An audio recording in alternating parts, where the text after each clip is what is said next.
we're gonna get started. Hi everyone. Blah, blah, blah, blah, blah. Yeah. I just set everything up over the weekend. It was a lot. Um, just it's always like a little stressful. I hope everyone had a relaxing weekend. It's Monday. Hey, all day. MV, Normal, Miss Kitten. Miss Kitten has arrived. Oh, sorry. Give me 1 second. Ron's texting me. Oh, okay. He always he always sends me like a cute little message before stream, and also to like let me know when he's getting ready to head home. So which is really nice. Um, yeah, he sends me little texts like I love you, have a good stream. Which is nice. It's like a nice little boost to my day. Then he's like, I'm getting ready to go head home, and I'm like, okay, cool. Um, Yeah, he knows I get anxious around charity stream time where when I do charity streams, oh my god, I made my chat window disappear. What the hell? Okay. No, no, nope, nope, I did it again. Why am I like this? Why am I like this? Why am I like "Ugh." Okay, there we go. Good grief. Um I'm trying to like fix it. Okay, we're good. We're good. The chat window is there. I can see it now. It's been a day, y'all. It's been a day. I okay, so how should I put it? Um I feel like I'm trying to word this as kindly as I can because I'm just noticing a pattern in some things. Regarding pride and other things. Yeah, and happy pride by the way. Happy pride. And whether you're out or or whether you're out or not, you are loved, you are valid, you are wonderful as you are. I'm proud of you. And I tweeted about it earlier. It's like don't let anybody pressure you to come out before you're ready. Because it's your decision, right? When you're ready to come out. Um, you know, I've been I joked I've been out and loud since I was 16, but yeah, pretty much the truth. Um, I know that the next generation, after us and after them, I know the world is a lot and it's on fire and everything is overwhelming, and I get. However, I will say some of you got to learn to not be so uptight. Uh, and I'm saying that as somebody that is a very anxious and clinical depressive Gen Xer. Some of you need to not be so uptight about shit and not worry about what everybody else is doing, especially if it's not bothering you and it doesn't affect you personally, because it's weird to do that shit. Uh, yeah. Also, so I have the donation gold bar. Dadman was awesome. Like Dadman, like did step by step for everybody. So we knew how to like set. Like I knew most of it because not my first charity stream, not my first rodeo.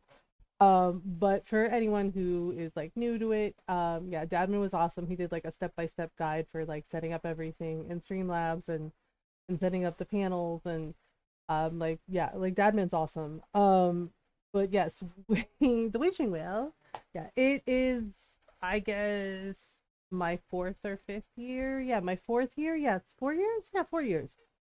It's my fourth year raising money for Trans Lifeline. It is my first year doing it with the stream team. Yeah, so wishing well for the entire month of June, for the entire month of Pride, we are raising money for Trans Lifeline. We have raised $21 so far, so yay.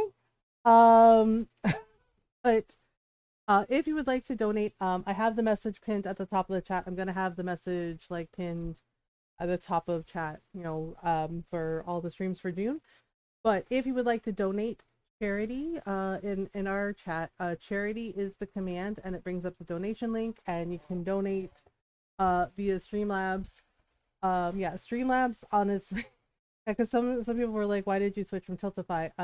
Short answer, Tiltify takes a fee. Streamlabs charity doesn't. Long answer, I don't think it's right that Tiltify takes a fee from charity. Right? Like I get that they offer a service and everything, but for me personally, it does not sit right with me that they take any percentage of a fee at all from charities like Trans Lifeline, like Stream for Starlight, like St. Jude's. I don't think that's correct. I don't think that's right. It's for charity, and I feel that all of the money should go to the charity. Streamlabs charity takes no fees, and all of the money goes directly to the charity. That's why. Like nothing bad if you use Tiltify. Like if you use Tiltify, if it's more comfortable for you, you do you. But for me personally, that's why. I don't think it's right that yeah, and they're like, well, they only take a 5% fee.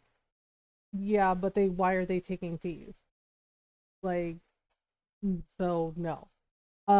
Yeah, so we're checking out an indie visual novel.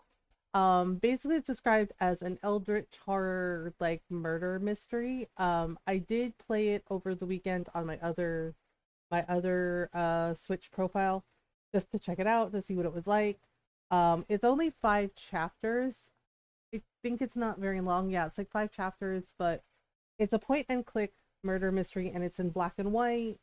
Um and then like towards the end it does kind of like go into color, which was surprising, but also was really cool. So it's obviously very heavily influenced by Lovecraft. But we're gonna check it out, and thank you to Player 2PR for the Switch game code. Um, Tuesday night, I think we're gonna do some Final Fantasy VII Rebirth. We're gonna get back to Final Fantasy VII Rebirth. Um, and Wednesday and Thursday, I'm not sure. We might do 2 days of Rebirth, or honestly, we might do more Sandrock. I'm really like having fun with my time at Sandrock, and I want to play more. And Friday night, we are gonna be doing our first Nintendo Retro Roulette for the charity. So for those who don't know, when we do charity streams, it was an idea came up with for Stream for Starlight. Because we were raising money for the kids, and we will probably be doing that again in September. September is the Stream for Starlight event, but that's a ways off. But I decided we'll do it at the start of the month and at the end of the month of the charity. So this Friday night is the first one, and it will be Nintendo Retro Roulette night. And basically, so this is the library here, all the Nintendo games. So this is what I have. So basically, you make any dollar donation to Trans Lifeline, and you get to pick from these libraries which game I play, which retro game I play. Right? And if people want me to switch, make a donation and a switch. Right? But I also, disclaimer, I also do reserve the right to tap out. Because there's been a couple of games that have been really frustrating. Like Donkey Kong Country, you know what you did, Donkey Kong. Where it got a little frustrating and I was like, I want to tap out. Yeah, so I do reserve the right to tap out if it gets like too frustrating, and then we can like pick something else. The deal is, I need to play the game for at least 5 to 10 minutes. Right? Yeah, so I need to play it for at least 5 to 10 minutes, right? And then switch. Yeah, so Nintendo Retro Roulette is this Friday. I basically make any dollar donation to Trans Lifeline. You get to choose which game I play. Yeah, and whether it's $1, $5, every dollar is a win. Every dollar is going to a great cause. To Trans Lifeline, which is very much a grassroots charity. And they need the funding now more than ever. Because of everything that has been escalating with these laws and bills. Trans Lifeline is run by trans people for trans people. They offer peer-to-peer support for trans people in our community. Uh, because being able to talk with people who have been going through it, and have an understanding of it can offer that much needed peer-to-peer support. They do also offer services like helping with name changes, all the paperwork that's required for name changing, and getting new IDs with their name as their authentic self. Trans Lifeline is really important. And so every dollar donation to them is a win and helps trans people in our communities. And we do need to show up for trans people, because here in the States, it's 25 states that are passing bills or have passed bills and laws that ban gender affirming care for trans kids and trans people. So it is vital that we show up for them, we speak up, that we stand with them, that we fight alongside them, because it's more than trans rights or human rights. It's like, yes, trans rights are human rights, but it's more than that. It's trans people need our help. Like, they need our help. They need us to fight alongside them. They need us to advocate for them. They need us to speak up and show up, because it's escalating. People are escalating, and I know in the UK it's really bad too, because I'm sorry about your prime minister. Sorry that your prime minister is a donut. Our president isn't much better, and I'm really sorry about it. Like, our governments, they are just asinine. Like, there's no other word for it. They are asinine. In their ignorance and in their just like lack of empathy for other human beings. Yeah, so I hope we have another successful charity fundraiser this year for Pride. Thank you to everyone who has donated already. Like, you're all awesome. Yeah, and if you would like to help out in other ways too, if you're like, well, I can't afford to donate, that's okay. Please don't stress. What you can do is retweet our going live tweets, boost everyone on our team that is raising money for Trans Lifeline. Like, again, thank you. Yeah, so we're gonna dive in. Yeah, and we're gonna chat while we talk about it. I'm seeing a lot of gatekeeping, so it's not just the younger generation, okay? There's some things with people that are my age too. But I'm seeing an awful lot of Gen Z. Not all of them, but quite a few of them being a little, how should I put it? A little gatekeeping and a little prudish about things like the kink community. Kink belongs in Pride, and I don't want to hear shit from you about it, okay? Like, the kink belongs at, whether a kink belongs at Pride discourse, it's exhausting. Because for fuck's sake, I'm gonna turn down the music a little. It's a little loud. Like, this is it, just volume English. There's no accessibility. Okay, cool. Okay. I know, I'm sorry, it's just like the music is so loud. Right, I've like seen that discourse, like, okay, cool, right? So little children, younger generation, little children, hear me, as an elder queer person.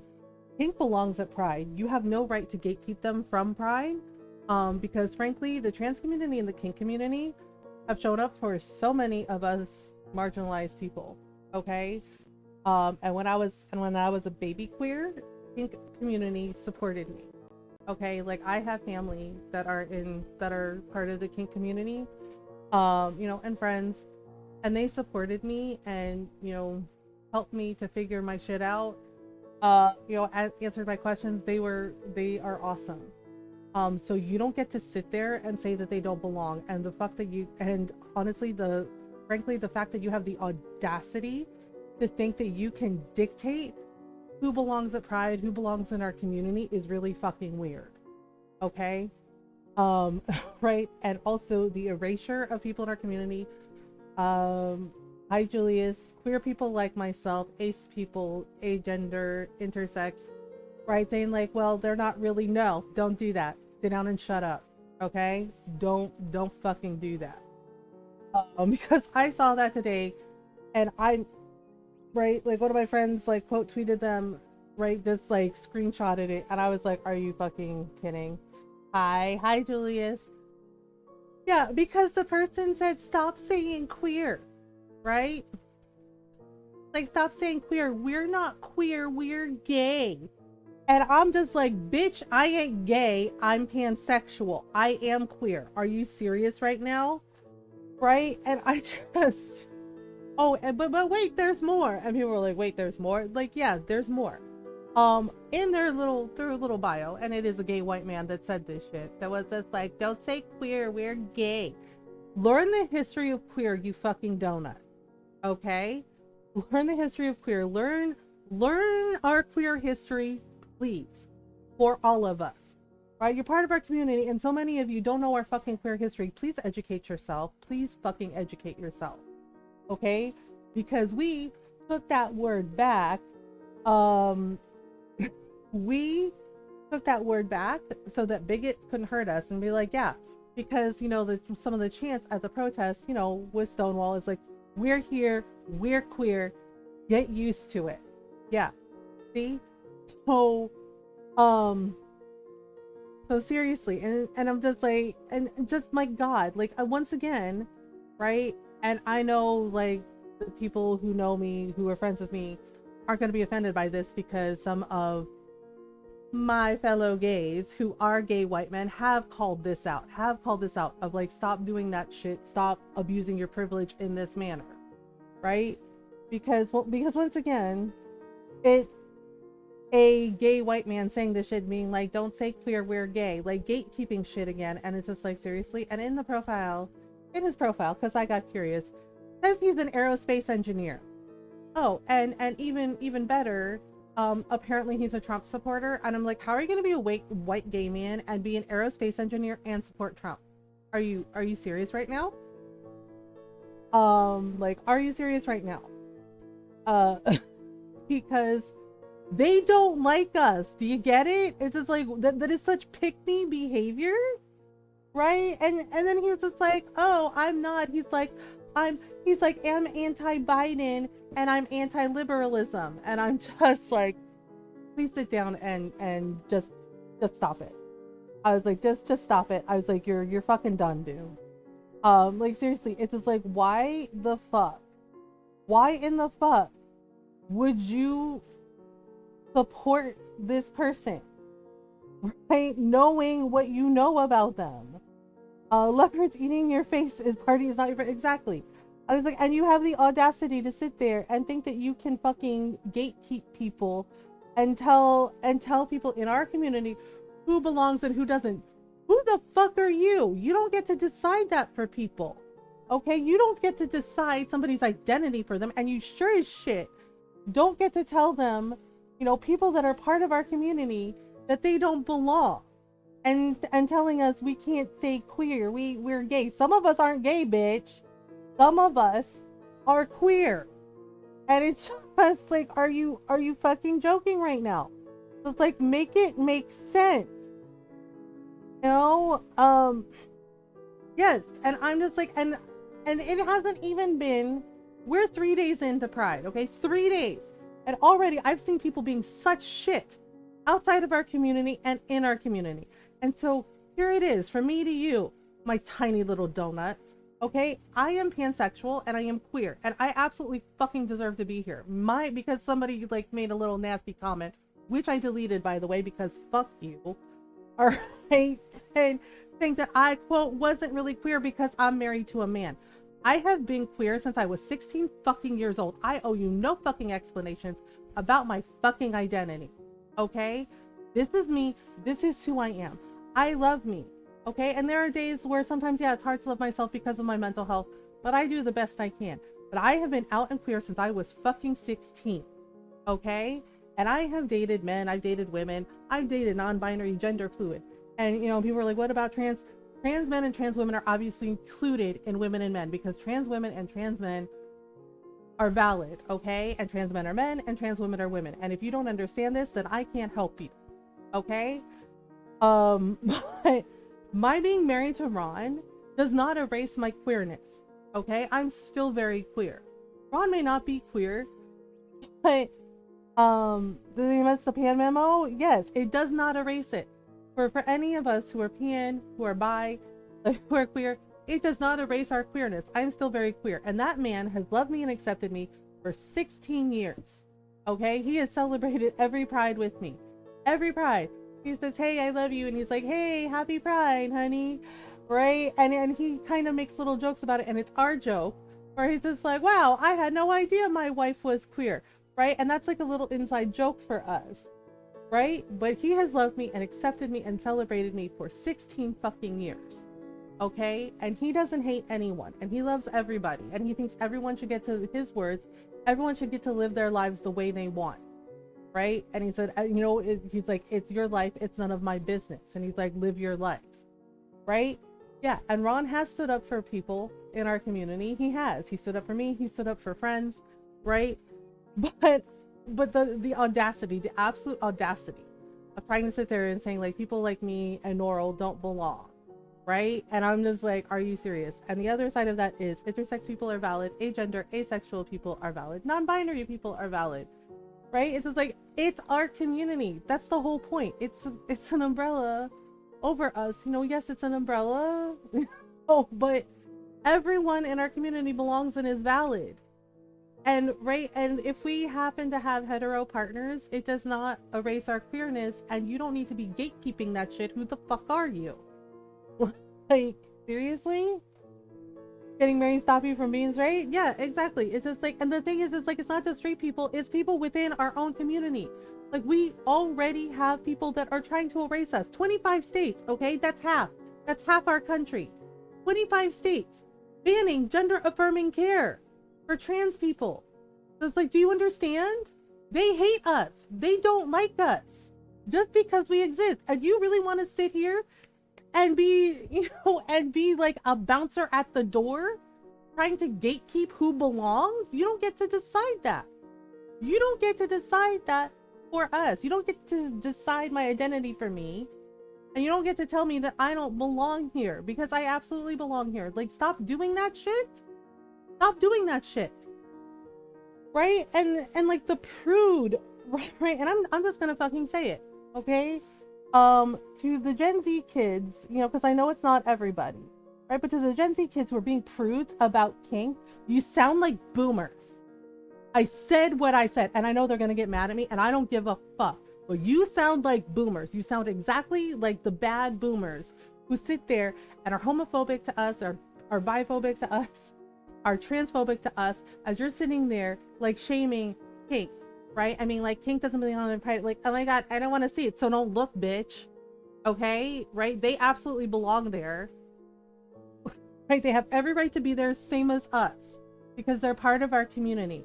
And you want to sit there and be prudish about it, right? And make mean comments. You sound exactly like fucking boomers. I said what the fuck I said. I don't give a shit. Okay, because these are the same people that are whining and crying about Eminem's new song, and I'm just like, yeah, I get it. You don't like it, fine, right? They're like, oh my god, I can't believe he said that. I was like, go listen to the song, Kim. Okay, because the current song, it's tame. It's tame compared to his previous work. Trust me. Because many of us are just like, yeah, you know, he's back, like, and it's a banger of a song, and I get not liking it, that's fine. But you're sitting here and being like, oh my god, oh, he's canceled. I was like, do you think that man gives a fuck? Our own Congress tried to cancel him. I'm not even joking. Look it up. Yeah, they tried to cancel him. Congress tried to cancel him. It didn't work. Okay? It didn't fucking work. Right? So yeah, and they're like, oh my god, we're gonna cancel him. Go ahead. You think he gives a fuck? He does not care.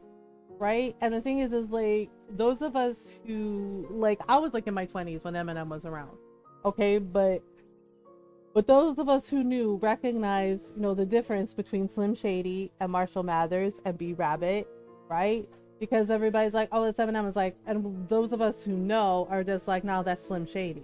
I mean, the album is literally called The Death of Slim Shady.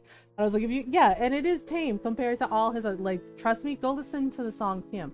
You will see like how tame Houdini is compared to that song, right? Listen to any of his older songs, like, this is nothing, right? And it's just like, and if you are upset by this song, wow, boy, are you in for a bad time when the rest of the album drops.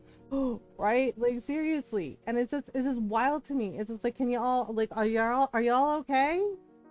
It's just like, I'm just saying, pick your battles. And the thing is, it's like, stop gatekeeping people within our LGBTQIA plus community.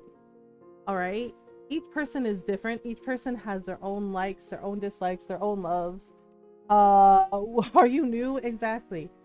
We are doing the best we can. Like, it was very hard when I came out at 16, right?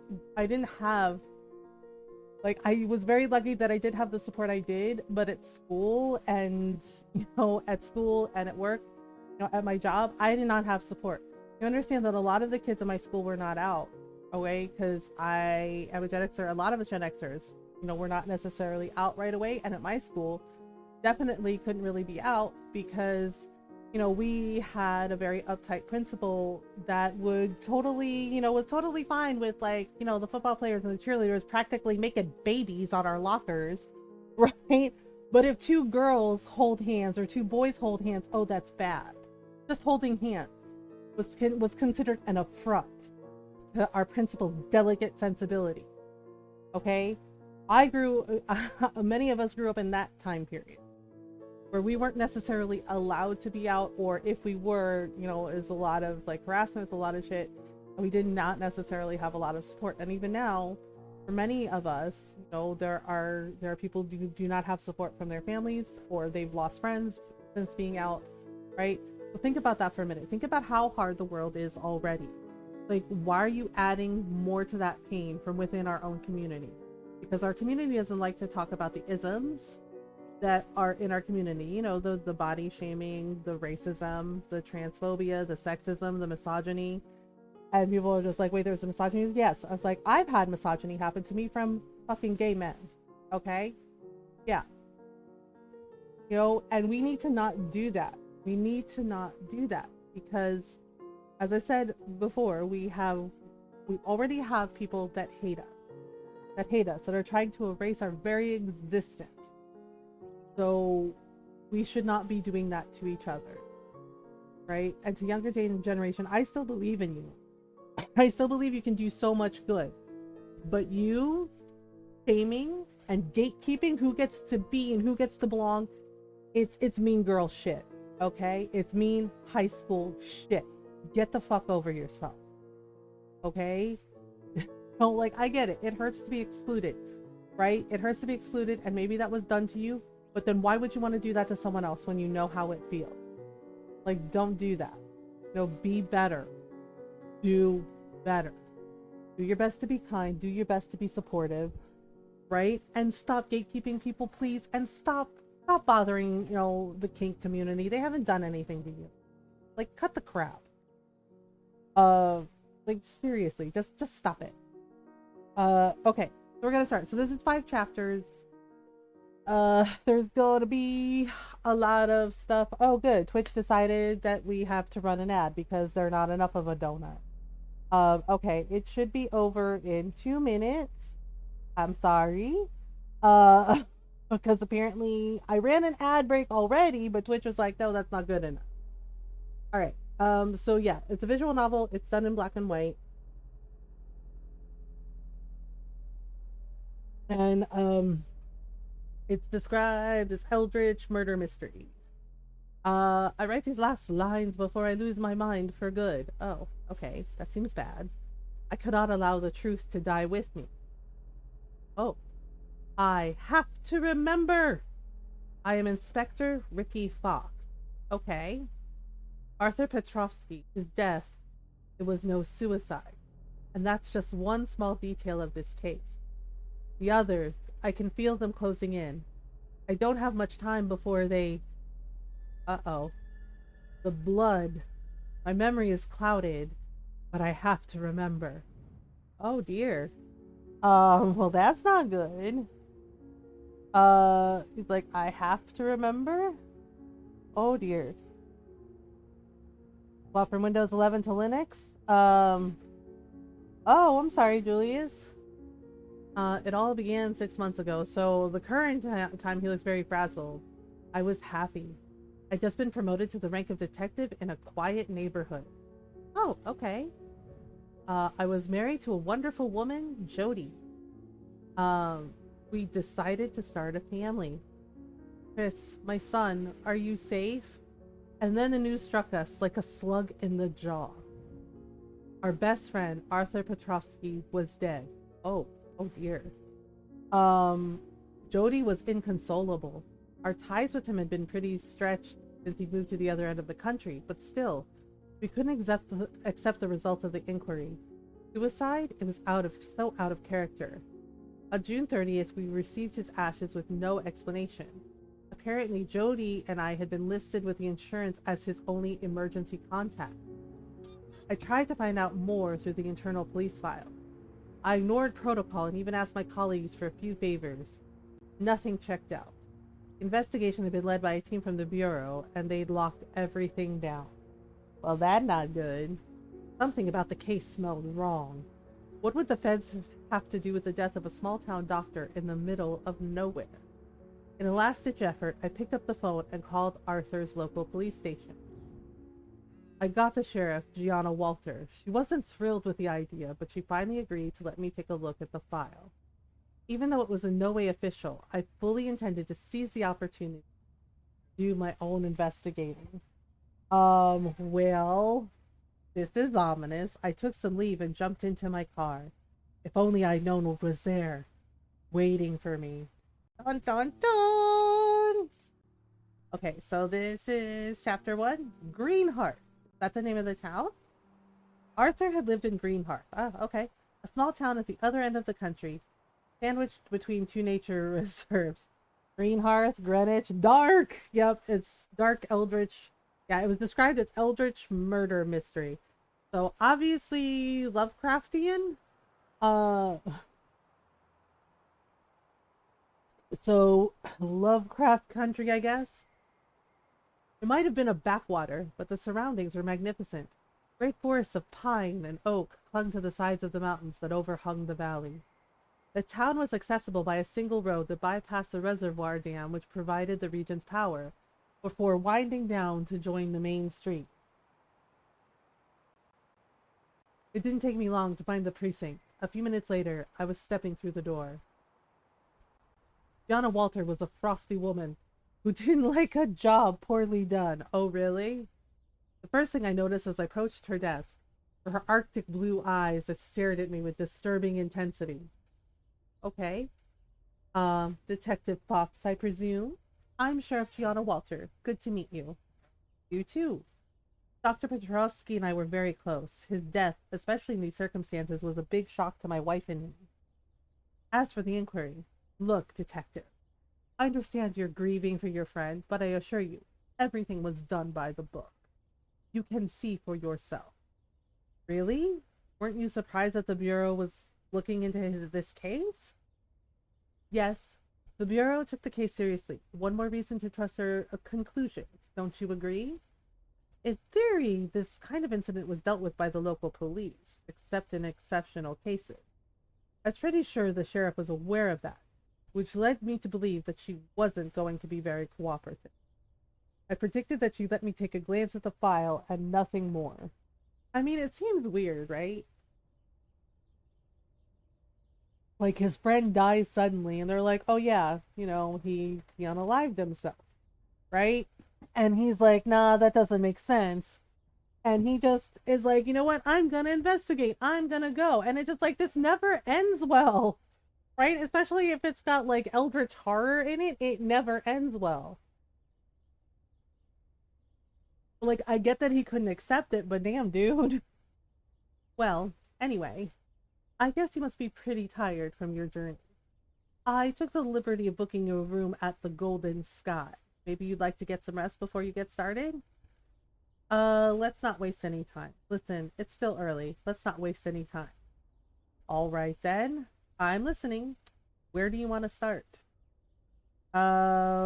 Let's see. What should we ask? What was your relationship with Dr. Petrovsky? He was a town doctor. He had a lot of patients with serious psychological problems, some of them potentially dangerous. Sometimes he'd ask me to step in. Whoa, so was your relationship exclusively professional? Oop. The sheriff hesitated for a moment. Did that mean anything? Oh! We had an excellent relationship, yes. I see. Uh-huh, she's hiding something. They were totally like what? Hooking up or something? Can you tell me more about the circumstances surrounding the death? He was found in his bathtub, bled dry. Oh, damn. Okay, what? Found in his bathtub, bled dry. Oh dear. That doesn't sound like the Arthur I knew. What do you know about the autopsy report? The feds took care of everything. I didn't see the report, but they confirmed that there was no possible doubt. And what about the cremation? Arthur had always said he wanted to be buried in his family vault. I know, right? That's the procedure here. I'm sorry I can't tell you more. Arthur knew the risk when he accepted the job in Greenhearth. Risk? The procedure? That seems strange to me, but I didn't push it. Especially so soon in my investigation. I figured I'd have other ways of finding out more without putting the sheriff on the spot. Just one last thing. Who found the body? I did. What? He did? You? What were you doing in his home? When he didn't show up at his practice, I decided to go to his apartment. That's how I found him. Oh, damn, dude. Damn. Damn. That's rough. Have you got any leads? You know the case. I'm guessing you might have a lead or two? A lead? The file's been classified, so no. I don't have any leads for you, detective. No persons of interest? You must have heard from some of the witnesses during the inquiry. Before the bureau guys took over, didn't you? He sighed. You could try talking to Raymond. He's one of the people I questioned after the death. Raymond? Just Raymond? Raymond Kowalski, but few people know his last name. He's a vagrant. Do you know where I can find him? He spends his days hanging around the diner downtown, the Green Hearth Diner. I don't think you'll have much trouble finding him. Great. That'll give me a chance to grab a coffee. Although, can I ask why you think this Raymond is a person of interest? During the initial inquiry, several witnesses reported that Arthur had been spending a lot of time with him in the final days before his death. Obviously, he's been interviewed several times during investigation, first by me, then by the investigators from the Bureau, but there was nothing conclusive. Raymond's extremely paranoid, and that's without even taking into account his mistrust of the forces of law and order. Of course, you can try talking to him, but I don't think you'll have more success than we did. I'm still going to give it a try. You never know. You're probably wasting your time, but that's up to you, detective. Oh, okay then. I'd like to see the case file. Of course. However, I should warn you, there's not much to see. What does that mean? Most of the documents, like the autopsy report, for example, were requisitioned by the feds. Come on, I'll show you the few pieces they left behind. That seems really weird. Why did they take an interest in Arthur's stuff and they took everything? Like, what was he doing? During your adventure, Ricky Fox will have to search for clues in some scenes. Okay. A radar will appear on the screen to help you discover the clues. Ah, yeah, the point and click. You can leave certain scenes at any point by using the quit button that will appear on the left or by pressing B. Okay. So, oh, okay, so it's like, if it glows red, it means that's a clue. Arthur's phone. His last call was to an Ernest Bull. The sheriff could probably fill me in on his identity. For that matter, the man may have been the last person Arthur spoke to before he died. The rest of the device's memory had been erased. Arthur must have made the call after he deleted everything.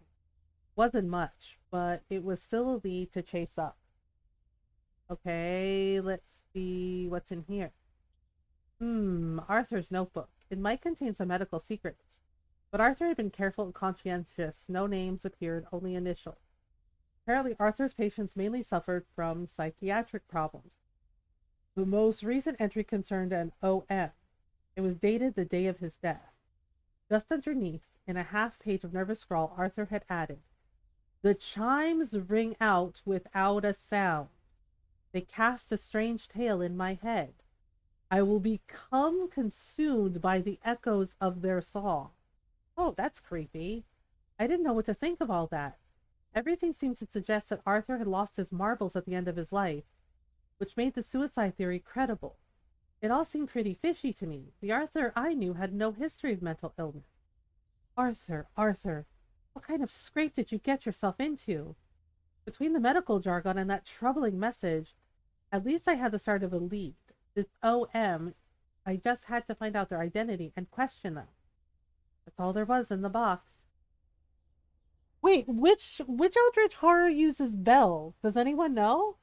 I used to know because like I have all the like Lovecraft stories in a book, but there's one of the elder gods that uses like chimes or bells, right? Does anyone remember which one it is? Okay, let's ask. Can you tell me anything about Ernest Wolf? He's the manager of the Golden Sky Hotel. The phone record showed that the last call Arthur made was to him. I know.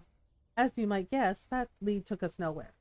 Bull's a busybody and a mischief maker. I'm not surprised he was meddling in Petrovsky's business. Seeing as he meddles in everyone's business. I'm going to ask him about it. You know where to find him. I'm not familiar with his writing, so no. Okay. I guess let's question Ernest first. Located on the lakeside, the Golden Sky was a plush, lodge-style building. Jody, I would have loved to take you to a place like that. The summer season had begun, but the hotel was still almost empty. Strange. I'd hardly gotten through the door when I was warmly welcomed by a plump man cheerfully trotting down the stairs. Ernest Bull, the hotel manager.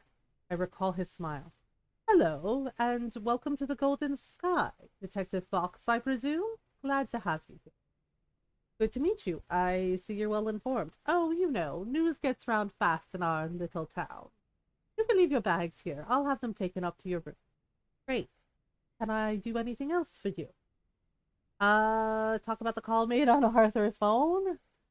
I'm investigating Dr. Petrovsky's death, and it would seem you were the last person he called from his cell phone. What did he say to you?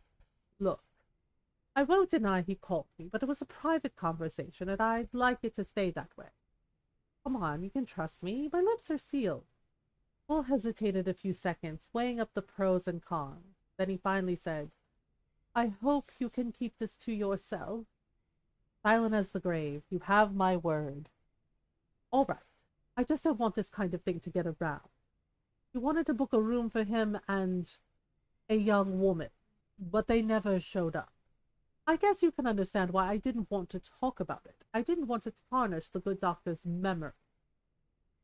How do you know who he planned to share the room with? That's simple. He asked me to show her up to the room if she arrived before he did. I guess he wanted to keep their little meeting quiet, if you know what I mean. I see. And this young woman, I'm guessing you know her? Bull waved me to come closer before murmuring quietly, It was Liz Cole. She's a waitress at the little family diner. Thanks. Okay, investigate. I guess we're gonna go to the diner. Yay! The little downtown diner was an archetypical meeting spot. The kind of place where you could find reasonably priced home cooking or grab a coffee before work. Most of the townfolk probably came and ate here pretty often, which made it the perfect spot to ask a few questions. As soon as I was through the door, I felt the eyes of the regulars measuring me up. I decided to ignore them and took a seat by the window. I'd hardly sat down when a pretty but dejected young woman came over to pour me some coffee. Vushakon, the dark silent one from the book Bells of Horror. Oh, so they do use bells and chimes. Okay, yeah. Thank you, Julius. Yeah, that was bugging me.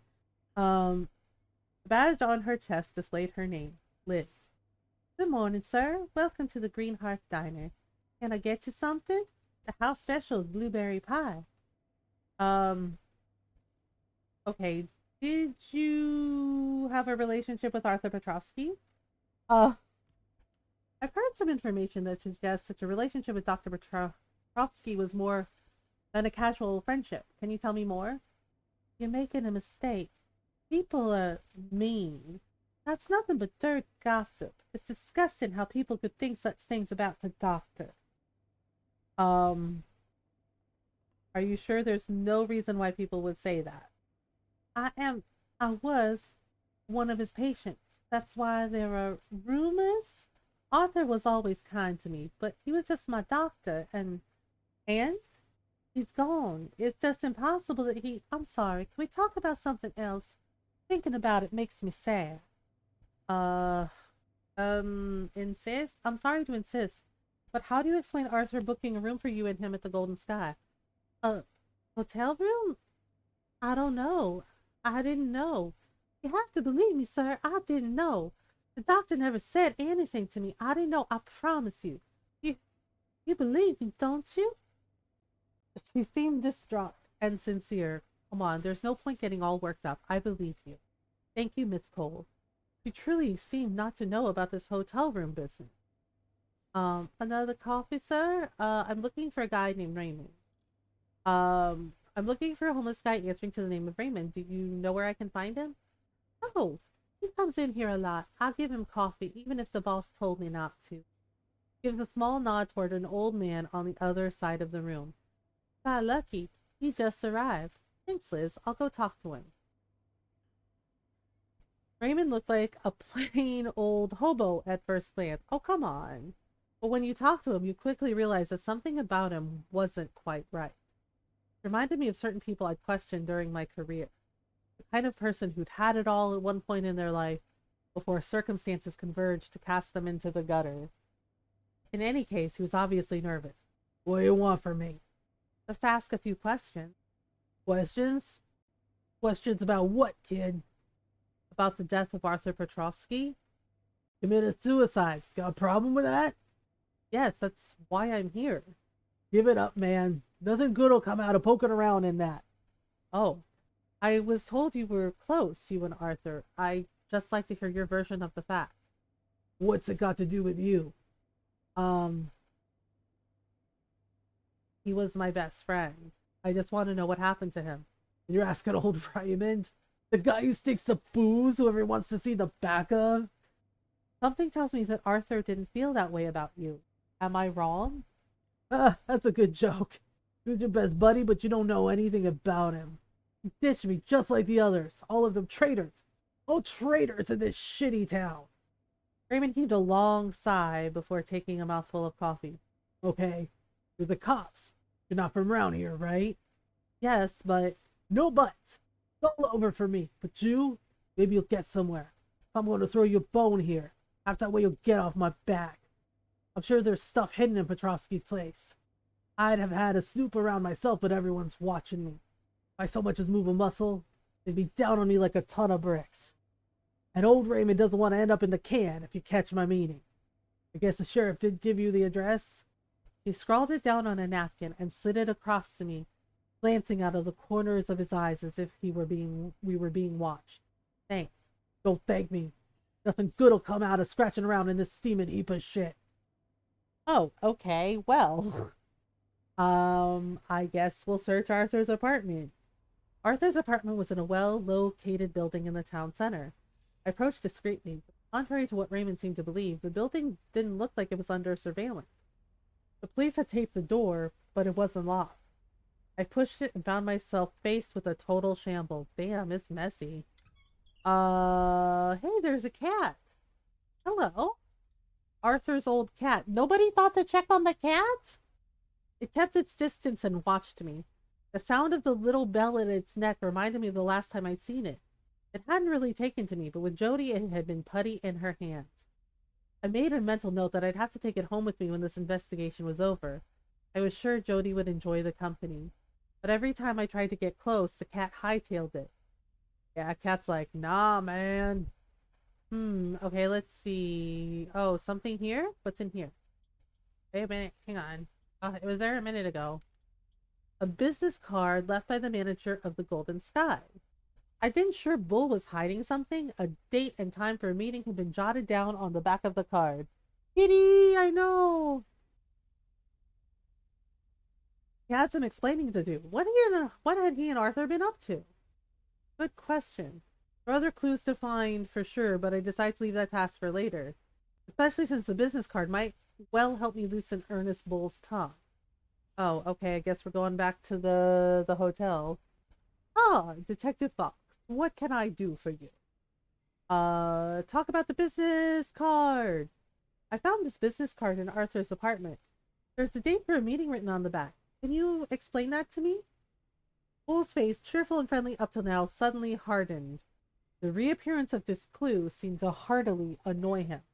Hey, come on, are you kidding me? I've already had to explain myself to the vet. Do I have to go over this again with you? Um, you're in no danger talking to me. I just want to understand what happened to my friend. You're in no danger talking to me. Look, I promise you I had nothing to do with Petrovsky's death. It's him who came to me with the stuff about the bells. Bells? Bells? What's that supposed to mean? Petrovsky had become completely erratic. All I know is that he gave one to Raymond just before he died. It's him you should be talking to. Uh-oh. There's a thing with bells? Were they summoning this thing? And you say this information brought you trouble? What kind of trouble? I tried to tell the team from the Bureau, but all I got was a warning. They made it clear to me that I had better keep my mouth shut. I got the message loud and clear, and I don't want to talk about this business anymore. All right, I'm going to talk to Raymond, but I hope you'll be more cooperative in the future. I've got nothing more to say, Detective. Bull, I figured he told me something important without realizing it. The stuff about the bells, maybe that's what I was missing to get Raymond talking? Up till then, the investigation had seemed open and shut. I didn't yet know just how wrong I was. Investigate Raymond? When I got back to the diner, Raymond was gone. Ah, boo. Faithful to her post, Liz came over to greet me. Hello again, Mr. Fox. What can I get you? You want another cup of coffee? No, Liz, that's kind of you, but I'm looking for Raymond. Do you know where he is? Sorry, Mr. Fox, he left a while back. And you don't know where I can find him? No, I'm sorry. I don't think he'll be back here today. Okay, thanks, Liz. You're welcome, Mr. Fox.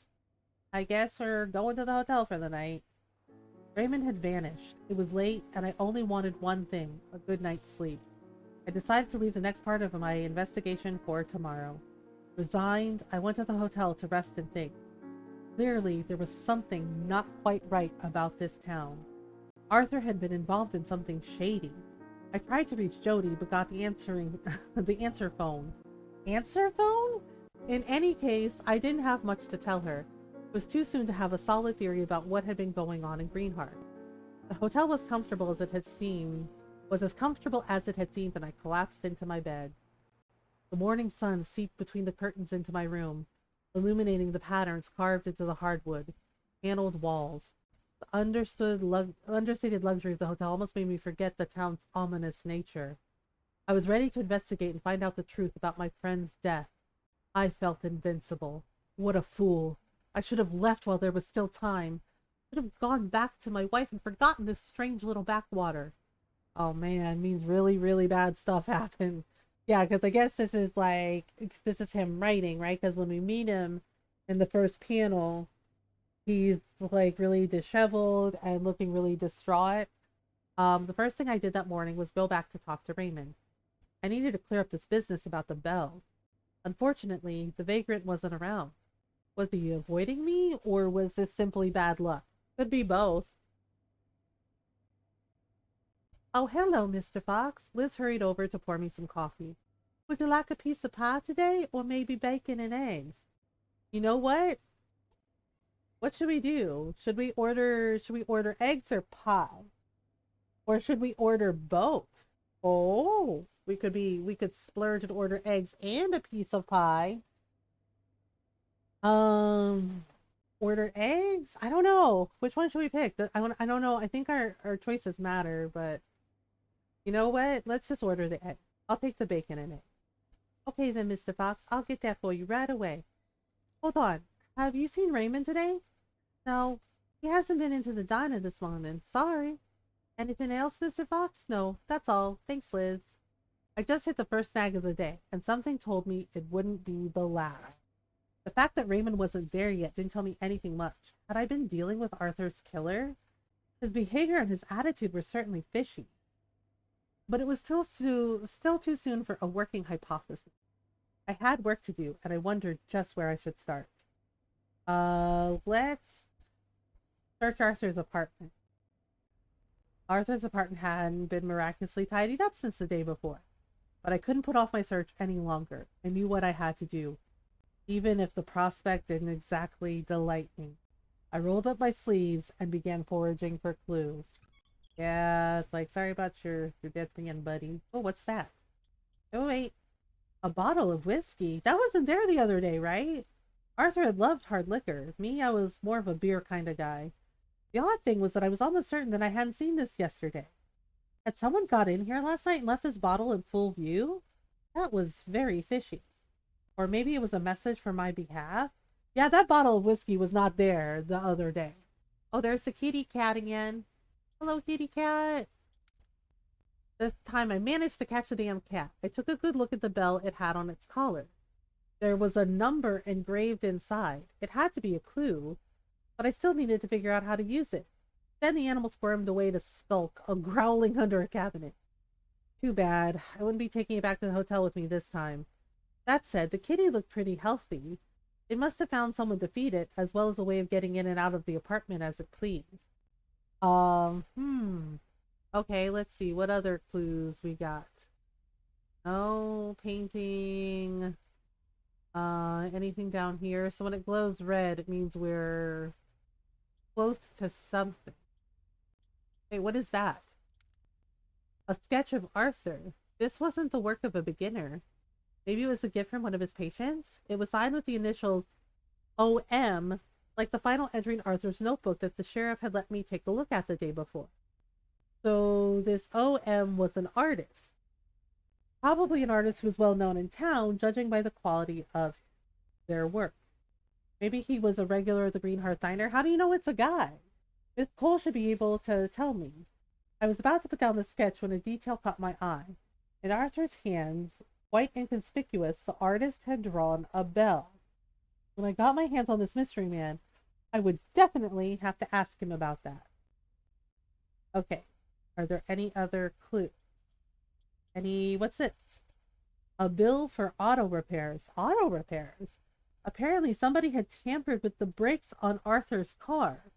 I'd have to pay a visit to the mechanic who'd fixed it, one Pedro Ferra. Okay, I stopped my search after I figured I'd had a good look through this mess. I had a few questions for my person of interest, as well as the mechanic Pedro Ferra, and something told me that the identity of OM wasn't going to remain a mystery for long. Okay, so I guess we can ask Liz, right? Ask if she knows OM. There's a lot of people coming through here. Would one of your customers be a painter by any chance? Mr. Morrison, maybe? He's an artist. He often comes in here with his sketchbook. Really? Do you know his first name? Yes, of course. He's called Oscar. He's a strange man, but he's nice. Oh, so O.M. Oscar Morrison. Could you help me meet him? Oh, he often comes by the diner. You'll recognize him easily. He always wears a bowler hat. Thanks, Liz. Oscar Morrison, initials O and M. It fit the clues perfectly. All I had to do was keep a lookout for a man in a bowler hat. Okay. So now I guess we're gonna go question... Let's go question Pedro first. Oh, hello. This Pedro Ferra clearly wasn't too smart.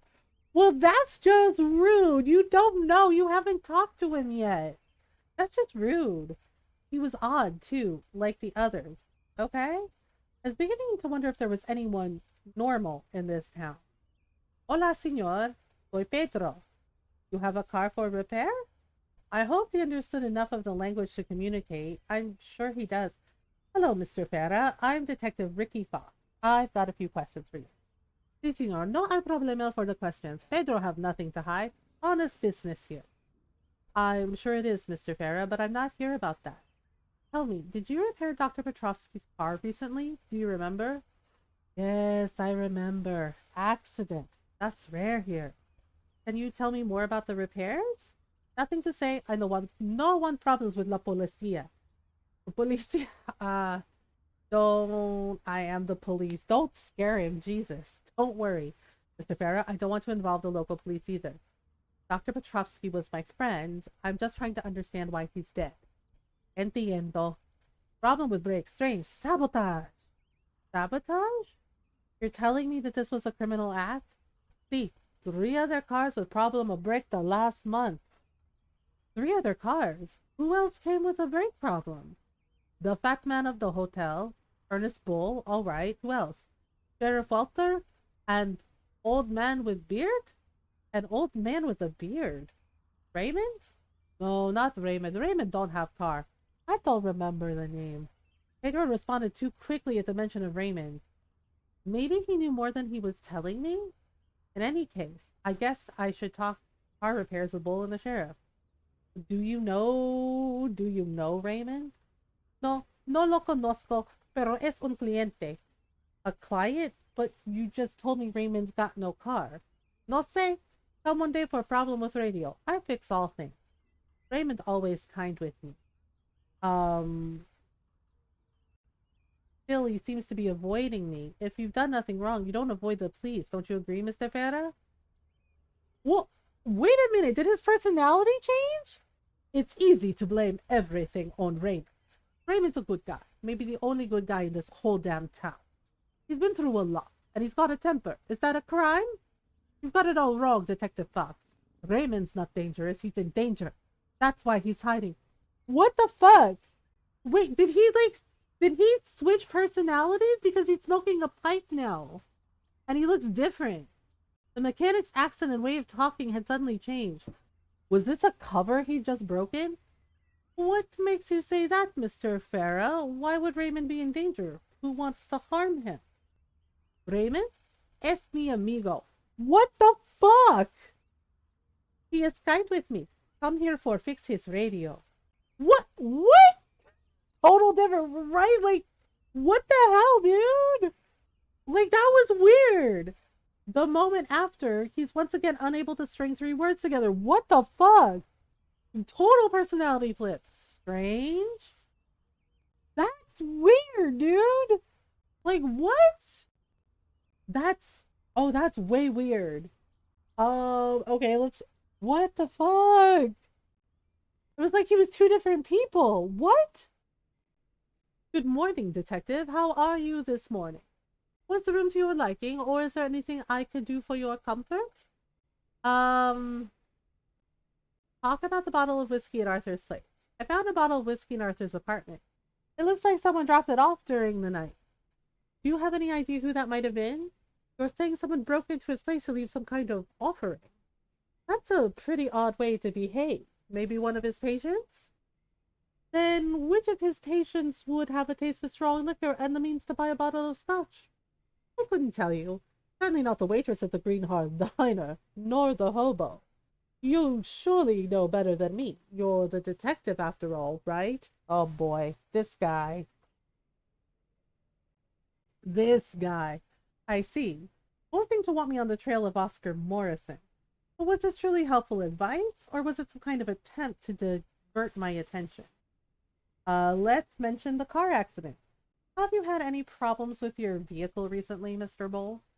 Oh, now do you see why I'd rather you left me alone? When you mentioned that you had a warning, was that what you were referring to? Why didn't you tell me? You don't know what you're getting yourself into, Fox. Take my advice. Go home and forget about this case. Or at least, quit hassling me. I know you're still hiding something. I don't owe you a thing, Mr. Fox. Help me out, and I'll help you. I never give out information without something in return. I'm sorry you won't cooperate, but you'll tell me what you know in the end. I can wait. Time will tell. Bull was hard to read, but I was beginning to understand what drove him. He collected information like a philatelist collected stamps. I just needed to find something to trade. Investigate. I guess let's ask Liz again. Other coffee, Mr. Fox. Okay, so basically I can't ask for anything. We question Oscar Morrison? Oh! Oscar Morrison was a man from another era. Oh, hello. His manners and his accent made me uncomfortable. He strutted like an English lord, and despite his friendly demeanor, I could sense his disdain for me. I know now that it was just a cover. When I met him for the first time, he was just a dandified old guy who gave himself airs. Ah, greetings, Mr. Fox. Oscar Morrison, delighted to finally make your acquaintance. Good to meet you, too, especially since I've had some trouble finding you, Mr. Morrison. To be perfectly honest, I was expecting you to come and speak to me much sooner. In fact, I was on the verge of coming to introduce myself. But it was far too much fun watching you trotting around like a headless chicken from one end of town to the other. I suppose you have some questions to ask me, do you? Go ahead. You were a patient of Dr. Petrovsky, is that right? Okay, so Oscar's kind of an ass. A rhetorical question, Detective. We both know that you know the answer. And since you also know that I was Dr. Petrovsky's last patient, let us turn to the facts, if you would. What have you got to say in your defense? In my defense? I have nothing to say in my defense, since I've been accused of nothing, surely. Do allow me to remind you, Mr. Fox, that your investigation is in no way official. I see. In that case, maybe you could tell me a little more about your relationship with Arthur? I have nothing to tell you that is not covered by doctor-patient privilege, Mr. Petrovsky was a fine doctor, and I mourn his passing. Now, if it is all the same to you, I must attend to my engagements. I have a very busy day. As for you, I don't know. Surely you must have other honest citizens to importune. There's going to be no walk in the park questioning Oscar Morrison. He was mixed up in this case. I was sure. Getting him to talk was going to take all my guile. I found a portrait of Arthur drawn by you. Yes, I am an artist, sir. I knew Petrovsky. Honestly, must I do your investigation for you? You must have been close for him to let you sketch him. Why does he look like Spike Spiegel, right? I think that's totally on purpose. I was his patient. He was my doctor. I draw whenever I have a moment. I imagine I did this portrait during one of our sessions. I do hope you'll excuse me if I don't recall every napkin I've doodled on, Mr. Fox. Still, there was something that caught my attention. Was it the quality of my line work? That's very kind, Mr. Fox, but I am accustomed to compliments. You won't get into my good books using flattery. No, I was thinking of the bell you drew in his hands. A bell? Really? I don't recall that detail. Oscar had stopped grandstanding. I needed to watch him like a hawk now. Where's that bell? The bell, That was a rhetorical question, Mr. Morrison. We both know that I know about the bell. I don't know now. Arthur gave me a bell, yes. The feds, perhaps? Leave me alone, please. I don't feel well. He was ready to crack. It wouldn't take much to make him spill the beans. What now, Mr. Fox? Did you ever drink whiskey with Arthur? Yes, perhaps. Dr. Petrovsky enjoyed Scotch. So do I. Is that a crime, Mr. Fox? No, it's not a crime. However, I did find a bottle of whiskey in Arthur's apartment. A bottle that wasn't there yesterday. What's that? How does that concern me? Do you know that it's an offense punishable by law to enter a place sealed off by the police? Why go back to Petrovsky's apartment, Mr. Morrison? Did you have something on your conscience? No, You have no evidence for what you are suggesting. This time I had him. Fine, fine, you win. Yes, Arthur gave me a bell just before he died, like several of his friends. 5 bells, 10 numbers. Who else got a bell? His cat has one on its collar. I don't know where the others are, I swear.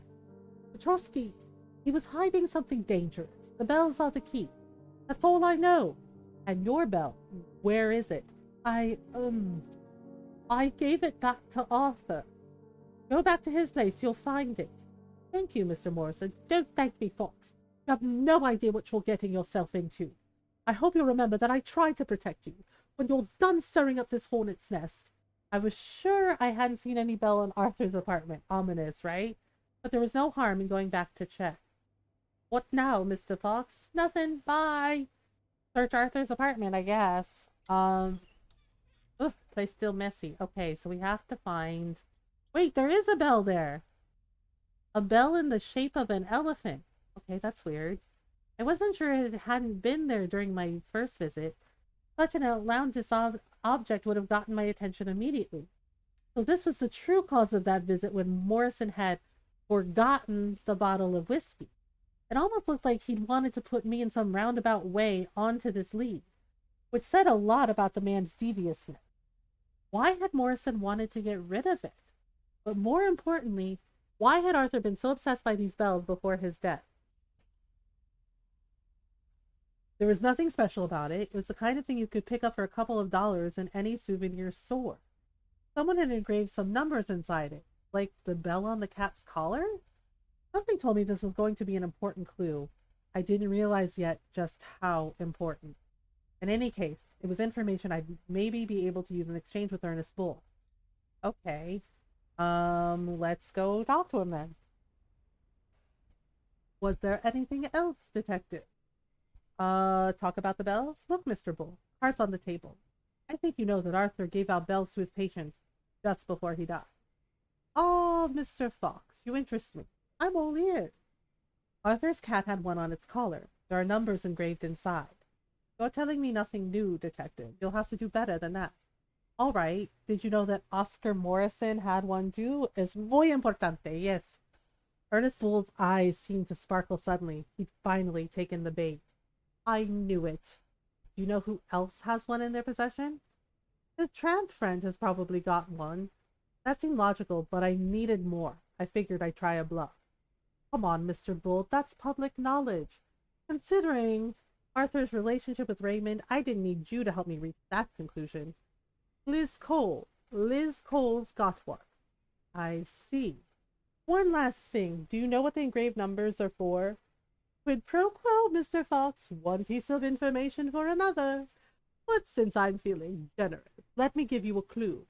What do you think a series of random numbers could be used for? A secret code? Bingo! So Arthur had hidden the secret around his death amongst his patients. I just had to get a hold of the other bells and find out what this code was guarding. I don't think he should. Child's play. Liz and Raymond had a bell. One of them had vanished. I knew which of the patients I was going to question next. Investigate Liz. Oh, okay. Another coffee, Mr. Fox. We have an ad break coming up. It's been an hour, so I'm gonna take a stretch break and I'm gonna get some water. So if you need to take a stretch break, now's a good time to do it. You know, get some water, get some snacks, get some food. If it's time to take your meds, take your meds. Make sure you take care of you. All right, I'll be right back.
I'm back. Thank you for waiting. Hi, Durant. Happy Pride.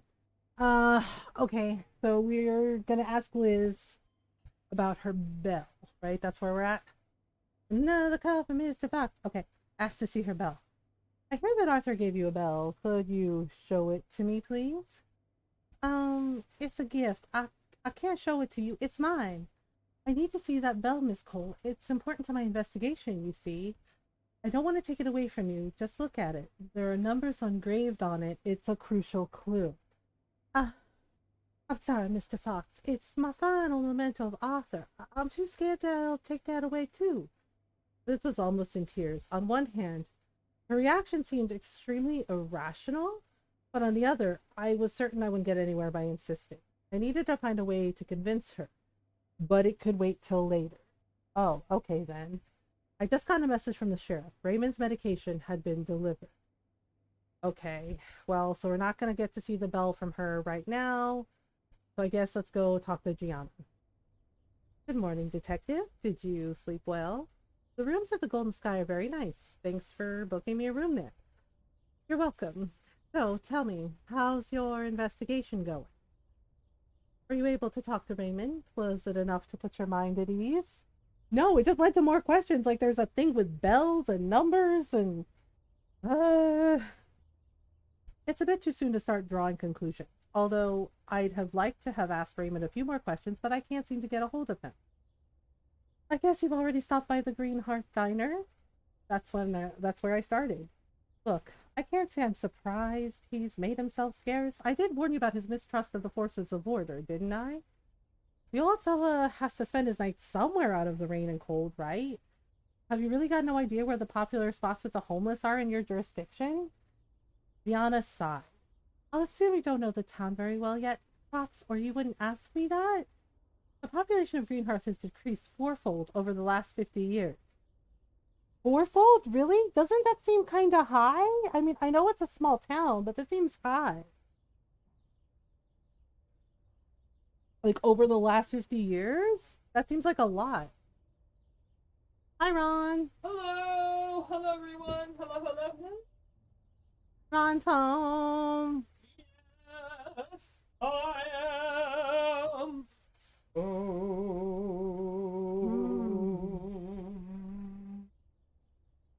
Hmm. Hi, Beck. And hi, Ron. Alright. I did a thing. You did a thing. Oh, why didn't my alerts go off? Beck, thank you. Wait, why didn't my alerts go off? Um, thank you, Talaga. I know, like, it must have. Oh, did you do it when I was on a break, Beck? Hang on. Yeah, like, what the heck? Hang on. My alerts didn't go off even though they're turned on. What the heck? Okay, that's weird. Um, so you were back. I made sure. I was wondering that myself. Yeah, they should have gone off. Hang on. I'm so sorry. But thank you for the donation to Trans Lifeline, Beck. Oh my goodness. Okay, hang on. I guess because it's on the team page, but I have it set to. Okay. Alerts, team alerts. Let me see here. It should have done it. Hang on. It might not be set to Trans Lifeline. Hang on. Sorry. I tested stuff before and it was working fine. Bad alerts. So many bad alerts.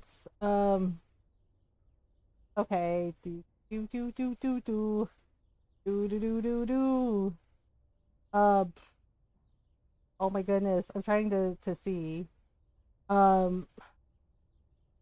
That's so annoying. Why did it not do the thing? It should have. But thank you for the donation, Beck. I appreciate you. Why the hell? Yeah, it should have. It should have done it. Fuck's sake. Streamlabs. Yeah, it's fine. Um, I'm like really annoyed because I tested it and it was working fine. So That's that's weird that it didn't do it. Um uh I'll be now got homework to do to make sure I have very little to do during my 4-day trip to Maryland. No worries. Thank you again, Beck. Okay. Okay, alert box. I'm looking to see what's going on because it didn't it didn't do the thing. Um I'm trying to figure out like how to where's the thing to test it. I'm like really frustrated that it didn't okay, hang on. Yep. Test it. It works, so what the hell? Okay, so that's the test. So the alert does work. So why didn't it pop up when Beck donated? Okay. That's interesting. Ah, like it should have like popped up. Um, so that's really really frustrating. Uh, okay, welp. Um, I'm a little annoyed by that because when I tested it earlier, everything worked fine. So that's a little frustrating. Uh, okay, let me just make sure. Sorry, y'all. I'm trying to make sure it like actually set to the correct thing. Uh, damn it. Yeah. So give me a minute, y'all. I'm so sorry. Um, first day we're already having like fucking issues. Um, yeah. I might have not set up something correctly, or it's something else. Um. Mm, okay, that's really annoying. Goodness sake. All right. Yeah. I mean, I'm glad Beck told me because otherwise I would not have known. Um, yeah, because like, why didn't it fucking tell me? Like, I'm so frustrated by that. Like, why it was working fine when I set everything up. Like, I tested it and it was working. It's working, so why did the alerts not go off? Like, that's really, really fucking frustrating. Yeah, it's set to the right thing, so I don't understand what's going on with it. Um, okay. All right. Let me Yeah, sorry. We're going to get on with the game. I don't know what's going on with this with the alerts not working. Um because it should have popped up immediately and it didn't, which is a little bit frustrating. Um oh my god, why is this thing being a pain in my ass?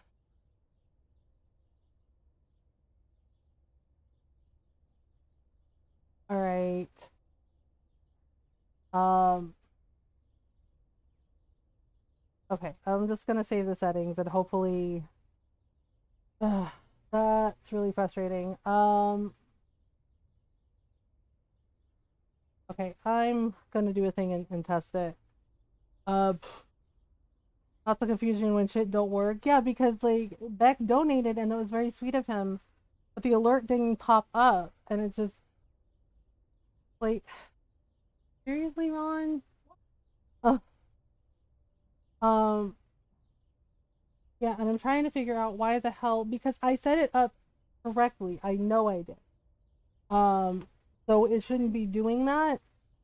It should have like popped up the alert. Uh, and it didn't, which is annoying as shit. Uh, grief. Uh, all right. Like everything is the way where it's supposed to be. So, oh, for crying out loud! And now it's not working at all. Um. Okay. So, for goodness sake, goodness sake. Okay. Uh, let me just check. Sorry, y'all. We're almost done. Um, I want to check the alert box to make sure it's set to the right thing too, because it should be. It like that shouldn't be issue. Um,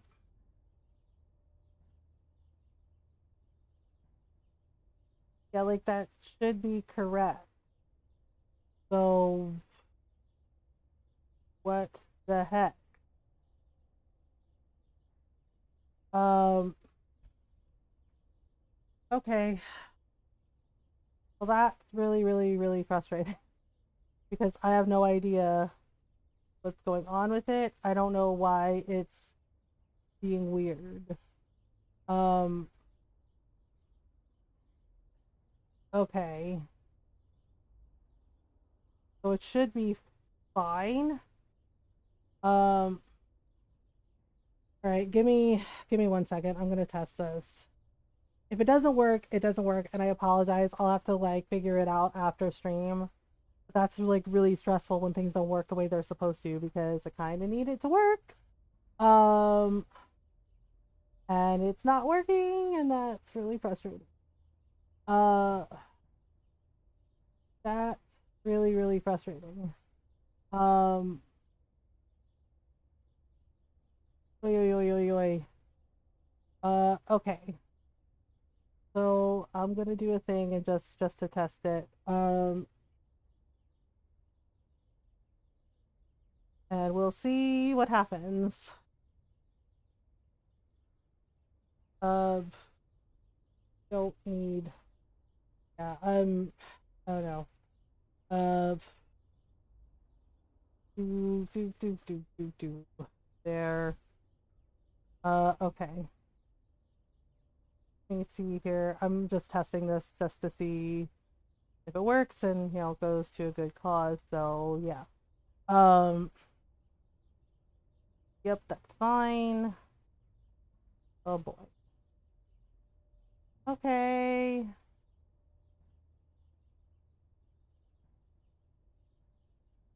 Okay, see, that time it worked. That time it worked. What the fuck? Hi, Golden. Okay, it works now. Sorry. Yay. And yeah, it's $5. Yeah, I donated $5. Uh, so because just to test it. All right, so it works now. We're good. My anxiety can stop kicking my ass now, please. That would be great. Thank you. Like if my anxiety could just like sit down now, that would be lovely. Ow, I just popped my shoulder. I'm sorry. Okay, we're back to Eldritch mystery solving.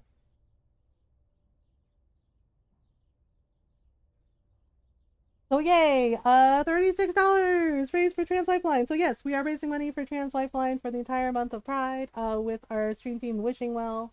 There's a pin message at the top with the charity link. Charity is also the command if you would like to donate via Streamlabs charity. You can. The alerts work now. Yay! Uh, so so yay! All right. Okay. So wait, how much is fourfold again? Does anyone know? I can't math. When they say fourfold, how much? How many is that? Ron, do you know? How much is fourfold? Or what? So four times what though? Well, you know, baseline of how many have died.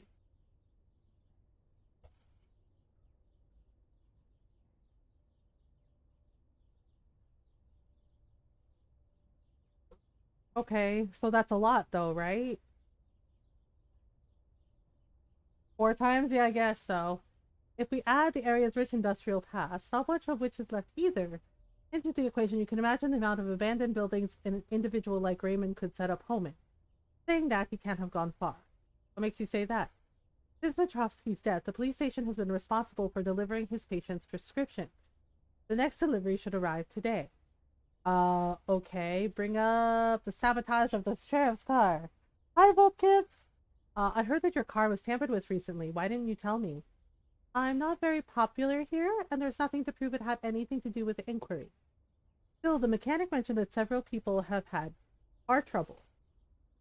A fact I was unaware of. Really? Are you sure you've told me everything? With respect to your investigation? Yes, I promise you. Come back when you've got something solid, Mr. Fogg. I could tell I was on thin ice, and I wouldn't get any further by pushing her. The reaction was still suspect. Bless you. Bless you. Bless you. Thank you. Was Gianna hiding something? Tell me some more about this medication. Why does Raymond have to go through you to get it? Trotsky's patients need special doses. They can't be found in the drugstore. Until a new doctor arrives, the lab sends them direct to me. Hold it. You mean to say that Petrovsky's patients are dangerous? Bless you, Uncle Ron.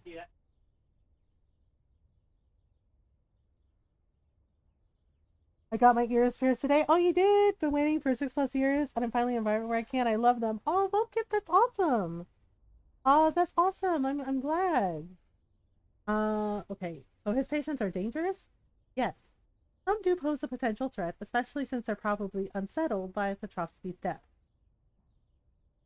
You shouldn't have kept this information from me. Do you realize you put me in danger for no reason? Look, Fox, for one, you're still in one piece, right? For two, what do you think? I've already been kind and patient enough to let you pursue your little inquiry on my turf. And I didn't sign up to have you come whining in my office. You want to make yourself useful, seeing as how you're so determined to track down Raymond? Drop by later and I'll give you his medication. That should help you bring him in. Sheriff, don't thank me yet. You'll see. It'll be no picnic. Until then, beat it. Wow. Wow. I've never got my ears pierced. I have like 2 holes in each ear. Once they've healed, I think I'll get some blue or green studs. Yeah, that sounds nice. Have you got any other leads for me? I don't want to sit around twiddling my thumbs until these meds arrive. Haven't you got any other leads? Okay, gosh. Really don't expect me to do your job for you? Okay. Wow, she seems very pleasant. Hola, senor. Do you need some help? I guess we can't talk to him. Can we talk to Oscar, maybe? What now, Mr. Fox? Hey, I have to go back there and have her yell at me some more? Ask for Raymond's medication. 13, I think. Oh, I see.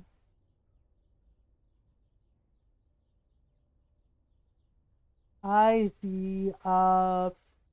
Your steers or a mountain bike? I went with the mountain bike. Have you managed to get Raymond's medication? They just delivered. Would you mind if I give it to him? Gianna hesitated before holding out the box of pills. Good, now all I have to do is let him know. Child's play. I warned you. But still, Raymond's got ears everywhere. I'm sure someone in town will be delighted to tell him that you've got them. That's a good idea. I know. This isn't the first time I've had to run around after him to give him his meds. Oh, okay. Unpleasant. Maybe Pedro? Hola, senor. Do you need some help? Can you tell me where Raymond's hiding? I've got his medication. Pedro, I need to ask you a favor. Can you tell me where Raymond's hiding? I've got his medication. No. Danger.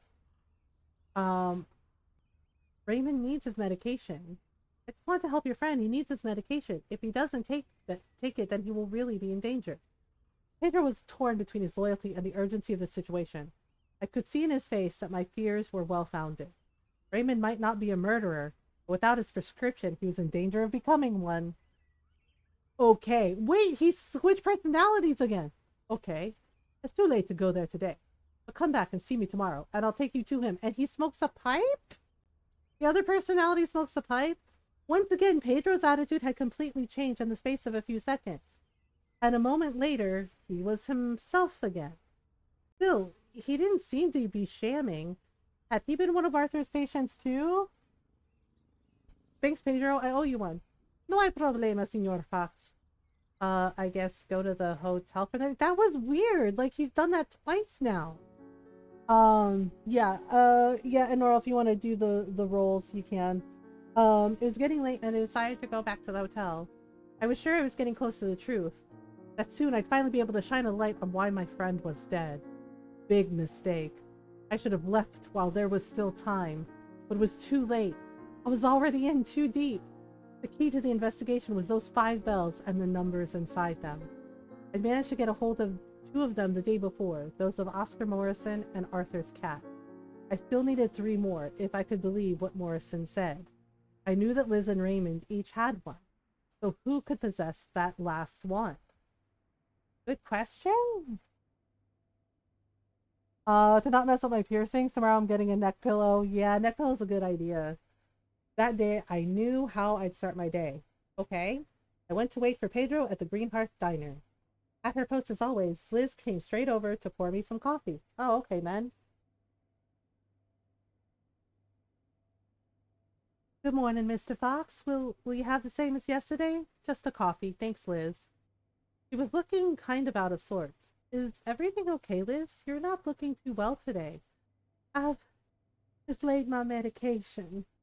I don't know how I'm going to manage, Mr. Fox. I need it, you see. I'll see what I can do, Liz. I made a mental note to talk to the sheriff.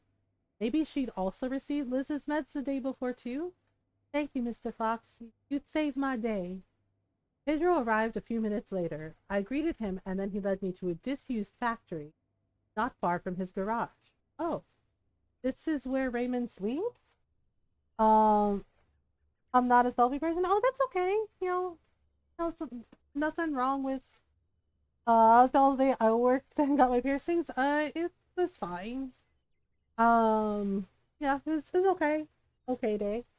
Uh, this is where Raymond sleeps? Sí, casa de Raymond, casa de Raymond por aquí. Inside the factory, al fondo.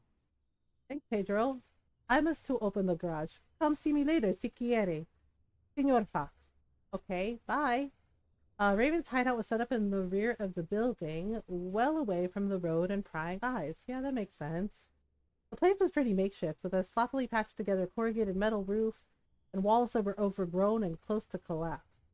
Clearly, the occupant wasn't there. A pity. I still had some questions to ask him. Uh, had Pedro warned him I was coming, or had he cleared out when he heard me arrive? I don't know. No matter. There were surely some interesting clues to be gleaned. Okay, let's see. Oh, we got a radio? Raymond had a battered old cassette player, probably the one Pedro had repaired for him. There was a cassette in it. I pressed play. Oh, okay. There were muffled voices. 2 women. One of the voices sounded like Sheriff Walter. Uh-oh. Walter's recording was very bad.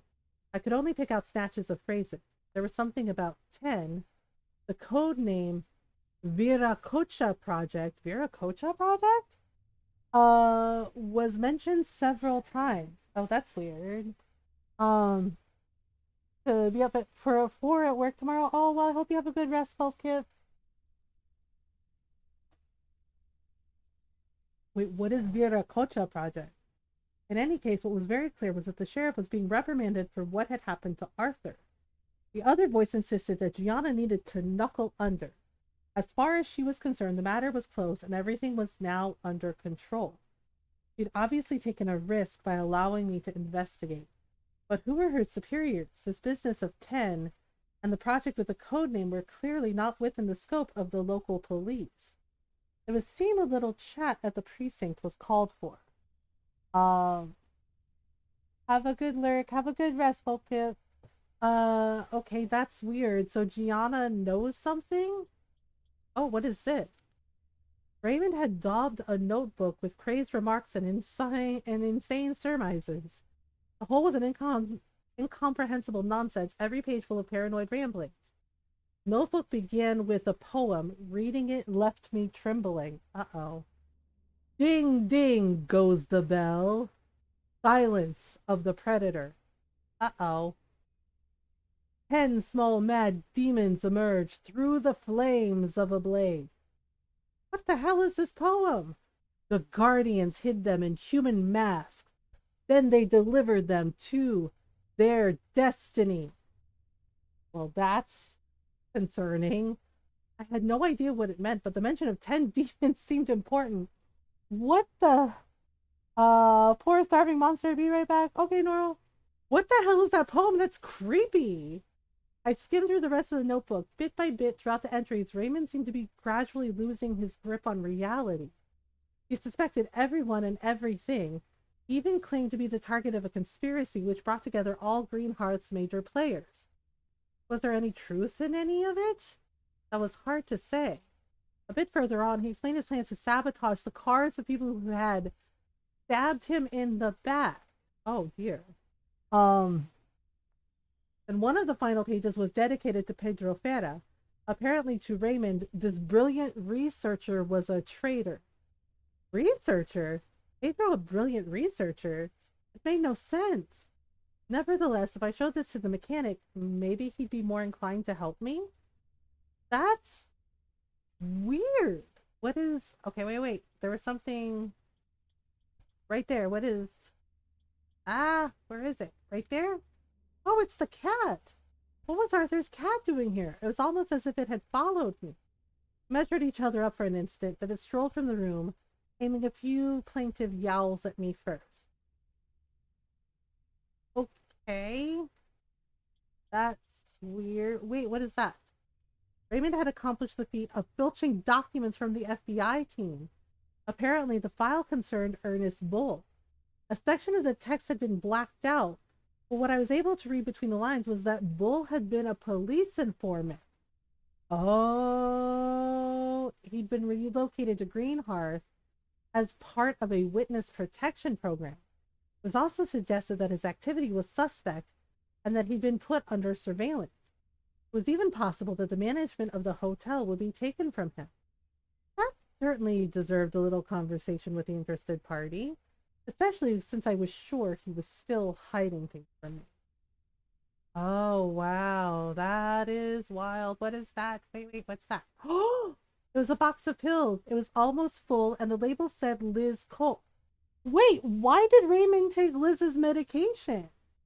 That's weird.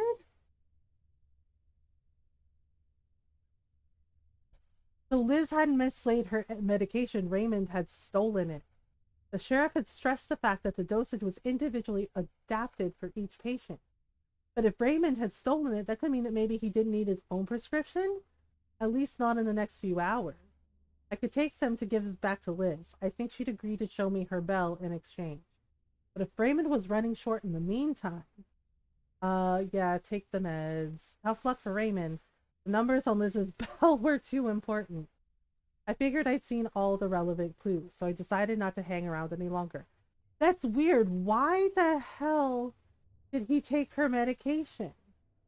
Another coffee, Mr. Fox? Give her the medication. Liz, I found your medication.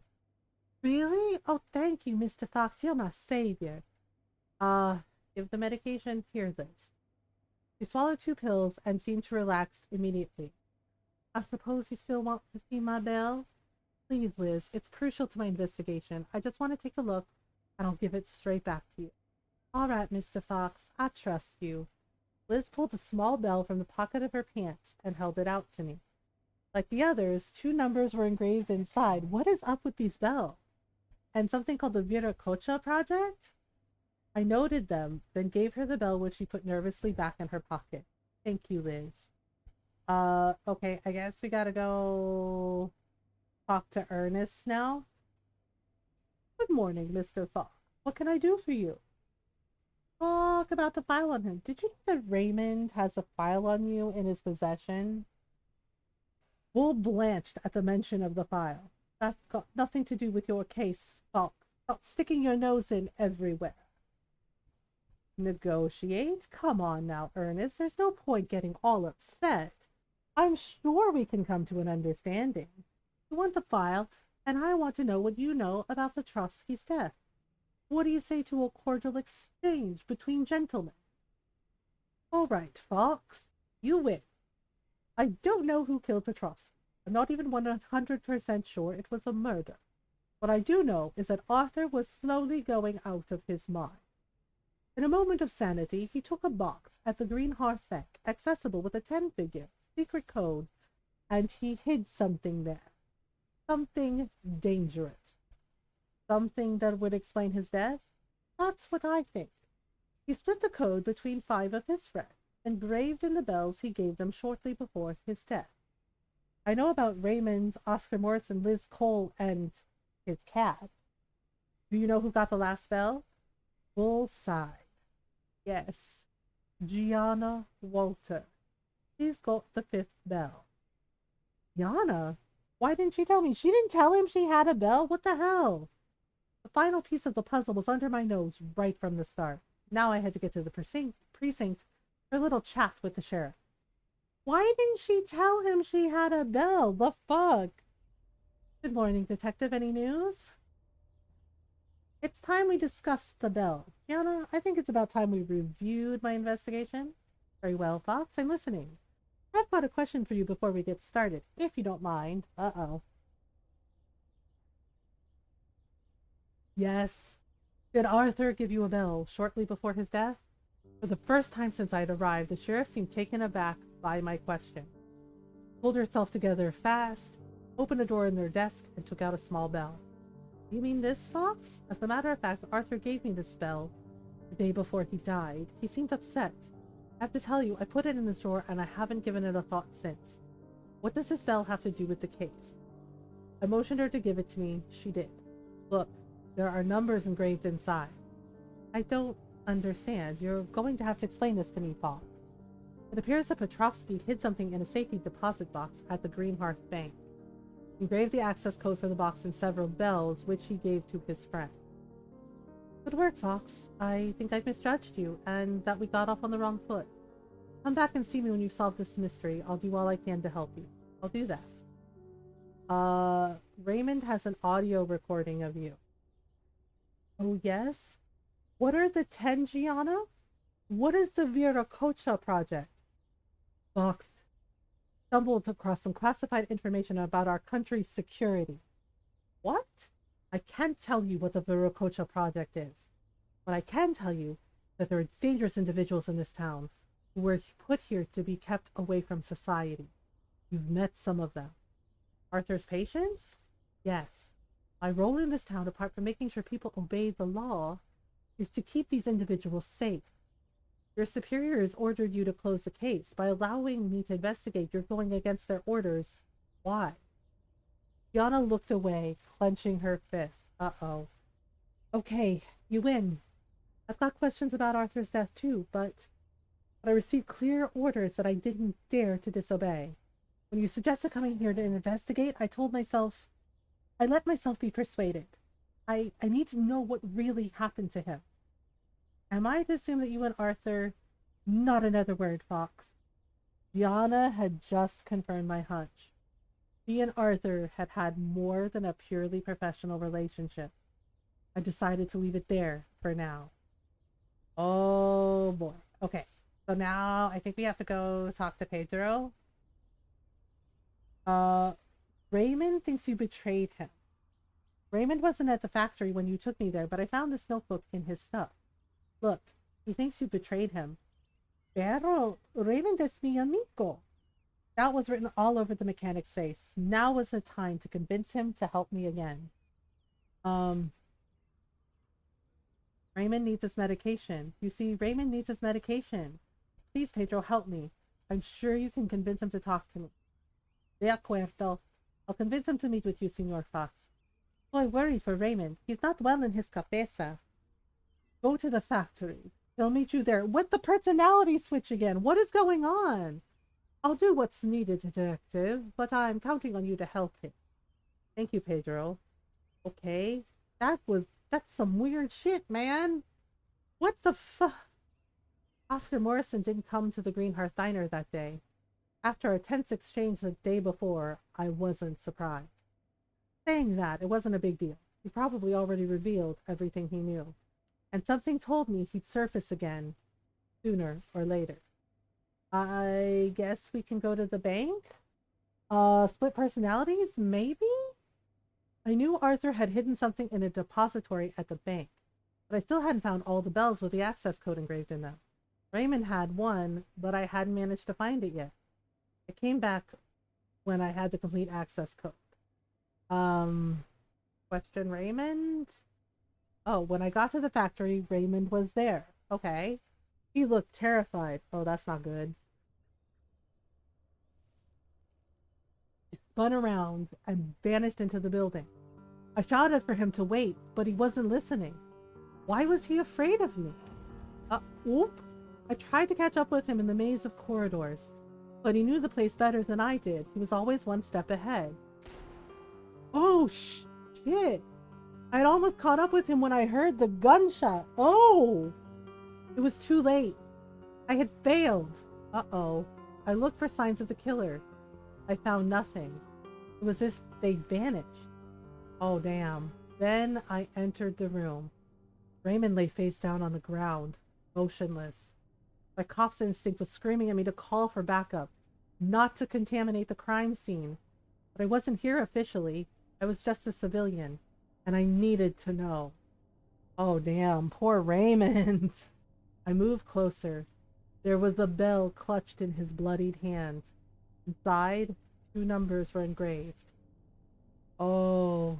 Oh, that's bad. That's real bad. Oh, we're just gonna leave him there? Well, okay then. Yeah, damn, dude. I went to the bank. I found the 5 bells and the 10 figures that would allow me to access Arthur's safety deposit box. The person at the counter didn't seem surprised to see me arrive. I identified myself and asked to go to the safety deposit boxes. He replied that my arrival had been expected and that Dr. Petrovsky had left instructions. Okay? They took me through a maze of corridors to a room where the walls were covered with small drawers. After a few tries, I managed to enter the combination. The first figure was the order the numbers were entered, and the following ones were the access code for the box. I made a terrible mistake. Buddy? Yeah. I made a terrible mistake. I opened the box. Oh no, it's gonna be bad, isn't it? Oh, what is that? It contained another bell. It was strange. I hadn't understood what it was. Put it back, man! Put it back! Like, oh my god, like the Filipino, I mean, all the Filipino, like, stories, my Lola told me, put it back where you found it. Put it back in the box, lock it away, don't open it ever again. Oh my god, what is that thing? Like, it's so creepy. That's a bell? It's totally Eldritch Horror. It's totally an Eldritch Horror bell. I mean, look at it. It's got, like, fangs. And, like, oh my god. Amelie backs away. Warning the evil high... the evil high hand judger, right? I'm like, oh my god, Dios mío. Talaga? No, put it back, man. Don't just, like, put it the fuck back. It's like, yeah, it totally looks like a Cthulhu, like, Eldritch Horror, Lovecraftian thing. And he's like, I made a mistake. I opened the box. It's like, yes, put it back. Back away. Back away. I know. It's like, put it back where you found it. I took it in my hands and it didn't ring. Oh, no. But it was as if I heard thousands of voices, thousands of screams. Oh, my God, put it back. Then the deafening flood faded, and suddenly a vision seemed to appear before me. Oh, shit. Arthur? Oh, his friend. Oh, God, he saw his dead friend. That's not a good sign. Oh, and we're back in the present. Okay. Everything is getting darker. As I remember, the world around me slowly seems to take shape, become more real. I know that the abysses of darkness that enshroud me will become impenetrable before my tale is told. Oh, cool. Eldritch Bell, right? But I'm not ready to put those events on paper. Not yet. All in good time. Terrible sounds seem to come from the next room. I hear banging on the door. More insistent by the moment. I don't have much time left. Where was I? Raymond had just been killed. I'd managed to get into Arthur's safety deposit box, which contained a strange object. The bell had made me hear the cacophony of thousands of voices. Again, put it back in the box, man. It showed me the image of the man who had brought me to join him in his nightmare. Arthur Petrovsky, my dead friend. Quickly, the image faded, and I'd seen that instant of the past, etched forever in the twists and turns of the soundless bell. Feel it? I know, right? Like, just like throw it in the ocean or something. Like put it in the box, throw it in the ocean with a lot of bricks. All I could clearly make out were Arthur's glasses, which lay there where they had fallen on the cabin floor. Oh no. The cabin? I didn't know how I knew, but I had silently received the knowledge of another place where Arthur had lived. A cabin in the woods near Greenheart. Then I heard the voices. Arthur's first, then another. A strange, shifting voice. Sometimes rasping and metallic, sometimes lilting, sometimes calm and determined. Rasping and metallic? Oh my god. Wars on your house, wars on your wife, wars on your kids, right? It's like metallic sound. Oh god, there's an eldritch horror walking around. I tried to see this person's face, but everything was plunged in darkness. Fight! Don't let this monster take your life! Don't let it! You have been too curious, Doctor. You wanted to know what we were? Oh no. Now you know. But you'll take that secret with you to your grave. Hey, no! Stop! Don't! Oh! Oh no! Arthur uttered a ghastly cry of pain. I hear grisly noises, the splintering of bone and the ripping of flesh. Oh, that is gnarly, man. Oh, okay. Well. No. What have I done? Arthur! I'm sorry! The voice had changed again. It was a voice I knew, but I couldn't put a face to it. The foreman is too strong. I couldn't stand against him. Go! Leave me! There was sobbing and a door slammed. Uh-oh. Summerween is going wacky. Oh boy. And I was once again in the bank, beneath the cold strip lighting, with a strange bell in my hand. Seriously, lock it up in the box, weigh it down with stones, chuck it into the ocean! I thought the contents of the box would be the answer to all my questions. Bro. I was wrong. It held nothing but more questions. A secret that weighed on the town. A secret shared by Arthur Petrovsky's patient. A secret that I was about to drag into the light. Oof, we made it to chapter 2. Damn. What? Like, as soon as he saw that thing, like, if you see something like that, don't hang on to it.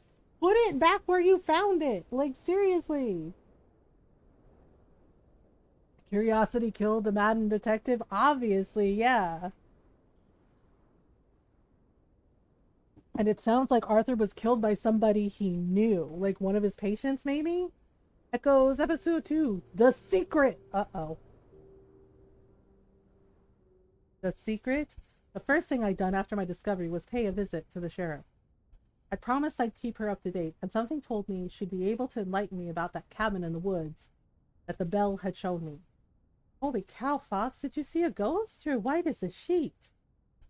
I remember how hesitant I was to tell her the details of my experience. After all, what had happened was clearly pretty far-fetched. I'd simply replied, "You don't know the half of it, but I'd rather keep that tale for some other time." Possession? Maybe, I don't know, because like Pedro, he has like 2 personalities, and they keep switching, and it's really, really fucking weird. Yeah, like the personalities keep switching, and it's really odd. So it's like, okay. How that lead with the bells, did it take you anywhere? Talk about Arthur's cabin? Did Arthur have a cabin in the woods near Greenheart? Not many people know about that, Fox. How the hell did you find out? It doesn't matter. Look, if I have to go into every tiny detail, we'll never be done with this business. It's irrelevant to the case, don't you think? You're absolutely right, Detective.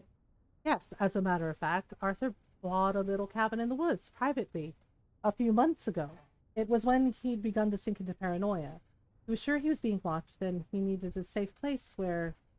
Fiona paused a moment before she continued. Anyway, as far as I know, I was the only person who knew of its existence. Even though I strongly suspected that Arthur and the sheriff had had an affair, I decided not to focus on that. The subject seemed to make her uncomfortable. I see. It's a stone's throw from the town boundary by the forest trails. I'll show you how to get there on a hiking map. Okay, talk about the bank. I was able to get into Arthur's safety deposit box at Greenhearth Bank. And? Should we tell the truth or should we be vague? I don't know if we should show her that bell because I feel like it's bad. So you think we should be vague? Be vague or tell the truth? Be vague? The contents were odd. I don't know what to think. Even the thought of talking about the bell made me uncomfortable. It was I who found it. It was mine. Oh, dude, come on, put it back. You didn't put it back, did you? Was I already condemned at that point? Was I already corrupted by the echoes of the bell? Oh, damn. Probably. I'd rather not divulge that information until I know more. I understand, Fox. Tell me about it when you're ready. The only thing I'm sure of is that object is the linchpin of this investigation. I think it's the missing link between Petrovsky, his death, and his patient. If we're dealing with a murder, it could be the motive. I see. What do you plan to do now, Fox? Any idea on how to proceed? I'm going to start by going back to question our persons of interest. Good idea.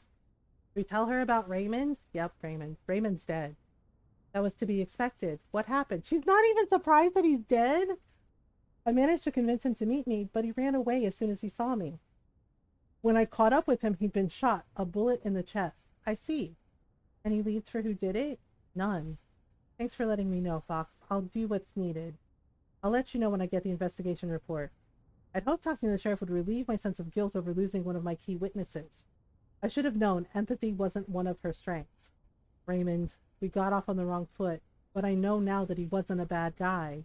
At that moment, I promised myself I'd find his killer. Yeah, like, why is she so calm about the fact that he's dead? Justice would be served. It had to be. That's weird. And then she's like, I'll do what's needed. And it's like, ma'am, are you okay? Because I feel like maybe you're not okay. I guess let's search Arthur's cabin first. Oh, the cat is here. After a good 15 minutes walk along the forest path, I reached Arthur's cabin. On the stoop by the door, Arthur's glasses lay where they'd fallen, which seemed to confirm the vision I'd had at the bank. Oh boy. Inside, however, unlike his official apartment, everything was perfectly tidy, as if he'd just left.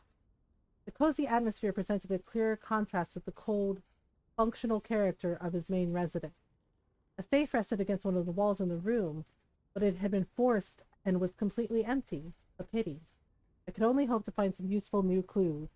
I know we keep running into this cat. Like, it's Arthur's cat? Hello, kitty. Arthur's cat awaited me on the desk. How had it gotten in?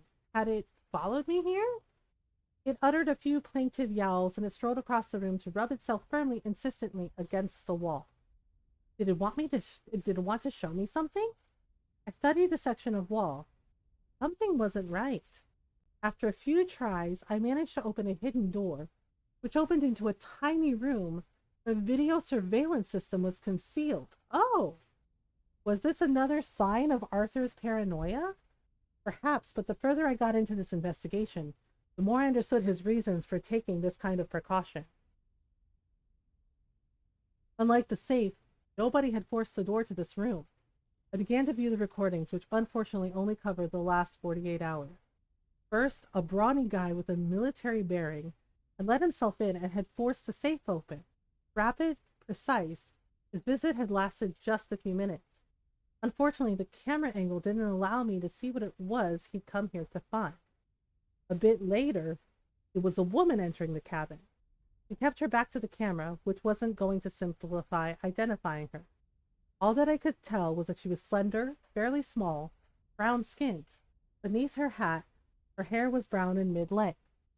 Cat ace detective. The way she moved suggested a young woman around 30 at most, probably younger. When she discovered the wide-open safe, she panicked, clearly anxious at the thought that someone had been there before her. Oh dear. Oh gosh. The videos raised two important questions. One, what had been in the safe? And two, how did these individuals know of the existence of the cabin? Good question. Is there anything... Wait, there's something here. What's that? A cigarette butt. Arthur wasn't a smoker, and the two people I'd seen on the video didn't look like the kind of addicts who'd forget about a cigarette butt. It meant that the cabin had already been visited more than 2 days earlier. Maybe this was an important clue? I made a mental note to keep my eyes open. Okay, anything else? There's a hat, there's this, there's... What's this in the corner? Some sort of strange symbol carved into a piece of wood. Uh-oh. But what's in the fucking box? I know, right? Uh-oh. Who could have done that? That symbol looks ominous. And why would Arthur keep the object in his cabin? I recalled Oscar in his drawings. He'd given one to his doctor. Perhaps this was a gift from one of his patients, too? If I asked around town, maybe someone could put me on the right track. Nothing else catches my eye. All I could do was hope these new clues would be enough to move the investigation forward. Okay, we could ask Oscar, I guess? Oscar was back at the diner. It was as if he was waiting for me. If our last conversation had been heated, he didn't show it. The artist seemed very mellow, almost jaunty. Mr. Fox, what a pleasure to see you, my dear friend. I believe I heard that you've been having a most productive day. Is your little investigation proceeding as you wished? His attitude and his air of satisfaction were extremely irritating. Had he manipulated me? Be sarcastic, grin and bear it. Get angry. Let's remain calm. Oscar, why do you make our conversation so difficult? I'm sure we want the same thing. Don't you think it would be easier for us to work together? We don't want the same thing, Mr. Fox. You want the truth, don't you? I already have it. As for what I want, that's not your affair. But I'd still like to thank you. Thank me? Yes, thank you. Thanks to you, there's no more Raymond. The old rogue was asking some rather too pertinent questions. Thanks to you, the contents of this security box are safe. So, what you want is that? Uh-oh. Oscar gestured me to be quiet, hastily. I didn't understand why at that moment, but he looked so wretched that I instantly obeyed. Say no more, I beg you, we're being watched. No, I don't want the contents of the box, absolutely not. Ideally, you would leave town now, but I suppose that's out of the question, not while you lack the answers you seek. Answers I am unable to give you. Because you're being watched? Exactly, Mr. Fox, exactly. However, even though I greatly appreciate your most agreeable company, my time is precious and I have much to do. If you'll excuse me. Wait, where can I find you if I need to talk to you?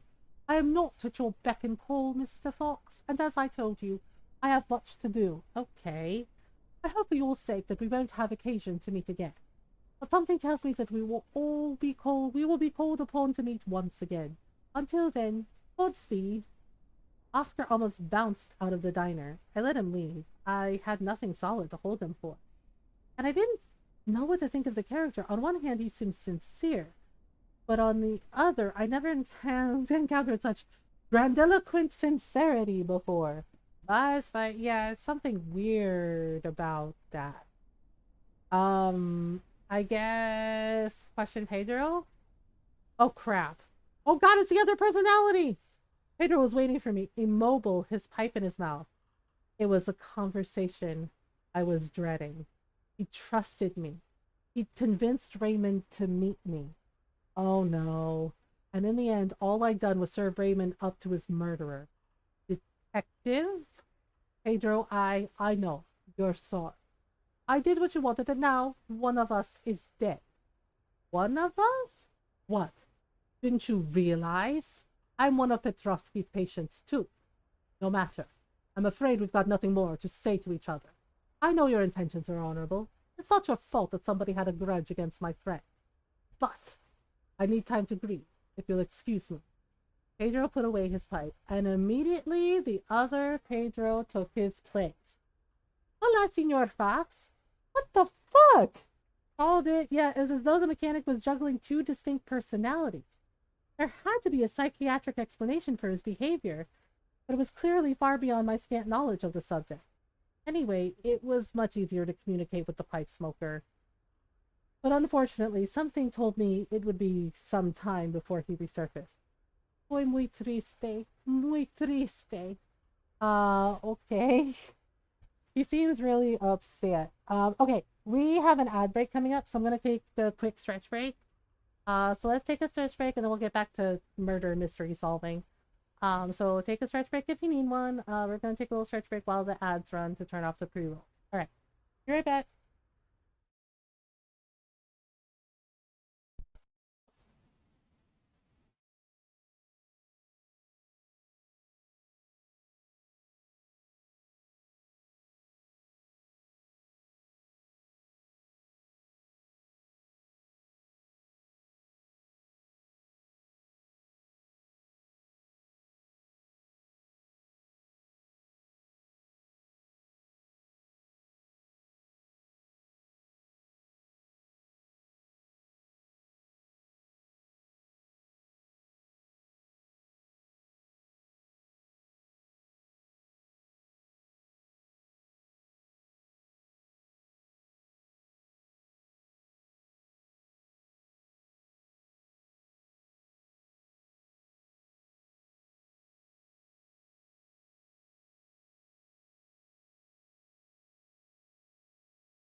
Right, back solving mysteries. Okay, so let's. You know what? Let's ask Pedro about this carp symbol. Is it familiar to you, Pedro? Sí, Senor Magnus. Senor Magnus. What? Senor Magnus? Magnus? Is that the name of the person who carved this piece of wood? See, old man with beard. He had problem with brakes for the car. Hang on. This Magnus is the third person who had his car sabotaged? See, sabotage. Do you know where I can find him? No say. Sorry, Senor Fox. Thanks, Pedro. So the man who carved the pieces of wood was the third victim of Raymond's sabotage. The net was closing around this Magnus, but I still didn't know where to find him. Talk about the people who broke into Arthur's cabin. I'm looking for a soldier, Pedro. Does that mean anything to you? Sí, el militar. Danger. He scared me. Do you know his name? El militar? No sé. And a young woman, quite slim, mid-length brown hair, tan skin? Sí, la señorita bonita. La conozco. Do you know her name? Muy bonita. Always kind with me. Pedro appeared to be really shaken by Raymond's death. It seemed pointless to press him, for the moment at least. Still, he seemed to know the young woman. Maybe he'd be more receptive when he'd had some time to grieve for his friend. Okay, well, that's all we're gonna get out of Pedro. Maybe Liz knows Magnus? Maybe he comes to the diner. Liz seemed agitated. Who could blame her? She'd just lost her doctor, one of the few people she trusted. Then I'd arrived and turned everything upside down with my investigation and my questions. I hadn't realized just how fragile the mental balance of Petrovsky's patients was. On the other hand, I'd come here to find answers, but the truth continued to evade me. Liz was the gentlest, most cooperative patient I'd met. I felt I had no choice but to keep questioning her. Mr. Fox, coffee? Are you all right, Liz? You don't look so good. Oh, Mr. Fox, I've just heard about Raymond. I'm sorry, it's so... Poor Raymond. Don't be afraid. Help me. I need your help, Liz. I'll never manage to solve this case on my own. Thank you for the low energy. Hello, I hope you're doing well. And as long as the truth remains hidden, you'll be in danger. You don't understand, Mr. Fox. It's the truth that puts us in danger. Raymond, he wanted to know. Some things are best left buried. But I think it's too late now. I'm going to miss my life here, Mr. Fox, when it's all over. I don't want to die, you know. I don't want to end up like Raymond or Arthur. Okay, that's ominous. We were silent for a minute. I didn't know what to say. Then, after drying her tears, Liz seemed to pull herself together. I think the chance to unburden herself had been a relief. She tried so hard to lead a normal life. There's no point in me feeling sorry for myself. Thanks for listening, Mr. Fox. Can I get to something? Talk about the symbol found. This symbol was carved into a piece of wood. Does it mean anything to you, Liz? Yes, that's Mr. Langdon. He's always carving things into bits of wood like that. You know where I can find him? He comes by the diner pretty often, but he's already been in today. You missed him. When he comes back, could you introduce me? Of course, Mr. Fox. One last thing. Yes? Do you know Mr. Lindgren's first name? I think his name's Magnus, but I always call him Mr. Lindgren. I'm not certain. Now I had a name for this new person of interest. Magnus Lindgren. Uh-oh. I made a note to come back and see Liz later so she could introduce me. I had a few questions for him. Okay, let's ask her about Arthur's cabin. I'm looking for a military-looking man and a young woman, mid-length hair, dark complexion. Does that sound familiar? Military? No, sorry, Mr. Fox. I don't know who that could be. And the young woman? Slim, quite small. She maybe wears a hat sometimes? No, really, that doesn't strike a chord. Sorry, Mr. Fox. Can I get you another coffee? Thanks, Liz. I'm fine. Let's see. Secret of Petrovsky's patients. All Arthur's patients seem to share a secret. I need to know what you're hiding, Liz. It's the only way I'll understand what happened to my friend, you see? Yes, I see. I don't know, Mr. Fox. When they put us here, they made us forget. But I think that... Wait. Who put them there? They put them there and what, they wiped their memories? I think some of us have begun to remember. Like Raymond? Yes. Raymond was the first, but I don't want to remember, Mr. Fox. It's too horrible what happened to us. Insist? Are you sure you don't remember, Liz? Please, it's... No, stop. I don't want to... I can't remember. I'm warning you if you... It was the first time I'd seen Liz fly off the handle. A moment later, she'd gotten a grip on herself and calmed down. I'm sorry, Mr. Fox. I got carried away. You know, it's hard for me. Be kind to me, please. Sorry, Liz. I didn't want to upset you. Liz was obviously unstable, and I had nothing to gain from upsetting one of my only allies. Okay. That's weird. I know, right? And she said they put us here and made us forget. But what is it? Like some weird, like, shadow government project? And they wiped their memories? That seems really odd. And, Ernest was waiting for me. Despite our earlier heated debates, his smile had returned. I can't deny that he ended up helping me, even if he'd taken some convincing. Was he friend or foe? I didn't know yet. My cop's instinct urged me to trust a former informant, but on the other hand, Bull was clever. Too clever. And I didn't know his motive. Trying to explain the whole increased population for a seemingly no reason thing? Yeah. Ah, Mr. Fox, how did your trip to the bank go? Of course, he already knew. But I wasn't about to disclose the existence of the silent bell to him. Not yet. Information was Bull's currency. And that information was worth a lot. A whole damn lot. I needed to keep it in reserve for the time when I really needed his cooperation. Oh, it wasn't exactly thrilling, I'm afraid. Lending institutions tend to be much the same from one end of the country to the other. What a shame. I was so hoping to see you return triumphant, your investigation finally resolved. If you haven't got anything to tell me, what can I do for you, my dear guest?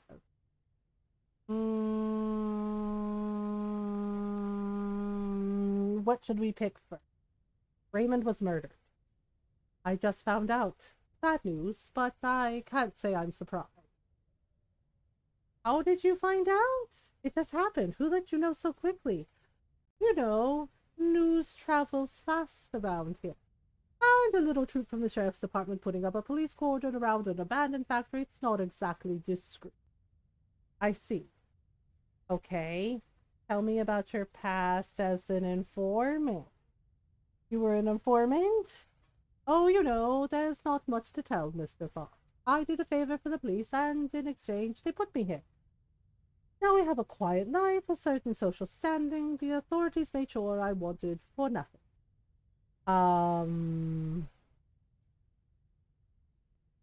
That hasn't stopped you sticking your nose. Okay, tell me more about your past before you came here. What did you do to become eligible for the witness protection program? Now, Fox, you're on the force, aren't you? You know perfectly well that any information linking me to my former identity could put me in danger. We already made a deal. I gave you important information for your inquiry in return for your silence. I'd ask you to have the grace to respect that. Oh, that's just rude. Have you ever seen this symbol carved into this piece of wood?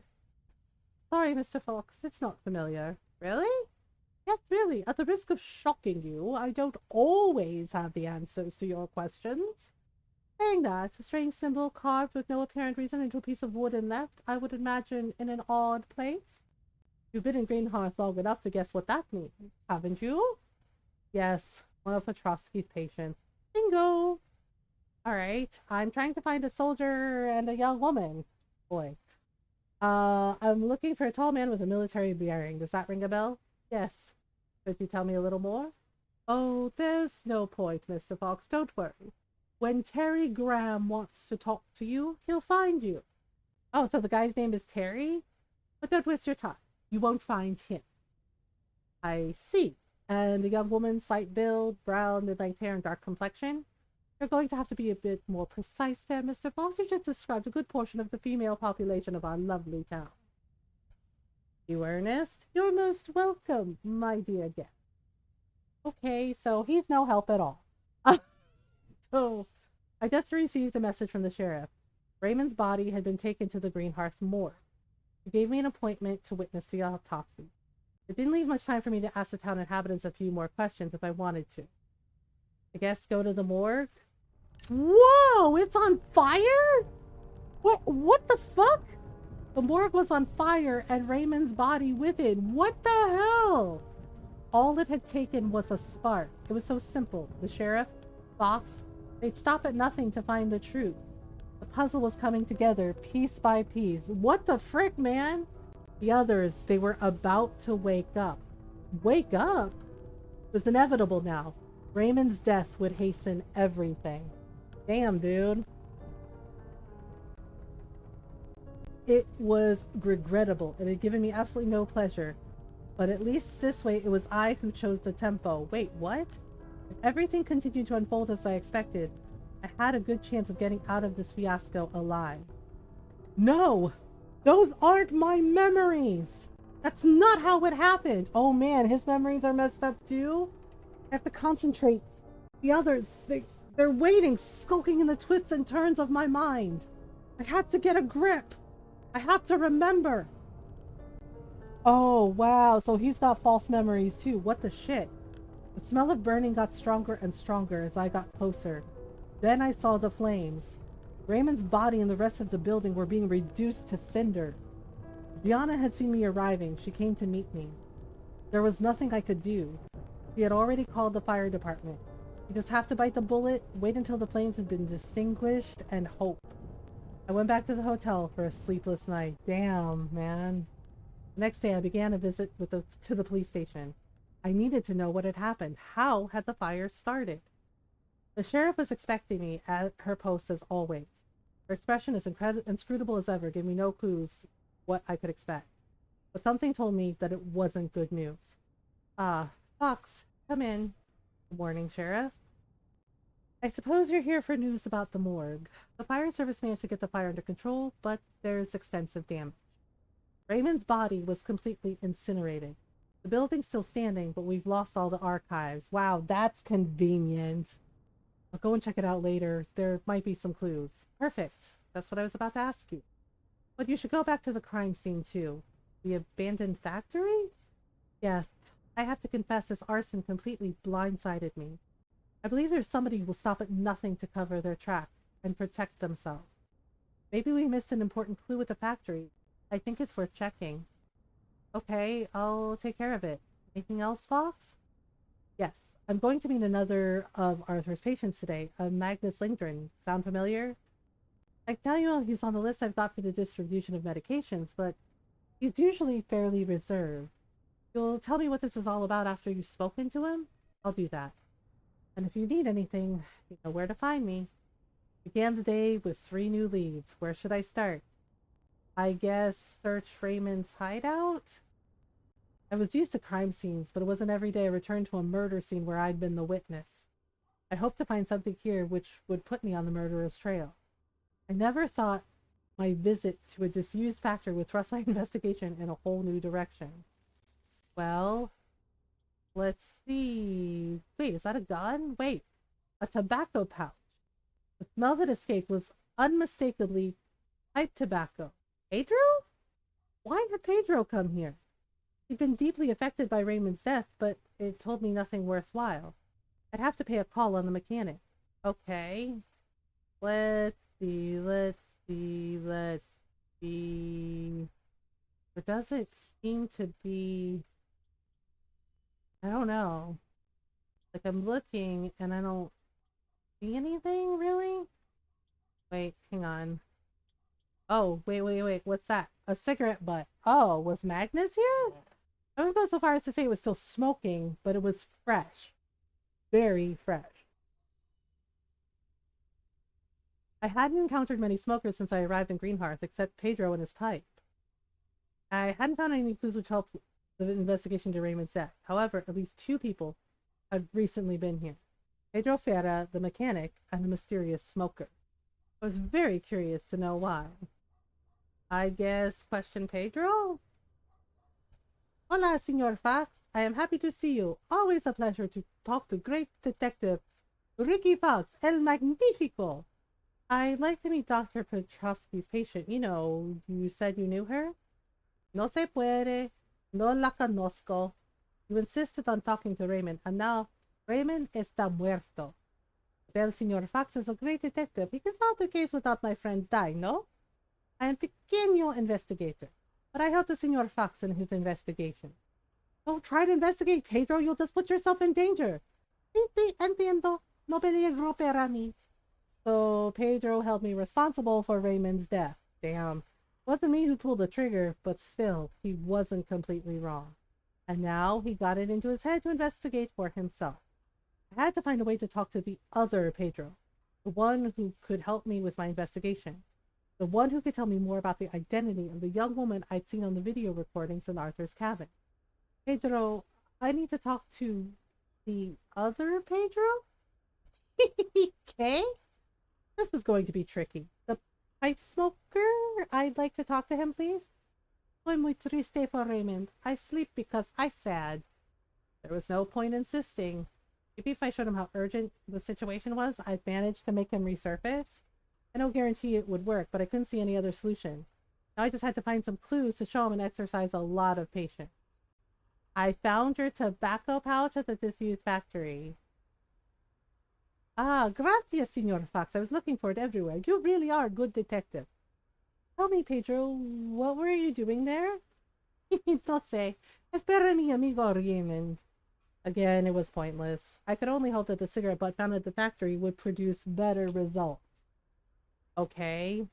Investigate Magnus? Liz was waiting for me. She seemed worried and tired. Oh, Mr. Fox, Mr. Lindgren is here. I told him that you wanted to talk to him. He's waiting for you. Ask how she is. Are you okay, Liz? You look tired. No, I'm not too good, Mr. Fox. Everything that's going on in town in the moment is very disturbing. I remember things, horrible things, fragments, snatches of things I'd rather forget forever.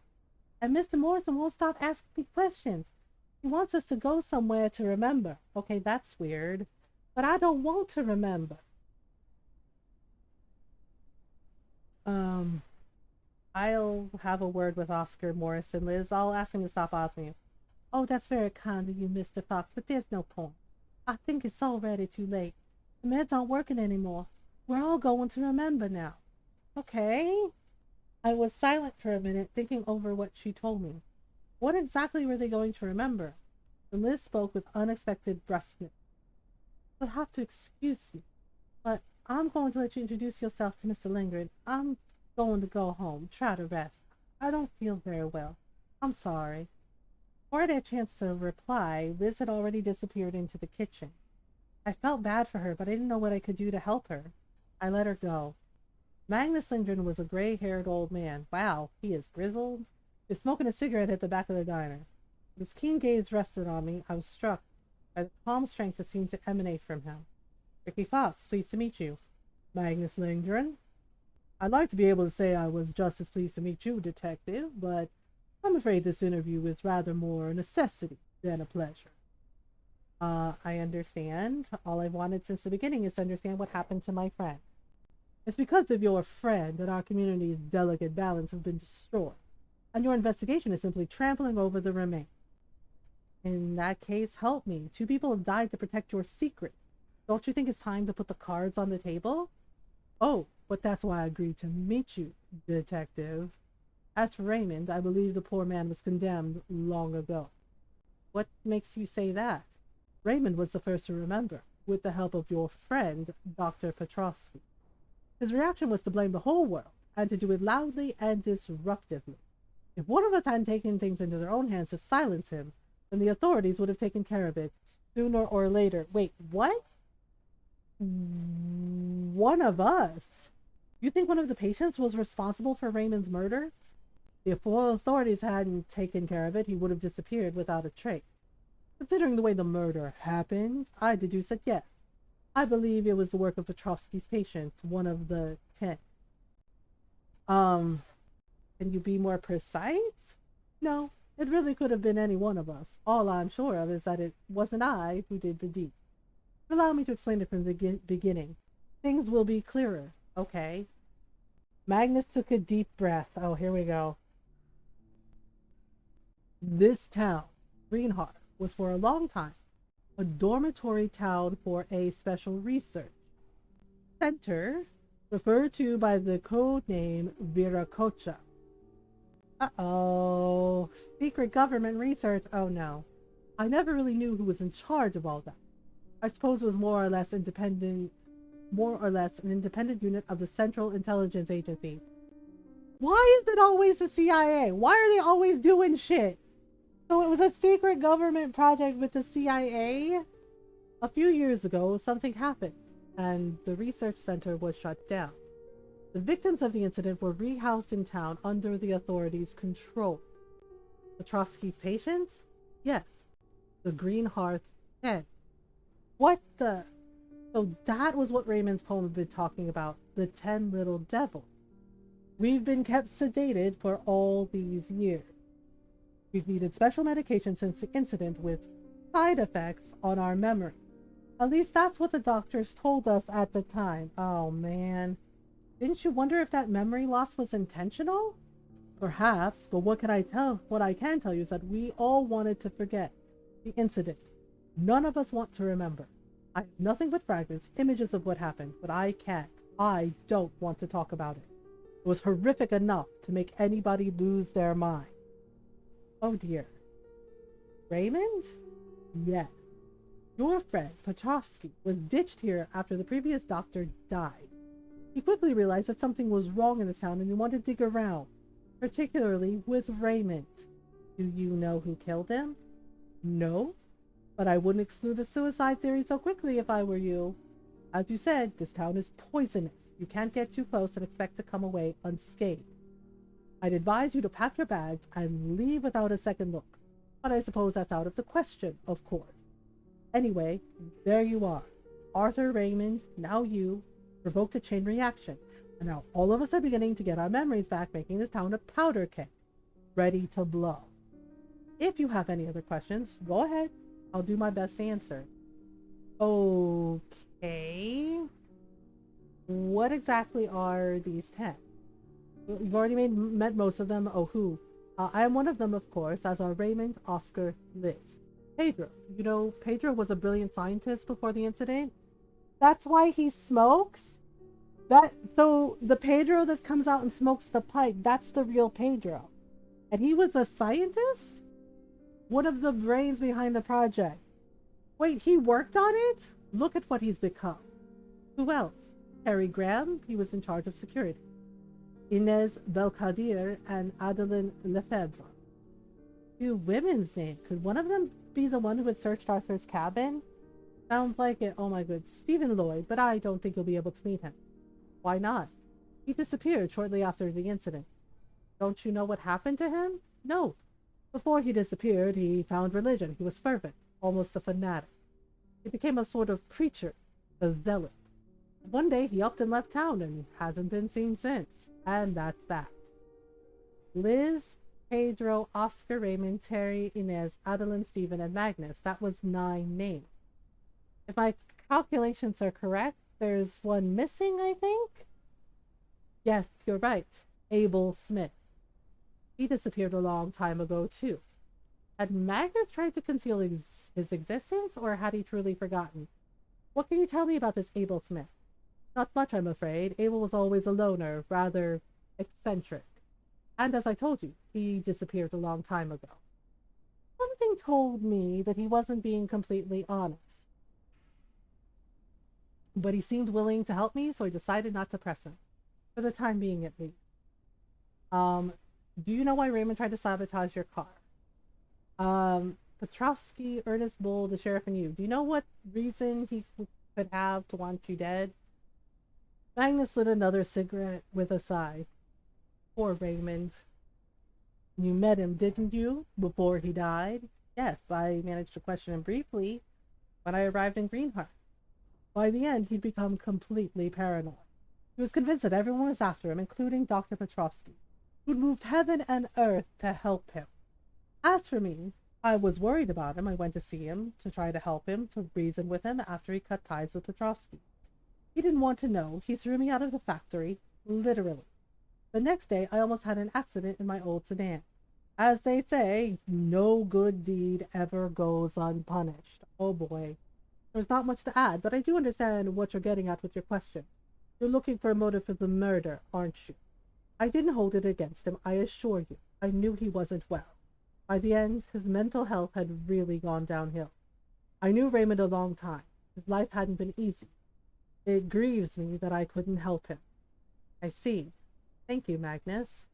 In some circumstances, a quarrel that had gotten out of hand could certainly constitute a plausible motive. But I was finding it hard to believe in that theory. Magnus really didn't seem the hot-tempered type. Okay.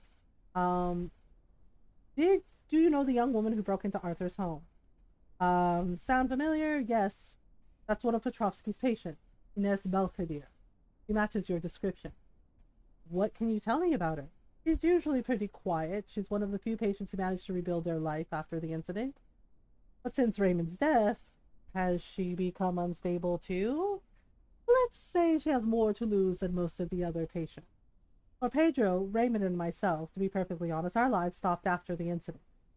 You know where I can find her? Not really, sorry. But you should be prepared to meet with some difficulties. I don't think she'll want to talk to you. I see.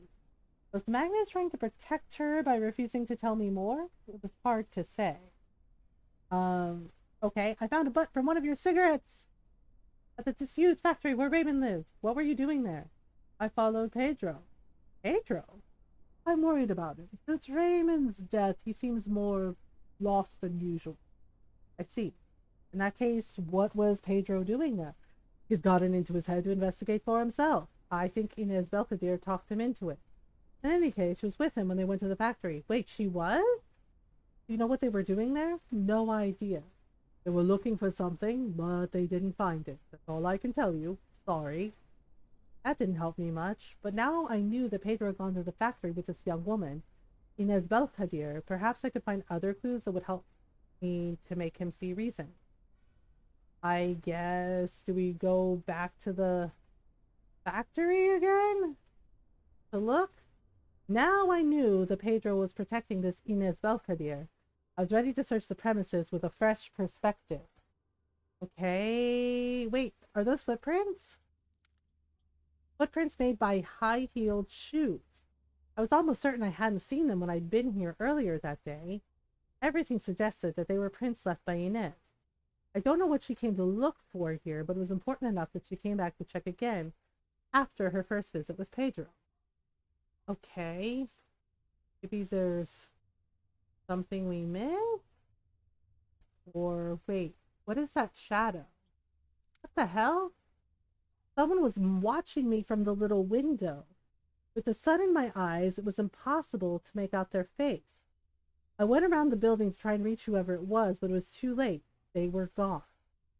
Was it Inez? If I was to believe the footprints I just found, it was likely. Unfortunately, after a long search of the premises, I had to face facts. There were no more useful clues at the factory. There was nothing for me to do but go back and question Pedro and hope he'd be more cooperative this time. Okay. Hola, Senor Fox. I went back to the disused factory. ¿Por qué? Raymond not there now. Your friend Inez, she went back without you. She's doing her own investigation. I think she's in danger. No la conozco. Pedro, if you care about her, you don't want her to end up like Raymond, you have to talk to me. There was a moment of hesitation. Then Pedro finally took out his pipe. Oh, snap. Inez, I did what I could to protect her, but if she won't stop, yes, I'm afraid she'll end up like Raymond. Do you know what she's looking for at the factory? A notebook. The diary of Abel Smith. Raymond had it. What's in this diary? Enough information about what's been going on at Greenheart to create a fine national scandal. But how? After Raymond's death, she decided to take matters into her own hands. She thinks the diary will keep her safe, and she's ready to call in the press if the situation escalates too much. Uh-oh. If the CIA was doing like weird secret world research, they're not going to let that happen. The diary, do you know where it is? No, I told you. It wasn't at the factory when we went there. I thought for a moment. Magnus Lindgren had been to the factory too. When I asked him the question about the 10, he failed to mention this Abel Smith. Could he have lied to me? Had he gone to the factory before Pedro and Inez to find that notebook? I'd have to go back and ask him. He'd seemed cooperative, but would he want to give me that notebook? Thanks, Pedro. What are you going to do, Fox? I'm going to get that diary. Do you know where it is? I've got some idea. Very well, Detective. I can see you want to keep it to yourself, but be careful. That notebook? It may be one of the reasons Raymond is dead. Do you think someone would be ready to kill to get hold of it? I don't know, Fox. Perhaps. I need to rethink my conclusions. Was Magnus Raymond's murderer? Pedro seemed convinced that the diary was motive enough. As for his presence at the factory, maybe he was watching the crime scene, a crime that he had committed, and that's how he saw Pedro and Inez there?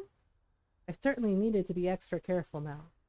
There had already been one death since the beginning of my investigation. I really didn't want a second. For my part, I'll try and convince Inez to meet with you. My moments of lucidity are too short, but perhaps you can persuade her to listen to reason. Um, what do you mean by moments of lucidity? Can you tell me more? It's since the incident, but it would take too long to explain. Sorry, but you'll just have to accept that we can only talk for a few minutes at a time. For now, at least. That's why I'm counting on you for Inez. I'll tell you more when I'm able. Okay? I'll come back and see you when I've got a hold of that notebook. A little visit to Magnus Lindgren was called for. Hey. So something in this notebook, detective. You've got Abel Smith's notebook. Oop, oop.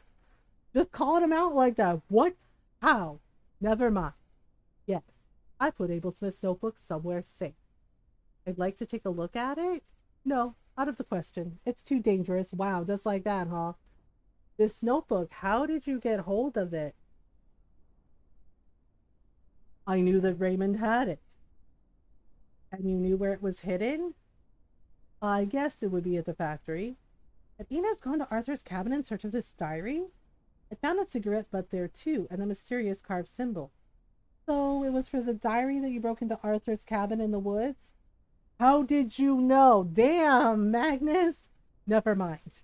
You are a detective after all. Yes, I thought it would be there, but it wasn't. When I realized that Inez was looking for it, I beat her to it. That information became public. The authorities would be a death warrant for all of us. They would really, like, yeah, but he's like, the CIA did like some weird secret research project. Yeah, this is some culture. They would really kill all of them just to, yeah, of course they would. If that diary is so dangerous, why didn't you destroy it when you found it? I I didn't even think of that. Oh damn, dude, really? And it's our story, our memoir. I couldn't resolve myself to get rid of it. I see. Look, Magnus, I need to get that diary one way or another. I told you, Fox, it's out of the question. It's too dangerous. Leave me alone now. Magnus stood up and left the diner. He wasn't going to give in. I'd have to find some other way to get hold of that diary. Maybe someone in Greenhearts could help me pay a visit to Magnus's home. If I didn't find the diary there, maybe there'd be clues to point me in the right direction. Time to ask one of my allies for a favor. Okay, but we still have to search the morgue. Damn, it is destroyed. Diana hadn't been kidding. The interior of the morgue had been completely gutted by the flames. There would be slim pickings on clues here. This was clearly the work of the murderer. What I didn't understand was what proof they'd been trying to erase. Had there been something on Raymond's body that would have given away the identity of the murderer? It's the CIA, FBI, they both are not above using war crimes. True. True. That didn't seem likely. Well, wait, there's a handprint here. Fingerprints. They were very clean and very visible, which would make identifying their owner child's play for the police.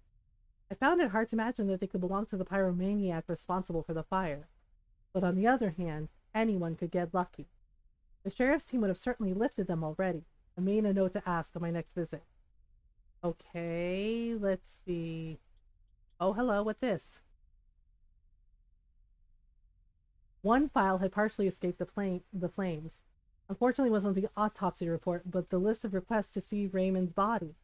Apparently, some of the patients had wanted to visit him. Did they simply wish to say goodbye, or did they have other reasons for the request? Hard to say. And there was another thing that aroused my curiosity. The file's recipient. It was addressed to a Pilkitix, an alias for sure. Pilkitix? Pilkit X? Pilkit X? That sounds like Eldritch shit too. What? Strange. I knew the Bureau was interested in the case, but did this mean that the Central Intelligence Agency was watching the town too?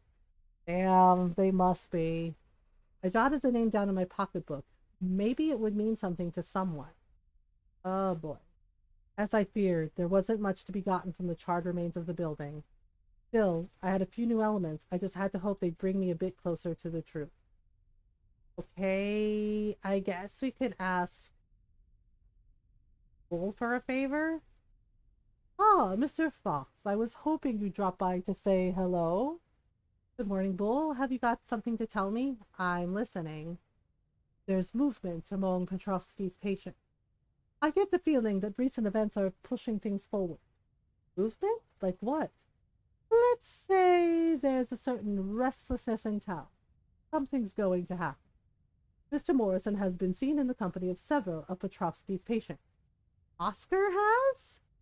Do you know what he's up to? Not exactly, unfortunately, but I do hope you'll be able to tip me off. I suggest that you keep your eyes and ears open, detective, as you know so well how to do. I intend to. And thank you. Still, do take care. I get the feeling that the medication Petrovsky was giving them is having less and less effect. So the medication was losing its effectiveness? I hadn't seen it from that perspective, but what Ernest said made sense. Explain the strange behavior of most of the patients. I see. If that's really the case, they're going to get more and more unstable. And recent events aren't going to help. One of them has been murdered and his body incinerated in the fire at the morgue. If I was there, I'd be feeling pretty anxious. Anyway, I'm counting on you. Can I do anything else for you, my dear friend? Does Tilkit X mean anything to you? Uh, um, of course it means something to me. Where did you hear that code name? In a file in the morgue? Yes, of course, the morgue. To let you investigate before they'd had time to clean up all the compromising evidence. So, do you know who it is? Nobody knows who it is, Mr. Fox. Tilkadex is a straw man, a faceless alias who appears over and over again in classified documents. All I can tell you is that, except in the very highest spheres of the intelligence service, nobody really knows who he is. What has he got to do with Greenheart? I don't know exactly how much he's involved with what's happening here, but I can tell you that he's taking a close interest. Having said that, I'm confident that with these recent developments, we'll finally learn more about his identity. I see. Thank you, Mr. Bull. Bull had been honest and disarmingly frank, quite unlike his usual self. Did he have his own reasons to want to unmask this Tilkit X? That's a good point. Can we question Gianna? Um, Talk about the fingerprints found at the morgue. I suppose you dusted them? Yes. Did you get a match? Yes, but the match might surprise you. I'm all ears. They belong to an Italian scientist officially reported missing in the 1930s. Excuse me? What? Wait.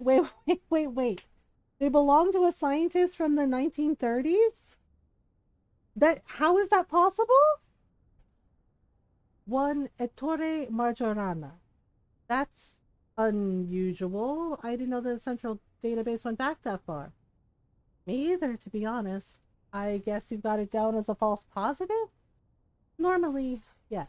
But after everything we've seen in this investigation so far, I've got to say I don't know who or what to trust anymore. If these prints turn out to be right, yes, it's mind-blowing.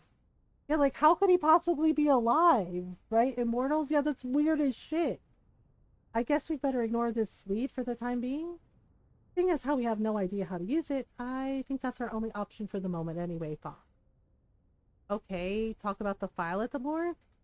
I found a file at the morgue that escaped the fire. Oh, what's in it? Nothing particularly interesting to solicit visits. Yes, we received several requests from civilians. They were all refused, of course.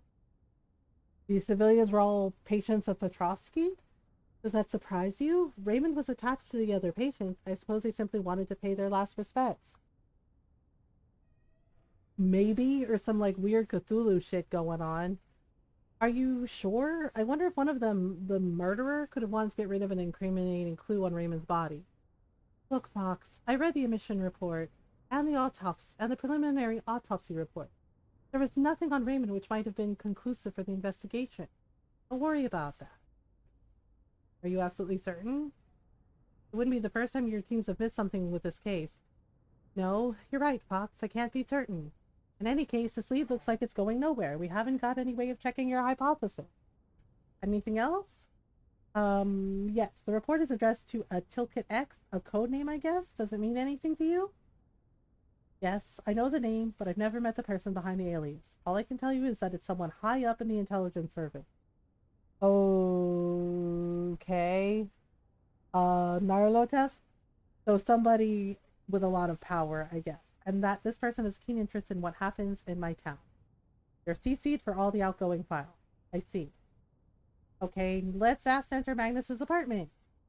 Can I ask why? It seems that Magnus has in his possession a notebook belonging to one of Petrovsky's patients.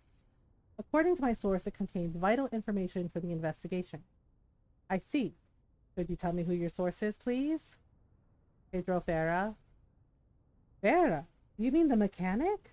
Really? Yes, really. Pardon my surprise, but how should I put this? I know what you're getting at, but I promise you, Pedro's a lot less backward than he might seem at first glance.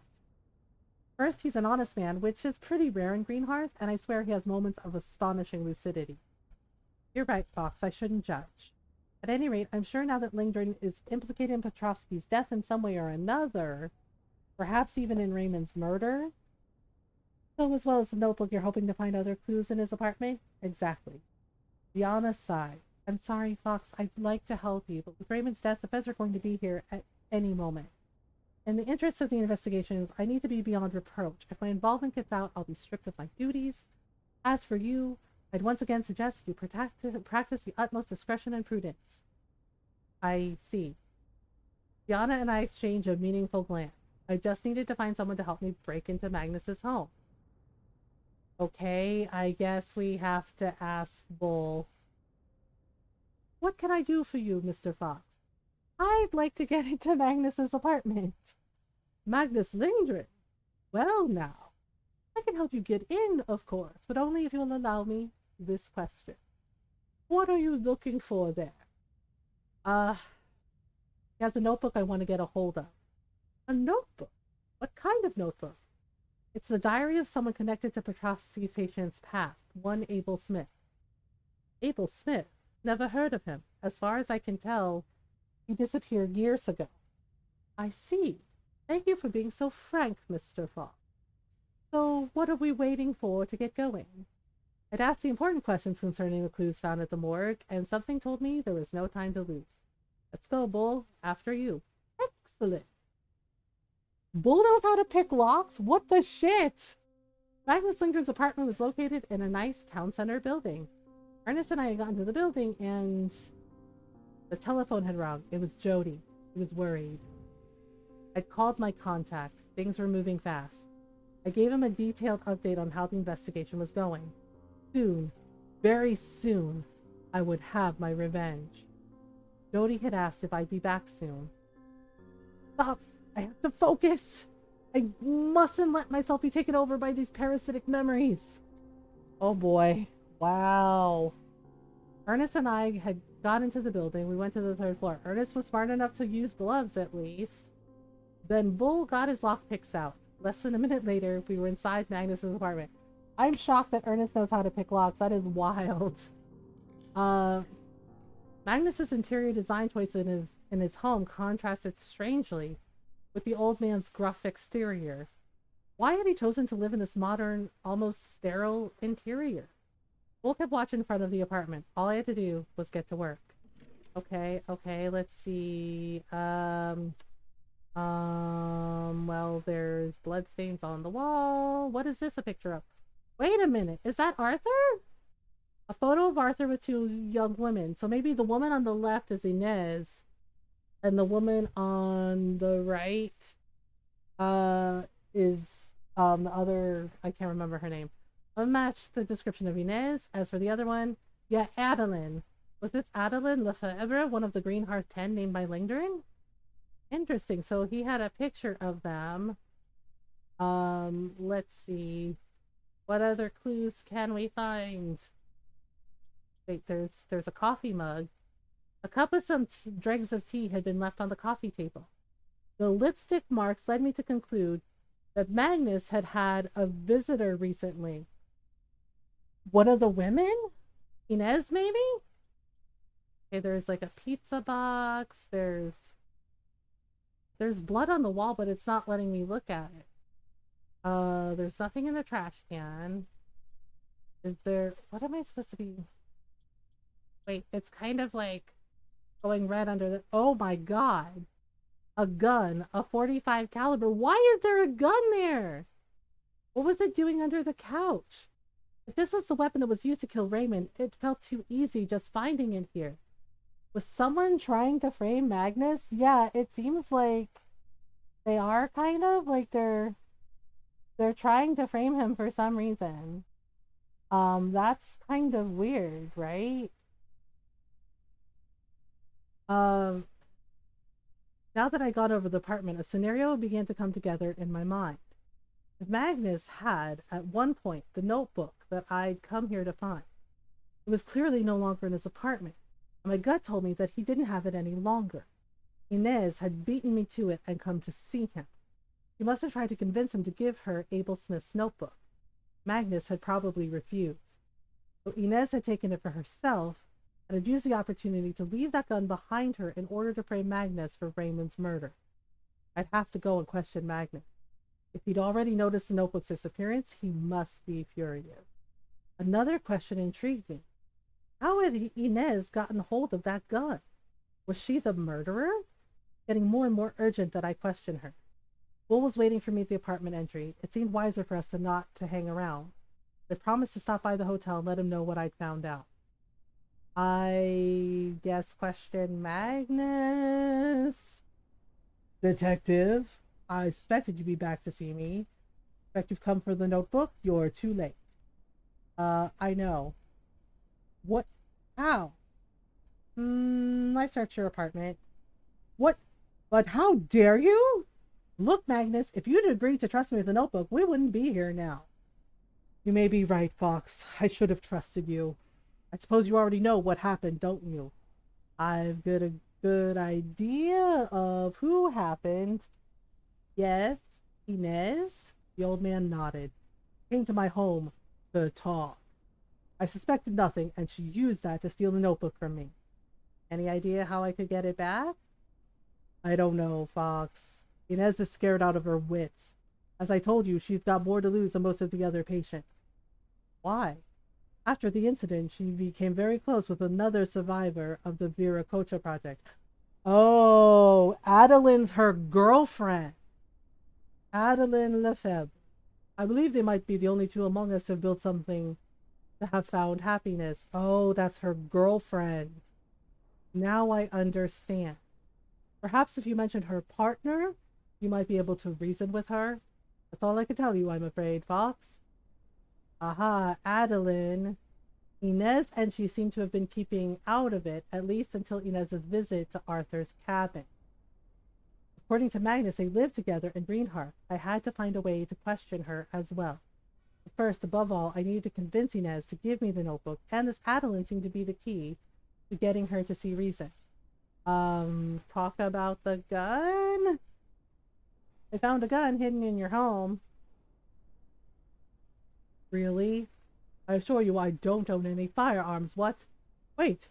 You think it is the gun that was used to kill Raymond? I promise you it wasn't I who did that. You do believe me, don't you? Yeah, I believe him. I think somebody's setting him up.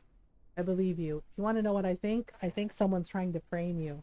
Inez? I don't believe she'd be capable of that, detective. Who else? Got into your apartment and stole the notebook from you. She could very well have used the opportunity to leave you an unwanted gift. If she did, then someone suggested it to her. Anyway, it doesn't really matter. I'm tired, Fox. Tired of this whole business. Magnus sighed and lit another cigarette. As for me, I'm going to follow Oscar Morrison.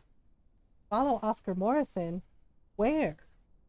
He wants us to meet to finish all this, once and for all. I don't know more than that. Magnus gave a small wave and left the diner, leaving a swirl of blue smoke behind him. Nothing remained but for me to do the same, and to hope that Inez would respond to the mention of Adeline Lefebvre. Oh boy. Okay, we have an ad break coming up, so I'm going to take a quick stretch break and get some more water. So take a stretch break if you need one, yeah? While the ads run, yeah? Alright, be right back.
I'm back. Ad break should be over. Hey Diggy, how are you?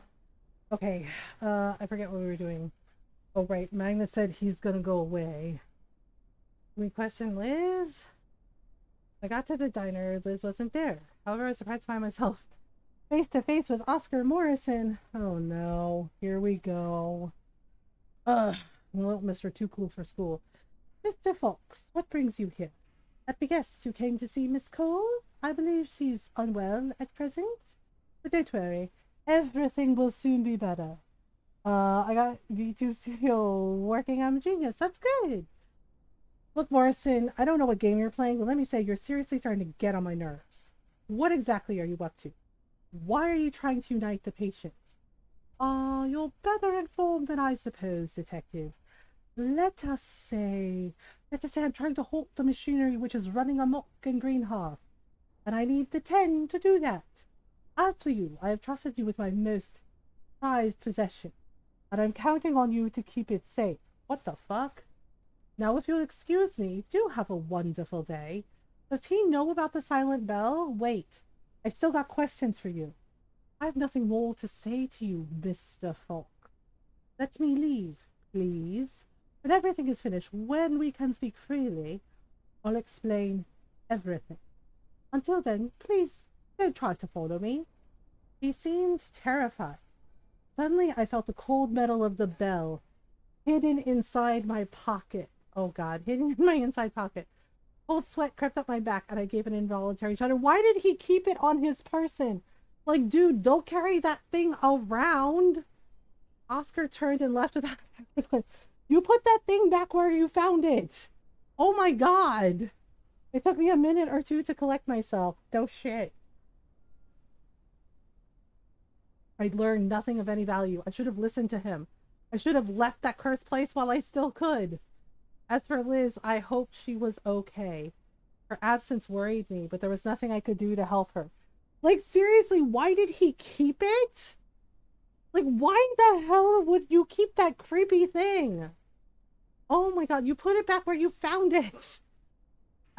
Question Pedro. Pedro was waiting for me. He promised to talk to Inez. I sincerely hoped he'd manage to convince her to meet me. Hola, Senor Fox. A friend of me is okay to talk with you. Thanks, Pedro. It will be okay for her, yes? Not bad thing happened, like my friend Raymond.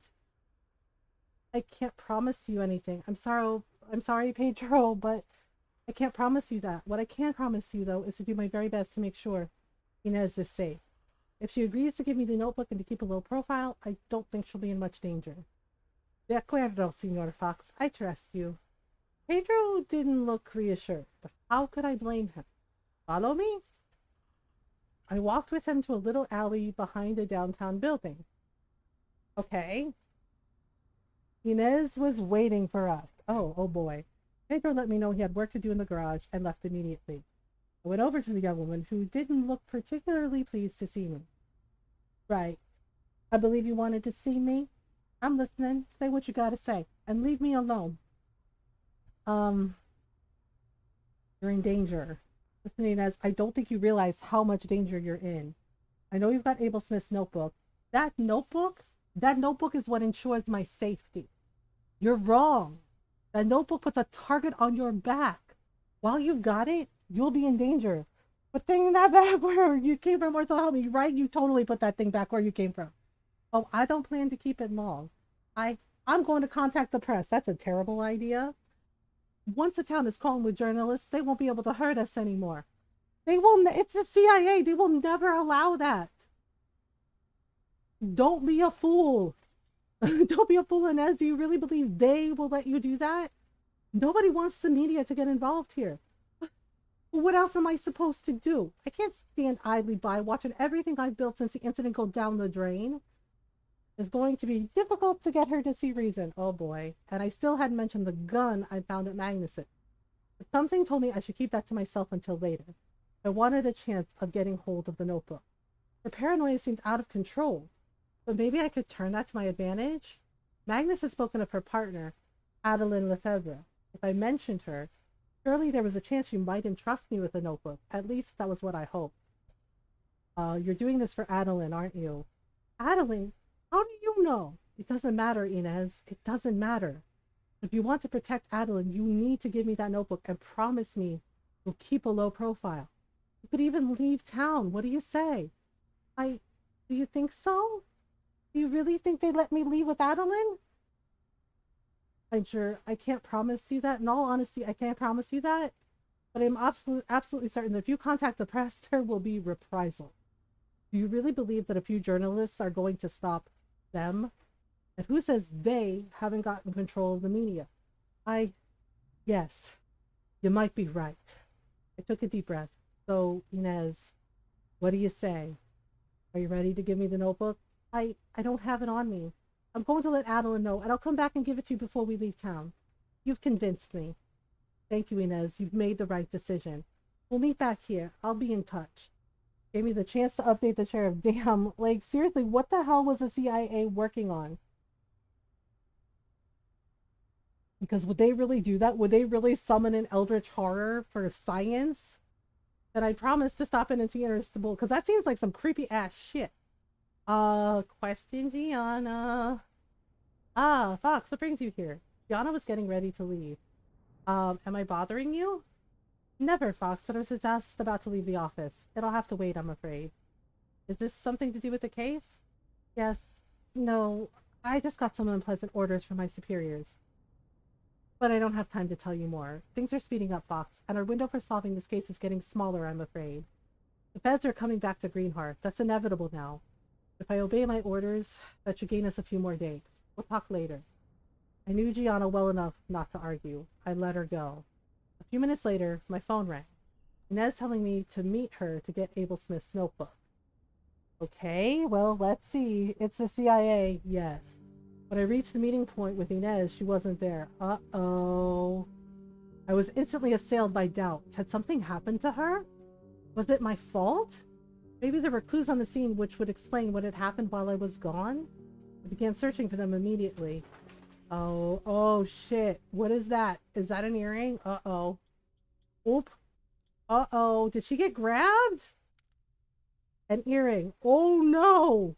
It looked like the one Inez wore if my memory didn't deceive me. Oh shit. Oh god, did they disappear her? Oop. A little cosmetics bag. The mirror had broken in the fall. Oh no. Wait. What's that in the boxes in the garbage? Oop.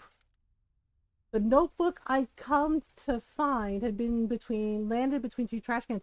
Wait, that symbol on the book is the same symbol that was carved in the wood. Luck?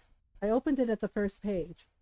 Written in round, almost childlike writing, this is the diary of Abel Smith.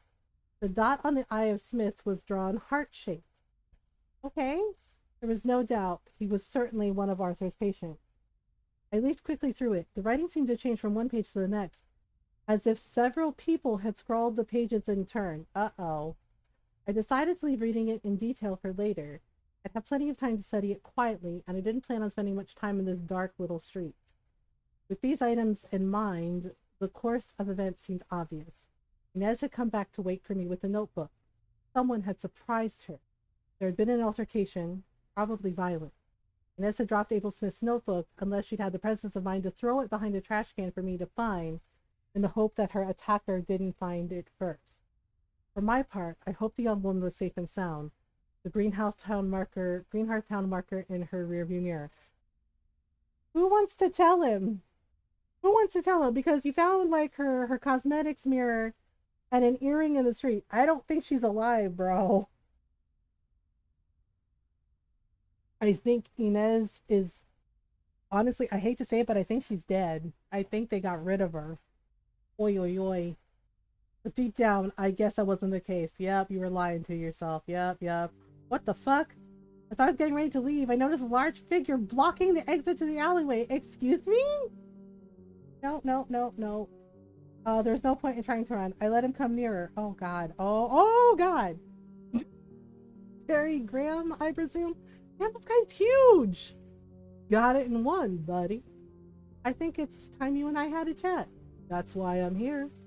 Listen, Ricky, the 10 are getting ready to leave for the hospital. The hospital? The research facility where the Viracocha project took place, if you prefer. Oh, fuck. You've heard of the Viracocha project, right? I nodded. Anyway, I thought I'd suggest you come with me. Is he suggesting or telling? I think we could do with a guy like you with us if we're not going to kill each other. What do you say? My leads were drying up one by one, all the patients in the same place. It was the perfect opportunity to finally solve the case. To finally understand why Arthur was dead.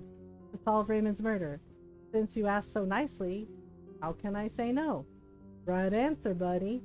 Wanted to talk, right? If you got questions, now's the time. Oh my god, he's huge. I have a feeling Ricky can't say no anyway. And if you got the stuff to sort out in town before we move out, no problemo. Do what you gotta do. I'll wait here. Okay. Can I go talk to Bull for a minute? If that's okay? Yeah. The ritual site, calling it now, right? Ah, Mr. Fox, I've been expecting you. So has the clue hunting been good? Yes and no. The notebook I was looking for wasn't in the apartment. I was able to get it from one of Petrovsky's patients. Excellent news, Fox. What's in it? To be honest, I haven't had the time to read it yet, but I think it's definitely the work of one of Petrovsky's patients. As for what's in it, I'm afraid it's going to be difficult to decipher. And there was a gun. A gun? You think it was the weapon used to kill Raymond? That's impossible to say without a ballistics report, and after the fire at the morgue, there's a good chance there won't be enough evidence anyway. Do you think Magnus Lindgren is the perpetrator? That's hard to say. There's every reason to believe that the person who stole the notebook from Magnus's home also left that clue behind her. Yeah. Good point. Tell me, detective, who is that person? Inez Belkadir, do you know her? Yes, of course. I know exactly who she is. She's the person you were looking for yesterday, isn't she? She is. Frankly, Mr. Fox, I don't believe she's responsible for Raymond's death. She's managed to build a good life here in Greenhearth, and she's more stable than most of Petrovsky's patients. True, but there could also actually be a motive. Although, if we assume she didn't kill Raymond, how did she get hold of the murder weapon? That's what I'm asking myself, Bull. Unfortunately, I don't know if I'll get the chance to ask her. She was supposed to deliver the notebook herself, but she didn't turn up. That's unfortunate. Bull took a deep breath. Well, well, well. Thank you for coming to fill me in, Mr. Fox. I'm touched by your trust in me. Truly. A promise is a promise. As for me, I'm going to take some interest in the case of Oscar Morrison. He's up to something. Yes, from what I can gather, he's trying to unite the patient. Exactly. But for what? I don't know. Which is to say that I'll be away from the hotel for a while. Really? I'm not sure I'll be able to manage without your lockpicking skills, Ernest. You're a man of resource, Fox. You'll figure something out. I have no doubt about that at all. Anyway, I'll take my leave. See you later, Bull. Okay. Well, that's interesting. This is chapter 2, right? So I think we're almost at the end of chapter 2. Okay. Tell me about your past. What did you do at the hospital? There's not much to tell. I was in charge of security. Okay. After the incident, I could have lived on the little pension the authorities gave us. But I took some little jobs to keep me in shape and stop myself moping around like some of the 10. Like Raymond, for example. Yeah. And then Petrovsky came, and that seriously screwed up the well-oiled clockwork of Greenheart. I started to remember stuff I'd forgotten, stuff I wasn't supposed to know. Stuff I wasn't supposed to know. Is what is happening to me? You know the rest. Okay. Did you fight with Inez? I came here to find Inez Belkadir, but all I found were signs of violence. Did I give her a beating? Certainly not. Saw me following you here, didn't you? Something happened to Inez. It's got nothing to do with me. All right. The mystery remained. So who could have ambushed Inez in this alley? Why did they leave the notebook? Most of all, where was Inez now? I'm pretty sure she's dead. I'm just saying. There was a lot of questions with no answers. What were you looking for in Arthur's cabin? The bell, of course. I wanted to get it before someone else got their mitts on it. Oh, see? I thought it would be at Arthur's, but by the time I found out about the cabin, it was gone. I thought Morrison or the sheriff had got a hold of it, but in the end, according to Oscar, it's in a safe deposit box at Green Hearth Bank. A box only Arthur had the access code for. Harry didn't seem to know that I had the bell in my possession. It seemed wiser not to set him straight. Again, why did Ricky hang on to it? Just like he should have put it back in the box and put it back in the vault and just left it alone. Oh, dude. Do you know what it's for precisely, the bell? I was just security. But I can tell you the main study of the Viracocha project was about that bell. Wait, seriously? They were studying that weird, creepy bell? Oh my god, okay. So, the incident that ended the research, yes, it was because of the bell. Seriously? You understand why I'm glad none of the 10 have gotten hold of it? I see. You're afraid a new incident will happen? Exactly. But don't ask me what happened, please. Painful memories like the others? Something like that? Yeah. Let's leave it at that, if that's okay. So wait a minute. So I call it ritual site. Maybe? So they found that creepy ass eldritch horror of a bell and they studied it. Something happened. Why did Ricky keep it? Why did he put it in his pocket? Like, dude, put it back in the box, put it away, and just leave town. Like, there you go. Like, the bell killed him, okay? That's all you need to know. Oh my god. I'm ready to go. In that case, oh boy. One shot was enough to make Inez Belkadir collapse like a rag doll. What? Excuse me? A bullet through the heart at point blank range. Oh, damn it. The fact that she didn't suffer much was poor consolation. What? I had no idea what she was doing in this alley. But it suited my business well, or rather the Bureau's business. Wait, that looks like a woman. A woman shot her? Wait, is it the sheriff? Did the sheriff shoot her? That was the moment I decided I'd had enough. Enough of their curt commands. Enough of being a pawn in their game. Oh my god, Gianna shot her. Wait a minute, stop. Those strange memories again. Those memories that didn't belong to me. Focus, Ricky, for Christ's sake. Yes, Harry. Yeah, like, damn, like his memories are going too. Damn, how long was he here? Hospital. Okay, that was where the patients who I was responsible for had decided to go. I knew what I had to do. I walked to the edge of town and took the forest path. This place. I hadn't been back here since I was a child. Wait a minute. I didn't really want to rake up these memories, but I had no choice. Arthur, Raymond, Inez, 3 dead, 3 failures. I think Gianna shot them. Behind the rusty bars, great edifice spread before my eyes, exposed to the elements all these years. There, where everything began. Uh-oh. Okay. Wait a minute. My sanity is slipping away. Oh boy. I have to remember. Remember something vital. That's why I have to keep on writing. Before the echoes of the bell consume me. Oh boy. Who am I? Ricky?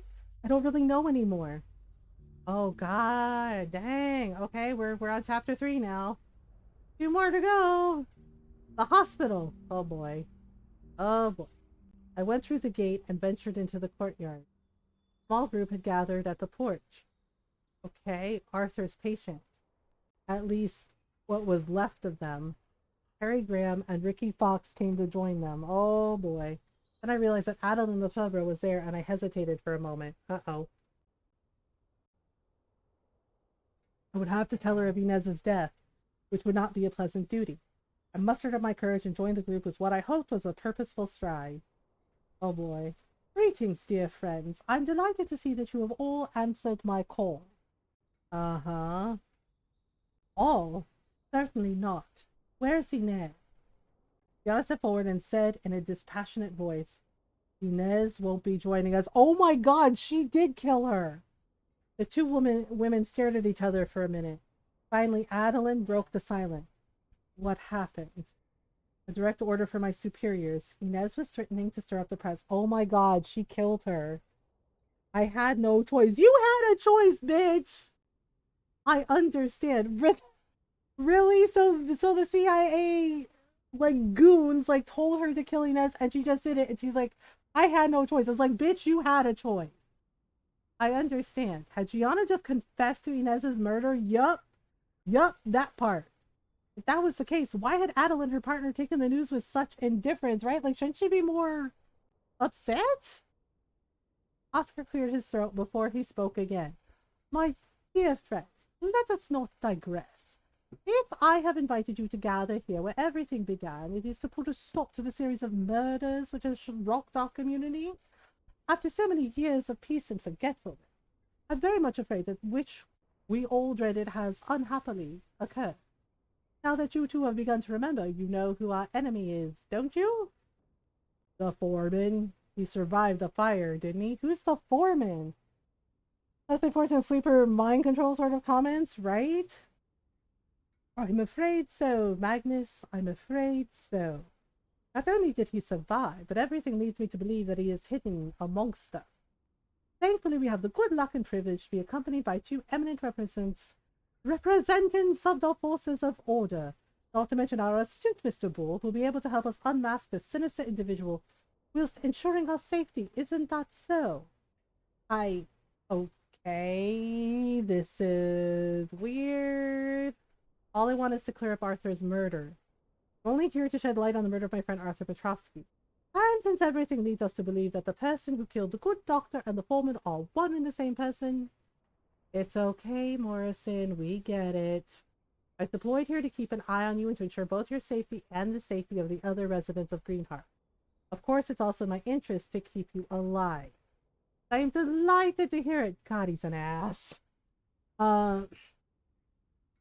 Here's what I suggest. As you can see, both the fire which put an end to the Viracocha project and the test of time have not spared the building. But there's reason to believe that the fire doors have preserved the upper stories, in particular, the top story. Oh, but that's where the director's office was. Indeed, Miss Cole. It certainly was the level where the director sat, but more importantly, it also houses the records, which interest me. Records? And you think that the foreman's identity is documented somewhere in those records?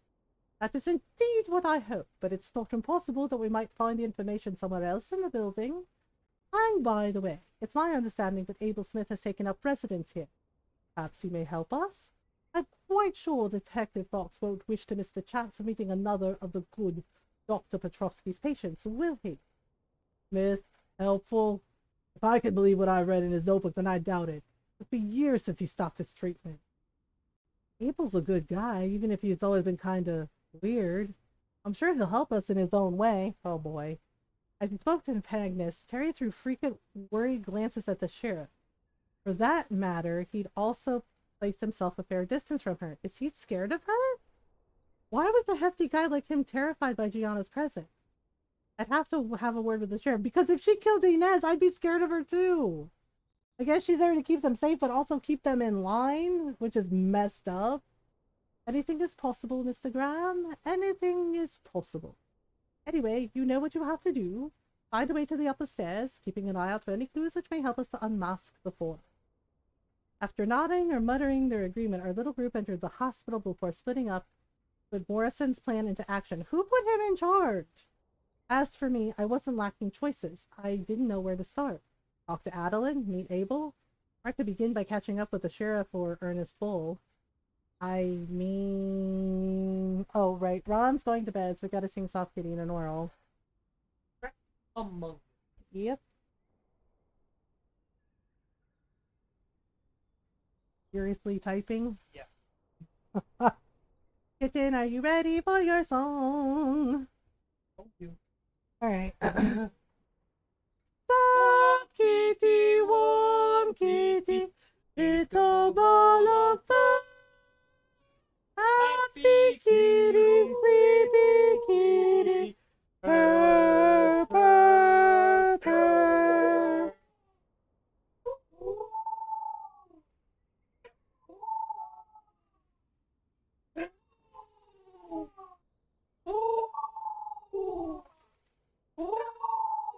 Okay. Good boy, Jakey.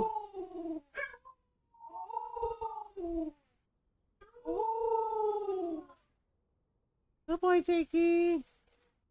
Everyone loves you, Jakey. You're a good boy. You're a very, very good boy.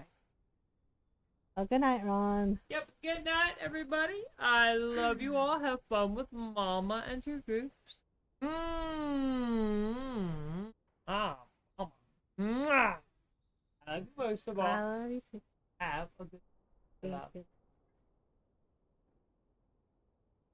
Okay, so who should we question first? Should we question Abel, since we're curious about him, or should we question Gianna, or just go down the list? Maybe we just go down the list? Uh-oh. Fox, it's good to have you with us, is it? All the patients in the same place, bearing in mind they've stopped their treatment. This could get lively. I'm counting on you to have my back. So tell me, what can I do for you? What happened to Inez? I had to kill her. Oh my god, she just admitted it. I had to kill her on a direct order from my superior. Seriously? She fucking killed her just because they ordered her to. Oh my god. Oh my god, girl. Necroprancer. Oh, that's cute. She admitted it. She's just like, I had to kill her. Just like I want a slice of cake. What? But why? He was threatening to call in the press. The chain of command considered the risk too great. They expressly asked me to intervene. Oh my god, girl! Seriously? You could have refused to obey, couldn't you? Yes. But what would that have accomplished? At least I've sent my chiefs a message that everything is under control. There would just be a fast and massive deployment of people from the Bureau to Greenhearth if I disobeyed orders. Belkadir's elimination has gained us some precious time. Oh my god, that is cold-blooded. Do you really believe you can contain the situation without involving the feds? No. Whatever happens, my superiors will be sending a team into town. Remains to be seen if it will be for damage control or just a debriefing. At least we still have a chance of resolving the problem. I'm still hoping to put Arthur's murderer behind bars before the cavalry arrive. All right. I appreciate your honesty, Gianna. Forget it. We've got hotter irons in the fire. He just like matter of factly is just like, yeah, I had to kill her. They said, you know, she was going to go to the press. She was a danger. Like, madam? What? Wow. Did something happen between you and Terry? Nothing important, Fox. I just had to put him in his place recently. Oh, so she threatened him. Cute. Sometimes the patients forget who's boss and who's not. It's never fun. But sometimes they need straightening out when that happens. I see. Can you suggest what ankle? I'm just floored by her. Questioning Abel Smith is probably the priority. As you know, he's one of the survivors of the Viracocha project, but my superiors lost track of him shortly after the incident. It appears that Arthur Petrovsky was able to establish contact with him, but I'd be careful if I were you. It's been years since he's been treated for the fallout of the incident. He's definitely unstable and possibly dangerous. I'll be careful. I don't doubt it, Fox. By the way, have you had a chance to talk to Adeline? No, not yet. In that case, you should introduce yourself. But don't expect her to be very cooperative. She usually prefers to stay out of town business. In fact, I'm surprised she's joined the other patients. Do you think Inez's disappearance pushed her into coming here? Perhaps. In any case, I don't think she's a danger. She always had, let's call it, a strong instinct for self-preservation, if you know what I mean. The movie's name, Necroprancer, not No Beating to Dead Horse. Oh dear. You probably won't throw a wrench into the works. That's comforting. Yes, we've already got enough sensitive individual SWAT. Okay. I guess it's fine. I'm just kind of floored by the fact that she just very casually said, yeah, I killed her. Like, what the fuck? Like, what the fuck? Gianna just casually was just like, yeah, I killed her. Like, the end. Like, what the lady? What the hell? She's like, it was from my superiors. I had no choice. It's like, you always have a choice, bitch. Are you serious right now? I guess let's go down the list and question Ernest. Ernest Bull seemed exultant. Okay. The man poked his nose into everything and seemed determined to discover the secrets harbored by the town. He seemed thrilled with the anticipation of the revelations to come. He didn't seem at all concerned by the looming menace of Arthur's killer, who was perhaps hidden among us without taking into account the specter of the mysterious foreman, of whom the merest mention terrified the patient. But in this world of subterfuge, perhaps the hotel manager wasn't the easy target he appeared to be. Ah, my dear friend, how splendid to see that you're swimming with the stream. No doubt you'll soon have the answers you seek. That's gonna go great in court, right? Um, you should be on your guard. Arthur's murderer must be hidden among us. Oh, I'm well aware of that, detective. And if the snare closes around them, I hope you'll have my back. As for me, be assured that I've got yours. I have, let's call them, personal reasons for finding out what's really going on in Greenheart. Despite the danger it poses, I couldn't pass up this chance to see all the patients gathered in one place. There's also this business about the foreman. You know anything about that? I'm afraid I don't know any more than you do, detective. From what I understand, he was the right-hand man of this hospital's director. Or is it a research center? I'm not really sure how one should describe this place. I was following orders as not a great excuse, right? And the patient seemed to be saying that his identity was kept secret. But then, who knows? Maybe it was just an intimidation technique to make sure everyone kept in line? You think he doesn't exist? It's possible. In any case, it wouldn't be ridiculous to consider it, don't you think? Maybe Mr. Graham could point you in the right direction. He was head of security here before the incident. He's in the best position to know about the subject. Lingard reacted when Oscar Morrison mentioned this foreman. Maybe it reminded him of something? It's worth exploring all the options, my dear Ricky. He went down to the basement with Mr. Farah. They've gone to try and get the generator going. Thanks, I'll go and ask him. Oh, and Mr. Fox. Yes? I noticed that this part of the building has mostly been spared by the flames. Even if the upper floors are more promising, at least according to Mr. Morrison, it's still worth keeping an eye out. You may find some interesting clues. An excellent idea, Ernest. Thanks for the suggestion. As for me, I believe it's wiser to stay close to our dear sheriff. As a matter of safety, you understand. I do. See you later, Ricky. You know where to find me. Okay, so maybe we should search the staff break room really quickly. This room seemed to have been some kind of staff break room when the building was operational. As Ernest Bull had pointed out, it had mostly been spared by the fire that had put an end to the Viracocha project. But who set it on fire? I didn't think I'd find anything useful, but it was worth checking. Okay, well, let's see here. What's this? A memo was pinned to one of the walls. It reminded the staff members that they were being watched and warned them about the foreman. Funny way to inspire the troops. I didn't know if the foreman really existed or if he was just a boogeyman wielded by the director to frighten his underlings. After everything I'd seen from Greenhearth, neither of those hypotheses seemed particularly implausible. And if it turned out that he really existed, everything seemed to indicate that this foreman and Arthur's and Raymond Kowalski's killer were one and the same person. I took a moment to examine the document more closely. It was signed Tilkedex, but it also mentioned the director's secretary, Elizabeth Cole. Liz was the secretary? Even if she hadn't had a senior position, Liz had been close to the higher ups when she worked here. Maybe she'd heard a conversation and seen a document that would help us unmask the foreman? Yeah, that's weird. I'd have to ask her. She was a secretary here? Oh, that's wild. Okay. Is there anything else? There has to be like one more clue. Wait. Something was glowing red right here. A file lay on a chair. I dusted it off and looked inside. It was an activity program for the employees' children. But the activities in question weren't exactly coloring pages or walks in the woods.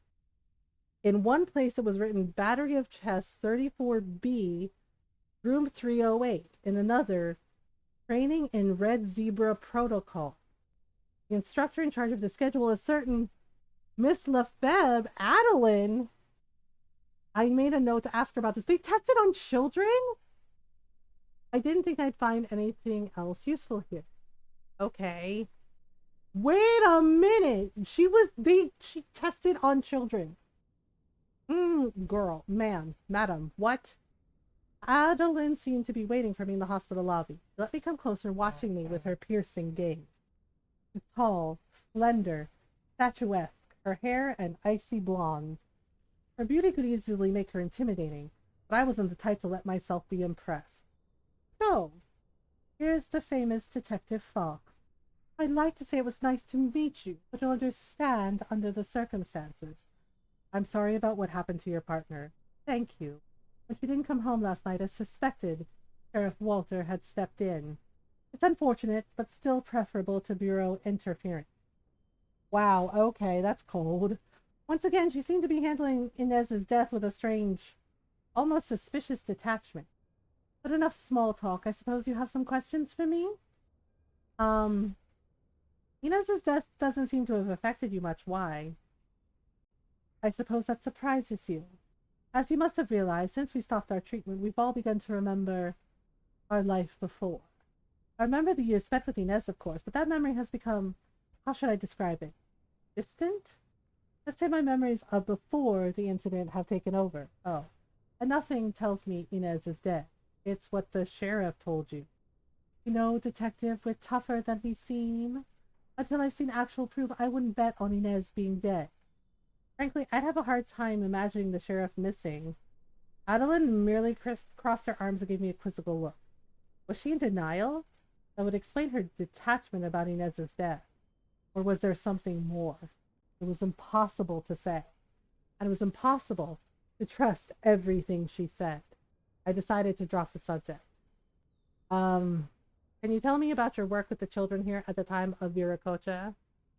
I found this document, listing the schedule of the children at the time of the incident. It suggests that you were in charge of that program? Yes. Can you tell me more? What exactly do you want to hear? That your supposedly above-reproach government financed a program of experimental research on children? Yes, they did it in the boys.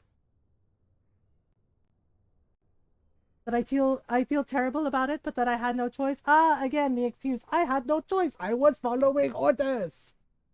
Seriously? I'm sorry, detective, but I had the choice, and I believe the importance of my research. I still believe in it, actually. You tested on children. That's gross. If I had to do it again, I'd probably make the same choices. Wow, okay. Most of the children died in the fire. But look at Gianna Walter, a magnificent example of what we were trying to accomplish with the program. Wait. Gianna was one of the kids? Just a minute. The sheriff was part of your training program when she was a child? Oh, you didn't know? Yes. Sheriff Walter is the only surviving child. What the fuck? Suddenly I realized that Adam and Gianna were around the same age. How could she have known her as a child? Yeah, how? That's... What? What do you mean you knew her when she was a child? They're like the same age. How is that possible? Like, how the fuck is that possible? That doesn't make sense.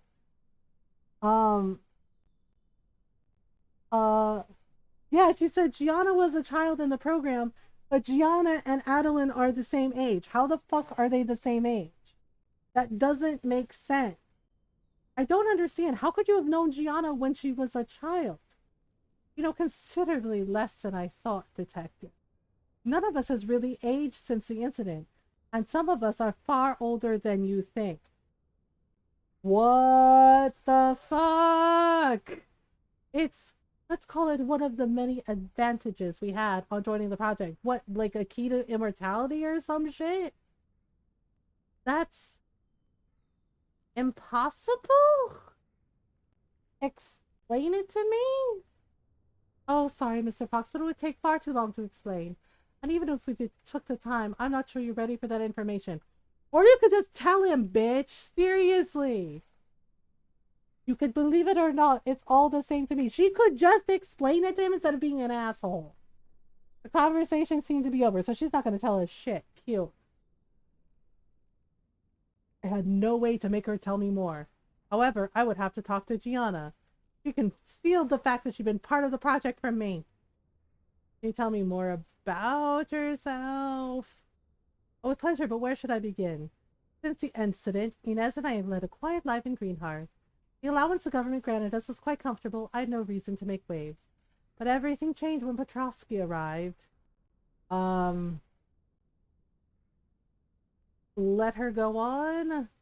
And then Inez started to remember. She panicked. First the doctor's death, then Raymond. It tipped her over the edge. I tried to reason with her, but she wouldn't listen. Is that what decided you to come here with the other patients? She is a bit of a C word, yep. Yes. Listen, Mr. Fox. If there's a chance we can deal with this crisis without any interference from the Bureau, it's all our best interest to see this. Does the Bureau scare you that much? Yes, and you do well to be scared too. Let me give you some advice. Make sure you leave before you're mentioned in a note, the bottom of a page, in a report. They knew you existed. They'd never let you go. Trust me. Adeline seemed sensible and cautious, extremely cautious. Then she chose to put herself in danger rather than risk an intervention from Gianna's superiors spoke volumes. I guess Gianna was right. Self-preservation. We have to question Abel, but also, was there something else, Fox? Adeline told me you were part of the project as a child. Yes, I was. Why didn't you tell me? Because the information's not relevant. I was a child when the incident happened, and the few memories I have are very hazy. Still, you're one of the only survivors. Considering that I can remember how I escaped the fire, I don't see how it helps us, Fox. I hope that coming back here might stir some memories, but unfortunately, that's not the case. I do bid. Have fun with massive confusion. Have a good night, kitten. Hi, Fox. Have a good rest. I guess you can watch the bot to find out who did it. I know, this is wild. We'll just have to hope that Farrah and Lingard manage to get the power back on. Alright. Yep. Right. You know what you have to do, Fox. As for me, I'm going to try and find a way to the upper floors. Come and find me when you've got something new. Good luck. Same to you, Sheriff. Oh boy, this is bad. Okay, I guess we have to try and find Abel. Everyone done it. Yep. They said that he stopped taking his meds, so I had known what to expect with Abel Smith. This other patient of Arthur's who seemed to have chosen to live in the dilapidated old building. In any case, I hadn't expected to find this frightened, disoriented person who carefully avoided meeting my gaze. Uh-oh. There are people in my house. He wore a motley collection of mismatched clothes, as if several people had wanted to choose their outfit at the same time and had come to this strange, gaudy compromise. Okay. Mr. Policeman, will you help me save Sabrina? You'll be kind, won't you? I got scared, and I left her all alone when the people went into my house.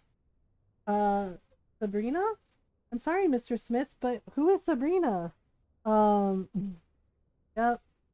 Sabrina is my best friend. I hope she's not too scared. And I'm Abel. Me. Mr. Smith is my daddy. At least I think so. I don't remember my daddy. Oh, okay. Do you know my daddy? Sabrina doesn't know my daddy. Oh boy. Establishing contact was going to be difficult. Just a little bit. I didn't know if I should try to reason with him or simply play his game. I had no idea who this Sabrina was. Abel hadn't mentioned her in his diary that I found in town. Was she a pet, maybe? We'll find Sabrina, don't worry. Really? Yes, I'm a detective. It's my job. Oh, thank you. Thanks a lot, Mr. Detective. Where did you see Sabrina for the last time? In my house, I think? In this building. Yes, in my house. I told you. Do you want us to go and look for Sabrina together? Yes, I'd like that, but there's all those people. I'd rather stay here while you look for Sabrina. Sabrina, she's brave. She won't be scared of the strange people, not like Abel. Okay, don't move, Abel. I'll go and see if I can find your friend. There was nothing left to do for me to... Oh, okay. Hello? For fuck's sake, thank you. Goodbye. They're back again. You know, I really hate that these assholes target me and others, and it's really annoying. It's really, really fucking annoying. Okay, so I have to go find Sabrina. Maybe one of the patients could help me? It's pointless to hope for Oscar's help, and I didn't think Liz knew Abel. Magnus, maybe? After all, he'd had Abel's notebook and he knew who he was. Okay, I guess talk to Pedro. Oh, I haven't talked to Terry yet. Um, now I understand what's going on. Yeah, the detective's name is Ricky Fox. That's the name that they picked. I'll be right back. We have an ad break coming up, so I'm just gonna take the stretch break now. Uh, yeah, so I'll be right back. Take a stretch break if you need one.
break's over. I think the Twitch thing like borked or something. Because it's not showing whether or not it's over yet. But either way, we're back. So hopefully that break is over. Um, okay, so we're questioning Terry now. To the building station. Hey, Ricky, Pedro and Magnus are downstairs. They're trying to get the emergency generator going. Thank you. Yeah, see, Gianna calls him Fox, like Detective Fox, and so does Bull, and then Terry just calls him Ricky. Is it looking good? They've got a way to go yet, but I think they'll get there, yes. With all this business about the foreman maybe resurfacing, I'm trying to keep an eye on them, but I'd like to find another way up too in case the generator won't start. Protecting Magnus and Pedro is a priority. Yeah, that's why I'm trying not to get out of their range, and I'm checking up on them plenty. That sounds wise to me, yes. If the foreman's identity is really in the records, there's a strong possibility he'll try to stop us getting them. True. Sabotaging the generator seems a good way to achieve that. That's exactly what I was thinking. I'll be on my guard. You never know. Thanks, Terry. Having nothing more to say to Terry at that moment, I was about to turn away when he called to me. Oh, and Ricky? Yes? I saw Morrison prowling around the building. Oh, that's creepy. I don't know what he's up to, but I can't watch everyone at the same time. All right, I'll talk to him. Thanks. Boy. We have to... Okay, I guess we have to talk to Oscar. This is fucking weird as shit. Oscar's kind of an ass. Oscar Morrison stood near the entrance of the hospital, a safe distance from the building. As usual, he feigned the detachment and phlegmatic air of an English gentleman, but this time a hint of anxiety was leaking through the complacent veneer. Morrison was nervous, and that didn't fill me with confidence. He tried to get a grip on himself when he saw me coming. "Ah, Mr. Fox, I thought you might come and say hello. What do you think of this little lock? Interesting, isn't it?" What are you up to, Morrison? Look, Morrison, I don't know what you hope to accomplish by bringing everyone here, but I'd like to know exactly what you're up to. Oh, but I'm not up to anything at all, Detective. As for what I hope to accomplish, I'd imagine it's crystal clear, isn't it? I wish to discover the identity of Petrovsky's killer, just as you do. Right. None of us are safe while the foreman is at large.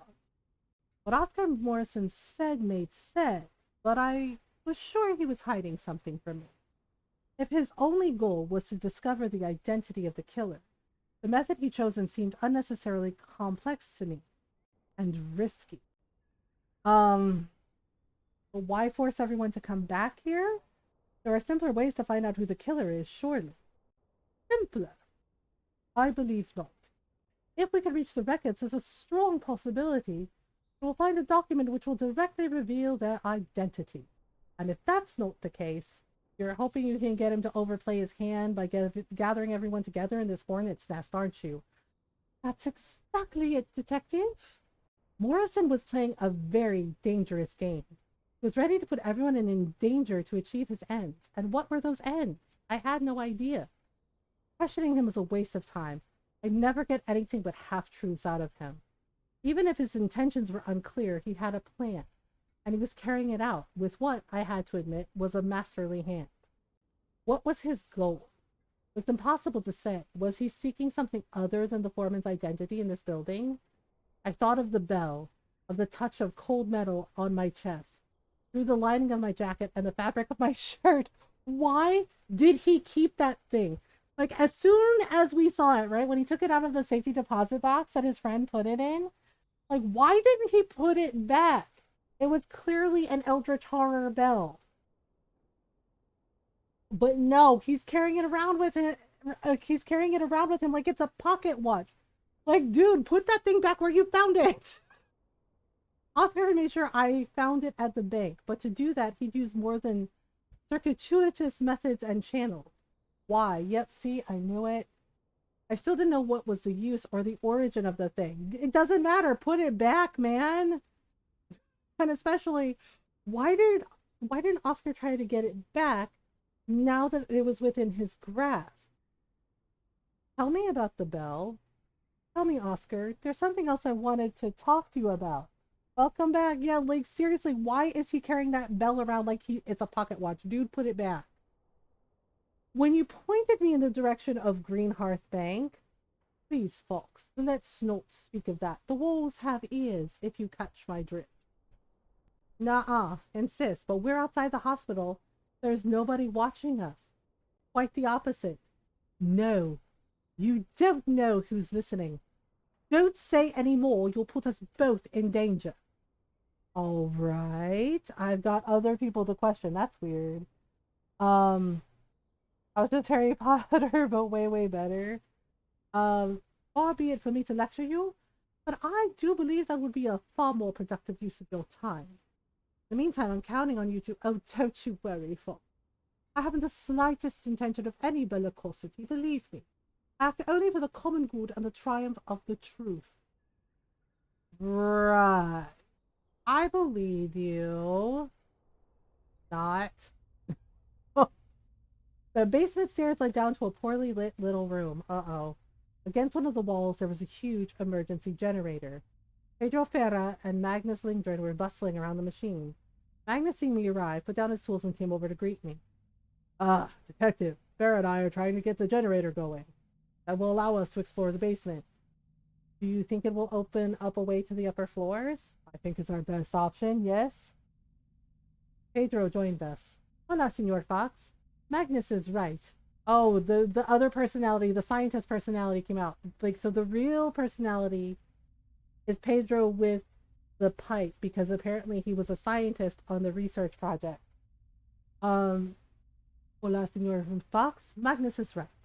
We can get the power back on. We can probably deactivate the building's security system. And anyway, the stairs to the floors accessible from the first floor have either collapsed or are blocked by security doors. Our only hope is to find a way up from the basement or to activate the door release command. Pedro now seemed able to formulate complete sentences without any difficulty. Was this connected to the fact that he'd stopped his treatment? Anyway, tell us what we can do to help you so we can get to work. Back to work, por favor. Yes, Fox. The faster we get the power on, the better it'll be. Especially when we know that the foreman is hidden amongst us. Abel doesn't want to talk to me.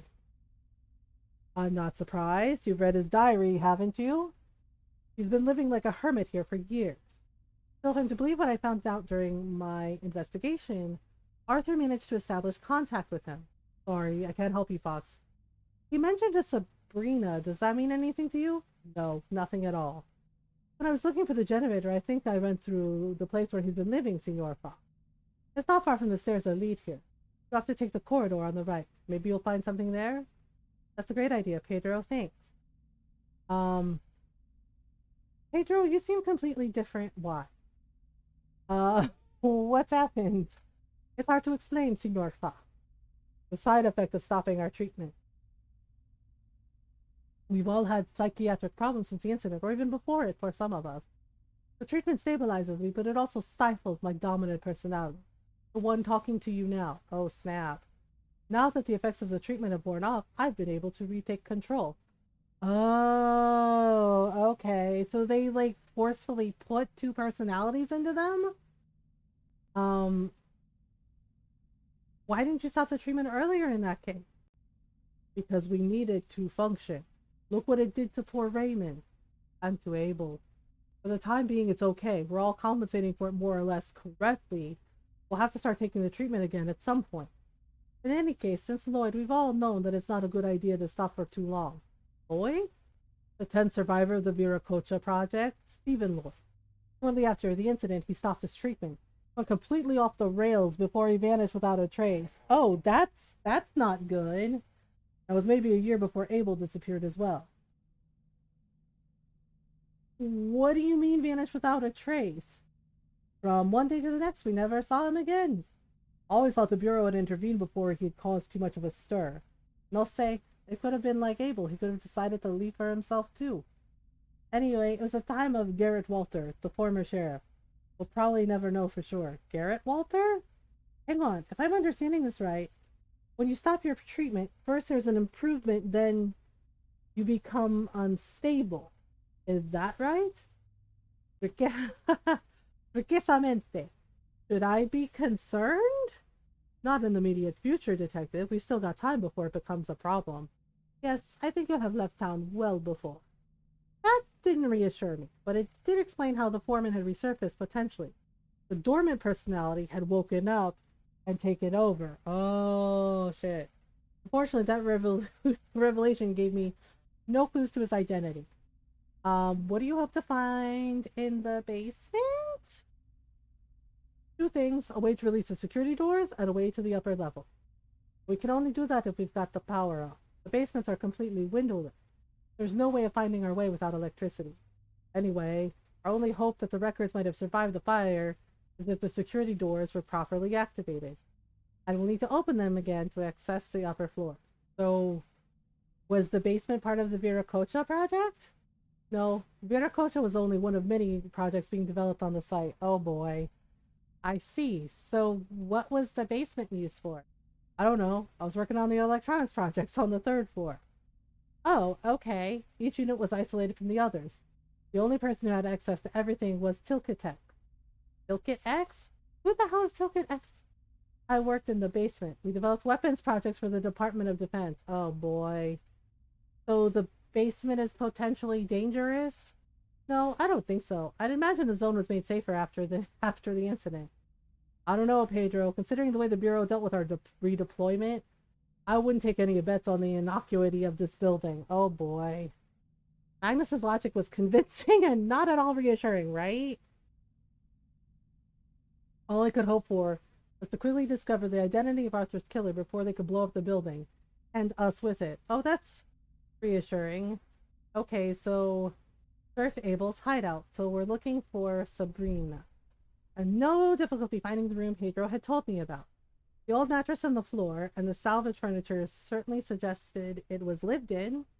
I just had to find this Sabrina and maybe some other clues which would help me get a better feel for Abel Smith. Um, okay, wait, what is that? A magazine about scientific news. The subjects were pretty advanced, at least they were for a cop like me. It wasn't very old. Was Abel interested in science? How had he gotten a hold of it? Had this been a gift from Arthur when he'd come to visit the recluse? I made a note to ask Abel about his relationship with Petrovsky.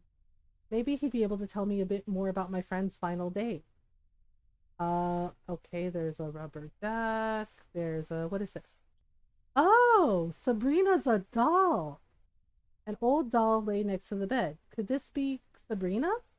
At this point, all bets were off. Okay. Is there anything else we can find in this place? Wait, there's a picture. A drawing in colored pencils was stuck to the wall. Uh-oh. You'd have thought it was done by a child, although I suspected that this was Abel's work. More disturbing was what was represented. What did it mean, this strange insect that seemed to be snacking on the man in the suit's brain? Oh dear. Who was the two-headed person? Why was one of the heads wearing a crown? And especially, who was the little girl who looked horrified by the scene? Was she supposed to represent Abel himself? I figured I'd collected enough information. With the threat of the foreman who could strike at any moment, it wasn't a good idea to hang around. I hoped it would be enough to understand Abel Smith better. Okay, I guess let's talk to Abel. Mr. Detective is back. I found Sabrina. Oh, thank you, Mr. Policeman. I knew you'd find Sabrina. She's safe and sound, thanks to you. You saved her. I'm so relieved you can't even know. I think Sabrina would like me to answer your questions. Oh, okay, well. She says that maybe I know some things that can help your investigation. Okay, tell me about your relationship with Arthur. The nice doctor? He came to see me lots of times. At the start I was scared because all the doctors I knew before him were mean and cruel.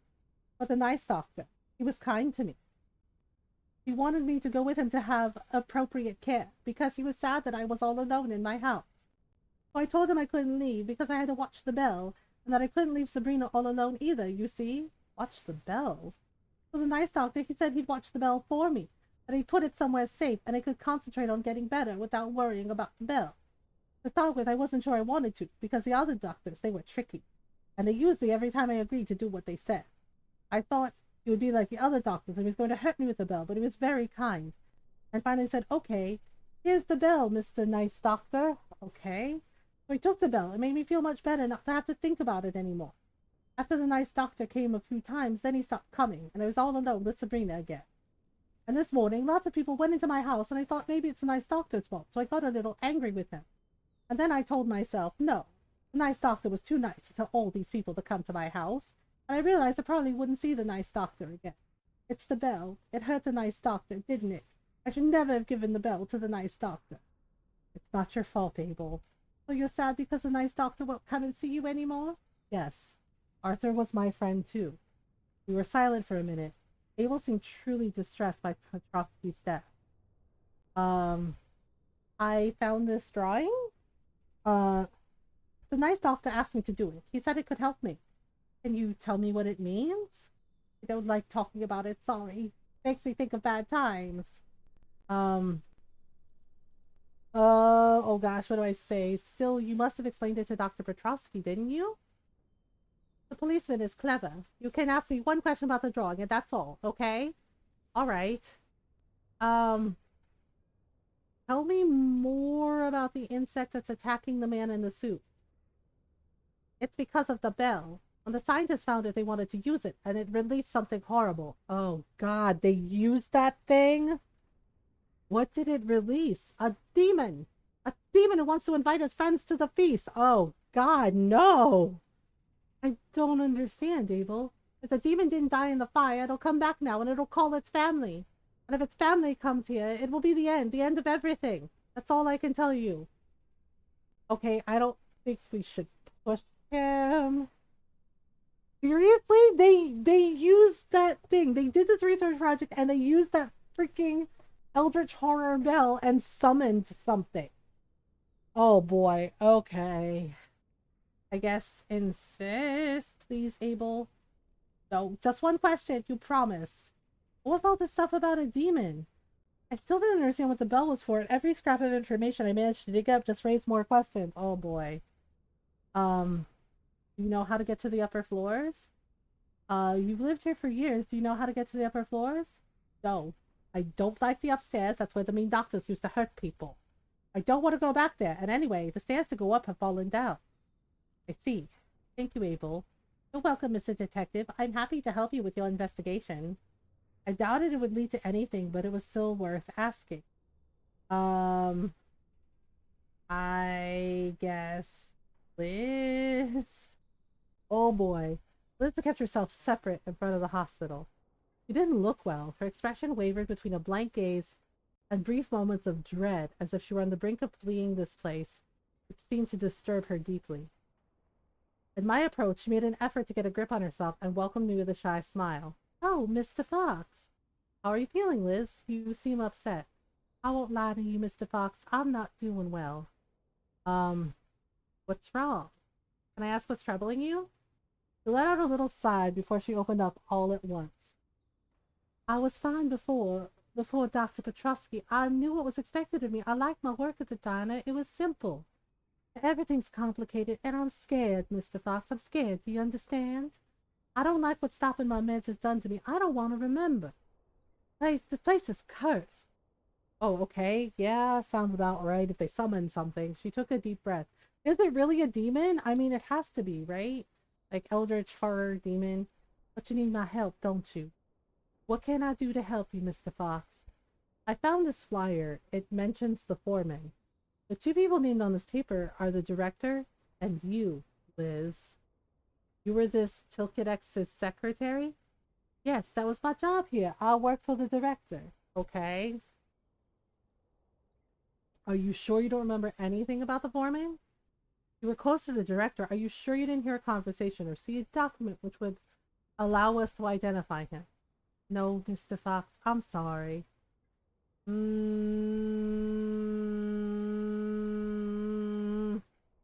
We insist, or do we reassure her? Insist? You really sure you never met him? No good, Mr. Fox. No, I can't tell you if I've met him. I'd really like to do more to help you, but I can't. I'm sorry. This was getting me nowhere. I was about to thank her and leave when she added, You know, Mr. Fox, Orman isn't the worst thing to have survived this hospital. There's something far more horrible that escaped. And I'm so afraid that it's coming back. It will be a disaster if it comes back. What are you talking about, Liz? The director? She gazed at me for a long time, as if frozen. Something had happened. Something that had changed her deeply, and the memories of her trauma had returned to haunt her once again. I'm thinking of the echoes of the bell. They mustn't find it ever. Do you understand? Not ever. I don't understand, Liz. What are you trying to tell me? I don't know, Mr. Fox. It's all mixed up. Everything's so complicated. Can we try again later? I need to be alone now, please. All right, Liz. I'm sorry. Truly sorry. I didn't know what else to say, so I left her. Instinctively, I touched a strange bell hidden in my inside jacket pocket to check it was still there. Again! Put it back in the fucking deposit box at the bank! I still didn't know what the strange object was, nor just how dangerous it could be. Are you kidding me? He looked at this bell, right? We all saw it. It looked like an Eldritard. Like the bell had teeth on it. It was creepy as hell, right? And he's like, I don't know how dangerous it could be. It's just like, seriously?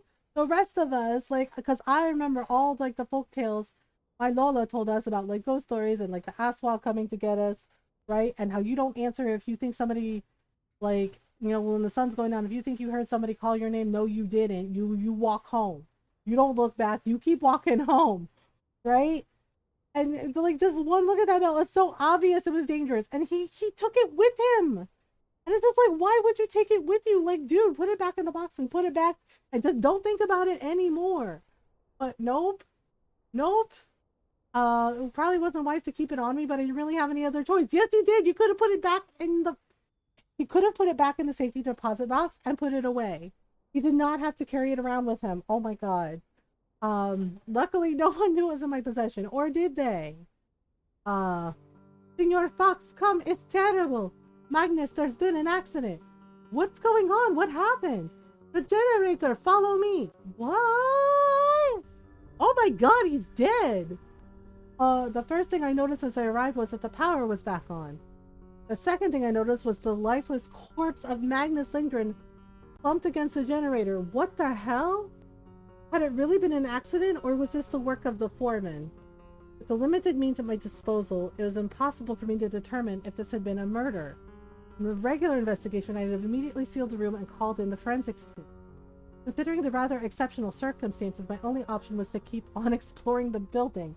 Wow! Wait, yeah, in a matter of minutes, somebody murdered him. Like, what? But before that, it seemed like it was a good idea to check in with the sheriff. I asked Pedro to wait for me in the lobby before joining Gianna and Ernest on the first floor and taking them quietly aside in a break room. Oh my goodness. Did you want to talk to us, detective? Yes. Magnus Lindgren just died, switching the generator on in the basement.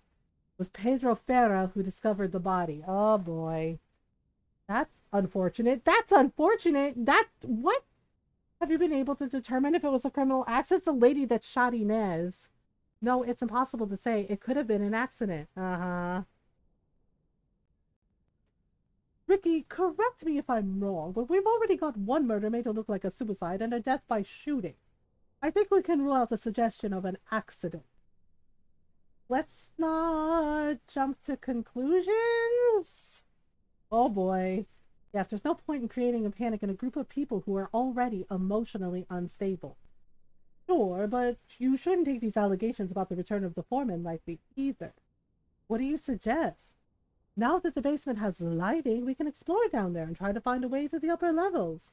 That seems like it should be our priority. Gianna, I can do that. Gianna, can you do that? I think it would be wiser if I keep an eye on Petrovsky's patients. We get everyone together in the lobby, our potential murderer's window of opportunity will be limited. I don't think the foreman will decide to strike in front of everyone. He's done all he can to keep his identity secret up till now. The problem is that we don't know what his goal is, what drives him to kill. Does he really want to kill all the survivors of the Viracocha project? If he does, then why? I don't know, Fox, but if he decides to act anyway, better for everybody's safety that I'm ready to stop him. Pedro Ferra told me he'd worked in the basement before the incident. Maybe he could help me? Mr. Ferra is both the last person to have seen Lindgren alive and the first person to have found his body. You think Pedro could be the foreman? It's possible, don't you think? He was a patient of Petrovsky. He knew where Raymond's hideout was, and we already know that his treatment helped him manage his multiple personality. I don't think he's the foreman. It doesn't seem likely that Pedro's the foreman to me. Pedro the foreman, I find that hard to believe. And yet, if we stick to the facts... Look, Fox, let's not take any risks. I suggest you explore the basement on your own to start with. You can always ask for Farah's help if it becomes necessary. All right. Good. All that's left for us to do is to get everyone together in the lobby and explain to them what's happening next. And hope it all goes without too many hitches. Oh boy. Do you want to take care of that, Fox? I guess okay. Don't forget, Fox, the patients are potentially unstable, and the foreman might be hidden among them. Think carefully about what you're going to say to avoid a panic. God damn it. Yes, none of them, taken separately, should cause much of a problem to me. But we have to contain them all at the same time. What had I gotten myself into? Nothing about this was encouraging. No, I do not. I know, right? It's like, hey, so there is a killer among you. And we don't know who it is yet. Ba-bum-bum. And also Eldritch Horror, something Eldritch Horror. After having, not without some difficulty, we gathered up all of Trotsky's patients, particularly Morrison, still been prowling around the outside of the building. I took a deep breath and began to speak. The power has been restored to the basement. That is excellent news, Mr. Fox, but I do apologize for asking. If you have gathered us all together here, then where is Magnus Lindgren? From dangerous people, otherworldly things, right? Magnus Lindgren is dead. It was the foreman, wasn't it? He struck again. Let's not panic, please. Everything suggests that it was just an accident. He was electrocuted switching the generator back on. Senor Fox, Magnus was no fool. He would never have taken the risk of getting electrocuted. Has the bad man with eyes everywhere come back? Is he going to hurt us? Everybody calm down. We've asked you all to gather here and so we can make sure you stay safe. Oh boy. We've already established the foreman, and I say again, if such a person exists, wishes to keep his identity secret. As long as we are all together, you are safe. And I will be ready to take action. But what are we going to do now? We can't all just stay here doing nothing. Yes, Miss Cole, that's exactly what we're going to do. All except Detective Fox, who's going to explore the basement and look for a way to the upper floor. Okay. Despite some muttering, the patients appeared to accept our plan.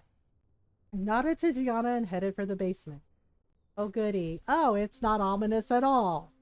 The basement of the building was maze-like, a jumbled, badly lit corridors. This is some American Horror Story shit with this hallway. After several minutes of aimless wandering, I finally came to an intersection that seemed worth investigating. Okay. On the left was a closed security door. On the other side, a complicated network of pipes ran along the wall. A lot of the Clue video game they had, yeah, this is called Echoes, and yeah, it's like a black and white visual novel, eldritch murder mystery, basically. Pedro had mentioned working in the basement on weapons project. Right. He could certainly tell me more about the system, yeah, and basically the CIA did some weird research here. And they won't let anybody leave, and they gave them medication that I guess like suppressed their dominant personalities and gave them like false memories and a new personality, and the medications like keep them asleep, but I guess it's not working anymore.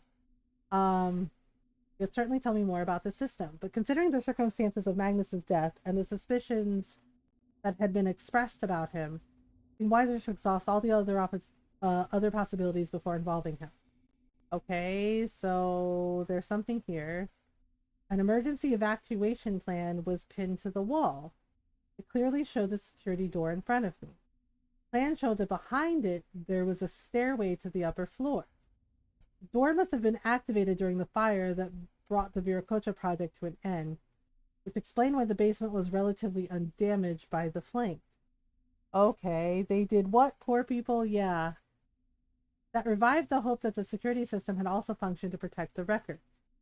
The question was how to disarm the system, which had remained active since the incident, and which had not deactivated with the restoration of the power in the building. I recalled that Terry Graham had mentioned that he'd been head of security at the time of Viracocha. Perhaps he could help me? Maybe there's something here too. There was a register fixed next to the door. It identified the staff who had gone through the security door. So this access point was lead to the secured part of the building. This gave me access to the names of the last people to have gone through before the incident. The last person to have gone through the door here was Adeline Lefebvre. Wait, really? She was the last one through the door? Just before her, the register stated in terse capitals, foreman. Uh-oh. I'd have to ask Adeline about that. Perhaps she'd seen the foreman without realizing? I'd gotten all the clues I could glean in the basement. All I could do was face the patients with them and hope that it would help us to get deeper into the building or to unmask the foreman. I could also check in with my allies and ask for their advice on the next move. I guess, question Gianna, maybe? Fox, do you need my help? Yes, I need to talk to you. I found this register that mentions Adeline. Apparently she was the last person to go through the checkpoint in the basement. That's interesting. Must have gone through just before the security doors activated. A few minutes more and she wouldn't have survived. And seeing as the foreman went before her, that means that he survived too. Indeed, that backs up the theory of the reappearance of the foreman. Oh boy. Have you talked to her? No, not yet. Okay. I suggest you do that as it's an interesting lead. I fully intend to. I found an evacuation plan. Does it mean anything to you? Vaguely, although maybe Graham could help you find a way in with this plan as the former head of security. That's what it's about to do. Well done, Fox. Let's hope it works. Right, Fox, if there's nothing else, I'll get back to the patient. I wouldn't want some calamity to happen because of my negligence. Oh, okay. Sure. Alright. Okay. Investigate. Let's ask Adeline. Fox, I hope you're happy with yourself. Another death among the patients. Okay. Listen here, you frosty bitch. Like, that is not our fault, okay? How many of us will have to die before you take the foreman seriously? Oh my god, this lady. We didn't do it! Are you kidding? As long as you remain together, you're not in any danger. Given his modus operandi up until now, we don't think the foreman is ready to reveal his identity. You don't think? That's pretty flimsy, detective. I'd remind you that our lives are in your hands. I'm well aware of that, and I promise you that the sheriff and I are doing our utmost to guarantee your safety. And in fact, I've got something to ask you about the foreman. Uh-oh. I'm listening. I found an access point to the upper floors from the basement.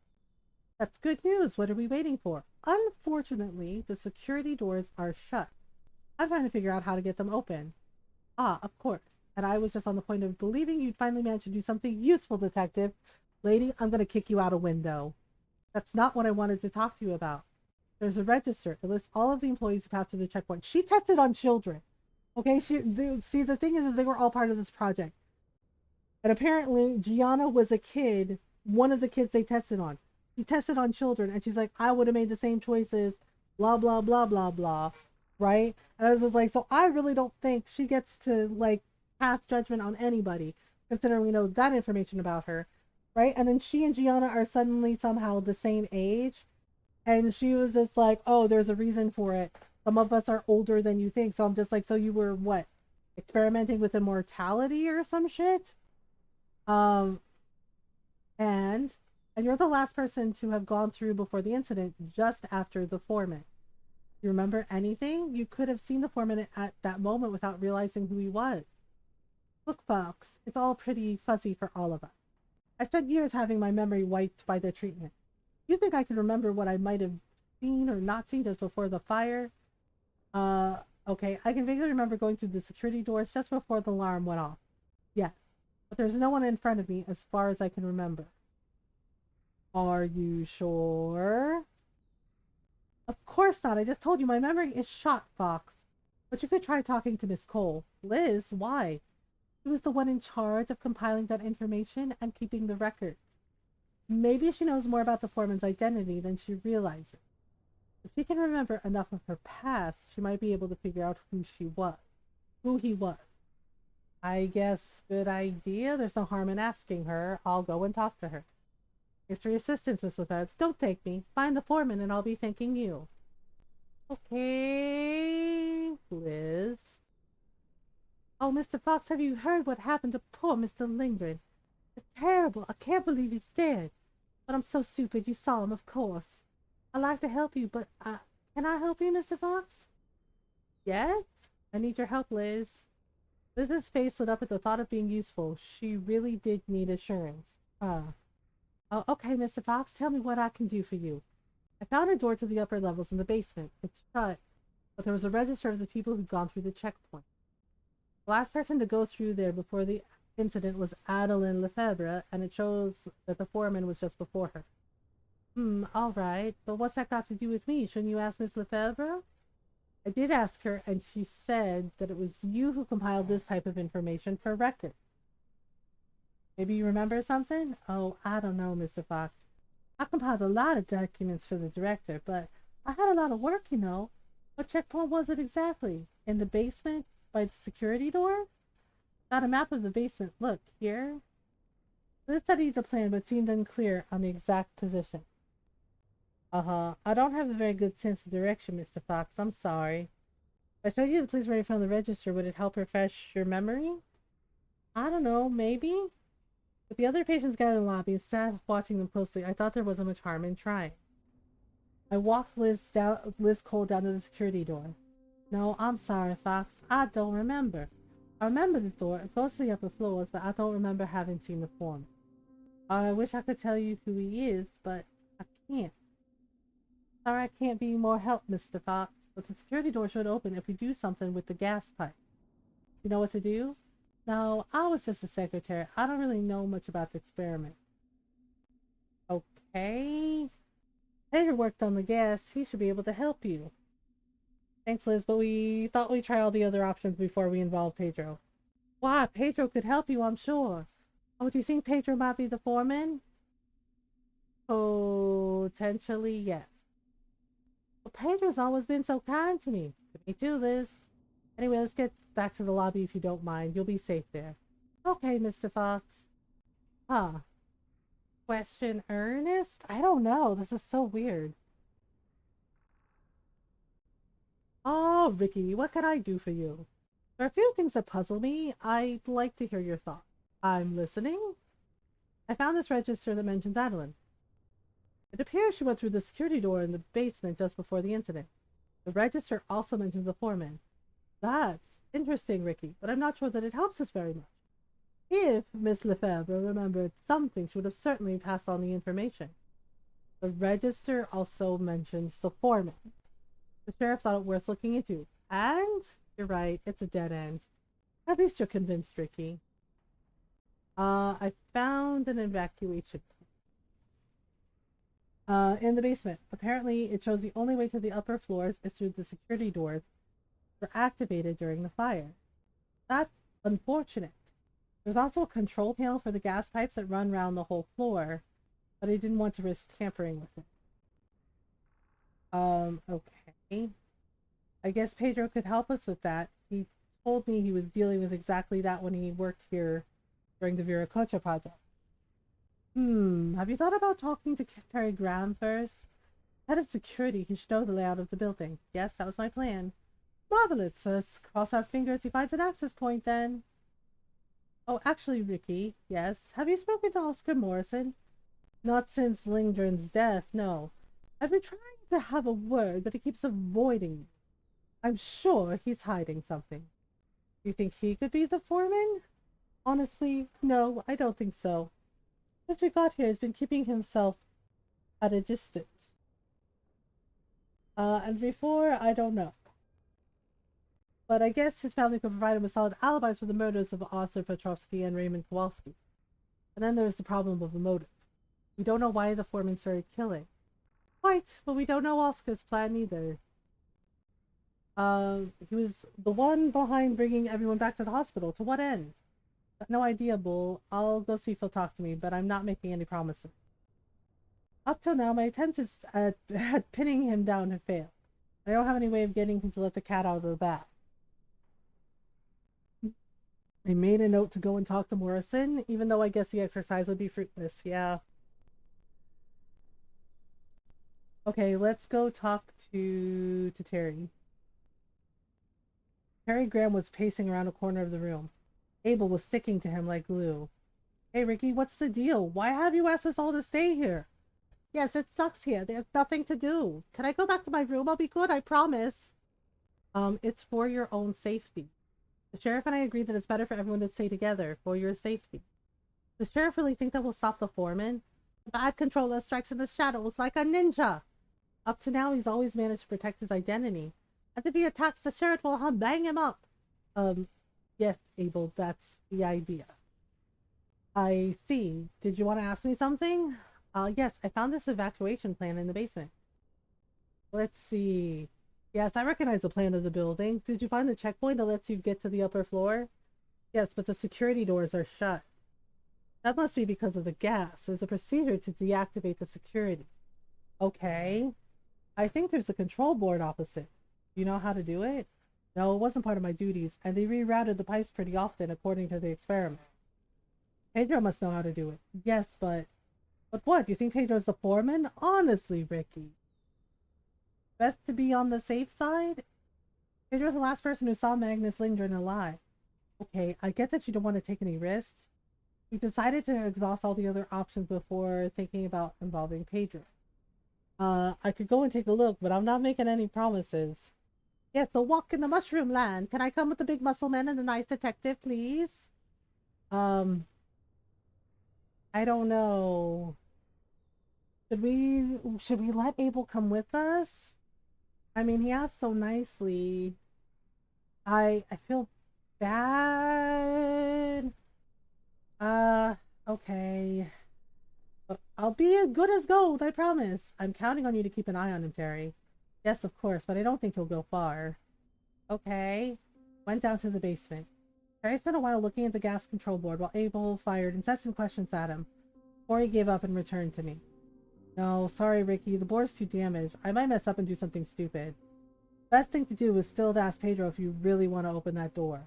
However, I think there's at least one other way up that's not marked on the evacuation plan, but I'd have to explore the basement a bit more. Yes, let's stay on the outing. I don't think that's a good idea. Honestly, Ricky, do you think Abel or I are the foreman?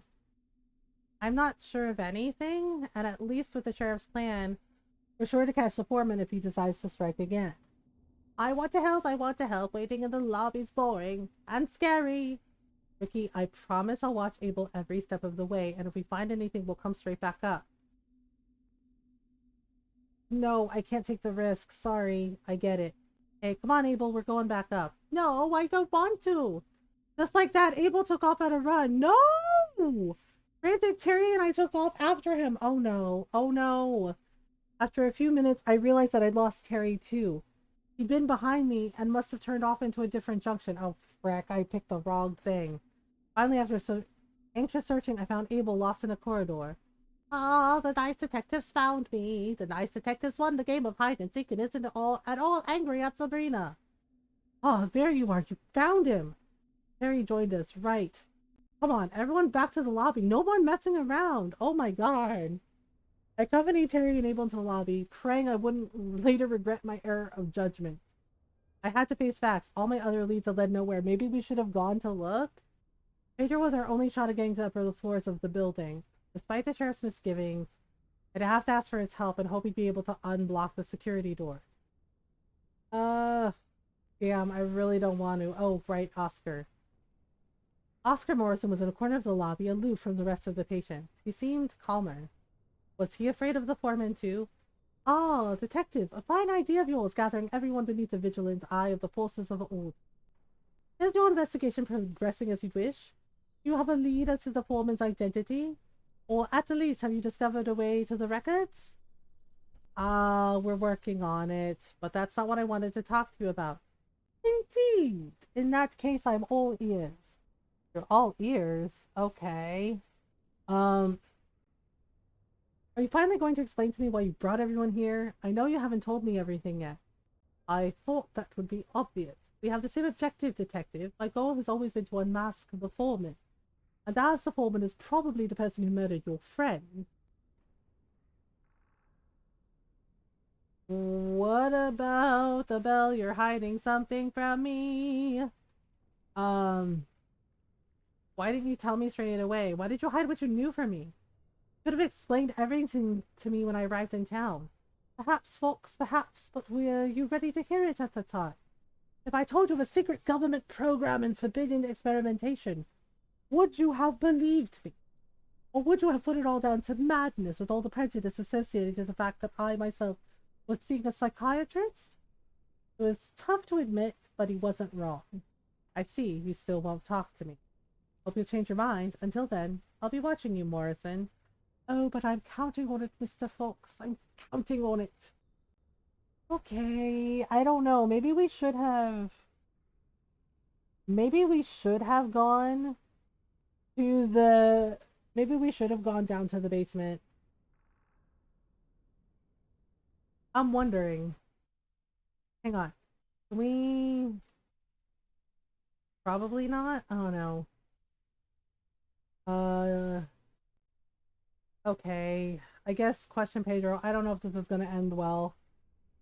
Senor Fox, I've been waiting for you to come and see me. Sorry, Pedro. I had other leads to chase up before coming to talk to you. Oh. Still, now that the basement is accessible, I thought I'd be able to help you. Unless you think I'm the foreman, don't you? I'd rather be careful. Senor Fox, do you really believe that I killed my amigo Raymond and Magnus? Me duele. Me duele mucho. Pedro looked honestly hurt. I felt kind of stupid for suspecting him. On the other hand, doesn't matter what I think, Pedro. As far as the facts go, you were the last person to see Lindgren alive. And in any case, once we've got access to the records, we'll know for sure. Entiendo. It grieves me that you doubt me, but I understand. I'm prepared to do whatever I can to get us to the records. If I was the foreman, it would surely be in my best interest to throw a wrench in the works, wouldn't it? Do you know how to open the doors to the upper floors? Yes, I think I can disable the security system. Can you tell me how to do it? I can try, Senor Fox, but it will be a lot simpler for me to do it myself. I'd rather do it myself. It's best if you stay with the sheriff for your own safety. As you wish, Senor Fox. There should be a control panel opposite the security door. You have to close the 3 valves that control the gas before you push the system restart button. But you mustn't touch the pressure regulation valve. That might blow up the tank. That would be a disaster. Okay? Okay, how will I know which valves to activate? The labels should be clear. Pero, if you have the least doubt, it would be better not to touch anything. De acuerdo? I have no intention of putting myself in danger. Don't worry. Good luck, Senor Fox. Thanks, Pedro. Okay, search the basement. Search the scary basement. It's fine. It's fine. Okay, this is... Several pipes are attached to a kind of control panel, exactly as Pedro had described. There are several buttons, valves, and other colored indicators, but some of the labels were partly corroded by rust. It's impossible to follow the procedure Pedro had asked me to follow to disarm the security. I had no choice. Despite Gianna and Ernest's doubts, only Pedro could help us. Gosh darn it. I thought I could do it myself, but apparently I can't. See, Senor Fox? I found the gas control panel, but it's rusted over. The labels are unreadable. I feared that might be the case. I think I remember how to do it, but I'll have to do it myself. Okay, go on ahead and get ready. I'll go and get the others. De acuerdo. Good luck, Senor Fox. You too, Pedro. After we'd explained the plan to the group, we headed for the basement. Oh boy. Here we go. Gianna and Bull led the way.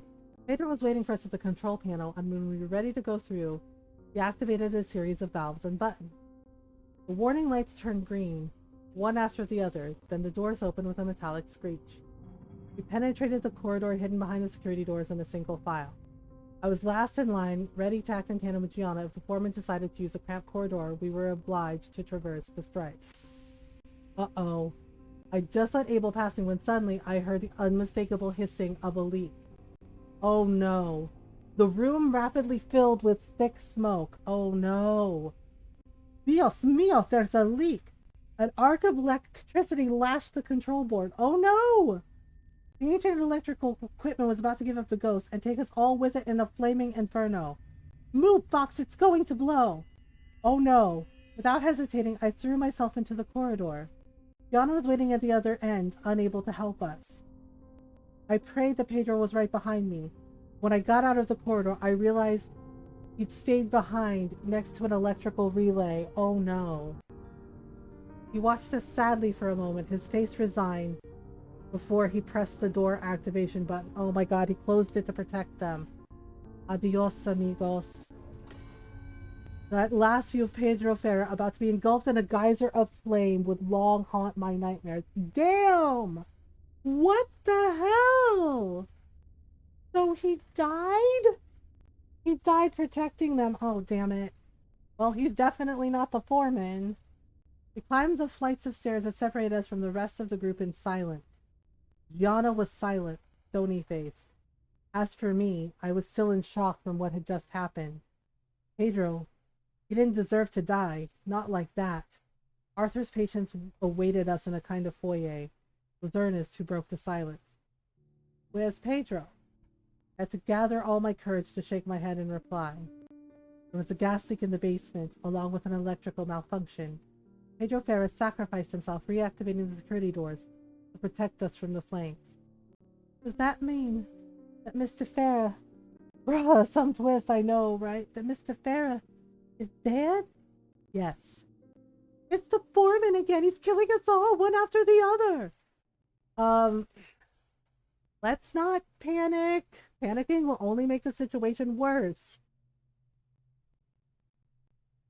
True, but we have to make sure we keep everybody safe. Ernest took Gianna and me aside. We're all together in the foyer this time. Surely we should be able to figure out the most likely suspect, shouldn't we? Let's say that's true.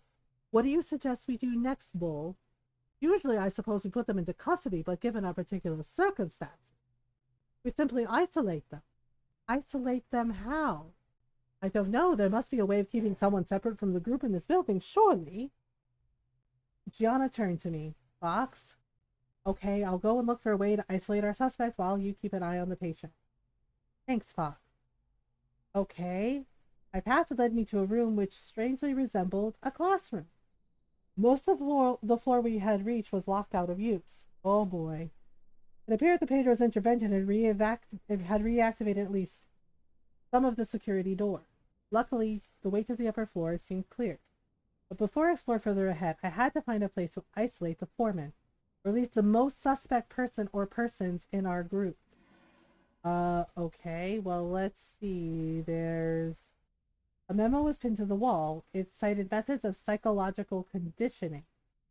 What was it doing in a classroom? Had Adeline put those techniques into practice? Had Abel been a subject of this kind of experiment? That could explain his present mental state, even though his isolation after the incident probably hadn't helped matters. I made a note to myself to dig a little deeper. Okay. Well, there's this door. The door at the end of this room led into a small room that was completely empty. A storeroom? What was strange was the door was reinforced, which made it an ideal place to isolate somebody. However, the key was clearly not in the lock. Well, it looks like that might be a key. A key lay on one of the tables. After checking, I could confirm that it allowed us to lock the small room at the end of the classroom. Okay, can we find anything else? Okay, so far nothing. Wait, what's that? A notice board confirmed that the room had been used as a classroom. The instructor had been none other than Adeline. Gianna Walter was mentioned in the list of students. Maybe it was worth reopening the discussion on the subject with those concerned. Okay, so we found all the useful clue. We now have a place to lock up the foreman. I just hope to be able to continue our exploration more smoothly and without any more accidents. The first thing was talk over everything with Gianna and Ernest. Okay, Gianna. So, I found a storeroom which locks in what looks like an old classroom. That sounds perfect to me, Fox. Ernest Bull was listening to the conversation, joined us. Excellent news, my dear Ricky. What do you suggest we do next? You're the detective. Surely you're the best person to identify our suspect number one, don't you think? In any case, somebody has to keep an eye on the patients while you question them. I suggest we get everyone together in this classroom you found, Fox. Okay. I'll be ready to act if needed. Oh, I don't believe your intervention will be necessary. It'd be stupid of the foreman, if he exists, to try anything under those circumstances. But that could change if I manage to identify the right suspect. If that's the case, between the two of us, we should be able to contain a single unarmed person. I have complete confidence in you, my dear friends. Um, Hi, Drifter. Thank you for the raid. What an utter mystery. Uh, Detective Otter, and I think the lemur did it. Hi, Drifter. Thank you for the raid. How was your stream? There's nothing left to do but get to work. Sure. Thank you for the follow. Welcome on in. Hi everyone. Welcome, welcome. If you're new, hi, hello. I'm Mothergamer. I'm a variety streamer. I like to play story games, RPGs, indie games, like the mystery novel we're playing. Lots of Animal Crossing, lots of cute farm sims. And we are raising money for Trans Lifeline with our stream team, the Wishing Well, for the entire month of Pride. So happy Pride. Welcome on in. We're glad you're here. Uh, how was your stream, Drifter? Yeah, I have to decide who the person is. And welcome on in. Yeah, and the follows are anonymous, so people can chat if they want to. But they don't have to. Hollow Knight. Oh, you're playing some Hollow Knight? Nice. Do. There we go. There's Golden. So yay. So yeah, go follow Drifter. Go say hello. Check out some Hollow Knight. Cute little badges for my schedule. I'm really proud of myself. Oh, that's good. It sounds like you had a nice stream. I'm glad. Yeah, but if you would like to donate to Trans Lifeline, we have a pinned message at the top of chat with the charity donation link. Or you can type the command charity and it brings up the donation link for the Streamlabs charity. But get to work. Good luck, Fox. Don't hesitate to share your findings with us. We're on chapter 3, I think, so there's like 2 more chapters in the game. I'll need your help isolating our identified suspect anyway. Gianna, you're on the list of students. Liana voice chat going, you got this only for me to fail immediately. Sometimes it's like that. I found a grade sheet you're mentioned in the list. Show me. I held out the paper to Gianna, who stared at it intently for a long while before handing it back to me. No, I hoped it would revive some memories, but as I told you, I was too young. It's all just a blur. Oh, okay. If I understand correctly, Adeline was your teacher? Yes. She was one of the instructors in the training program. Why? You seem to be around the same age. How could she have already been an adult at the time of the incident? Whoop! Ernest was silent, but he was watching our discussion carefully. Gianna glanced at him before she spoke. As you probably realize, that's classified. But I guess we're past that now, aren't we, Mr. Bull? You could rely on my discretion, Gianna, obviously. Well then, it was one of the few successes of the Viracocha project.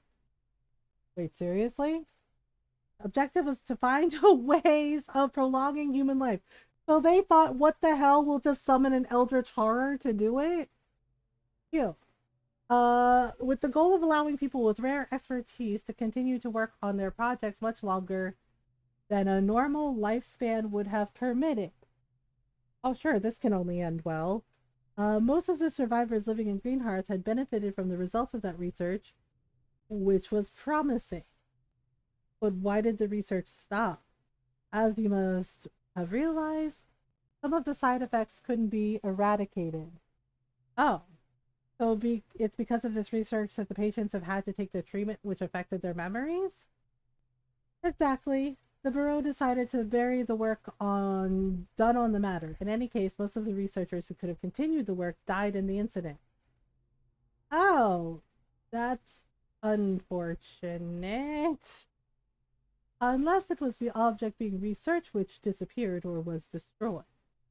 I can't imagine the Department of Defense giving up something so revolutionary despite the risk. Ernest Bull's shrewdness never ceased to amaze me. Did he suspect at the very moment the bell was in my possession?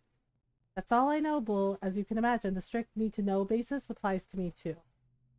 In any event, thank you for your candor, Sheriff. It helps me see things more clearly.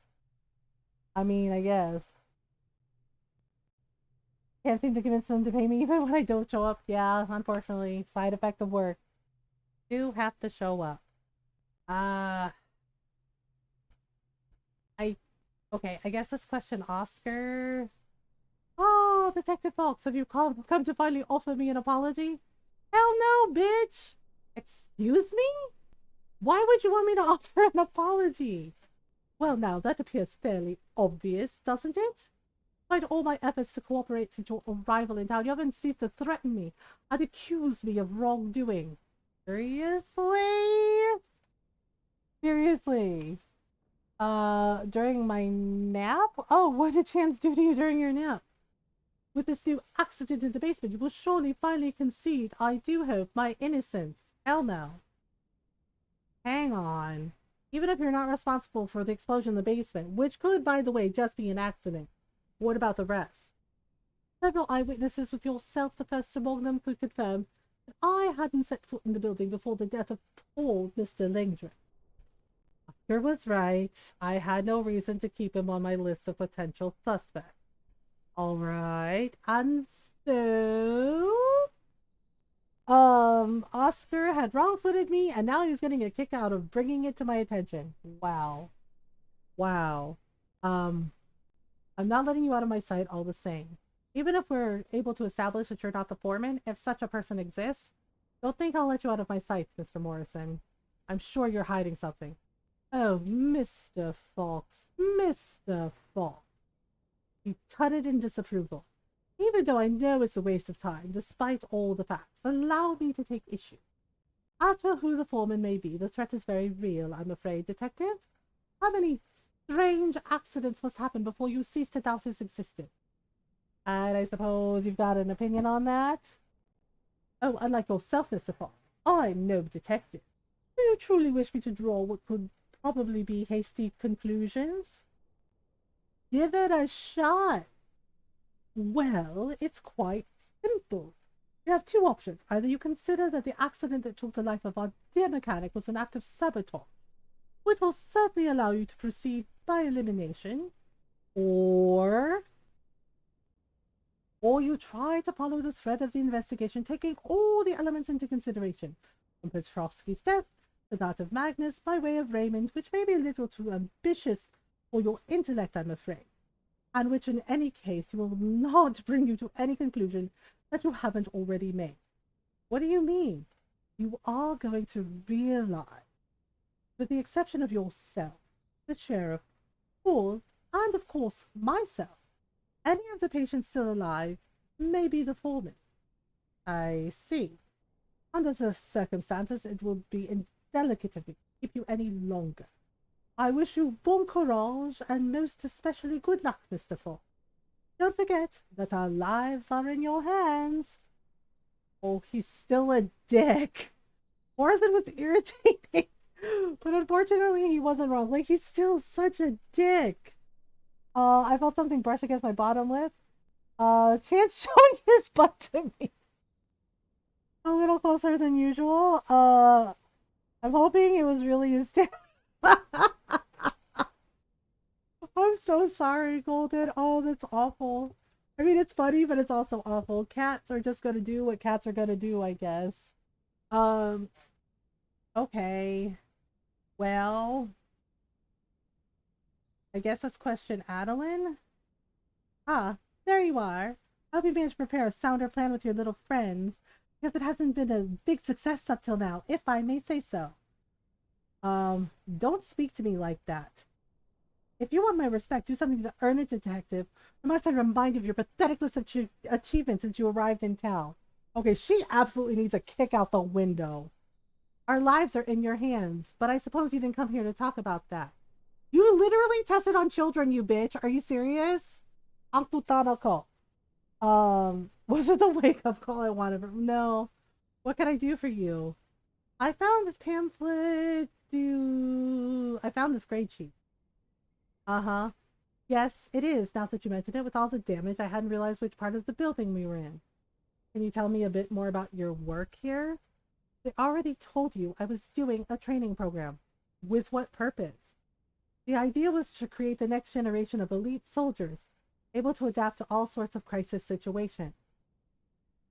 So Gianna was part of the program? Yes, but I already told you that.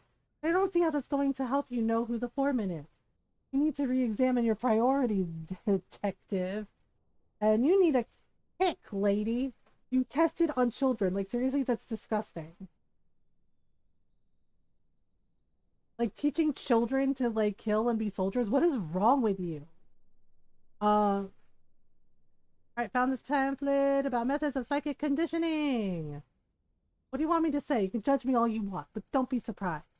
Yes, we try to explore the innermost depths of the human psyche with the sole intention of turning it inside out like a sock. No, I still have no regrets.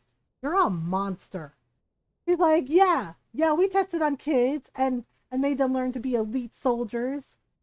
He's like, no regrets. And I'm just like, how do you sleep at night, lady? Seriously.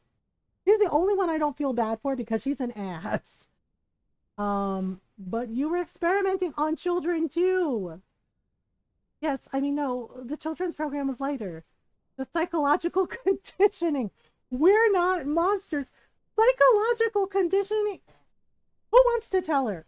Who the fuck wants to tell her? He's like, we're not monsters. Like, you did psychological conditioning on children.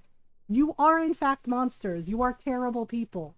Okay? It's like, of course the CIA did this shit in the story. Like, really? Really, bitch? He's like, we're not monsters. It's like, you did psychological conditioning on children. On children. Like, do you understand how fucked up that is? Oh my god. Oh my god, this lady. But we thought it was rather a plus in light of the operations we were preparing. Yeah. Like, yeah, we were teaching children how to, like, oh my god. Just like Shinra, right? Like, ma'am, are you serious? Has Gianna went through these kinds of experiments when she was a child? No. Unfortunately, the incident happened too soon after we got a green light from our superiors. As we were dealing with children, of course, we had to be relatively sure of our hypothesis. There was a silence. Adeline didn't seem to have even the slightest feeling of guilt or regret. Nope, she did not. As for me, I was sickened. Yeah, do you have an opinion on the foreman's identity? You'd be better off questioning Oscar Morrison instead of wasting your time with me. Do you have any proof? No, unfortunately I've got no proof, but I'm sure he's hiding something. He's your man in my view. Look, Adeline, I promise you I'm not ignoring any lead, but if you don't have any proof... Damn it, detective, you're wasting your precious time questioning me. When you could already be holding the culprit. I don't plan to end up like Magnus or Pedro because of you. Okay, so she's more concerned about her own safety. What? What a C word. Thanks for all your help, Utana. No help at all. No help at all. Wow. Is that it? Is the man with eyes everywhere gone? Oh, sorry, Abel. Abel was extremely nervous, yet he seemed gentle as a lamb. But was I being fooled by appearances? Oh, could he actually be the foreman? I don't think so. Is Sabrina safe now? I don't know, Abel. I won't lie to you, Abel. I don't know if you're safe. Yes, there's too many people in the house. The nice policeman promised nothing would happen to Sabrina. But Sabrina doesn't want to be baked like the nice mechanic. But maybe you want to ask me some questions to solve the case? Sure. I like solving cases. That means the strange people will leave my house. Yes, I've got some questions for you, Abel. Okay, so about the gas leak? There was a gas leak in the basement. That's what caused Pedro Ferra's death. Yes, I knew the mushroom land was dangerous. Sabrina told me to always be careful of mushrooms. Why did you run away when we went down to the basement? Well, I got scared. I didn't want to go back up because the bad man who watches us is in my house. The bad man? Do you know who the bad man who watches us is? No, he's in disguise, and we can't know who he is. That's how he watches us. So it could be Terry, the bad man who watches us? Sabrina says it's not. Sabrina likes the nice muscle man. Oh, I guess Terry is a nice muscle man. Who's going for her, us or them? But me, really, I'm not sure. It's not the big muscle man, is it, huh, Mr. Nice Policeman? I don't know either, Abel. I just don't know. We were going in circles. I decided not to pursue any further questions. I found it hard to believe that Abel was capable of deliberately sabotaging the gas in order to eliminate the patient. Yeah, I agree. Nothing he told me made me certain of his innocence. About the mental conditioning experiments, I found some documents that mention mental conditioning experience. Does that mean anything to you, Abel? That's when the people in white looked into my head to know what's inside, right? I guess that's it, yes? That was a long time ago, before my house was all broken. Sabrina doesn't like us talking about it. Insist? These April would really help me a lot if you try to remember. It might help me to know who the foreman is. The bad person who checks for being good? No. Sabrina hasn't seen him for years. Abel either. Anyway, we never knew who he was. He changed his face all the time to disguise himself. What do you mean? I can't explain it any better. He changed his face, see? Well, they said they put those personalities into them, like the medications put their dominant personalities to sleep and brought out a different personality. So is it possible the foreman was able to do the same thing? Like different personality? Yeah, that's all I can tell you, Mr. Nice Big Police Detective. I could have insisted, but my instinct told me I wouldn't get anything clearer than the clue he just given me. Although clue was probably a bit of an overstatement. Okay, well, I guess we'll go talk to Terry. Terry was pacing around the corner of the room. He doesn't look so good. Oh, Ricky, we're in deep shit. Magnus first, now poor Pedro. And still no lead on the culprit, huh? Yeah, that's pretty bad. Everybody keeps dropping like flies. Exactly. I wanted to talk to you about that. You and Abel are among the patients who went down to the basement. And you were also in the building when Magnus died. Honestly, Ricky, you don't think I'm the foreman, do you? Well, really, Ricky? You disappoint me. I helped you. Have you already forgotten that? It's me who tipped you off about the hospital. I even warned you that Magnus and Pedro were in danger. Remember? Don't you think it would be pretty dumb to draw your attention to it if I wanted to bump them off? Oh, that's a good point. Abel went down to the basement too, didn't he? Why are you accusing me and not him? I'm not accusing anyone at the moment. I'm just asking questions. Yeah, sure. Harry hadn't hesitated to pin the blame on Abel. Was that enough to draw any conclusions from? I decided to try a different approach. There's something else. I saw how you were around the sheriff. Are you scared of her? What happened between the two of you? Nothing happened between us. Insist. Are you sure? Yeah, just I thought it was the sheriff who got the contents of the safe. If you follow me? Screwed up royally. You're all buddy with Walter. You think she's playing straight, huh? Yeah, well let me tell you, she's not cool, man. She's not cool at all. Oh, okay. Harry crossed his arms and glared at me. The conversation was over. But I trusted him rather than Abel. I had to make my mind up. I hate to say it. Liz being more and more lost in nervous, but I think it might be Liz. I know that's terrible because she's been through a lot already. I'm really wondering if it's Liz. She was completely unequipped to deal with a series of violent deaths which had punctuated our progress through the building. But still, she'd gone down to the basement with me, which made her a potential suspect. Yeah, see? Oh, Mr. Fox, when will this be over? Can I go back to the diner soon? Just a little bit longer, Liz. It'll soon be over. Hi, Gloom and Bloom. Thank you for the raid. Hello, how are you? Welcome on in, everyone. I hope you're doing well. Hope you had a good stream. Sleepy Hi, lovers. Welcome. Oh, welcome on in, everyone. I hope you're doing well. Hi, hello, if you're new. I'm Mothergamer. I'm a variety streamer. I like to play story games. Lots of story games, lots of indie games. Lots of Animal Crossing, lots of cute farm sims. And we do talk about mental health in here as well. I live with depression and anxiety, and I talk about those things openly and honestly. So it's okay to not be okay. It's okay to talk about it. It's okay to need help. We do our best to be kind, welcoming, and supportive of everyone. So welcome on in. We're glad you're here. Oh, you're playing Tell Me Why? I think we're gonna play that sometime on stream soonish. I played it on my own, but we haven't played it on stream. But yeah, go follow Gloom and Bloom. Go say hello. give a follow, check out some story games. Yes, and happy Pride. Did chapter 1 tonight? Oh, nice. I wanted yes, and happy Pride month to everyone. So we are raising money. Our stream team, the Wishing Well, is raising money for Trans Lifeline. If you would like to donate, the donation link is pinned to the top of chat. Or you can use the command charity, and it will give you the donation link to Streamlabs charity. So we've had a couple of donations already, so thank you to everyone who donated. We also have a little event happening this Friday. We are going to be doing Nintendo Retro Roulette. It's gonna be chaos. It always is, but fun chaos for a great cause.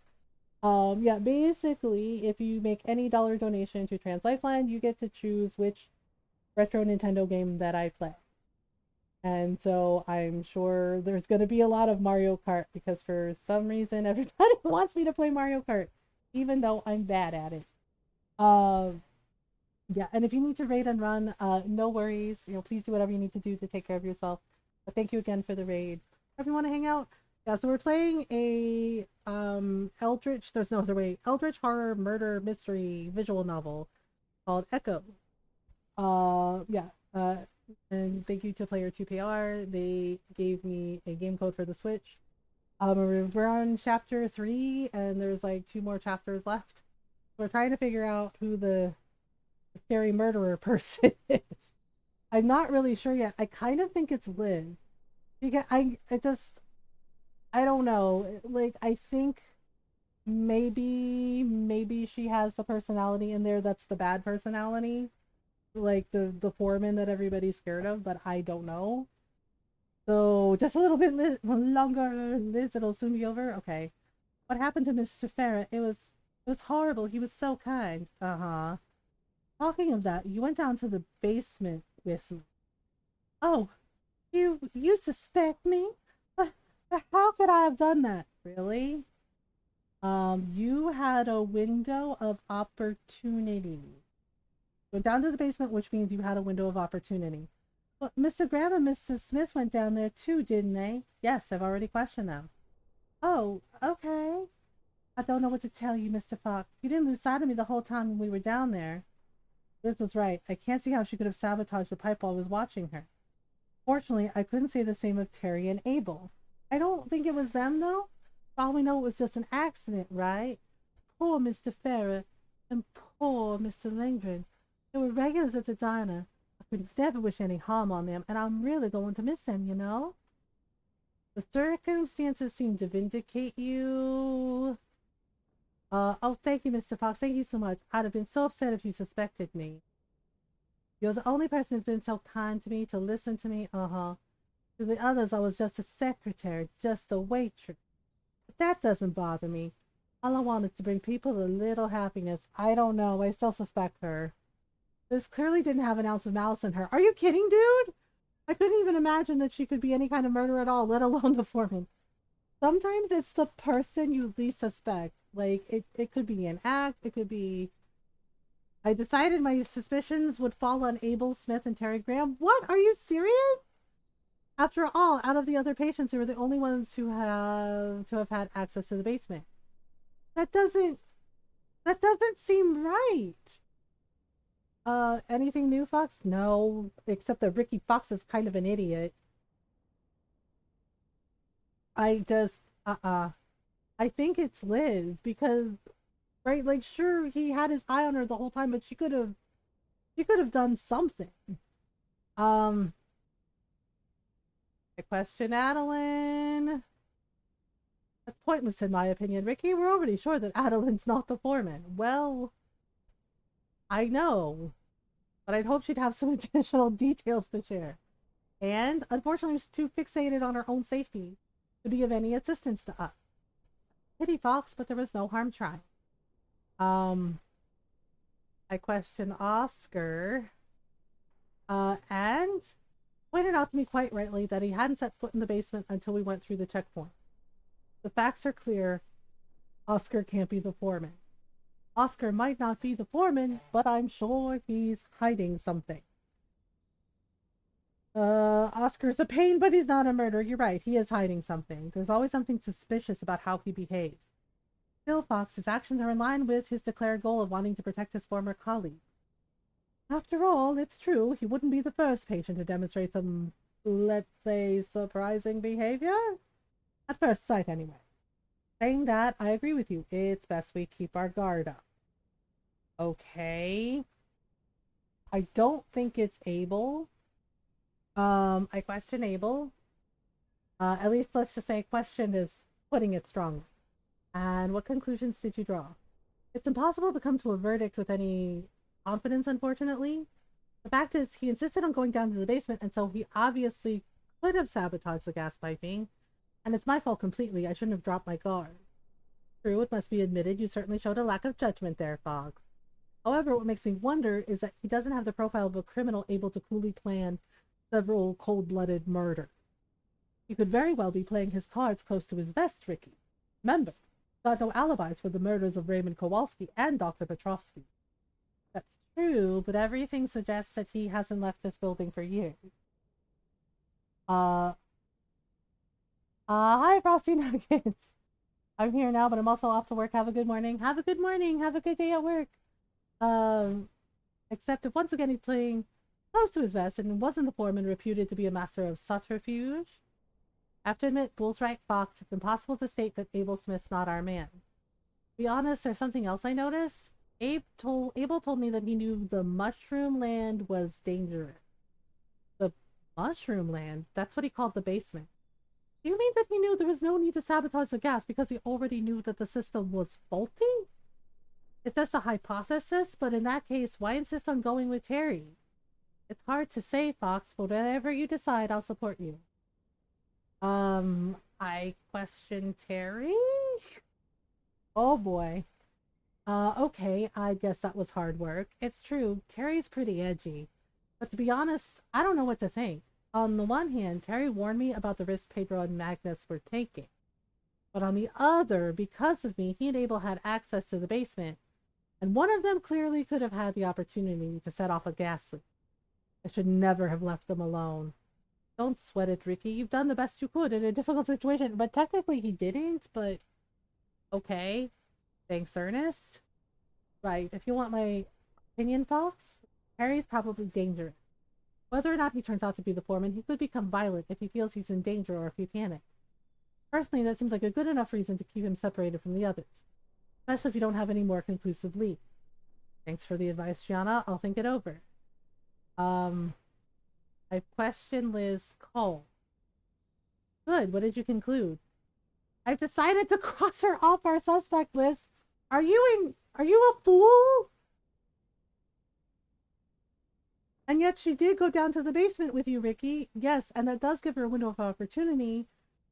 But unlike Terry and Abel, who also went down to the basement, I didn't take my eyes off her. Are you sure? Does that seem like a good enough reason to clear her completely? Thank you. Honestly, Giada, you know Liz, she wouldn't hurt a fly. Or it could be an act.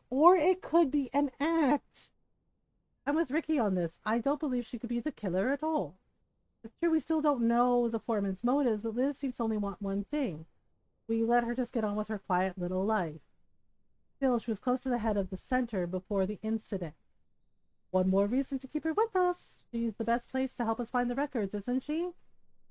Alright, you've talked me around. I'm forced to acknowledge that Liz Cole, as the foreman, doesn't make much sense no matter what angle you look at it from. But I have no desire to make the same mistake I made with Pedro Ferro. We never should have suspected him. Ernest and I contented ourselves with nodding in agreement. Pedro's death could have been avoided, and we knew that all too well, all three of us. I've made my decision. I'm listening. I don't know what to do. Do we lock up Abel? I don't think it's Abel. That's the thing. And I don't think it's Terry. Like, I don't think it's them, but I really feel like it could be Liz, but the game's not letting me. So, we could lock them both up if we're not sure. Okay, I hate to do it. I think I kind of want to lock up Abel to protect him. I don't know if that makes sense. You should lock Abel up. I think you're making the right choice, Ricky. I'm totally not. Abel is the group member we know the least about. His unpredictable behavior might become a problem whether he turns out to be the foreman or not. Yeah, I think it's. I'm locking him up. We're locking him up in the room, I think, to protect him. Because, like, we don't really know a lot about him, but I don't think it's him. I honestly think it's either Oscar or it's Liz. But Oscar says, wasn't anywhere near the place. And it's just like, uh-huh. Right. Now we just need to put our plan into effect. Oh gosh, I feel really, really, really bad. Abel had agreed to be locked up in the storeroom without making any trouble. Oh gosh. I hoped I'd made the right decision in choosing to isolate him rather than Terry. At least if I was wrong, Abel would surely be the safest person out of all our little group. All comfort. Then we'd all climb the stairs up to the landing top floor, had offices on one side and a research laboratory on the other. We all went into the director's office. Do you know where to find the records, Liz? Yes, they're in that cabinet there. Okay. It's locked. It needs a code putting in. Do you remember the code, Liz? Yeah, I think so. It's stayed the same code for years. I should definitely manage to remember it, Mr. Fox. Unfortunately, the power hasn't come back on for this floor, I'm afraid. My old research laboratory is on the other side of the corridor. If nothing's been touched, we should find a little emergency generator in there. Fox, can you go with Oscar? In the meantime, we'll get the circuit ready to plug in. I can do that. I know a little about electrics. Are you sure? There's no choice, Fox. We can't let Oscar go off alone. I think it's best if we don't spread out over the floor. Okay. Hang on. Where's Adeline gone? Oh no, is she missing? I suddenly realized that Adeline wasn't with us. Oh, that's not good. Another reason not to waste any time. Fox? Let's go, Oscar. Lead the way. Uh-oh. Oscar guided me to one of the laboratories. A layer of dust covered the research material, but everything seemed to be intact. Uh-oh. I believe I have a canister of gas put away in one of the closets. Would you get the generator from the storeroom, please, Detective? Wait. Oh, don't worry, Mr. Fox. We've already established that I'm not the foreman, haven't we? I still don't think we should leave him alone. Several devices had been stored in the storeroom, but which one of them was the generator? Good question. I think it's this one? After checking it over, this machine seemed to be the right one. Tucked it under my arm and swiftly returned to the main room. Oh dear. Okay, well, we found Adeline. Adeline was holding Oscar at gunpoint with a strange weapon which looked a bit like a big syringe. Do be reasonable, Miss Lefebvre. I assure you there's been some mistake. Talk to Oscar? Oscar, can you explain what's going on? I was quietly searching for the fuel for the generator when Miss Lefebvre stormed in threatening to kill me. As you can see, Mr. Fox, I was simply trying to reason with her. No, don't listen to him. You're all blind, every single one of you. Oh no. Don't you see Morrison's making a fool of you? Even before the incident, I had my doubts about him. But if you won't take things in hand, Adeline, Oscar can't be the foreman. He wasn't in the building during the deaths of Magnus and Pedro.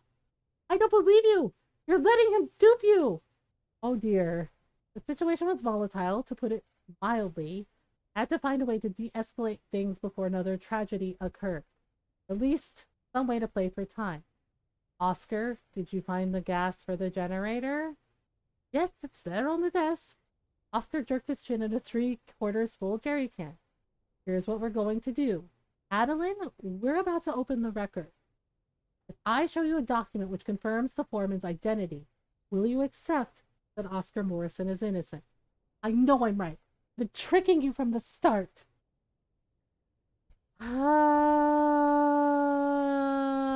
I'm just asking for a few minutes. We're about to open the records. As soon as I have confirmation or not of your suspicions, I'll be straight back. Until then, I'm counting on you to keep Mr. Morrison in your sight. Hey, Oscar, don't do anything stupid, okay? What Mr. Fox proposes seems like a reasonable request. What do you say, Miss Lefebvre? All right, but I'm warning you. One wrong move, I will eliminate you. Noted, my dear, noted. With the jerry can under one arm and the generator under the other, I hurried to the director's office. I don't think we should leave them alone. Why is he leaving them alone? Why didn't he have them come with him? Well, it's okay, I've got the generator.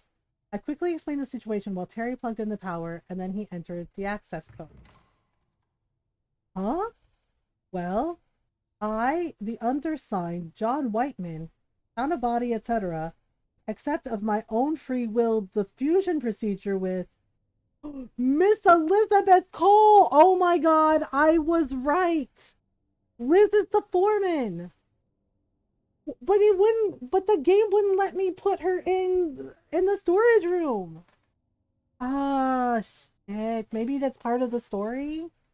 Oh, crap. Liz is the foreman? Fusion? I'm sorry. Liz? I did all I could to hold him back. I just wanted... Oh! Alive! He has to be stopped! Oh my god! Before our eyes, Liz changed into a gray-haired man. Oh! Oh no! We were all stunned, trying to understand what had just happened.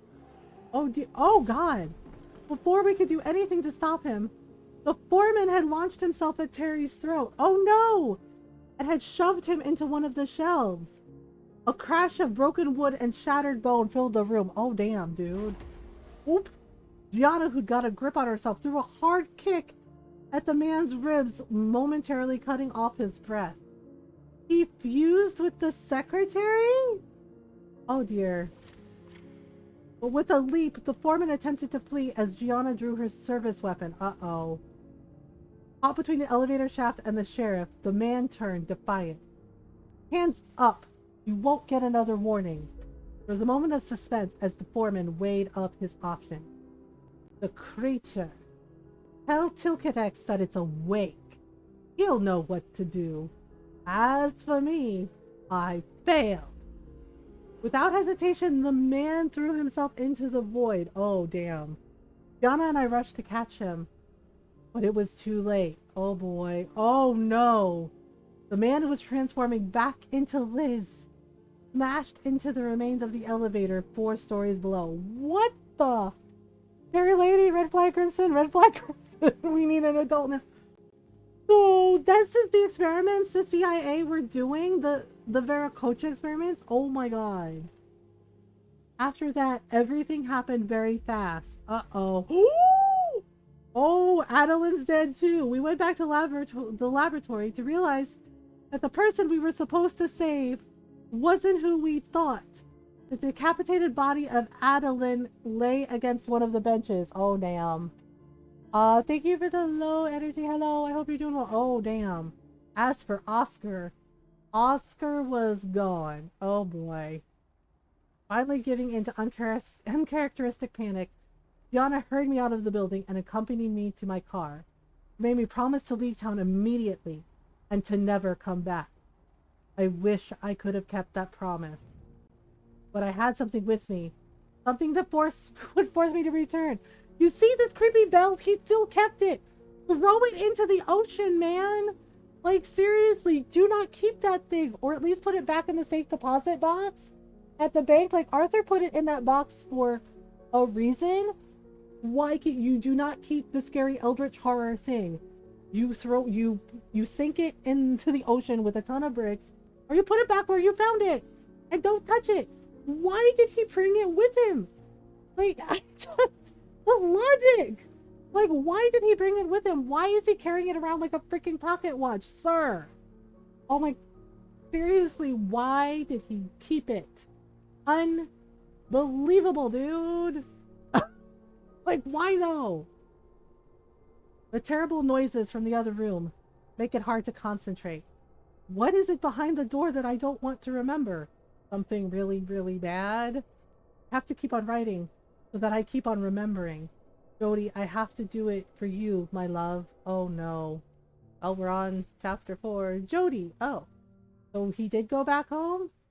Can you make up a bottle? I'd been back from Greenhearth for a few months. Oh my goodness. My son had just been born. We had everything to make us happy. If it wasn't for the terrible dreams that haunted my nights. Stop keeping that weird bell. Throw it, like, chuck it into the ocean. Like, seriously, everything. Like, my Lola would tell us about stuff like, yeah, one of my brothers, one time we were walking in the woods, he's like, oh, I found this really weird rock. And my Lola is like, put it back where you found it. Right? Like, she was like, immediately like, put it back where you found it. Right? Don't bring that with you. Because, yeah, it didn't look like the other rocks. And my Lola started like telling us, like, you don't take stuff like that with you from the forest. And I was just like, wait, for real? And she was like, yeah, for real. She's like, don't do it.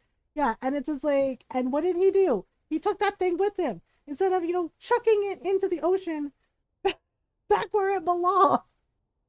No good can come from this.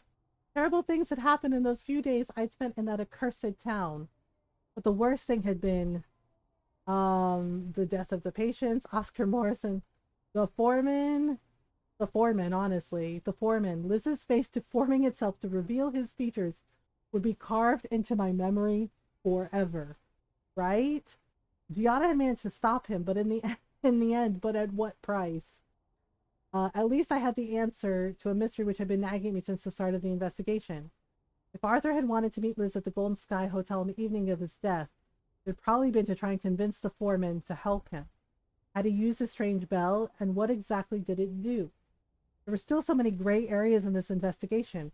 Gray areas where the light would maybe never shine. What a waste. Vicky? Yes, of course. Right away, honey. Thanks. I know things haven't been easy since Arthur's death. You know I'm here for you, don't you? You can talk to me, you know? Oh boy. I know I've already told you everything I can. The rest would put you in danger. Yes, but how can I help you if I don't know what happened? I just smiled. I still had the strange bell that Arthur had concealed in a safe deposit box in Greenheart's bank. Why do you still have that cursed thing? I kept it with me all the time for want of a better option. What What do you mean you kept it with you? Like, he is not smart. He's just like, yeah, I get this weird, dangerous, cursed, eldritch horror item with me. For want of a better option, you know what you do? You put it in a box. You put a bunch of rocks in, and you chuck it into the ocean. Like, seriously. How? How? Like, I'm trying to understand his reasoning for keeping it with him. He's like, for lack of a better option. Like, just looking at that thing, the first time we saw that thing, we all knew it was bad. And he's like, I'm just carrying it around with me. La la la la la la la. I was just like, seriously, dude?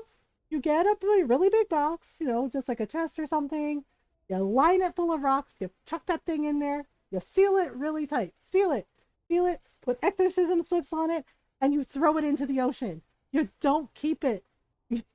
Oh my god. Like, this is on him, really. Because who keeps a cursed item? What? Put it back where you found it, man. I was sure the thing was dangerous. Uh-huh. But I had no idea where it came from or what it was for. It doesn't matter. Throw it away. Even if I put a target on my back, I figured it would be totally irresponsible to get rid of it on the sly. It had to be destroyed, but how? Some things can't be destroyed, and you just have to seal it in a box in the ocean. And how long would it be before someone realized it was me who had it? Unbelievable. This guy is making some really bad life decisions right now. That wasn't all. The foreman's last words continued to echo in my mind like a warning. The creature. It's awake. Right, that right there. Get rid of the bell, dude. What was he talking about? What kind of threat was this creature that even a man like the foreman should have been afraid? Jody watched me, patient and concerned. There was no point worrying her. No, absolutely not. Okay, we have a phone call? Wait, hang on. Where our apartment was in the state of disarray for young working parents. We just celebrated Halloween. The decorations hadn't been taken down yet. Luckily, Jackie, Jody's aunt, lived nearby and was happy to take care of Chris at a moment's notice. I don't know how we would have managed without her. Where could that bottle be? I guess it's on the couch. Okay, I'll be right back. We have an ad break coming up. It's been an hour. So let's take a quick stretch break while the ads run and worry about whether or not Ricky continues to make terrible life decisions. All right, I will be right back.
And we're back to murder mystery times.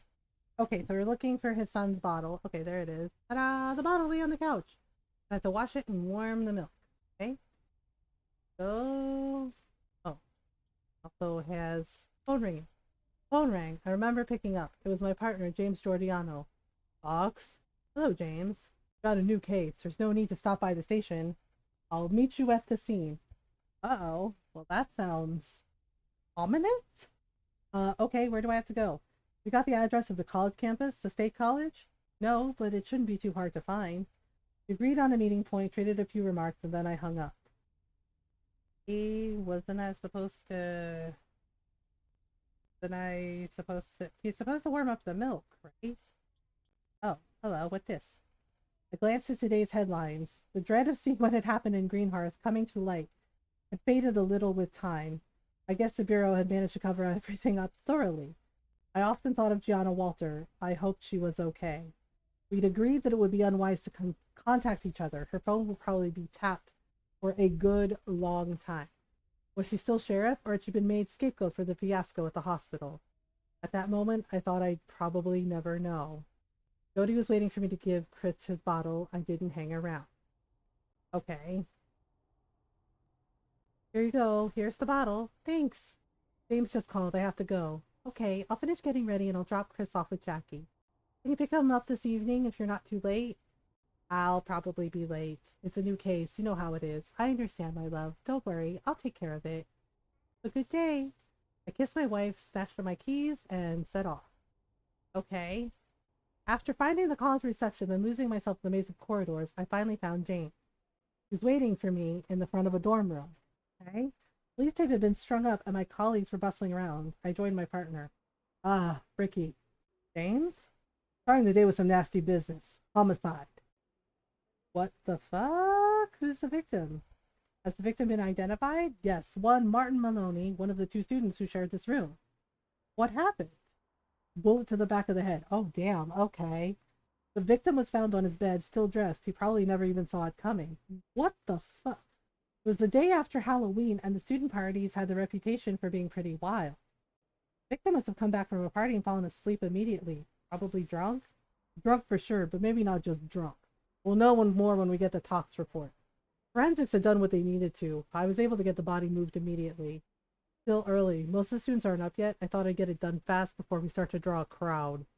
Good thinking. The neighbors didn't hear anything? Just finished questioning everyone and no witnesses. Murderer shot through a cushion to muffle the noise. Oh, gee. It was Halloween. I guess there must have been music all over the building. Well, yeah, if it's a college dorm, then yeah. Pity. That's not going to make our job any easier. Have we got a suspect? No, not yet, but we've got his roommate, one Garrett Stern. Was he the one who called it in? Yes, at least he reported the crime to the caretaker's lodge. It was them who called it in. Okay. Have you questioned him? Just quickly, I wanted to talk to the neighbors first. Giordano had made the right choice. In this type of case, sensationalist rumors start flying about pretty fast. It's better to speak to the witnesses early before you have to record so-and-so heard such and such, and everyone says that all through the deposition. I suppose he's got an alibi? He claims he was at the campus film society's Halloween party, and the crime had already taken place when he got back. That's convenient. I see. I'll go and talk to him. I mean, I'm not trying to say that it's him, but any clues? We've got the murder weapon. I got that under seal right away. That's good. That should help us. Yes, but I didn't find anything suspect in the lodgings. Okay, I'll take a look. Well, I mean, so the roommate says that the murder already happened before he came home. Came back to their room. The crime scene was a standard campus dorm room, the kind you could find anywhere in the country.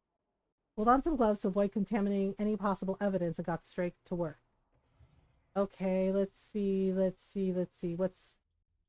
do we got? The empty outdoors indicated that the room had been searched. Like trying to make it look like a burglary? Had the murderer been looking for valuables to steal? Why would he expect to find valuables in a student's dorm room, right? Yeah, like most college students, if they're like even living in the dorms and stuff, not like necessarily all of them, but most of them don't have money. Right? Like at least not a lot of money. Yeah, because like our youngest daughter, we were honest with her and said, we don't really have money for college, honey. We're so sorry, right? But the thing is like we helped her fill out like paperwork for everything.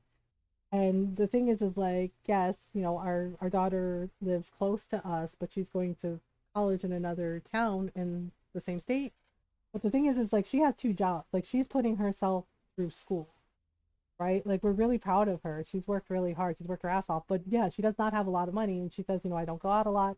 I learned to cook at home. She's like, that's why she kept asking me for like recipes, and her Lola, my mom, right, for Filipino recipes, like she cooks at home, right, with her boyfriend, right, like he comes in and she has roommates, like her best friend is one of her roommates, and yeah, she works like two jobs and goes to school.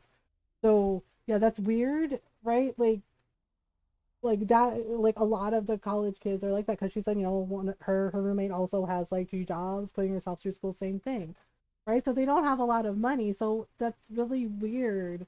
It's like they try to make it look like it was a burglary, but college kids don't really have a lot of money, so what the hell did they think that they had, especially considering the crime looked more like an execution than the reaction of a robber caught in the act, right? If that had been the case, the victim would have taken the bullet from the front, not in the back of the head, while he slept or lay unconscious on his bed. Yeah, that's weird. Like that is really flippin' weird. Okay, laptop, an obviously new laptop computer was charging on the bedroom floor. The screen was on and awaiting the password of Martin Maloney, so this was the victim's computer.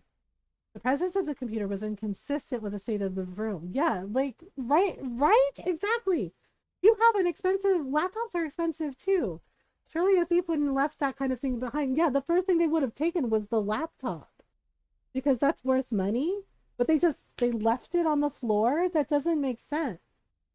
Something felt off here, right? Like that's weird, dude. If they really were robbing their room, the first thing they would have taken was the laptop. Like absolutely. Because that's worth like a nice chunk of change. They would have taken that thing. Okay, wait, there's some pictures. A stack of Polaroids. The shots on the top of the pile looked like they'd been taken the night before, looking at the costumes of the people in the photos. I decided to put them aside to study more carefully. I'd had a good look around the crime scene. Now I just needed to have a chat with the roommate about what I found.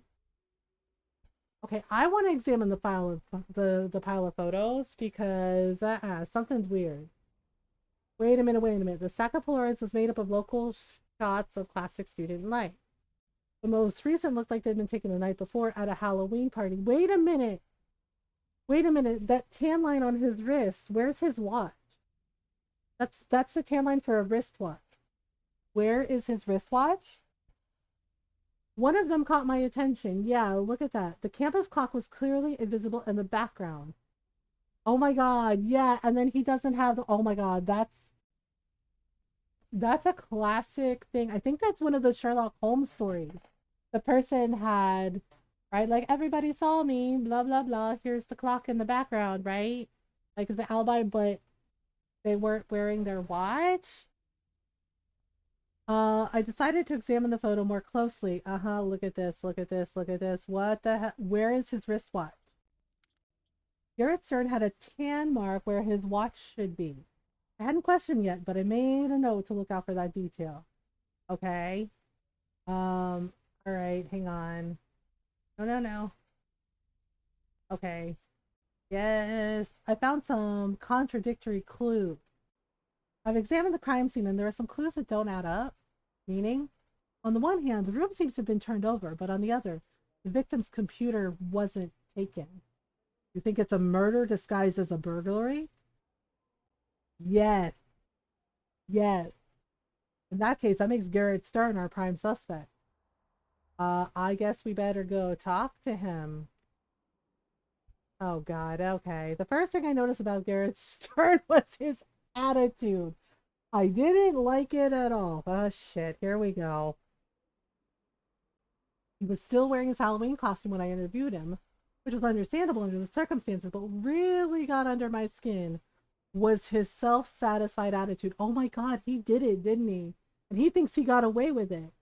The arrogance of old money oozed from every pore. Oh no. The Tyborn with a silver spoon in his mouth, lucky enough to not to have a huge debt to pay off when he reached the job market, but incapable of recognizing his own good fortune. To be frank, he kind of reminded me of a certain Oscar Morrison. And as I suspected, he wasn't wearing a watch, and no tan mark either. He didn't know it yet, but I was a whisker away from slipping the cuffs on him. All I needed was a motive. I introduced myself with a wave of my badge. Detective Fox, I've got a few questions for you. Yes, of course, officer. I promise you have my full cooperation in this sad business. Okay, I already hate him. um, what was your relationship with the victim? He was my best friend. What happened to him is a real tragedy. He was your best friend? Are you sure? Garrett's Stern didn't ring true. If Martin Maloney was really his best friend, he should have been far more affected by his death. Yeah, like, if the person's your best friend or someone you care about, would you be more fucking upset that they died? Like, like seriously, wouldn't you be a little more upset than this? Why is he so calm? Like, I would not be fucking calm. I would be really genuinely upset and freak the fuck out. Why is he's way too calm about this, and it's really weird. And even without that, the violent death of his roommate should have rattled him, right? Like, oh my god, they got like, oh, they got shot. The fact that that wasn't the case was almost like a confession, but wouldn't hold up in a court of law. I needed more to bust him once and for all. Okay, where were you last night? At the Campus Film Society party. I already told your colleague that. Am I going to have to repeat everything I already told him? Oh my god, you little jerk. Once again, his reaction didn't add up. And when you got back, you discovered Mr. Maloney's body. Is that right? Yes, that's exactly right. I pretended to make some notes in my notebook, which seemed to exasperate him further. And do you have witnesses to confirm you were at this party? Of course, there are even photos. Oh, that's convenient. I see. That confirmed my gut feeling. He was hoping the Polaroids would back up his alibi. Was there something else, officer? Um, did Martin Maloney have any enemies? Not that I know of. You said he was your best friend. If he had enemies, you'd know about it, wouldn't you? Um, yes, but Martin was a brilliant student. Everyone liked him. A brilliant student? What was he working on? He was majoring in information science. Oh, okay. Like you? Yes, like me. So you were working together? Yes, you could say that. I'm going to miss him a lot, you know. Oh, okay. Wait a minute, wait a minute. Maybe they were working on something together, like an app or something. And oh my god, don't tell me this boils down to money. I could feel there was something worth looking into here. I decided to keep at it. What exactly were you working on? A mobile app, but I can't tell you more than that without making you sign an NDA. Anyway, what's it got to do with your investigation? Let me remind you, my best friend is dead, and yet you don't seem upset about it. And then the mention of the mobile app that they were working on together. All right. An application. If there was money at stake, that was a plausible motive. Yep, right there. With that false alibi, I definitely had enough to get him to spill his guts. Okay. Did you check if anything had been stolen from your room? You think Martin was killed for that? To rob us? I mean, with Halloween, there were plenty of townies on the campus. This economy, that's so sad that my friend should lose his life over a few dollars. Oh my god. Can we freaking punch him all yeah. Like he's really sitting there blatantly fucking lying. He leapt at the bone I'd thrown him very fast. Oh, once again, his behavior didn't gel with the gravity of the crime that had taken place. So, so what? Did you check if anything had been stolen or not? No. You know what would have happened to poor Martin? I see. We are gonna crush this kid. I've got proof of your guilt. Of my guilt? You don't mean you think this application you were working on with Martin Maloney? Something tells me it was on the point of being bought out. Am I right? But, and you didn't want to share the profits? That's, that's not true. We were robbed. And I've got an alibi. I was at the Halloween party. Let me guess. The so-called Halloween party where you took the photos that you so kindly left out for us to see? That's right. Look at the photos. You can't prove anything. Are you a moron? Like, are you a fool? I showed him the photo with the clock in the background. Are you thinking of this photo in particular? The one where we can see you with your friends at the time of Martin Maloney's death? Yes, you see? That's a great shot. But it looks like you had more of a tan last year. I point at the tan mark. This time he's got no comeback. I read him his rights. And we took him down to the station. He seriously killed his roommate over fucking money. Like, of all the shitheel things. Like, seriously? He seriously killed that other kid over fucking money. Wow. And then just badly lied about it. Okay, well, Chris is crying. Can you go and get him while I finish preparing the bottle?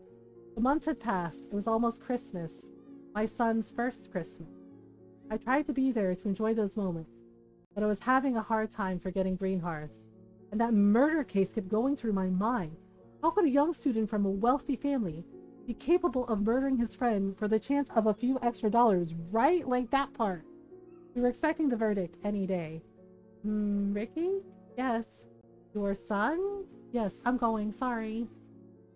Jody was amazingly patient with me.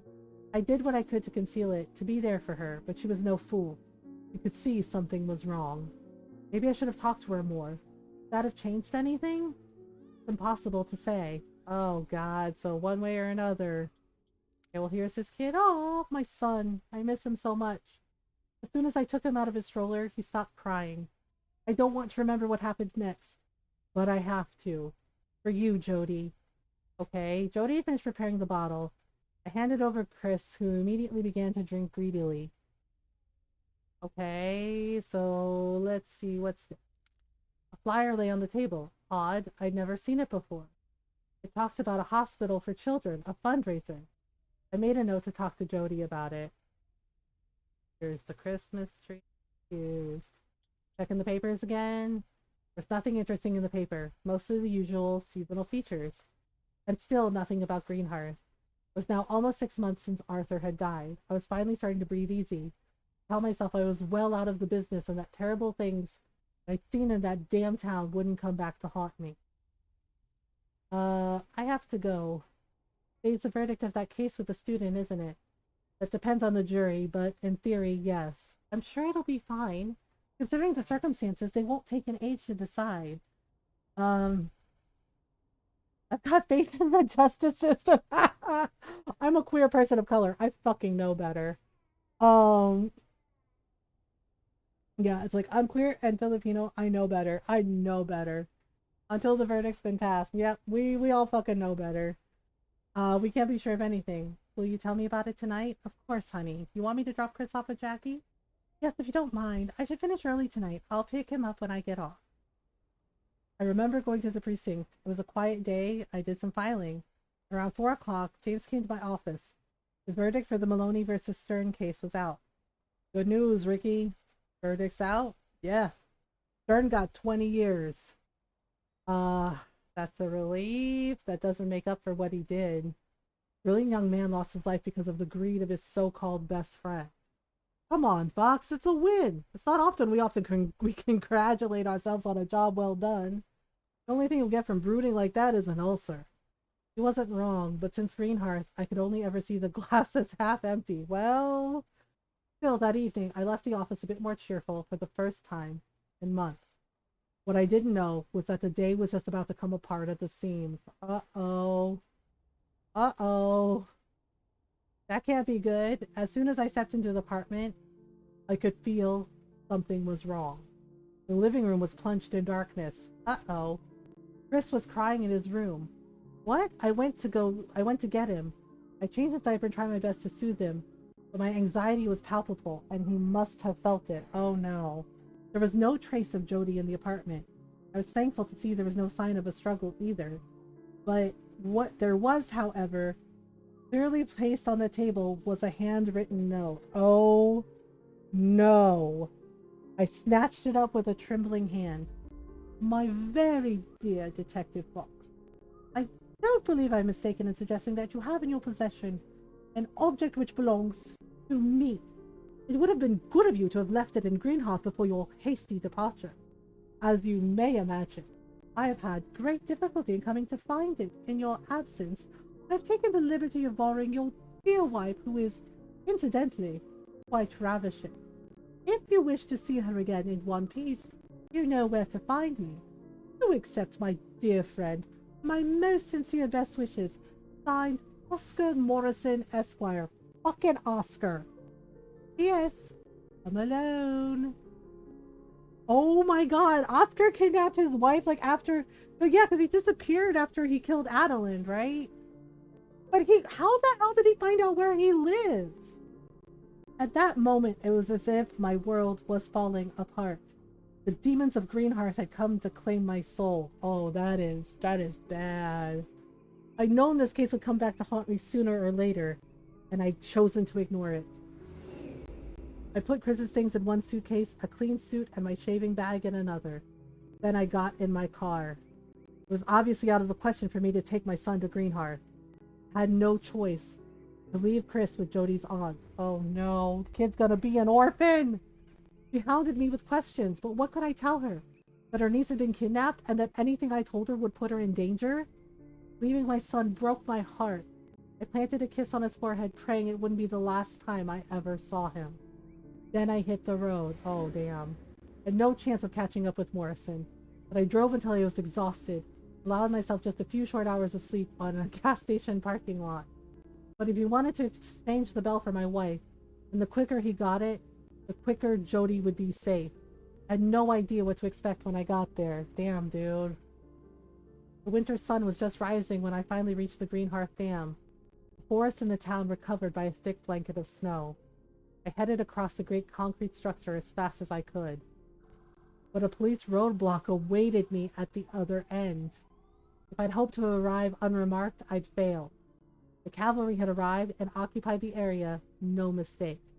The streets teemed with federal agents and military. Vaughn was a small town in the middle of nowhere I left a few months earlier. After I introduced myself, a convoy accompanied me to the police station. Deanna Walter was in the parking lot, talking to a guy in a black suit. He turned out to be the head of operations, Special Agent William Curtis. Oh boy. As I got closer, I realized that they were deciding what to do with me. Unfortunately, diplomacy was never the sheriff's strong suit. I'd suggest you give him a proper welcome. Understand? Walter, do I have to remind you once again who's in charge of operations here? Until proven otherwise, you're under my jurisdiction. One tiny blunder, and I can promise you a pretty scathing report. Curtis appeared to be furious. He nodded at me to come with him. I followed him as he muttered curses about Gianna. Oop. I hadn't expected to be welcomed with garlands of flowers, but I certainly hadn't thought the town would be in such a state of crisis. Curtis had requisitioned the sheriff's office. Detective Fox, when I was assigned to this case, I had half a mind to bring you back here. But Sheriff Walter assured me quite emphatically that we'd never hear from you again. What are you doing here? My wife has been kidnapped by Oscar Morrison. Kidnapped? What were you doing in this area and with your wife? What's more, he wasn't, dude. Your file says you live at the other end of the country. You don't understand. Oscar came and kidnapped my wife from our apartment about 48 hours ago. That's impossible. We've been tracking Morrison for months. This zone's locked down. A mouse couldn't get through the perimeter without me knowing about it. You're overreating your security perimeter. Seriously. Sure, Morrison's smarter and more devious than we anticipated, but I can promise you that all the resources of the Bureau have been brought into effect to secure the zone. I'd hard believe he could have gotten through the net, but... Hold it. Why the hell do you think Morrison could be behind your wife's disappearance? Why would he be? It doesn't make any sense. I tried not to think about the cold metal of the bell in my jacket pocket. Could I trust Curtis? It's too soon to say. Anyway, it would be extremely unwise to let him know I was in possession of the object. The trouble was, Morrison's letter mentioned the bell, so I couldn't show it to him. I'd have to find another way to convince him to help me. Well, Fox, considering the seriousness of your allegations, you better have some proof. It's a gut feeling. You're an investigator, aren't you? Don't you ever just get a feeling in your gut? No, I'm not an investigator or a profiler. I'm head of the operations for the Federal Bureau. My decisions are based on facts and evidence, not feelings in my gut. Curtis took a deep breath. Right. I promise you this. If it turns out that your wife has indeed been kidnapped by Morrison, as you claim, I'll do everything in my power to get her back to you safe and sound. But if I were to offer you some advice, it would be this: pack up your stuff and go back to where you came from. Because believe me, if you try anything foolish, I'll have you behind bars. Your involvement in the events following Arthur Petrovsky's death has still not been completely clarified, but I won't take the risk of you sabotaging my operation. I don't imagine that Sheriff Walter could do anything to stop me. Curtis was a cautious, rational guy. I couldn't hold that against him. If I wanted the Bureau's support, I had no choice. I had to convince him that Jody was here, being held by Oscar, but how? Time to call on some old friends. Gianna, I guess, first and foremost. I found Gianna in the police station kitchen area. It was strange seeing her driven out of her own office. Her misgivings had turned out to be correct. She found herself at the mercy of the feds with little scope and having to account for everything that had happened here 6 months ago. And for all that time, Oscar Morrison had been on the loose. Fox, what the hell are you doing in Greenheart? You don't know how much trouble I've been keeping you out of all of this. Keeping you out of all of this. Jody's been kidnapped. Jody, your wife? Yes. It was Morrison, right? Yes, it was. But why would Morrison want you to come back? I figured it was high time I told Gianna about the bell. With Jody's life on the line, I needed to stack the odds in my favor. Remember that treasure hunt Arthur left us with the bells he'd given out? Yes, of course. In fact, you never told me what you found in the safe deposit box at Greenheart Bank. Yeah, well, the box contained another bell. A very strange one. After the hospital, I took it with me. I don't know what it's for, but after everything I've seen here, I'm fairly certain it was the subject being researched by the Viracocha project. And here's the note Oscar left for me. I held out the letter to Gianna. Yeah, that's pretty clear. Have you shown this note to Curtis? No. I didn't know if I could trust him. You're quite right. Curtis is a pencil pusher. That doesn't mean he's not dangerous. So this bell, have you got it with you? Yes. I hesitated. I was about to take it out of my pocket to show her, to give it to her, to get rid of it at last. But I reconsidered as I recalled that we were in the break room and anyone could walk in at any moment. Gianna noticed my hesitation. You don't need to be afraid to talk. There's no chance we'll be disturbed at this time of day. Tell the truth, I keep it with me all the time. I'm sure that it's dangerous, but I don't know how to destroy it. How to get rid of it without taking any risks. At least we've got a bargaining chip to get your wife back. Are you going to help me? Of course. Considering the risks you took to shed all light on what happened to Arthur, it seems like the least I can do. Go on to find your wife, Box, I promise. Thank you. Have you got a plan? The first thing to do is to convince Curtis to help me. Didn't he believe you? No. He's convinced Oscar is trapped in Greenheart. The problem is the note Oscar left me mentions the bell, so I can't show it to him. I see. Have you seen Ernest Bull? Not yet, but I was going to head to the Golden Sky next. Good. Maybe he'll have some ideas. Anyway, I guess no one's really brought you up to speed. If you've got any questions, don't hesitate to ask me. Otherwise, come back and see me when you've got something new. What's the progress on the foreman? Well, what I'm about to tell you obviously hasn't been made public, but the feds confirmed that most of the patients were killed by one John Whiteman, one of the members of the Viracocha project who was reported missing after the incident. What does that mean, most of? Well, as you know, Adeline was killed by Morrison during the events that took place in the old hospital. But that's not all. No? What else? Girls gone over the crime scenes with a fine-tooth comb with far greater means than we'd had available during our investigation, particularly the site of Raymond Kowalski's death. They didn't find any fingerprints belonging to John Whiteman or Liz Cole, but they did lift some belonging to Oscar Morrison and some belonging to one Ettore Margiorana. Wait, the 1930s Italian guy? Ettore Margiorana, that name struck a chord. I was sure I'd already heard it mentioned during the investigation. Yes, that name means something to you, doesn't it? Remember the fingerprints we found at the morgue after the fire? Oh my god, is Ettore inside Oscar? With everything that happened since, I had to admit I completely forgotten that trail, which had gone nowhere. The name of the Italian scientist who was supposed to have been dead for decades had surfaced again, and something told me we'd soon have the whole story on that. Does that mean Oscar is like Liz Cole? Well, I'm surprised to hear myself say it, but that does seem like the most plausible explanation. Oh man, the fusion. That means that Oscar Morrison and this Ettore Margiorana share the same body. This new development raised a bunch of new questions. I thought up till now that Liz Cole's case was unique. But had there been other patients? I called Pedro Ferra and his dual personality. Had he too been joined with another person during the Viracocha project? Would that explain the incredible longevity of the patients? Was that what the strange bell was for? And that would at least partly explain Oscar Morrison's strange behavior. Had he really been trying to help me as he claimed since the beginning? What happened to Abel and Terry? They're at Greenheart's hospital under heavy guard. Terry Graham recovered quickly from his wounds from the foreman's attack, but since most of them refuse to take their medication while Morrison's on the loose, they're unstable. Is that it? I don't know exactly, Fox. I haven't seen them since the hospital. As you can imagine, my security clearance has been significantly downgraded due to the event.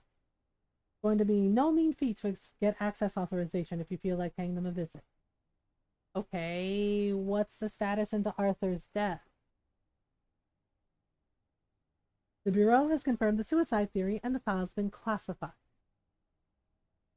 But that's not what happened. No, it's not. Does that actually surprise you after all you've seen? They've just chosen a scapegoat, in this case the victim himself, and they classified the case immediately exactly like they did the first time. Arthur was prepared to do anything for the good of his patient. He didn't know he'd wake the foreman by trying to help Liz Cole, or that the strange bell he had hit at the bank would drive him insane. You think that's what happened at the end of the day? The man I knew would never have taken his own life. As far as I'm concerned, his death is inextricably tied to that thing. I think that's the most valuable, believable explanation, too. Well, that's it. I guess we gotta go talk to Ernest. Ernest was back at his post behind the reception desk at the Golden Sky Hotel. His eyes sparkled as he watched me come into the lobby. He must be the only person in town who's happy to see me here. Oh, my dear Ricky, what a pleasure to see you again. When I heard you were back, I took the liberty of preparing your usual room. But do tell me what brings you here. My wife's been kidnapped? I'm sorry to hear that. Oscar Morrison's work, I suppose? It appears to be, yes. Obviously you can count on me. What can I do to help you? Quickly told him of the events that had brought me back to Greenheart. I see. So Mr. Curtis doesn't believe you, but to convince him you need to show him a letter from Oscar, but for some reason that escapes me, you're unable to do that. That's right. And can you show this letter to me? Okay. Of course, I hadn't told him about the bell, but I realized that if I wanted any chance of finding Jody, I had no choice but to reveal everything, absolutely everything, to Ernest Bell. I handed him the letter. I see. I suppose that this object that Oscar talks about is what was in Arthur Petrovsky's safe deposit box at Greenhearth Bank, is it? Yes. And I suppose this is all connected to the experiments carried out during the Viracocha project. But tell me, this object, do you still have it? Yes. Can you show it to me? Sure. After checking we were alone in the hotel lobby, I plunged my hand in my inside pocket and quickly showed him the strange bell. Cole studied it carefully for a moment before asking me to put it away. I suppose that explains our friend Arthur's obsession with the bells just before he died. That goes without saying, but it's crucial that Oscar Morrison never gets his hands on this thing. I agree. Oh, trust me, I've got no wish to further Oscar Morrison's plans, whatever they might be. I really hoped I wouldn't find myself in a situation where I have to choose between Jody and the bell. Ernest Bull just nodded. In any case, I appreciate your candor, my friend. It does help me get a clearer picture of things. The first thing to do will be to convince the Bureau of the validity of your claims. Okay? And I can see only one way to do that. Oh, right, what? We'll have to go over Mr. Curtis's head. Wait, seriously? But I thought Curtis was head of operations. William Curtis is just the operations manager. There's another federal agent who's been put on the case as a special consultant who can bypass the chain of command.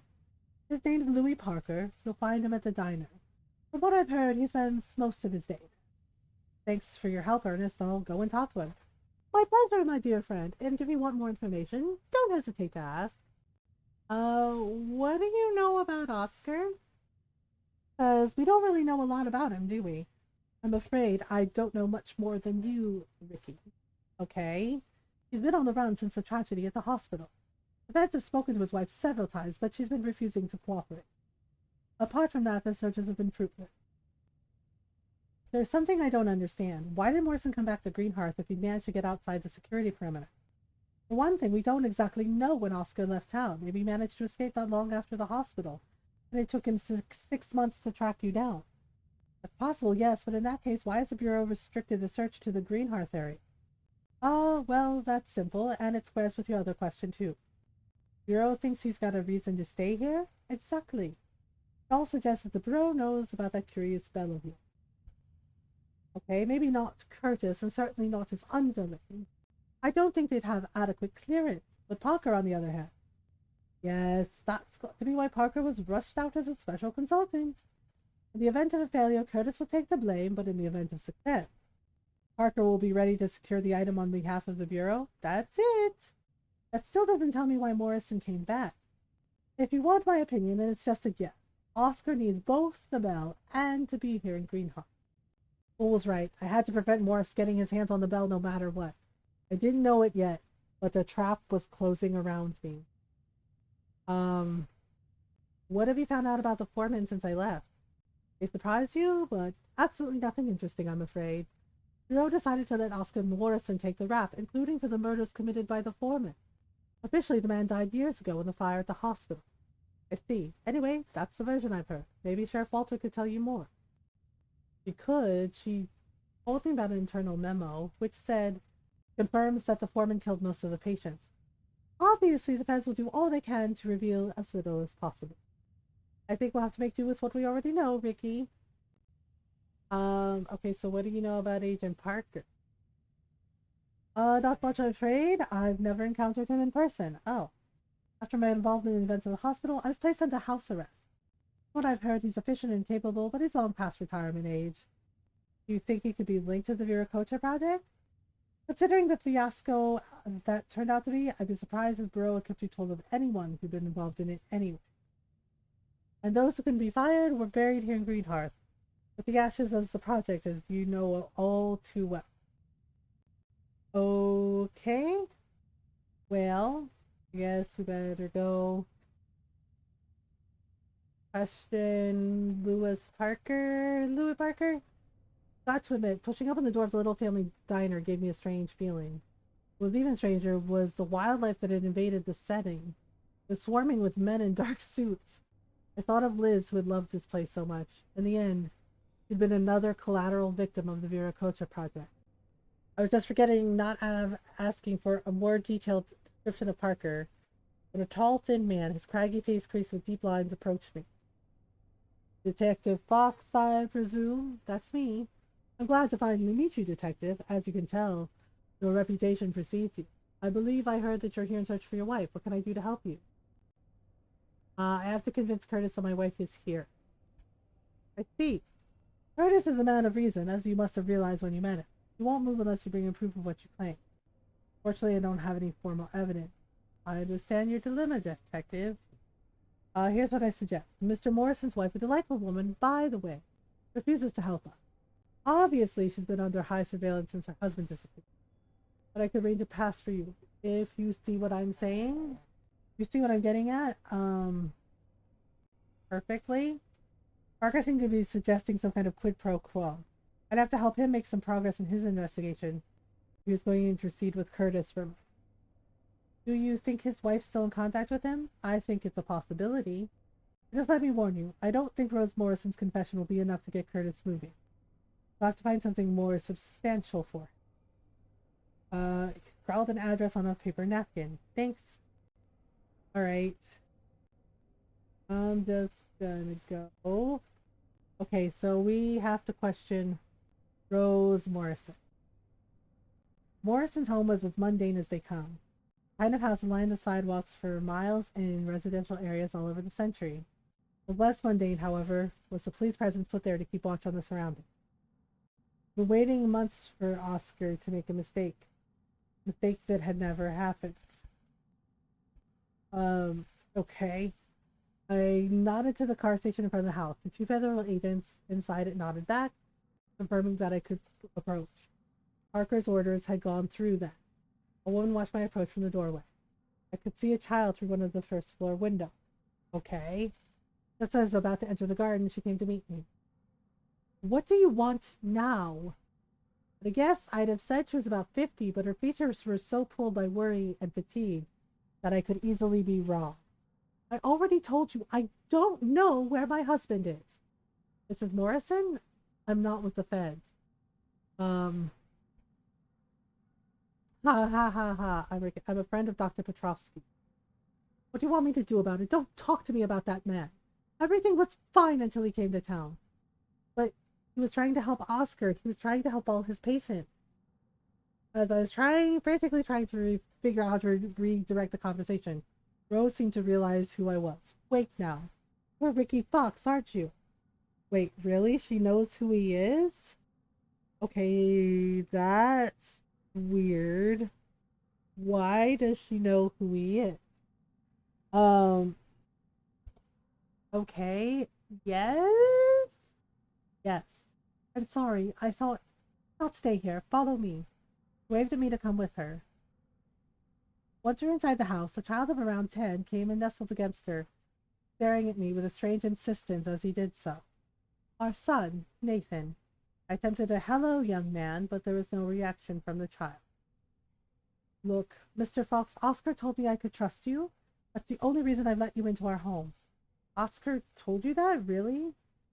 Yes, it might seem odd to you, considering what happened later, but ever since you came to town 6 months ago, my husband took a liking to you.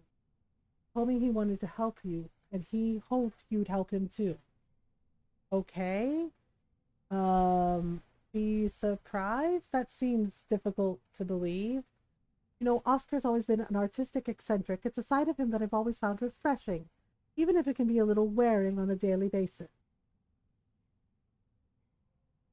At the time, I didn't pay it much attention. But what you're saying makes no sense. How do you explain that your husband, wait, not in front of my son, please? He leaned down to talk softly to the child, and after a few minutes, Nathan finally nodded and went into the living room. Rose waited until he was absorbed in his coloring pages before she continued. Uh-oh. He's autistic. Oscar took such care of him. Since he's been gone, it's been hard. Oh, okay. He's made so much progress. But you're not here about that. Yes, I heard your wife had been kidnapped and that you think it was my husband. I don't understand why the police are trying to blame him for everything that happened in Greenheart. My Oscar. My Oscar wouldn't do any of that. And now you want me to help you catch him for crimes he didn't commit? You left me a note claiming, let's see. I have a son too. A son who needs his mother. Name's Christopher, and he's not even a year old yet. All I want is to find my wife. The mention of my son seemed to move her. I decided to keep talking. Mrs. Morrison, I know your husband wasn't responsible for Arthur Petrovsky's death, and he's not responsible for most of the murders committed here 6 months ago. All I want is to stop him from doing something unthinkable. Help me, please. She let out a sigh. This has gone on for 6 months. It's never ending. I know you're worried about your wife. But my son needs his father too. If you find my husband, can you remind him that he has a family who loves him and who wants him back? Tell him I promise. Thank you. Ask me whatever you want. I'll answer. Okay, let's go with when did you last see Oscar? 6 months ago, a few days after what happened at the old hospital. He arrived with some radio equipment. He was very upset. Radio equipment? Had he collected it from his old laboratory before he fled? I made a note to ask Rose more about that later, but I decided not to interrupt her. He told me to hide, that everyone was after him. Everyone? I was very worried. For weeks, I'd watched his mental state deteriorating, but I didn't know what to do to help him. He moved into the bunker, and a few days later, he disappeared. Wait, there's a bunker? Haven't seen him since. That's what I told the federal agents, and it's the truth. He hasn't tried to contact you? No. I haven't heard from him for 6 months. Okay. You said he came back from the hospital with radio equipment? Yes, I'm no specialist, but that's what it looked like. It was pretty old equipment, but it looked like it still worked. Did Oscar tell you what he wanted to do? Did you ask him? I told you he was very upset that night. Muttered something about triangulating a signal and it was important to a Torre. Oh boy. Is that name again? Um, one of his former colleagues, apparently from before the accident at the hospital, had often mentioned him. Back since Dr. Petrovsky had arrived, he began to remember his past. You know he lost his memory after the fire at the old hospital? I nodded. It's true that remembering all that seemed to be painful for him. But I thought it was a good thing. I thought he needed it, that it was just a rough patch and that he'd be better after. You saw that he was so upset. Didn't you contact anyone? Who was I supposed to contact? The only doctor in town had just died and hadn't been replaced yet. Anyway, it was getting late. Nathan was already in bed. He said he had to hide in the bunker. I let him. I figured it could wait till tomorrow, and then I heard about what happened at the old hospital. Poor Liz, poor Pedro. Killed by my husband? It was impossible for me to believe. There'd been some mistake. When the federal agents arrived, he'd gone. Okay, you said you've got a bunker. Yes, it's an old fallout shelter from the 1950s. Already here when we moved in. And Oscar hid down there for the first few days after he escaped? Yes, he stayed there a few days. I took him his meal. When the federal agents arrived, just vanished without even saying goodbye. I guess he wanted to leave before they locked down the town. I haven't seen him since. The bunker, could I see it? Yes. One, but I don't think it will help you. The entrance is down at the end of the garden. Thank you. What was Oscar like before Petrovsky arrived? He was a wonderful man. He was funny, kind, considerate. I met him not long after I arrived in town. We hit it off right away. He was living on a generous allowance from the government as compensation for the accident in the hospital. Gave him time to pursue his painting. I knew he had chronic psychiatric illness, but over the years it had stabilized. For 2 years we got married, the year after Nathan arrived. What else can I tell you? Oscar turned out to be an amazing father. He would have done anything for his son. Okay. After Nathan was diagnosed with ASD, he never gave up. Quite the reverse. I don't know how I would have coped without him. Okay, and then Arthur Petrovsky came. Yes, and with him, everything just fell apart. Oh, okay, everything just fell apart? That seems kind of harsh. Um, sorry, it's not your fault. Did Oscar tell you what his plans were? Absolutely not, unfortunately. Oh, okay. I tried asking him, but he didn't want to tell me anything. Huh. That's odd. He's really agitated toward the end, even though he tried not to show it. Caught him talking to himself a few times. You remember what he said those times? Just fragments. He stopped as soon as he heard me. I heard him say your name several times. The last time I saw him, it was as if he was the Oscar I knew again. When he told me that I should trust you if something happened to him. Okay. Alright, that next day he was gone. Thanks for telling me all this. It can't be easy thinking about it.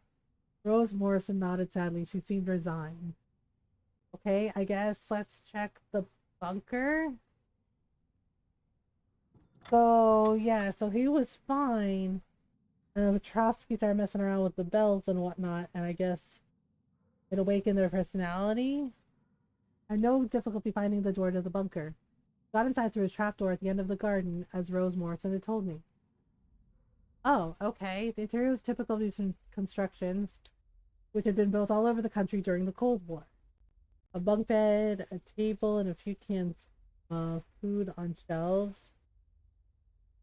Okay. Led to a Spartan washroom.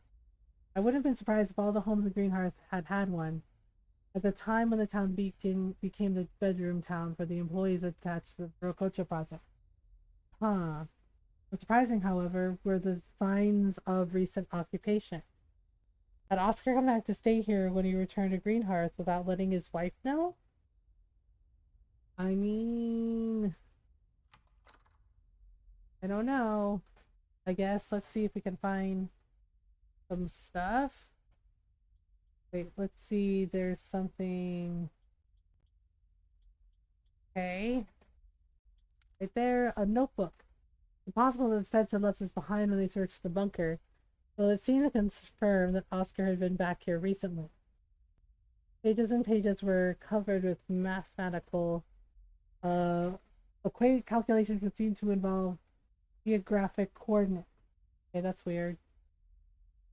In any case, they seem to be connected to the radio equipment stolen from the hospital. On the last page, the result of an equation had been circled several times with bold sweeps of pen. The trouble was, I was incapable of deciphering all this, and more, I had no idea who could help me to understand it. The feds? This wasn't in the skill set of your regular bureau agent. They hadn't already put some specialists out here. They'd have to find one double quick. Perhaps Terry or Abel would have some idea what the equipment stolen from the hospital was for. Still need to find a way to go and see them. Yeah, that's weird. Um, okay.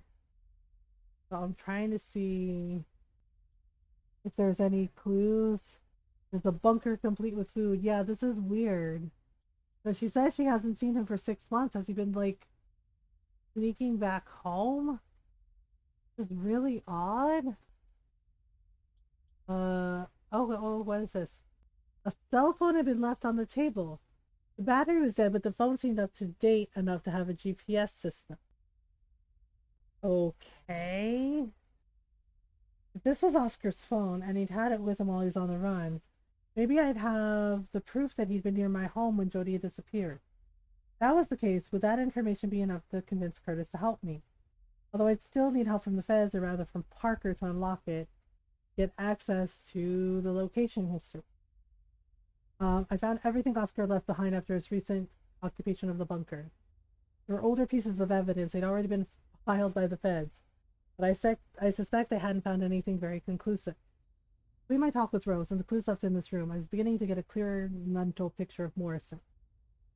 Everything led me to believe that he'd been possessed, for want of a better word, by this Ettore Martorana. Like with Liz and the foreman, maybe it had actually been Ettore who killed Adeline and stole the radio equipment at the hospital. Maybe Morrison really was trying to help me, despite the interference from the other personality, as he claimed from the start. Once again, I left the place with more questions than answers, but at least I found the questions that helped me form a plan of action. As I closed the trapdoor, I thought of Jody. Had Oscar kept her here? There was nothing to confirm or deny the thought. All I could do was hold on to the hope that it wasn't too late and I would find her. Okay, well, I guess can either question Curtis or we can question Gianna. Maybe Curtis, although I don't know how well it's gonna go. Detective Fox. I'd like to go see Abel Smith and Terry Grant. Access to the last survivors of the Viracocha project is very restricted, as you must realize. Of course, I could make an exception for you, but you'll have to explain why. I have to explain why? There's no point in stonewalling. The only way to agree to my request was to lay my cards on the table. I give a rundown of my meeting with Rose Morrison, the clues found in the bunker, the mysterious notebook left by Morrison. I'm sending this notebook to the forensics team. Maybe they can get something off it. All right. And Abel and Terry? I'll let security know they should allow you to visit. As you might guess, they haven't exactly been cooperative with the Bureau. I guess they don't trust us, and I can't really blame them after the organization fiasco following Dr. Petrovsky's death. Maybe you're a better place to get something out of them? Okay, so... Oh, there we are. Okay. Greenheart's new hospital. The modern concrete block. It's probably been hastily built after the fire at the old building. Uh-huh. Okay. A few minutes later, Abel Smith and Terry Graham came in, visiting room. Ricky, this is a surprise. Oh my god. Terry looks old. Is he okay? Has the nice detective come back to save us? Abel didn't seem much different from the last time I'd seen him. Terry seemed lessened somehow. Every movement seemed to cause him pain as he hobbled in, leaning heavily on a cane. Seeing my concern, he said it at once. You're wondering what happens when we stop taking our meds for too long? Here's the result. I'm sorry. I know. I'm like, dang, what? Why refuse the treatment? To be helpful for the nice detective's investigation. We didn't want to forget our past again, at least not while Oscar's on the loose. So the feds have put us under observation here. I know, like, dang, he really aged. But if that medication and that fusion thing was prolonging their lives, I guess it makes sense that it would age them heavily if they stopped taking it. But you didn't come here to listen to us moaning. Heard about your wife. What can we do to help you? Apparently Oscar took some radio equipment during the events at the hospital. Does that mean anything to you? I don't know, Ricky. I was just the head of security and everything was classified. There's a department called Applied Radio Astronomy on the top floor, but I've got absolutely no idea what they were doing there. Maybe the man in the hat was trying to call the star people? Terry and I turned to look at Abel. The star people? Yes, the star people left some things. Oh my god, it is an eldritch horror. The bad man and his friend with eyes everywhere found them, and they used them on us to try to understand them. Of course they did. Already sucks. Agent Rapidly terrifying. So of course it's an eldritch horror. So they found that freaking bell, and they used it and did tests on it, and oh boy, tested on people. And now we hear the echoes of the stars. Man in the hat hears them. I hear them too, very loud, because the bad man used a strange bell I gave to the doctor a lot on me. Oh no, and so we can see ourselves on the equipment, know where we are. Abel was even more baffling than usual. I took a minute to try and comprehend the information before saying, so Oscar is trying to send a signal to the stars? Maybe, because the star people want to know if dinner is served, and the person hiding in the man in the hat wants to tell them yes. Oh my god. Yep, Eldritch Horror, it's a world destroyer. They want to open the gate and summon more Eldritch Horrors to come and eat everything. Oh, this is so bad. Yep, that's not good. That's why they had to stop the experiments. I'm sorry, Mr. Nice Detective. I don't know how to explain it better. I turned to Terry, but he looked as confused as I was. Sorry, buddy, but he's lost me too. Abel looked hurt. He was clearly trying his best, but his best was still pretty vague. Well, Eldritch Horror is going to destroy the world. Apparently! I'd given Oscar's calculation notes to the feds. Maybe they'd managed to do something with them. Let's hope so, because if there was one thing I was sure of, it's that whatever Oscar was up to, it was nothing good. Unfortunately, my visit hadn't helped me one bit. Questions were stacking up, one after another, but I was still no closer to finding Jody. What did Abel mean by the star people? Was he trying to tell me that Arthur's bell came from outer space? Poor Abel, I know. Thanks, buddy. Yeah, and he said the bell got used on him a lot, so that could not have been good for his psyche. It seemed crazy, but everything I'd seen here in Greenhearth was just as crazy. I didn't hang around after that, but I could tell they were glad to see a familiar face and to escape for just a short while from their dreary routine. I didn't know then that was the last time I'd see them. Oh damn, that sucks. That sucks. I guess we could ask Ernest for help? Oh, Vicky, what can I do for you? Investigate. I guess we have to go talk to Lewis Parker. Oh, I know, it's bad. Detective Fox, any developments? I'll need to scan the contents of this phone.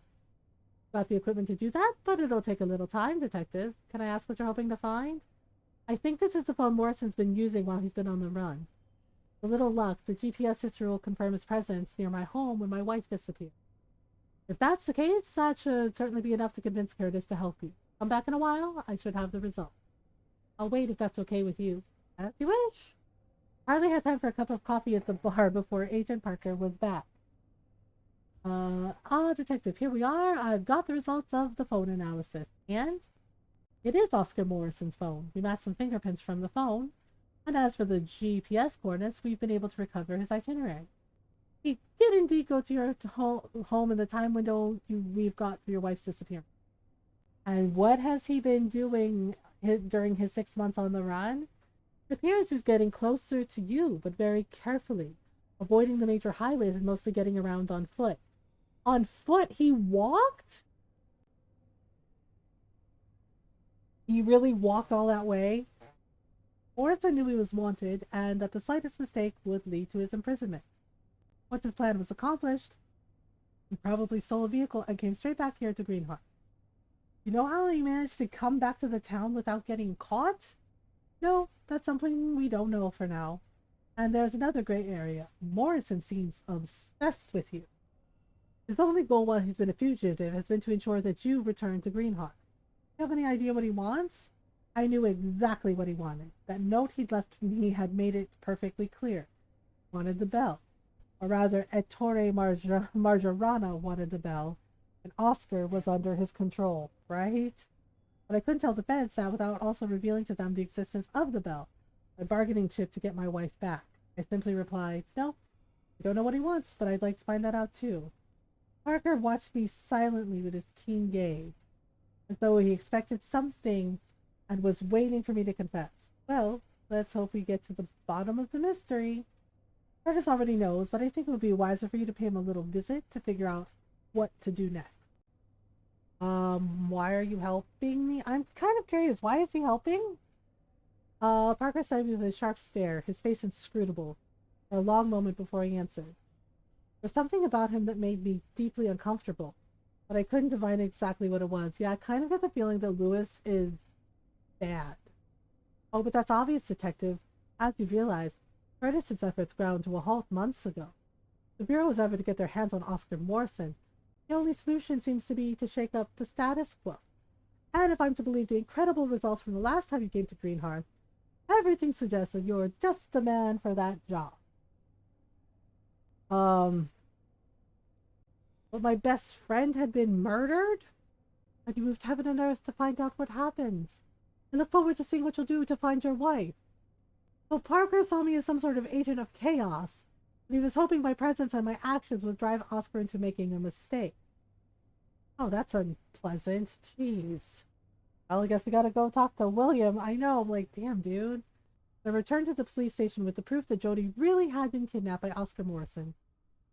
The Curtis who had first greeted me had exchanged much of his self-confident arrogance for an air of downtrodden remorse. Ah, Detective Fox. My team has sent over their conclusions about Morrison's phone. On behalf of the federal agency, I wanted to extend my deepest apologies. I should never have doubted your honesty. You've made me lose precious time. So bait, nice, not right? You made me lose precious time. You must be aware that the first 48 hours of a kidnapping are crucial. I've had to spend most of those convincing you to get involved. Yes, and from now on, you will have the Bureau's complete support. We're going to do everything in our power to get your wife back to you, safe and sound. And I'd like to officially invite you to join the team and help us apprehend Oscar Morrison. I know, they're using him as bait. It's clear to me now that your unique perspective of this case could really be a great aid in helping us to reach a successful outcome. For you and us both. I don't trust you. I don't know how I could trust the Bureau after the chain of screw-ups you guys have made, as well as the clear hostility you showed me when I arrived here this morning. I can understand your mistrust of the Bureau, Detective, but we have a common goal, and it's in all our best interest to put all that behind us and move forward together, don't you think?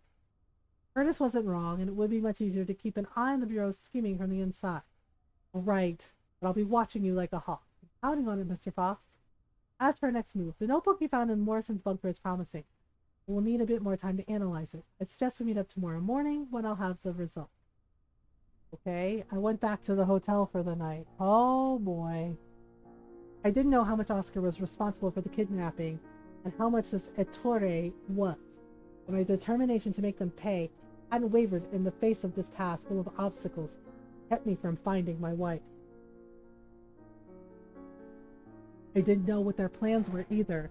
I thought of the bell, of the star people that Abel had spoken of, and of the creature the foreman had mentioned before he died. It was all connected. I knew that now.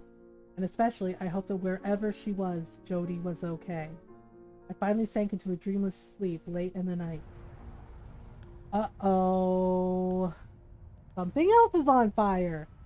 The next day, I was woken early by a call from the sheriff. Greenhearth Hospital had been set on fire. Oh, God, no! Abel and Terry! It was still too soon to establish a death toll. There was still hope for Terry, Graham, and Abel Smith, who were, For the time being, among the missing. Oh my god. Common goal doesn't mean we're on the same side, right? And now Terry and Abel. Bureau had once again failed to protect two of the last survivors of the Viracocha project. Gosh dang it. I went to the police station. I hope there might finally be some good news. So basically, everybody's gonna die. It's gonna be that kind of eldritch horror story. Curtis was waiting for me in the precinct break room. Fiona Bull seemed to have been called in too and were already there. The map of the town was pinned to the wall and several zones had been highlighted. Good, we can start. Notebook belonging to Oscar Morrison that you found, Mr. Fox, has been analyzed by our scientific team. Apparently, it's possible to triangulate the position of the survivors of the Viracocha project using radio equipment. Okay. Radio equipment which corresponds to that stolen by Morrison during the events which took place in the former Viracocha Project Research Center 6 months ago, I suppose. Just a minute. How come the survivors are visible with radio waves? Connected to the experiments that were carried out during the Viracocha project. So basically they have a radio. As you know, the survivors were treated for medical and psychiatric problems that y'all fucking caused. Right? Medical and psychiatric problems that you all caused. That you caused with your weird experiment. I can't go into details because it's classified.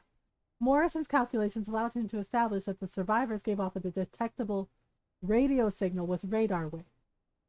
But why would Morrison want to find the last survivors? Especially since we know where they are. Morrison didn't necessarily know about Abel Smith and Terry Graham's presence in Green Hearth Hospital. But he was pretty quick to burn it as soon as he had the information, right? Hang on, are you sure it was Morrison who set fire to the hospital? It does call and respond to his usual modus operandi.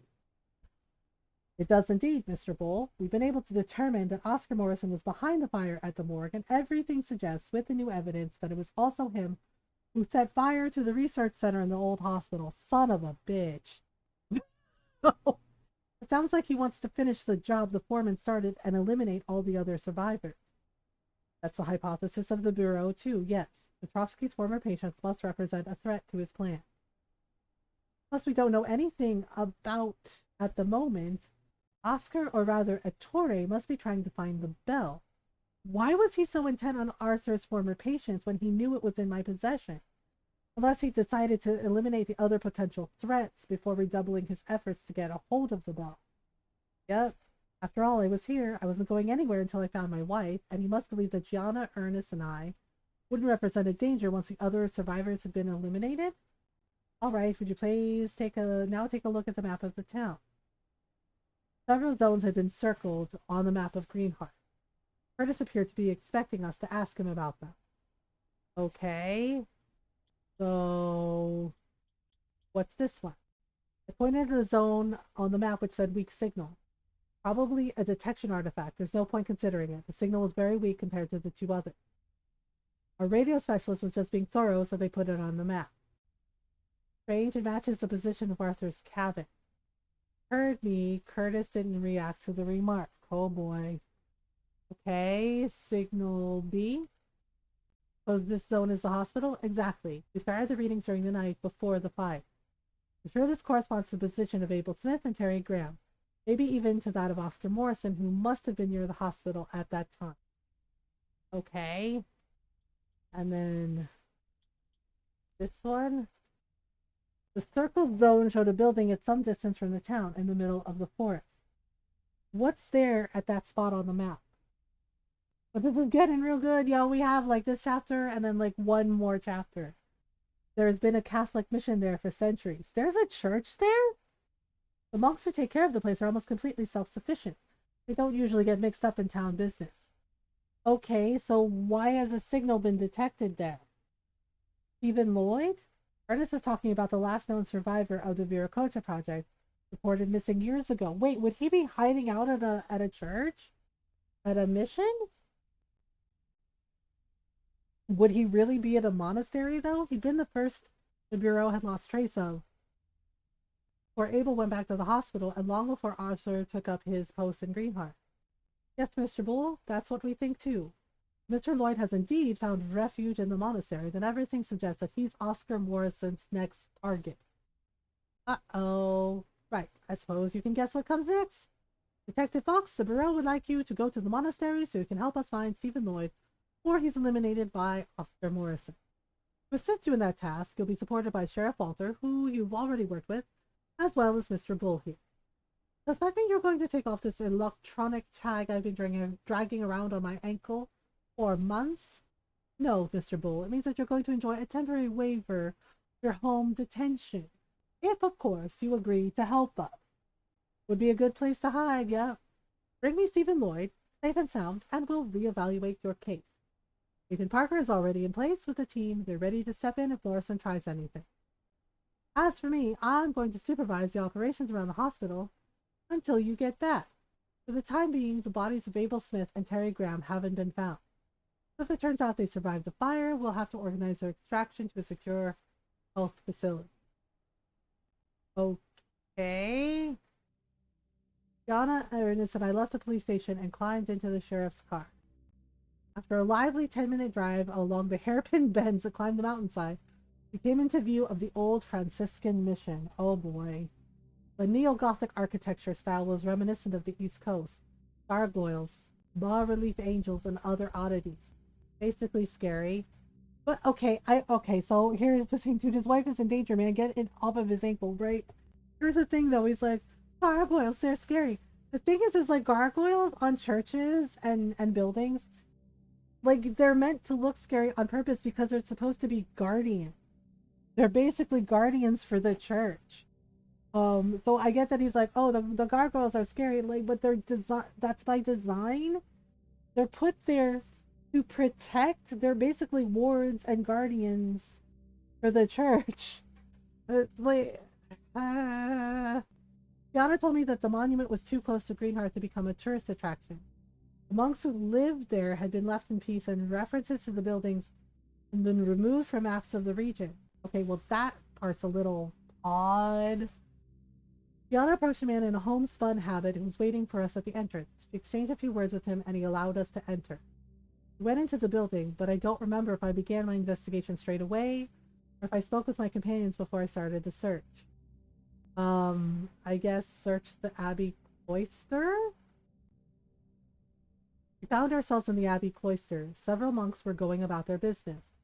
I remember speaking to them to try and glean some information. Okay, hello? One of the monks was dressed differently from the others. I figured he must be of a higher rank. I went over to him. Father? What is this intrusion into the house of the Lord? We had an agreement with Greenhearth. Some of my brothers have made a vow of silence and isolation. This situation is unacceptable.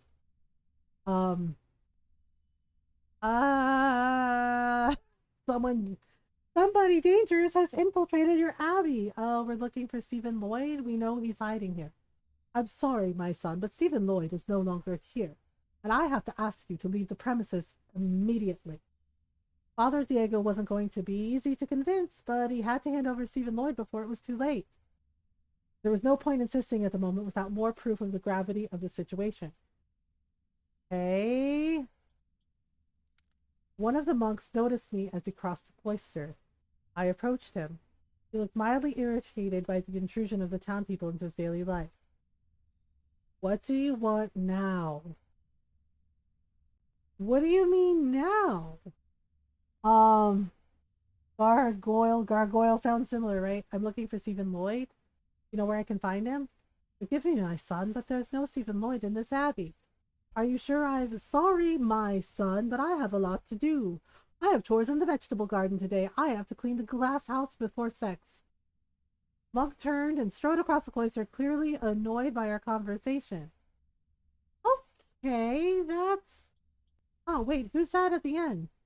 As soon as he noticed my presence and I his, one of the monks turned and hurried away down a corridor. I'd been a cop long enough for my reflexes to immediately be on the alert. Uh-oh. I tried to follow him, but before I could catch up with him, he seemed to have vanished. Had it been a Torre who could have borrowed a habit to go unnoticed? Yep, that makes sense. Corridor he'd taken led to the monk's cell. Oh. Hello, one of them was guarded by a rather imposing monk. Was this where I'd find Stephen Lloyd? I went nearer. Good morning, brother. The monk was silent. Good morning, brother? The man stared at me stolidly, but seemingly intractable. Welp, that's a bust. Sext, did I read that right? Yes, sext. It's not what you think. Um, it's not what you think. Sext or sexton. Um, yeah, or a sextant. Morning sext means basically writing, right? Writing, cartography. Um, yeah, a sext or a sexton. They're basically librarians for the church. So they would write, and they would also keep the maps up to date. Um, so it's not a sexual thing at all. Uh, I decided to leave for the moment and go back to the cloister. Yep. I don't recall finding anything else in the Abbey cloister. Okay, so what should we do? Question Father Diego again, I guess? There's a joke on Ed, and Eddie about that. Yep, there was. I don't recall trying to persuade the abbot. Let me question Stephen Lloyd at that point. First, I found more evidence. Investigate. I guess Fiona? Fox. Gotta look delighted to be out on the ground again after the long months confined to the office led by the Federal Bureau. Found a way into the cellar. You should take a look. There's some interesting things. Pointed out a staircase and a vaulted passageway. Don't you want to come with me? I think your investigating skills are better honed than mine, and I'd rather be here, ready to take action if Morrison or the Satori show their face. All right, if there's anything else, you know where to find us. Okay, so we're gonna search the Abbey cellar. The Abbey cellar was a gloomy, vaulted cavern, badly lit. Oh dear. Agent Parker, who was already there, seemed to take note of each tiny detail of the room with his hawkish gaze. He came to join me. Ah, Detective Fox, I see that you too have sniffed out the place where some promising clues may be hidden. Unfortunately, I'm afraid my investigating days are behind me. I have to stand ready to order my team just as soon as Morrison shows his face.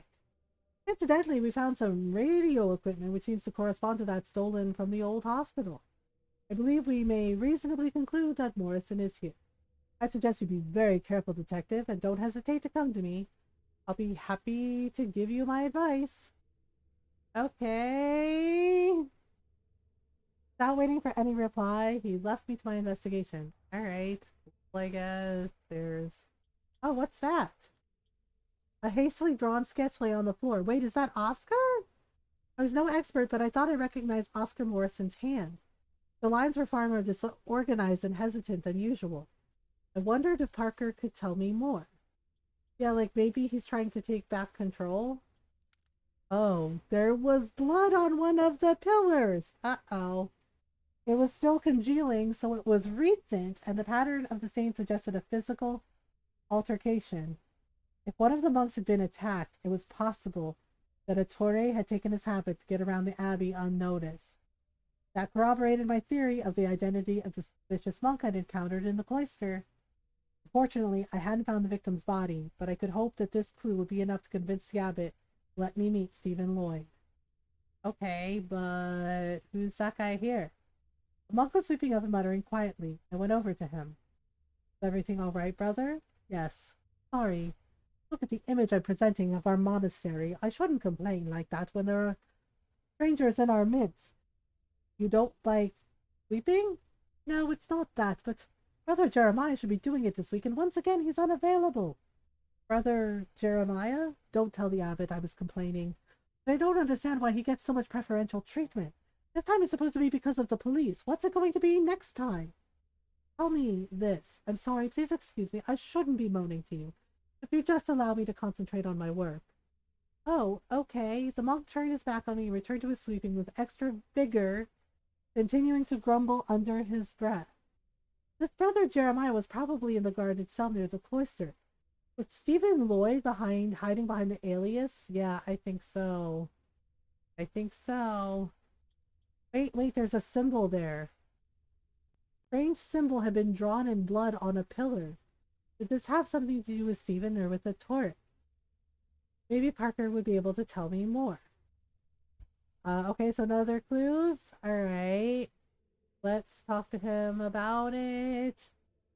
Blood, not a good sign, yep. Someone drew a symbol in blood. Does that mean anything to you? Tell me. Parker and I went over to the pillar in question. Ah, yes. This symbol is connected to a former member of the Viracocha Project. Officially, he's supposed to be among the victims of the incident. Ettore Marjorana? Parker surveyed me quietly before he said in a cold, guarded voice, I see you're better informed than I supposed. Uh-oh. Since you're already in on the secret, there's no point equivocating. Ettore Marjorana and Oscar Morrison are two faces of the same entity. But Ettore was put to sleep after the Viracocha project debacle. Okay, so they did fuse everybody. So that's why everyone had like two different personalities. Oh boy. The fusion, they did the fusion. As you may have realized, the individuals who participated in the experiment at the old hospital all developed a kind of personal tick.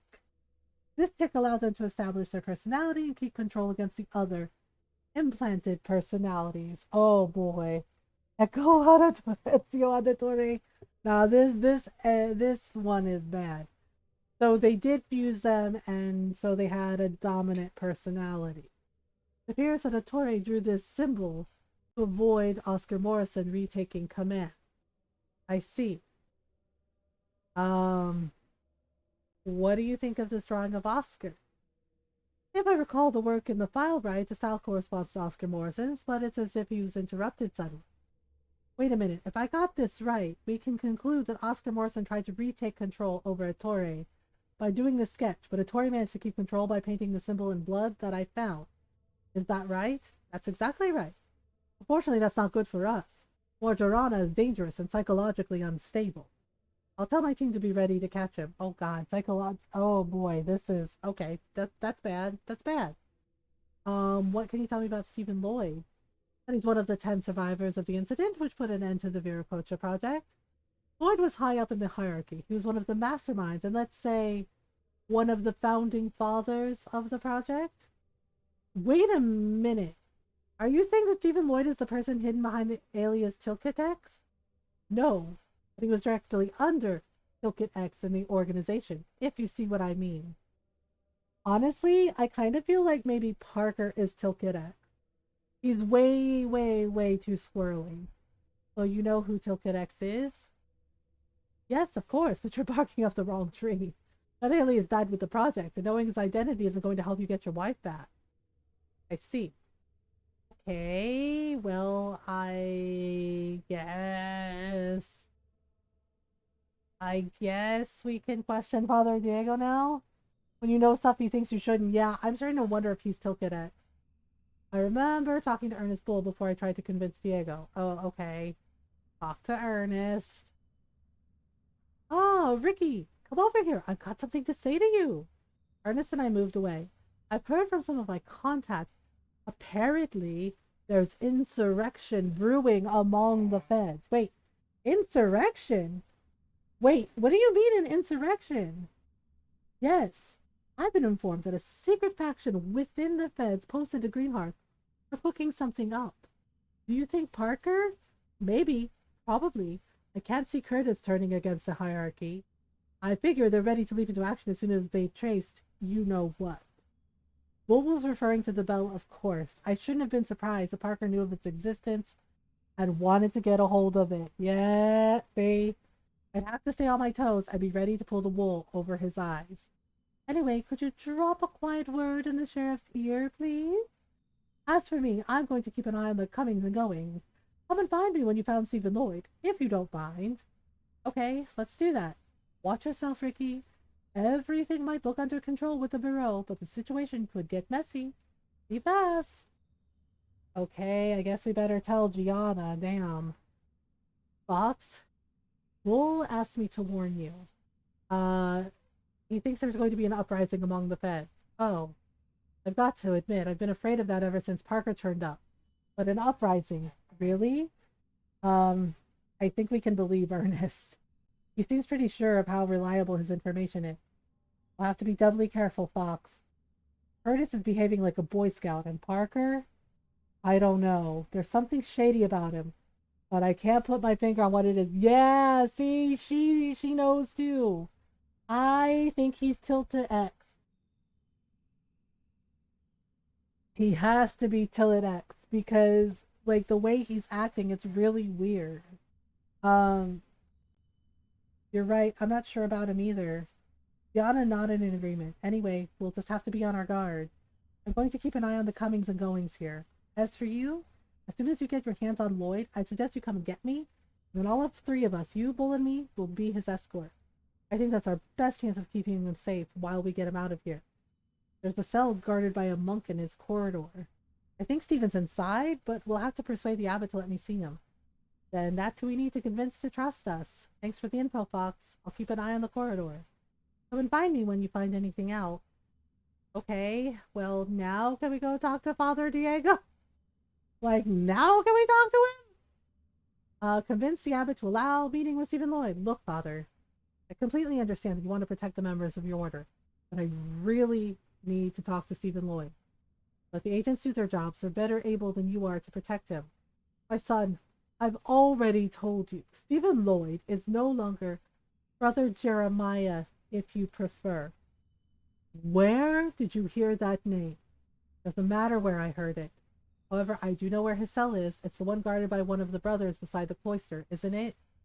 Look, I'm sorry to insist, but you don't realize how much danger you're in. I'm certain now that the person we're looking for, Ettore Margarana, has infiltrated your circle. The man is extremely dangerous. I found traces of blood in the cellar. I believe one of the monks has been attacked with the goal of stealing his habit. What you suggest is very serious, my son. You can see for yourself. Right. If I let you meet Brother Jeremiah, do you guarantee that you and the rest of the agents will leave the monastery immediately after? I didn't have the authority to promise that. If I wanted to finally talk to Lloyd, I didn't really have much choice. I guarantee it. Very well, I will tell Brother Robert to let you pass. Thank you very much, Father. Don't thank me. Do what you've got to do and leave. As for me, if I do indeed have a wounded monk, I must organize a search to find him. The abbot turned away. I finally had free rein to meet Stephen Lloyd. Oh boy. Well, here we go. When I went back to the cell, the monk guarding it nodded and stopped back. Okay, a few moments later, the door opened and a hooded monk crossed the threshold. Despite his hood, I could see that the left side of his face was disfigured. It looked like old burn scars. Stephen Lloyd? No, my son, I'm Brother Jeremiah, and I greet you in Christ's peace. Oh boy, brother, I wish to speak with, Stephen Lloyd. I'm sorry, but it has been a long time since Stephen Lloyd has inhabited this fleshly body. Okay, but shouldn't we have a chance to talk to him? We either tell him he's in danger, right? Or, well, yeah, basically body fusion. Stephen has crucial information. You're in danger.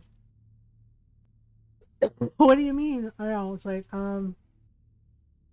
what do you mean?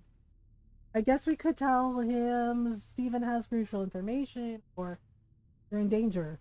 Whether you're Stephen Lloyd or Brother Jeremiah, you're in danger. Ettore Margarana is looking for you. He wants to eliminate all the survivors of the Viracocha project.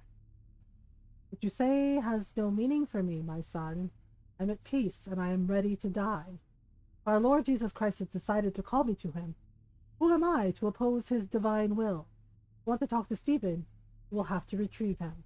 For that, you must sing the music of sinners and sunrise. What? The music of sinners and sunrise? Yes. Go, my son, and come back when you have found it. Okay. I recalled the discussion with Parker earlier. Stephen Lloyd would have to do something for his personality to take control of Brother Jeremiah. Something, but what? I had to find what Brother Jeremiah called the music of sinners and sunrise. Don't move. I'll be right back. Investigate the Abbey cloister, maybe? Wait, what is that? A sheet of parchment on which the psalm number 23 had been copied with some care. Perhaps the psalms were the music of sinners that Brother Jeremiah had meant? Okay. Search the Abbey cellar. Oh, wait, there's something here, too. A sheet of paper lay on the floor. A sequence of numbers had been written on it, clearly marked and highlighted, was the number 42 at the bottom of the page.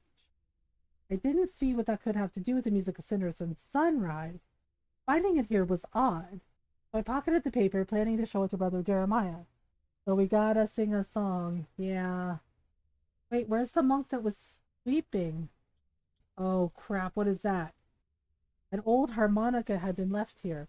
Would this play the music of sinners and sunrise for Brother Jeremiah? Okay, well, question Stephen Lloyd. My son. Recite the psalm. I began to recite psalm number 23. Brother Jeremiah listened to the end with a gentle smile. That's my favorite psalm, but why are you reciting it, my son? That's not the music of sinners and sunrise? No, my son. I'm afraid that's not the music that will awaken Stephen Lloyd from his fathomless torpor. Okay, play the harmonica? Devil went down to Georgia, right? I took out the harmonica and tried my best to play a few notes. Give me that. You don't know how to play. Oh! Brother Jeremiah took the instrument from me, lowered his hood, and began to play House of the Rising Sun. Damn! Really? House from the Rising Sun by the Animals? Holy shit. I was close. I mean, that's pretty close. Stephen Lloyd? Yes. Who are you, and why have you woken me? I'm Detective Ricky Fox. I'm investigating the Viracocha project. The Viracocha project? I don't want to talk about that. Why do you think I took the habit and buried my personality so deeply beneath Jeremiah's that it hasn't emerged for years? You're in danger. Lloyd cackled with desperate, demented laughter. Uh-oh. Oldie but a goodie, yeah. I've been in danger ever since I took the disastrous decision to take part in that accursed project. What's changed that you decide now to wake me? Ettore Margarana has kidnapped my wife and is killing all the survivors of the Viracocha project. There's only you left. Ettore? That paper pusher? Certainly not, but I could see the dread in his eyes before he got a grip on himself and added, the creature. It was hiding in Margarana. Wait, the creature? So there's 3 personalities? The creature was hiding in Ettore, and then they had Oscar. Oh God, oh boy. This is the second person to mention the existence of a creature after the foreman. Hold on. What's this stuff about a creature? Lloyd gave a nervous giggle. Oh God, that's bad. And you don't even know. We all thought it had died in the fire. It turns out it survived. Ensuring my safety is the least of your worries. If it gets its hands on the object, we're all screwed. Well, screwed. You hear me? Lloyd had begun screaming, glaring at me wildly. Calm down, Mr. Lloyd, and explain it to me, please. Oh boy. After what seemed like a boundless effort, he finally managed to get a hold of himself. I'm sorry. I got carried away. You need to know the risk you're running. Ask me anything you want. I'll try to throw some light on all this. Okay. What does the bell do? What you call the object, the bell, what does it do? We found it during the work on the dam. The excavations unearthed a strange archaeological site. And again, this is why we tell you to put that thing back where you found it. Like, why would you take it, you absolute donuts? A strange archaeological, you put it back where you found it and you touched nothing. The work was stopped and a research team overseen by the Federal Bureau and the Secret Services was sent in. Of course it was. The archaeologists did their job. We continued our research in a research center which was set up nearby, which must have been powered by electricity from the Green Hearth Dam. The old hospital? Exactly.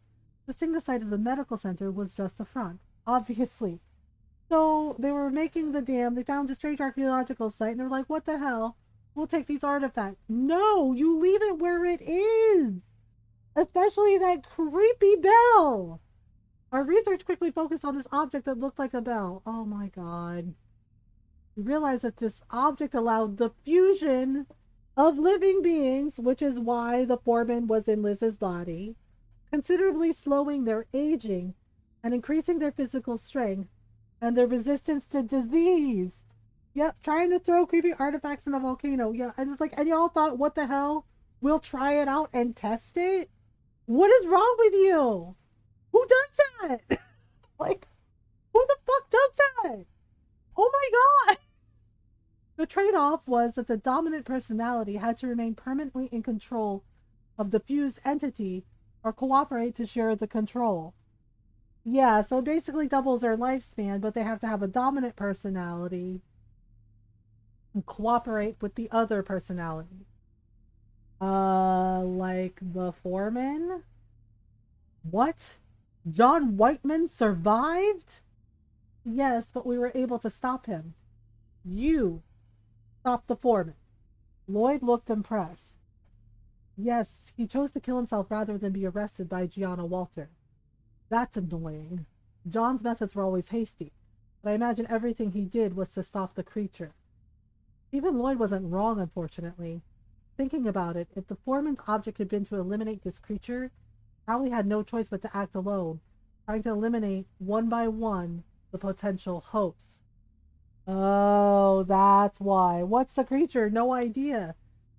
Abel called it the Star People, so and maybe it came from like an alternate dimension, like Cthulhu and the other Eldritch horrors. I see.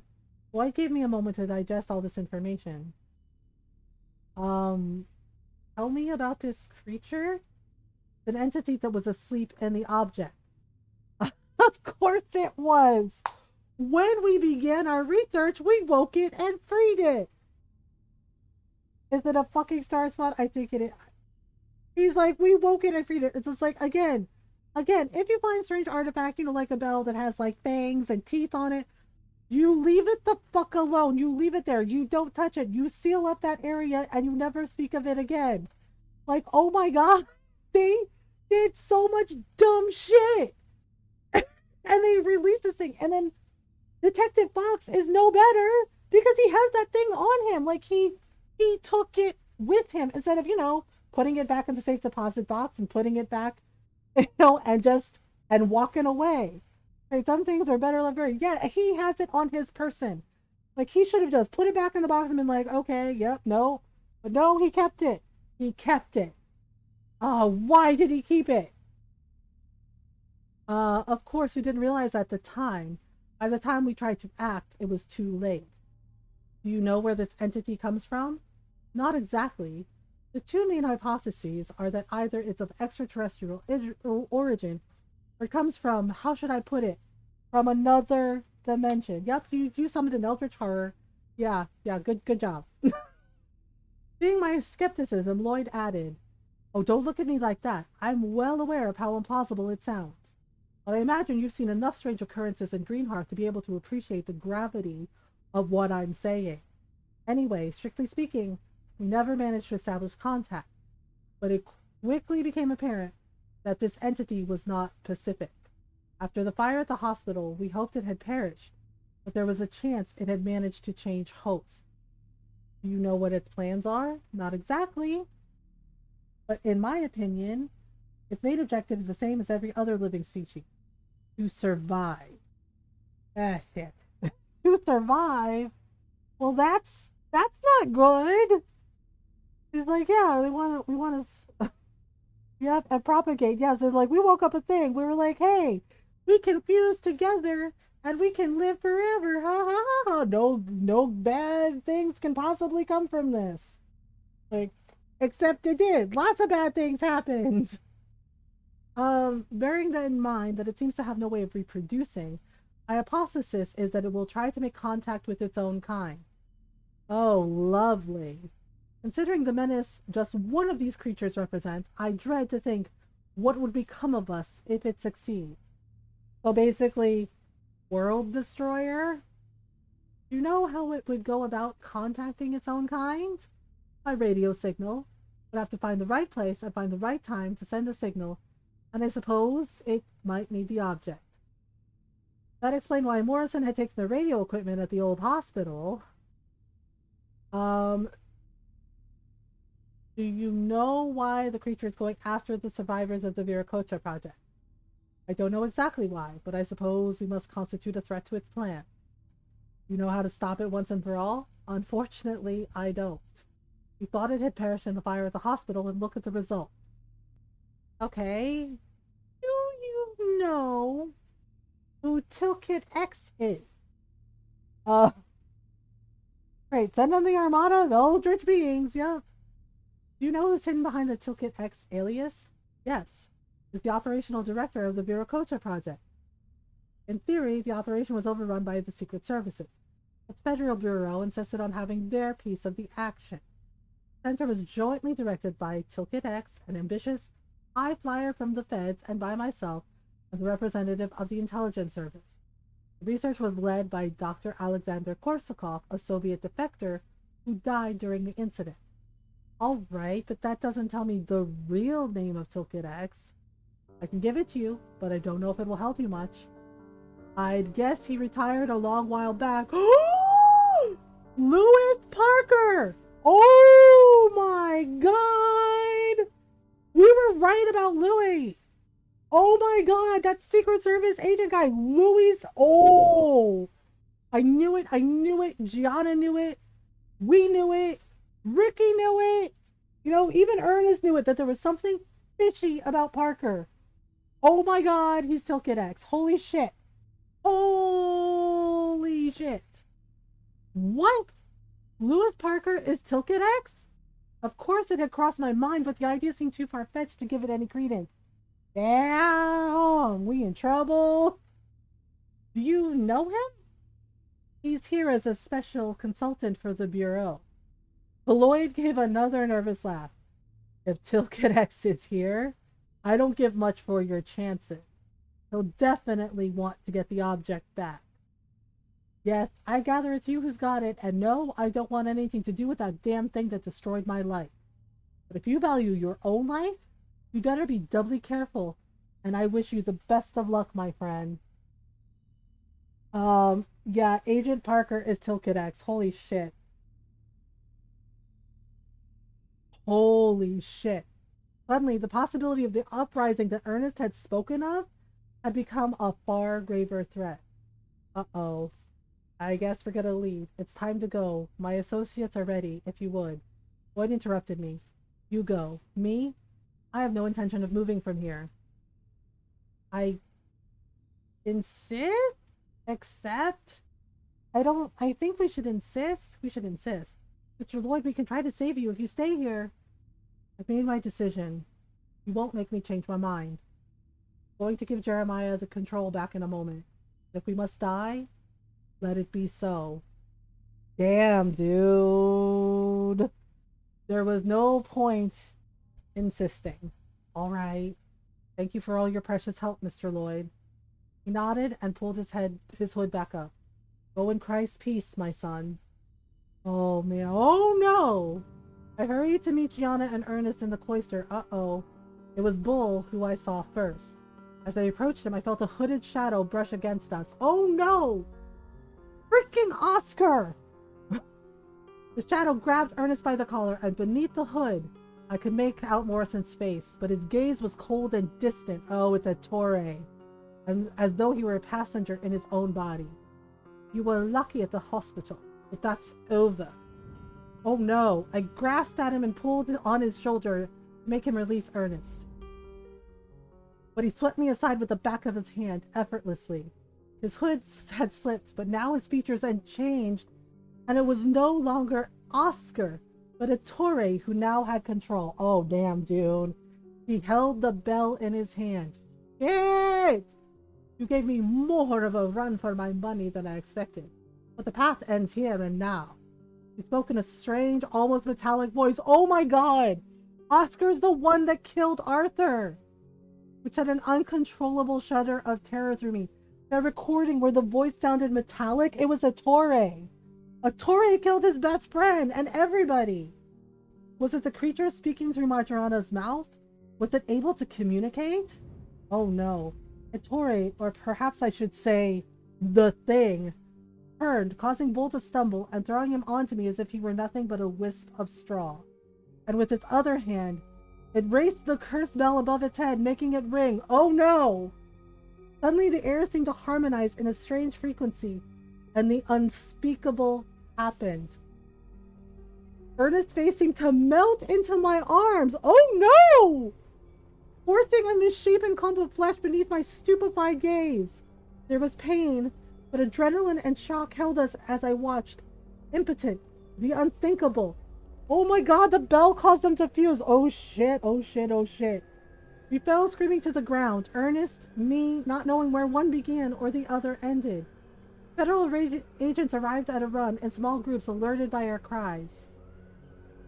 Discovering the grotesque monster that Ernest and I had become, one of them took aim. Oh my god! If they decided to open fire, we were done for. Everything that happened next happened very fast. Gianna appeared behind the agent who was preparing to fire as if she'd come from nowhere. In one sharp, precise movement, she disarmed him, snatching his weapon away and neutralizing him with the butt of the gun before drawing her own service weapon. The other feds didn't have time to react to this new threat. They collapsed one after another as the sheriff's lethal bullets, rapid and precise, took them out. Why? I know, right? In a few moments, most of the agents had been wiped out, and those who had been spared had chosen to flee, as had Marjorano, who had caused the general and used the general chaos to slip quietly away. Damn, dude. Bull, Fox, can you walk as far as the car? After unless that was Ernest, painfully nodded our head, we dragged ourselves to the vehicle. Gianna was silently evaluating our options as we went down the hairpin bends that separated the Abbey from the town, when my telephone began to ring. Without taking her eyes off the road, she grabbed it, answered it, and put it on speaker. Ah, detective. I wasn't sure you'd answer in certain circumstances. This is the sheriff. Fox can hear you, but he's unable to speak to you. What do you want? It's simple. My radio equipment disappeared during our little meeting at the Abbey. I'm prepared to free Fox's wife if you bring it to me. He added, you have 24 hours before hanging up. Oh, we are so screwed. They're so screwed. Considering the Parker hadn't joined the altercation, we had some idea who the thief might be. Yana turned off toward the police station, which was the place where we had the best chance of finding Parker and the equipment. Except everybody's dead. They didn't do the fusion technique right, right? Nothing had prepared us for what we would find at the police station. Oh, that's a lot of bodies. A violent brawl had clearly broken out between Parker's group and those loyal to Curtis. Uh-oh. The parking lot was littered with bodies in dark suits. But there were more important things. It was crucial that Ernest and I retook complete control of our shared body. I needed to be able to think clearly, with the sensations of my body distorting as soon as I relaxed my attention, along with Bull's inevitable presence in my mind, heavily limited my cognitive abilities. There was no hope finding Jody in these conditions. Ricky, you can't keep going like this. You have to take control. Oh boy. Okay, but how? You have to find something to stabilize yourself. Oh, lovely. Arthur's patients all developed a tick to take control. You have to find yours. I mean, how was he supposed to do that exactly? Easier said than done. You'll figure it out, I'm sure. Anyway, we've got no choice. Fox, are you coming? Yana was watching me with concern. I realized I was standing in the middle of the parking lot, talking to myself. Yes, I'm coming. Okay. Oh boy. Well, the precinct break room was covered with the scars of the recent armed struggle between the feds and Parker's turncoat. I tried to ignore the lifeless bodies strewn across the room. All that would have to wait. Gianna signaled to me that she was going to go further into the building, probably to check that the zone was secured. I responded with a silent thumbs up. As for me, my problem was very different. I needed to find a way to get complete control over my body. What would help me to do that? No idea.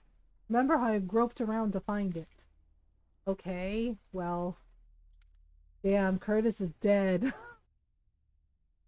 William Curtis remained where he'd been surprised and killed by Parker's men, lifeless. Had he seen the betrayal of his special consultant coming? Probably not. I was furious, and I could feel that Bull was too. That wasn't going to help me get control. Hey, hey. Oh, hey, the cat! Arthur's cat. I remember that I promised myself that I would take it home with me, but it had been impossible to find it when I had hurriedly left town after the hospital. Jody, she loved that animal, and it loved her back. Spent all its time on her lap when we'd visit Arthur. At least that was before he left for Greenhearth. Now Arthur was pushing up daisies, and Jody... No, I can't think about what might have happened to Jody. I have to save her. Got no choice. Okay, so the cat's gone. What's that there? Oh, it's a picture of Jody. Photo of Jody. What's that doing here? Must have fallen out of the file the feds had made on me and my family. That was the only possible explanation. Concentrated on her picture, trying to remember what was at stake with my mission. Here, now. It seemed to work. After a few minutes, I felt more in control. Okay. What else are we looking for? Oh gosh. One of the victims wasn't wearing the dark suit of a federal agent, but was dressed in fatigues instead. Did that mean that Parker was under orders from a paramilitary division? If that was the case, our enemies would have a large numerical superiority to us. We need to be even more careful. Oh gosh. Okay. Look at the map of Greenhearth. Alright. Somebody had drawn a question mark on a zone. The position was near the dam, a little out of town. Was this where the creature had chosen to live since its return to Greenhearth? It's impossible to say, but it was still a clue, and we really needed those. I remained for a minute, the cat purring vigorously on my knees, and the photo of Jody in my hand. Bit by bit, I felt Ernest's presence sink back into my mind. He was still present, but as if he were asleep. Just as I was about to go and find Gianna, she entered the room. Fox, you look a lot better. Well done. Are you feeling all right? I gestured that yes, I was okay. Great, because I found a survivor. Do you want to talk to him? Yes, let's go. All right. A rookie Fed had taken refuge in Gianna's office. I mean, I can't blame him. He was obviously overwhelmed by what had happened. Detective Ricky Fox, I've got a few questions for you. I know who you are, Mr. Fox. Special Agent Frank Busby. Are you going to get me out of this, detective? Tell me what you know first. Okay. What do you want to know? What happened? Can you tell me about the attack? It all happened very fast. I just finished my coffee and... Busby, cut to the chase, please. Yeah, sorry. Well, we just got the new results from the science team. I remembered the map that was pinned up in the break room. Maybe the circled area corresponded to the new coordinates? Mr. Curtis asked us all to come into the meeting room for an update, but I was late. Why were you late? Well, I needed to go to the bathroom? And that probably saved your life. Get a move on, would you, Fox? I nodded at Busby to keep going. Suddenly there were noises and shooting, and I hid. I waited until there was no more noise. I went to the sheriff's office. Sorry, I went to your office, ma'am. Donna waved her hand to show him she wasn't offended, and then you came. So you didn't see anything of the altercation? Well, no. That's a pity. I'd hoped he'd have a few crumbs of information to share about the mercenaries Parker had recruited. Right? All right. Yes? I'm not going to get fired because I hid, am I? You're just lucky to be alive. Do you know where I can find Parker? No, I've got no idea. Sorry. I haven't seen him since he left for the Abbey. I don't really see how Busby could know. Anyway, if we find Morrison, I guarantee the Parker won't be far. Gianna wasn't wrong. I just asked the wrong question. Okay, fine. Do you know the location of Oscar Morrison? Well, I know if I'd been at the meeting. Oh boy, he is really rookie. He is green rookie. There was a zone circled on the map of the town in the break room. Do you think that could be the information we're looking for? Oh, yes, probably. I'll go get it for you if you like, and I think I know where Curtis's notes are. Okay. A few minutes later, the three of us were bent over the map. The Frank Busby head unrolled on the sheriff's desk. Okay, Gianna, do you know what's there? Yes, it's an old building lot. The work was stopped after the incident at the hospital. Morrison's home is on that side of town. I can't see how he wouldn't know about this place. What do Curtis's notes say? It says in his report that this is in all probability where Oscar Morrison is hiding. From what I understand, they track the location of different signals sent back by the radio frequency detection algorithm at regular intervals, and this would be the present location of one of the electromagnetic anomalies. This anomaly went from the Green Health Center to the Abbey before returning and stopping in the circled zone on the top. Corresponds precisely with what we know of Morrison's route. Fox, I think we've got him. I guess that was the information Parker was waiting for to start his insurrection. Yes, then I suspect he's already out there. Check with Gianna and leave the premises, right? I think we've got all we need. Do you know how to get to this building, Gianna? Yes, we'll take one of the service cars. What about me? What do I do? I noticed out of the corner of my eye that Gianna was ready to draw her weapon. Don't do that. Stop. I gestured her to calm down and she reconsidered. If I were you, I'd get my stuff and get out of Dodge. Oh, okay. There was a long pause before Busby understood, uttered some tangled apologies, and finally left the room. Like, dude, leave town, drive far, drive fast, never come back. Because obviously, place is cursed. I'm not convinced it's a good idea leaving a witness, but okay. Who's he gonna tell? He didn't see anything. In any case, we didn't really have the leisure to dwell on the question. Creature asked us to contact it if we found its radio equipment. Yes, but since we already know its location, we don't need to tip it off unnecessarily. Okay, I just hope Parker has been smart enough to take the equipment with him. If things go wrong, the creature will be holding all the cards to put his plan into action. I wouldn't count on it. Parker probably believes that the equipment will be safest wherever he and his men are around to protect it. Oh, and Fox, how's it going with Bull? He's still there, but it's as if he's asleep. I'm the one in control for now, at least. And avoid the sheriff, yep. Good, because I'm going to need you to have my back. Gave a small sigh and added with determination. Right. There's no point hanging around here. Let's go. But can't they ring the bell to unfuse them? I'm just saying. Arthur's cat had come into the room and began to rub itself up against the sheriff's legs, purring and meowing plaintively. Took it in her arms before grabbing a set of car keys. Then we headed off at top speed toward the creature's lair. Parker was there, preparing to launch his attack. Oh boy.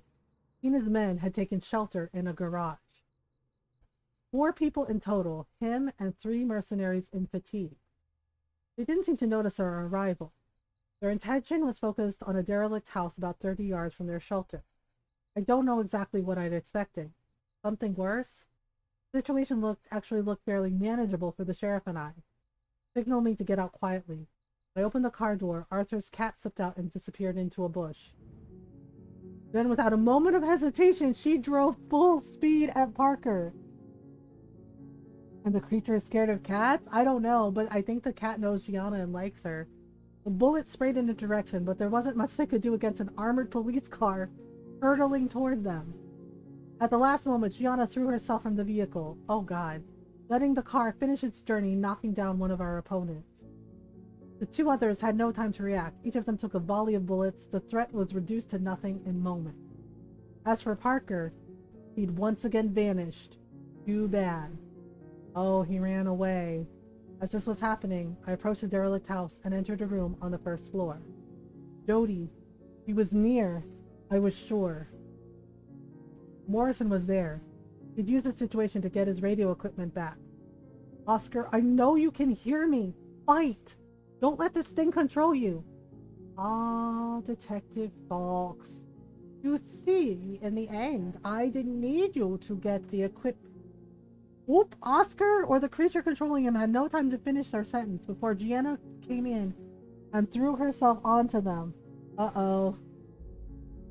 But she was repelled with a backhand and landed heavily on the ground. Oh no. I used the distraction to push open the door to the other room, where I found Jody. My Jody, gagged and bound to a chair. She looked terrified, but unharmed. Behind me, Gianna and the creature were entwined in a violent struggle. Oh my god, the arms. Just as the sheriff was about to overcome Morrison, he began to change into something. Something inhuman. Oh god, no. The long, creepy arms. Oh my god. The long, creepy arms. When I realized that the creature had taken out the bell and was about to ring it, I tried to intervene, but it was too late. Oh no. Oh no. I don't want to remember what happened next. We were fusing Gianna, Oscar, Ernest, Ettore, the creature, and me. Oh god, no. I saw one of our limbs reach toward Jody. Oh no! The creature, it was holding the bell. I understood what it wanted to do, but I was unable to stop it. Oh no, oh no, oh no. Whoop! Suddenly, Ettore and the creature detached from us and threw themselves into Jody, still tied up. Oh god, his poor wife. Should have thrown it in a volcano, right? Like, oh my god. Someone, Gianna maybe? Detached the bell from the thing's hand, but it was too late. Jody, I saw her face distort with the bell's effect. It was unbearable. I slammed the door. We had to stabilize. One of us had to take control. I sat at the desk and began to write. Ah, okay. Oh, oh my god. Ernest took control and I won. I have control. Ernest took control? Of all the people, it was Ernest? And now it's in color. Oh my god. Why didn't you throw it into a volcano? Into a volcano? Into the ocean? Like, seriously? I am Ernest Bull, and I will stop that creature. Are you serious? What about Ricky and Gianna? Oh boy. How did Ernest get control? I don't know how I managed it, but apparently it was me who won the internal struggle that Ricky launched against the three of us for control of this body. Frankly, it's not ideal. Someone more athletic, like Ricky or the sheriff, would probably be more useful for what we're facing. But we'll just have to make do. Somewhere nobody could ever touch the dang thing again, right? And how the hell did he get control? To tell the truth, I'm almost tempted to pack up my stuff and get the hell out of here. But I guess if that creature managed to put its plan into action, there soon won't be anywhere left to run. And unfortunately, the noises in the next room stopped a while back. I guess that thing has managed to get free. It has to be stopped, and we mustn't hang about, because it's got everything it needs to put its plan into action. The radio equipment and the bell. The companion's help would be invaluable for that. I'm going to need Fox's detection skills and the sheriff's determination. Even Oscar Morrison would be useful. Living so long with the creature, there must be information that he alone can give me. Oh boy. Maybe I can find a way to bring them to the surface without losing control? I just have to convince them to join forces with me. I'll start by exploring this house. Okay. Yay, we're at the last chapter. I don't think they're gonna make it. I'm just saying. The dam! Yeah, we're probably gonna die. Everybody probably gonna die. Search the garage. Okay. Garage where Parker and his henchmen launched their attack on the house where the creature had taken refuge. Yeah. This is not great. Yeah, seems like one of the stories. Yep, the Lovecraftian story is everybody dies. Or goes mad. Of course, Parker managed to make it out once again, but he must have had to abandon his equipment as he ran away. There are probably some interesting things to be found inside. Okay, well, for starters, one of Parker's men. I can't believe he managed to get away again. Yeah, guy's squirrely. What's this? This is the loose papers on the floor. They look like research notes with operating instructions. I just have to find the rest of them. Okay, there's one here. Another sheet of instructions. Okay, these are operating instructions for the system to detect the people affected by the bell. Oh, okay, and then there's one here. A file with my name on it. Leafing through it, I confirm that this is proof I've been looking for all these years. It clearly demonstrates the Federal Bureau's guilt and the series of events that led to my brother's death. Oh, that's why. That's why his... Yeah. He has control, so that's why he was there, because his brother died, and which had ended in my being placed in Greenhorns with the Witness Protection Program. Unfortunately, it's a bit too late. But maybe I could find a way to send all this to my contacts? Yeah, so Ernest's brother died and it's their fault. That's interesting. Um, the service car used as a ram to eliminate the mercenaries and finish its journey in a metal cabinet. It was in surprisingly good shape considering the circumstances, but it wouldn't start. The trouble is, I'm useless with car mechanics. Making maybe the sheriff would know what to do to get it going, though. Good question. Oh wait, there's the radio. A locked briefcase. I wonder what's inside. Maybe the system to locate the people affected by the bell. Wasn't at the precinct, which means Parker probably stole it during the attack. That would explain why it's here. However, the briefcase is locked. I'll have to find something to lever it open. Maybe there's like a crowbar somewhere. Not seeing anything. Boy, wait, can we consult?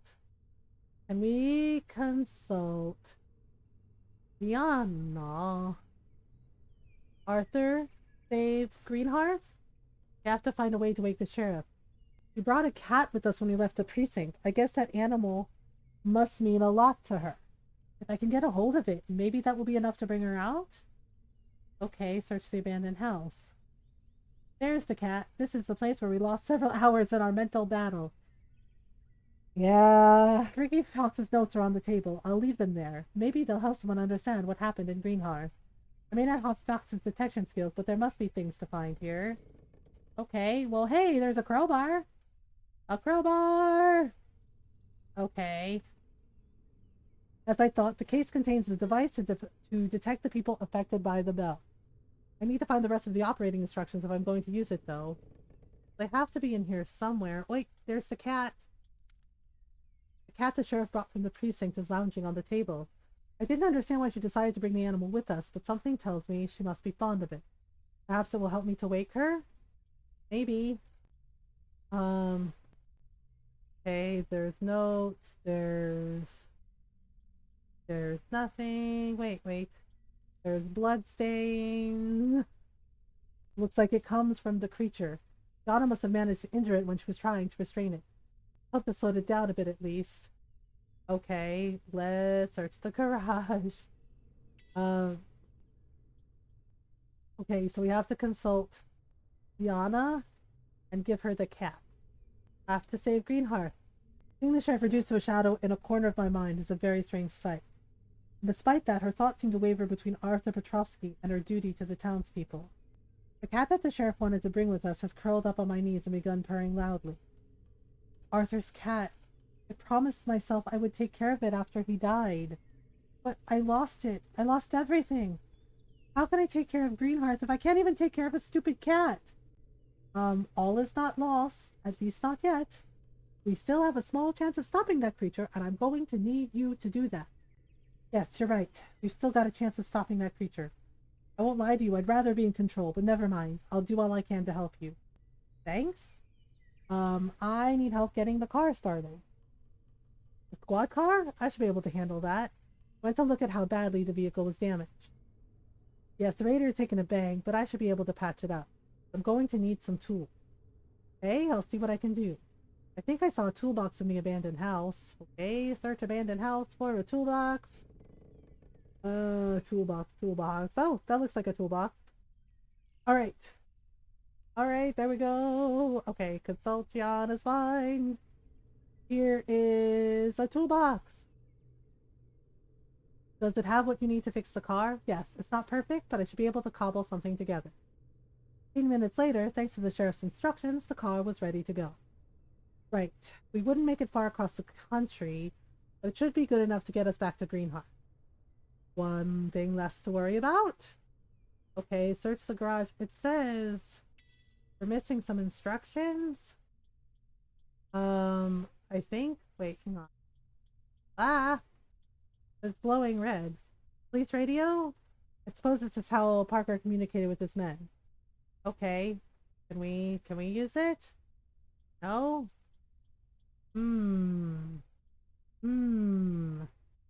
Okay, I guess consult Ricky's mind. Uh-oh. Jody, oh no. Oh no. Okay? What Ricky needs to wake him up is pretty obvious. Just have to find something to remind him of his wife. Search abandoned house? Maybe? Maybe there's something here-ish? Oh, the door. Oh. As I entered the other room, I established that the creature has indeed escaped while we were fighting. The room is empty except for the chair that Jody had been kept in. I'm going to take the rope used to bind her. Perhaps it will get a reaction from Ricky Fox's mind. Okay. I feel kind of bad about it, but Jody, Fox is fixated on his wife, the poor guy. I feel kind of bad dragging him back to consciousness with us. Considering the way he's punishing himself, I guess it can't get any worse. Just wait. I show him the ropes that were used to bind Jody.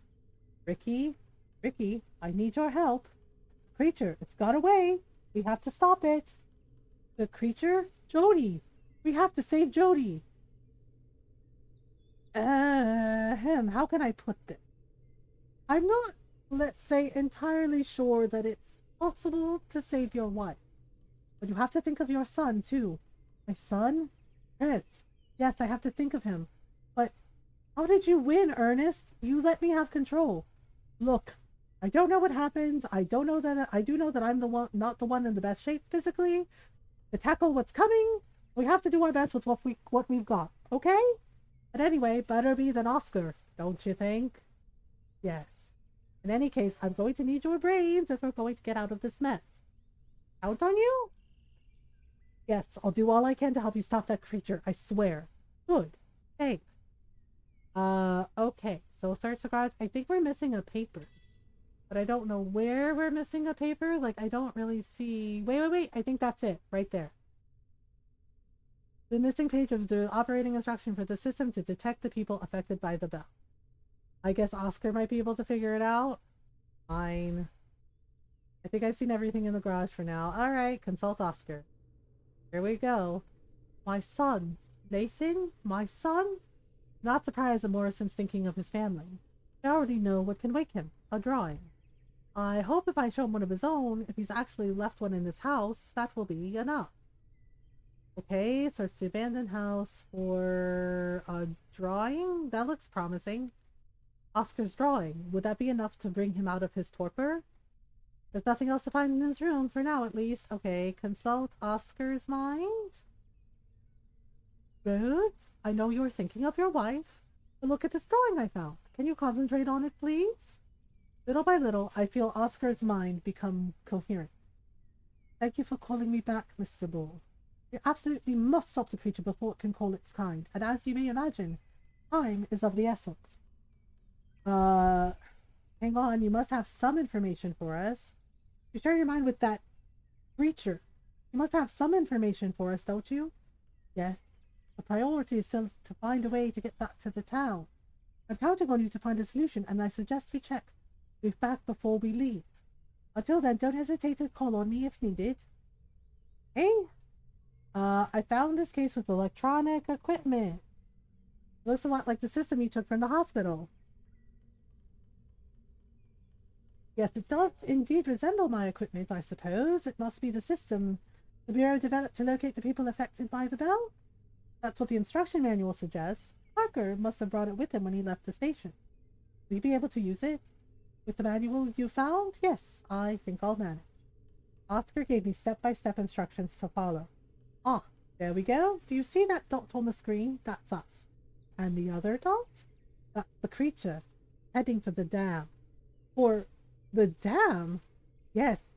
I believe the creature is going to try to use the reservoir to amplify the signal. That's how it plans to call its fellows. Oh god, it's gonna summon more things like it! It's gonna be like Invasion of the Body Snatchers, seriously. So we know where it's going. Oh my god, this is so bad! Yes, and I have a plan to stop it. Okay, that's good news. I'm listening. Well, I'm not certain you'll see it as good news, but let's not get ahead of ourselves. I'd rather we check back with the other two before we leave, if you don't mind. All right. Check back and leave. Oh boy. Right, we've got ourselves transport to get out of here. We know where to find the creature. Time to check in and make a plan with my cohabitant.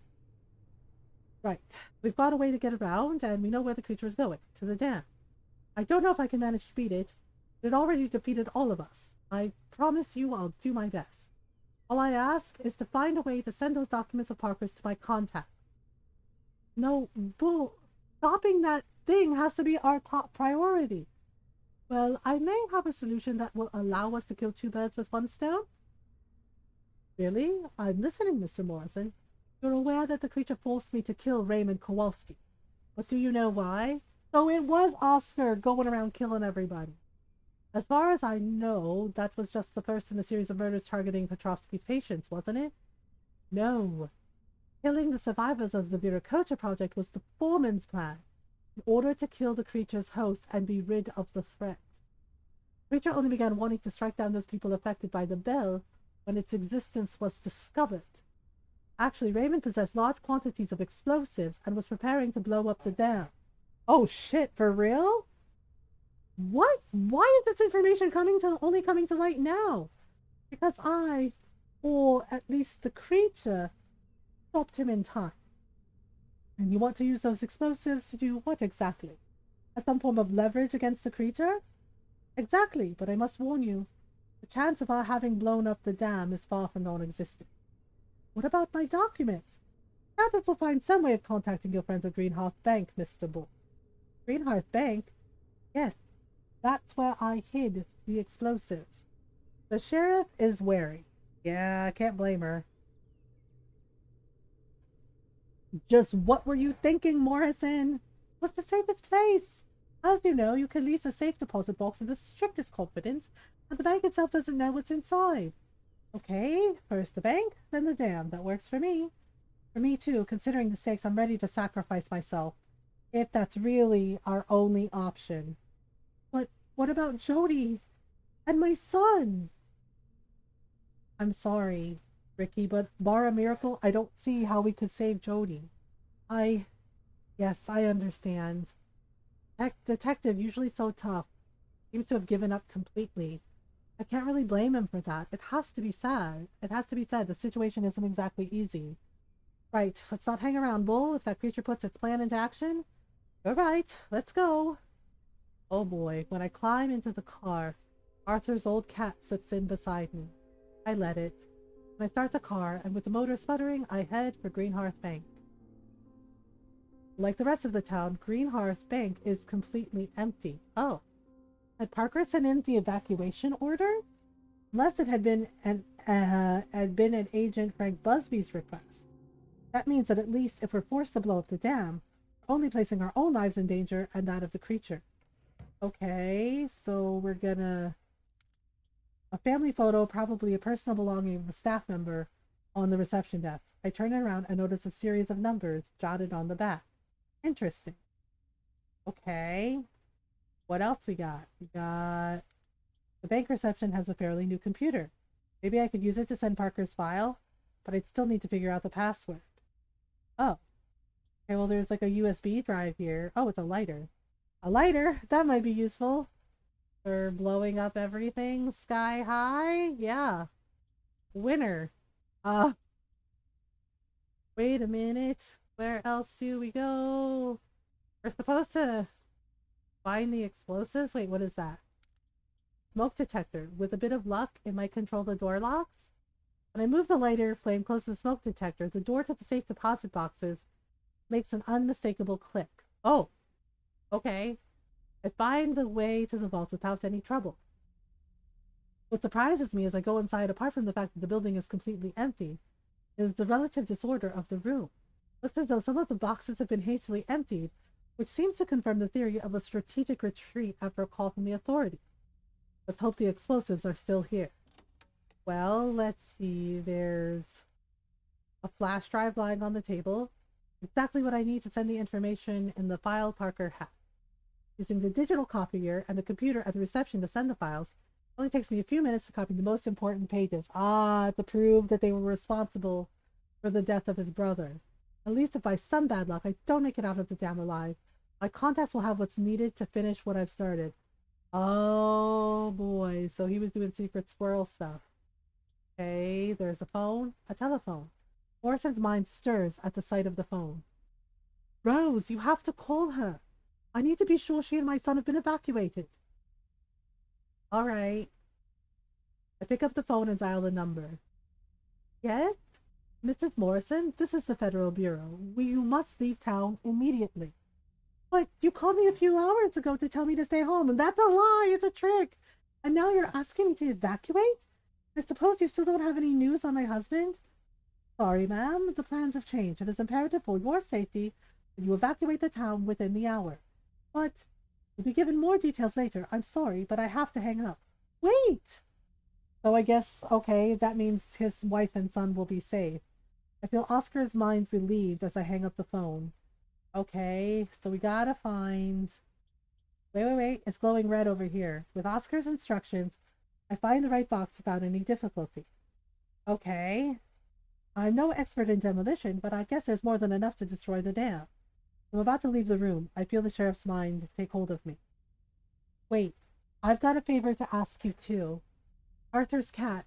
All I ask is that you make sure it survives. Oh, you're gonna save the kitty? There's a tunnel leading out of the town on the road to the dam. Could you just let it go there? After giving in to Oscar's request, I couldn't exactly refuse the sheriff this little favor. Okay, thanks. Yeah, because you don't want the kitty to get eaten by eldritch horrors. And the cat is a survivor, so I'm sure it'll be fine. Get adopted by a nice family. Like, the cat will be okay. I stop at the entrance to the tunnel the sheriff had shown me, and I release Petrovsky's cat, as she'd asked. The animal rubs itself against my legs one last time, and gazes at me sadly, as though it feels its mistress's presence and was telling her goodbye, before it sets off into the tunnel. When the cat finally disappears into the gloom, I feel the sheriff's mind fill with a kind of gentle resignation. Oh boy. On Gianna's advice, I abandoned the car at the foot of the dam to take the maintenance shaft. Trouble is, I'll have to climb all the way on foot. Oh man, that cannot be easy. I surprised myself climbing ladder after ladder with far more ease than I'd expected. It's probably one of the advantages of sharing your body with several cohabitants. After entering the interior, I begin to set up the explosives. Oscar tries to guide me, but I'm perfectly able to manage on my own. This isn't my first rodeo. Wait, has Ernest, like, freaking, like, done this before? Like, has he done this before? I feel like he has. Like, he's done this before, hasn't he? Oh my god. Just as I place the final charge, I hear strange noises, and the thing emerges from the shadow. Oh god, no. Oh no. It's coming over. Oh no. What are they gonna do? What the hell are they gonna do? They have to blow it. Oh god, that's terrifying. It has way too many arms and legs. It's still wearing the features of Fox's wife, which, let's be honest, is extremely disturbing. Oh my god, poor Jody. This is messed up. This is so messed up. Oh god. Mr. Bull, I'd never have thought it would be you who won. Never mind who won, we're all here to stop you. Oh god, it's too many eyes, it's too many eyes, it's too many things. Oh dear. Not me. You're scarcely able to manage an empty hotel. Do you really believe you've got the courage to stop me?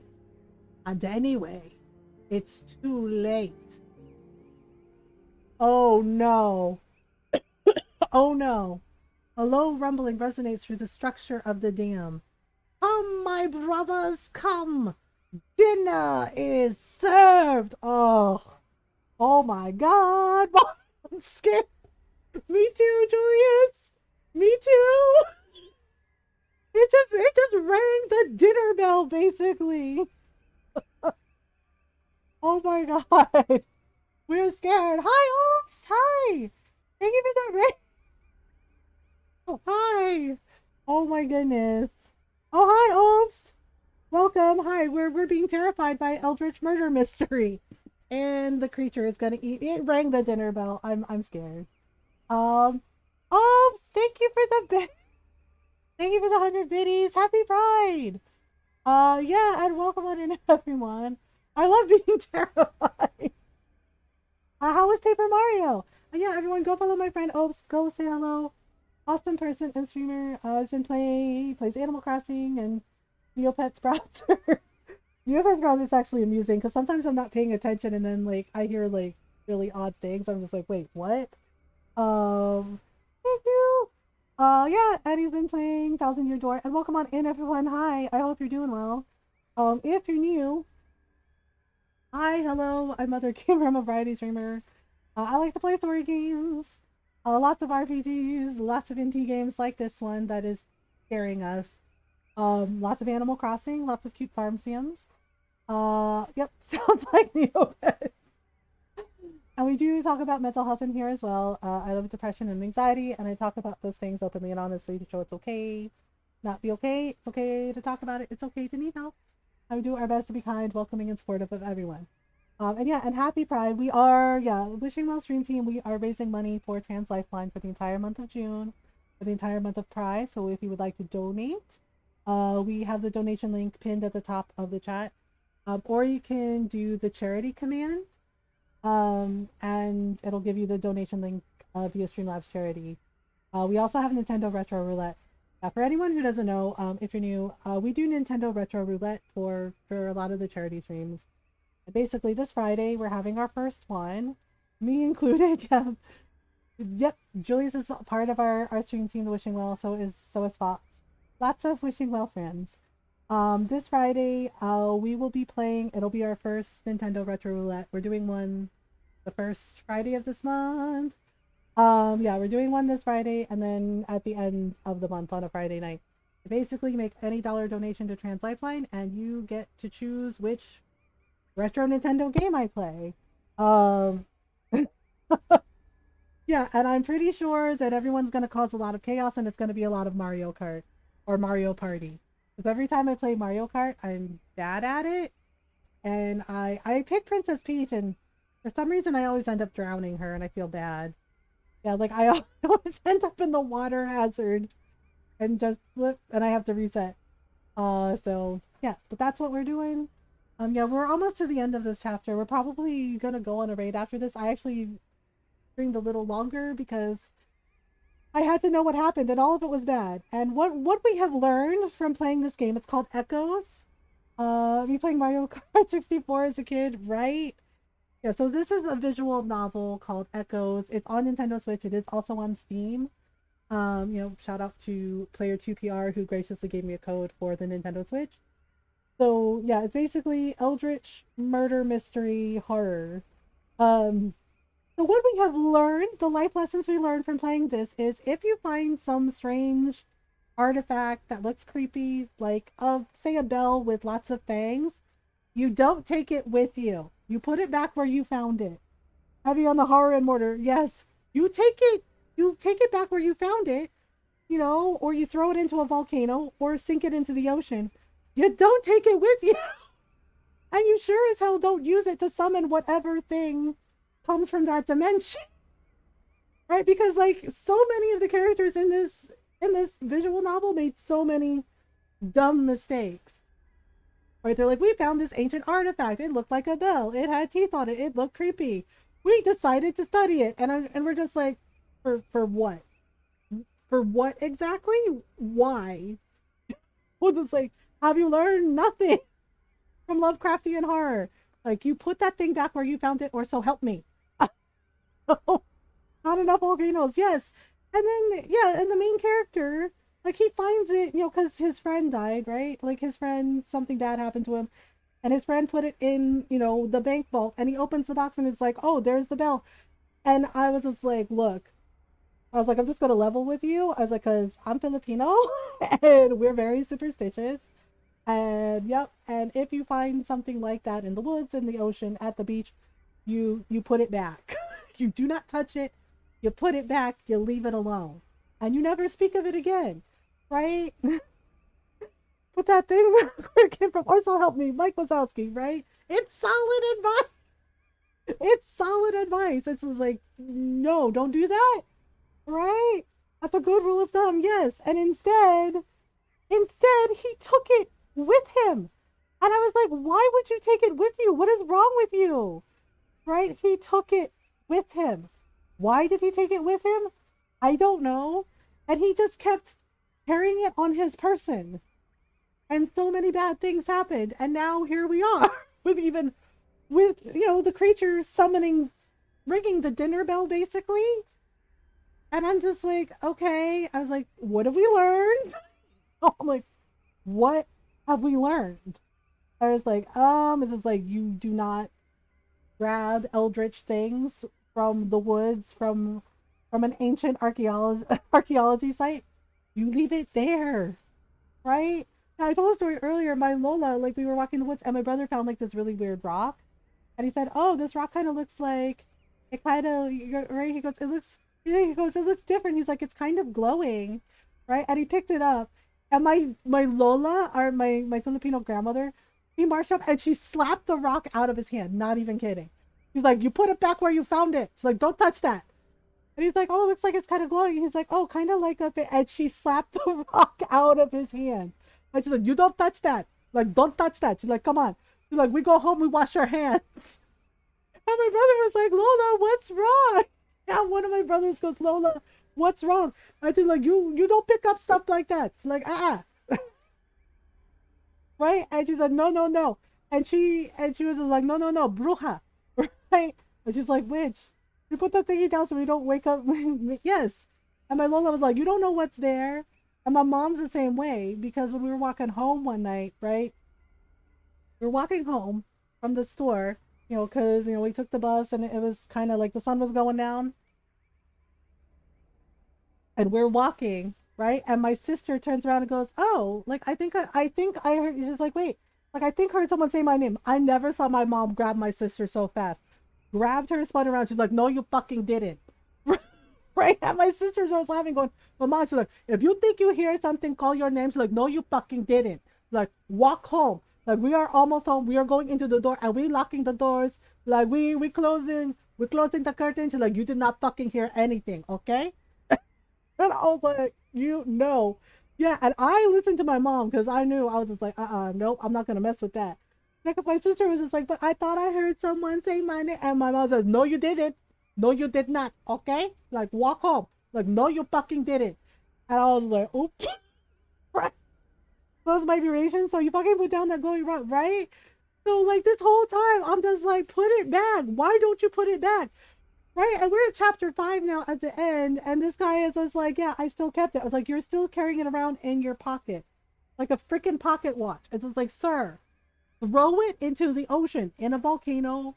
Like, seriously, get rid of it." Like, why would you keep it? And it's just like, every time in stories like this, they're just like, "I'm just gonna keep it. It'll be fine." It's like, will it be fine though? Will it be fine though? Because so far, nope. It's been one disaster after another. Yep, and the creature, that has the face of his wife. Oh boy. "Oh, my brothers, come, dinner is served." Oh no. Oh no, the creature draws closer to me, looking menacing. I only have seconds left. Yeah, he's gonna blow them in ham. This seems to have scary things happen around it on my person, right? It's just like, why would you do that?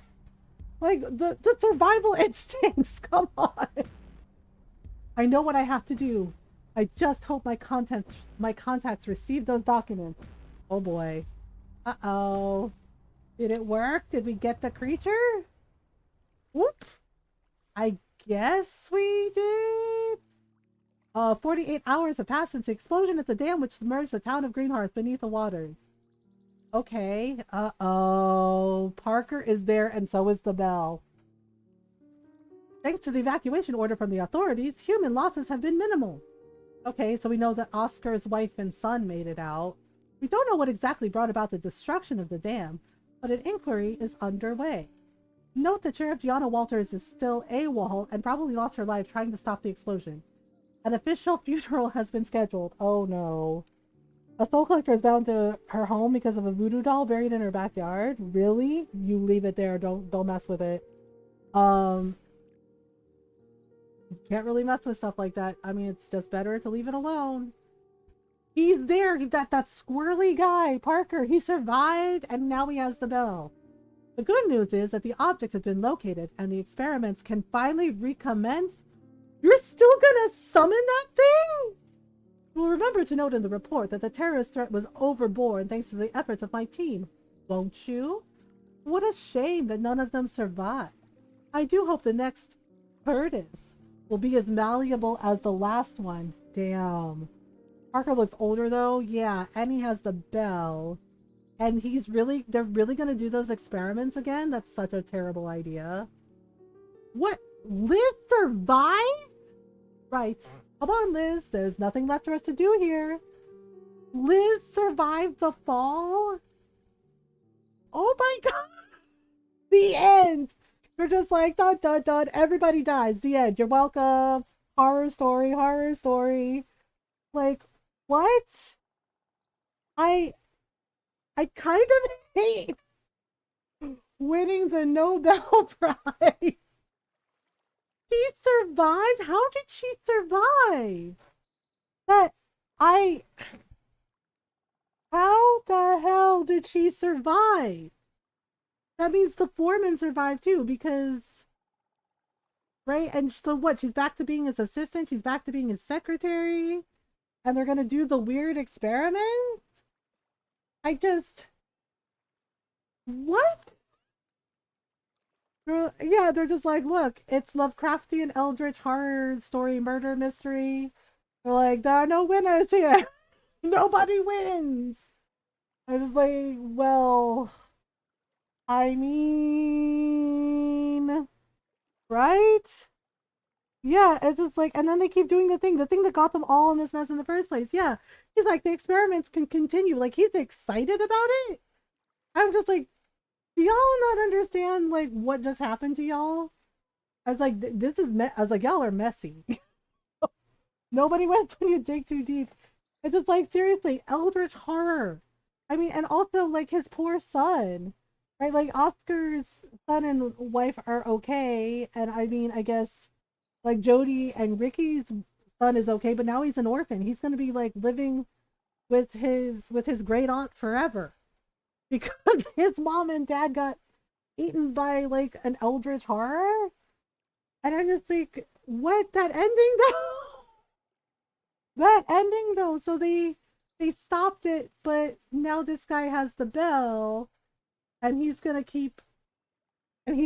start those experiments again, which seems like a really, really terrible idea. I I just I don't know what to think about that. Because what the heck? And they're just like, the end. We're done. They're like, do you feel cheerful and happy now? It's like, yes, everybody died. You're welcome. Like, what? Right? They're just like, that's right. They stopped the creature, but they all died. Boo hoo. The end. I was like, yes, yes. We hope you enjoyed the show. Sorry about the eldritch horrors. Like, everybody's dead. They're like, okay, cool, I guess. Like, it was really well done. And one of the bad guys, so then the threat lives on. Wahaha, yes. They're like, yes, see? Like, the bad guy won. Evil won the day. Ha ha ha ha ha. I was like, oh, okay. Makes me think of that moment in Spaceballs, where he's just like, this is, he's like, yes, he's like, see, he's like, evil wins. Evil will always win because good is dumb. It's just like, okay. I was like, well. I mean, I think we definitely need Final Fantasy VII Rebirth on Tuesday night because, gosh, that was a lot. We're like, ta-da! Like, did you like our murder mystery? It's like, yes, but also we're a little scared. Because that means at any moment that creature can come back and be like, let me ring the dinner bell. I was like, dinner is served, my brothers. And it's like, oh, okay. Cool, cool, cool, cool, cool, cool, cool, cool, cool. Oh goodness. Well, at least we got to see the end, and it was all terrible. It was like, well, they destroyed the creature and stopped it. Take a look at yourself and make a change. Woo! Yes. Yeah. I mean, it was definitely interesting, that they did it as like a visual novel. And it was kind of surprising. It was in black and white for so long, and then at the end, it suddenly like popped into color, right? Like it was really cool. Like the artwork for it was really cool and interesting, and the way they drew the creature. Like I do like that you don't actually get to see the creature all the way. You know what I mean? Like you get to see bits and pieces of it, like just enough to like freak you out, right? But they don't fully show you. Like they leave it up to your imagination, which definitely more terrifying. So, right? But then the pop of color at the end, I was like, oh, that's very interesting. The style of the game was very well done. Yeah, they did a really, really good job with it. And definitely, definitely terrifying. Like, oh, okay. Yeah, like it was definitely not like anything I've played before. Um, yeah, so and I did, it was interesting that it was also like point and click like mystery. Um, so that part was interesting. Yeah, so you know what? I think we need something chill and cute and cozy after that. So I think we're gonna go say hi to Jinx. Yeah. Jinx is playing some Palia right now. Oh yeah, and they also debuted their new VTuber avatar, and it's really, really super cute. Thanks for stream. Thanks for hanging out with me, y'all. Thank you for the raids. Thank you for the follows. Thank you for all the donations to Trans Lifeline. And the bits. Thank you for the love and support. I appreciate you. Let me do the shout out for Jinx. So you know where we're going, just in case Twitch leaves you behind, because it does that sometimes. Yeah. So they're playing Palia. Yeah. Thank you so much for the raids. Let me do all the things. We do have a Discord. If you would like to join the Discord, please be patient though. We do have a waiting room. It's for everyone's safety, and you can follow on the socials if you like and see all the stuff. Animal Crossing. I posted like an Animal Crossing thing earlier, the other day.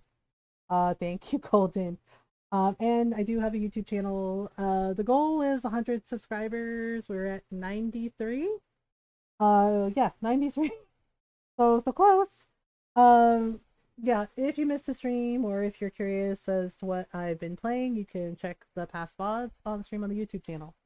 So if you're not subbed, you can copy and paste the first raid message. And if you are subbed, you can copy the sub raid message with the cute little yarn hearts. I think Jinx is also, yeah, like I said, our stream team, we're raising money for Trans Lifeline. So Jinx is part of that too. So we're gonna go say hello. Tuesday night stream, we're gonna get back to Final Fantasy Rebirth. I know it's been a little while since we played. I had a rough couple of weeks, and I just needed chill games. But I'm really excited to get back to it. For Tuesday night stream, we're gonna do more side questing, do more cheesy Queen's Blood victory wins. Um, and we are also gonna do main story stuff. But come with me, come say hello to Jinx. They're awesome, they're really good friends. And they are playing some Palia right now. I think they're doing some decorating. But thank you so much for hanging out. I love y'all. I appreciate you. Please remember to do your best to be kind to yourselves and be kind to each other. Happy Pride. Be excellent to each other. Support each other. And be safe out there. Like, please make sure you're safe and look out for each other. We're gonna raid Jinx. Until next time. Bye, everyone.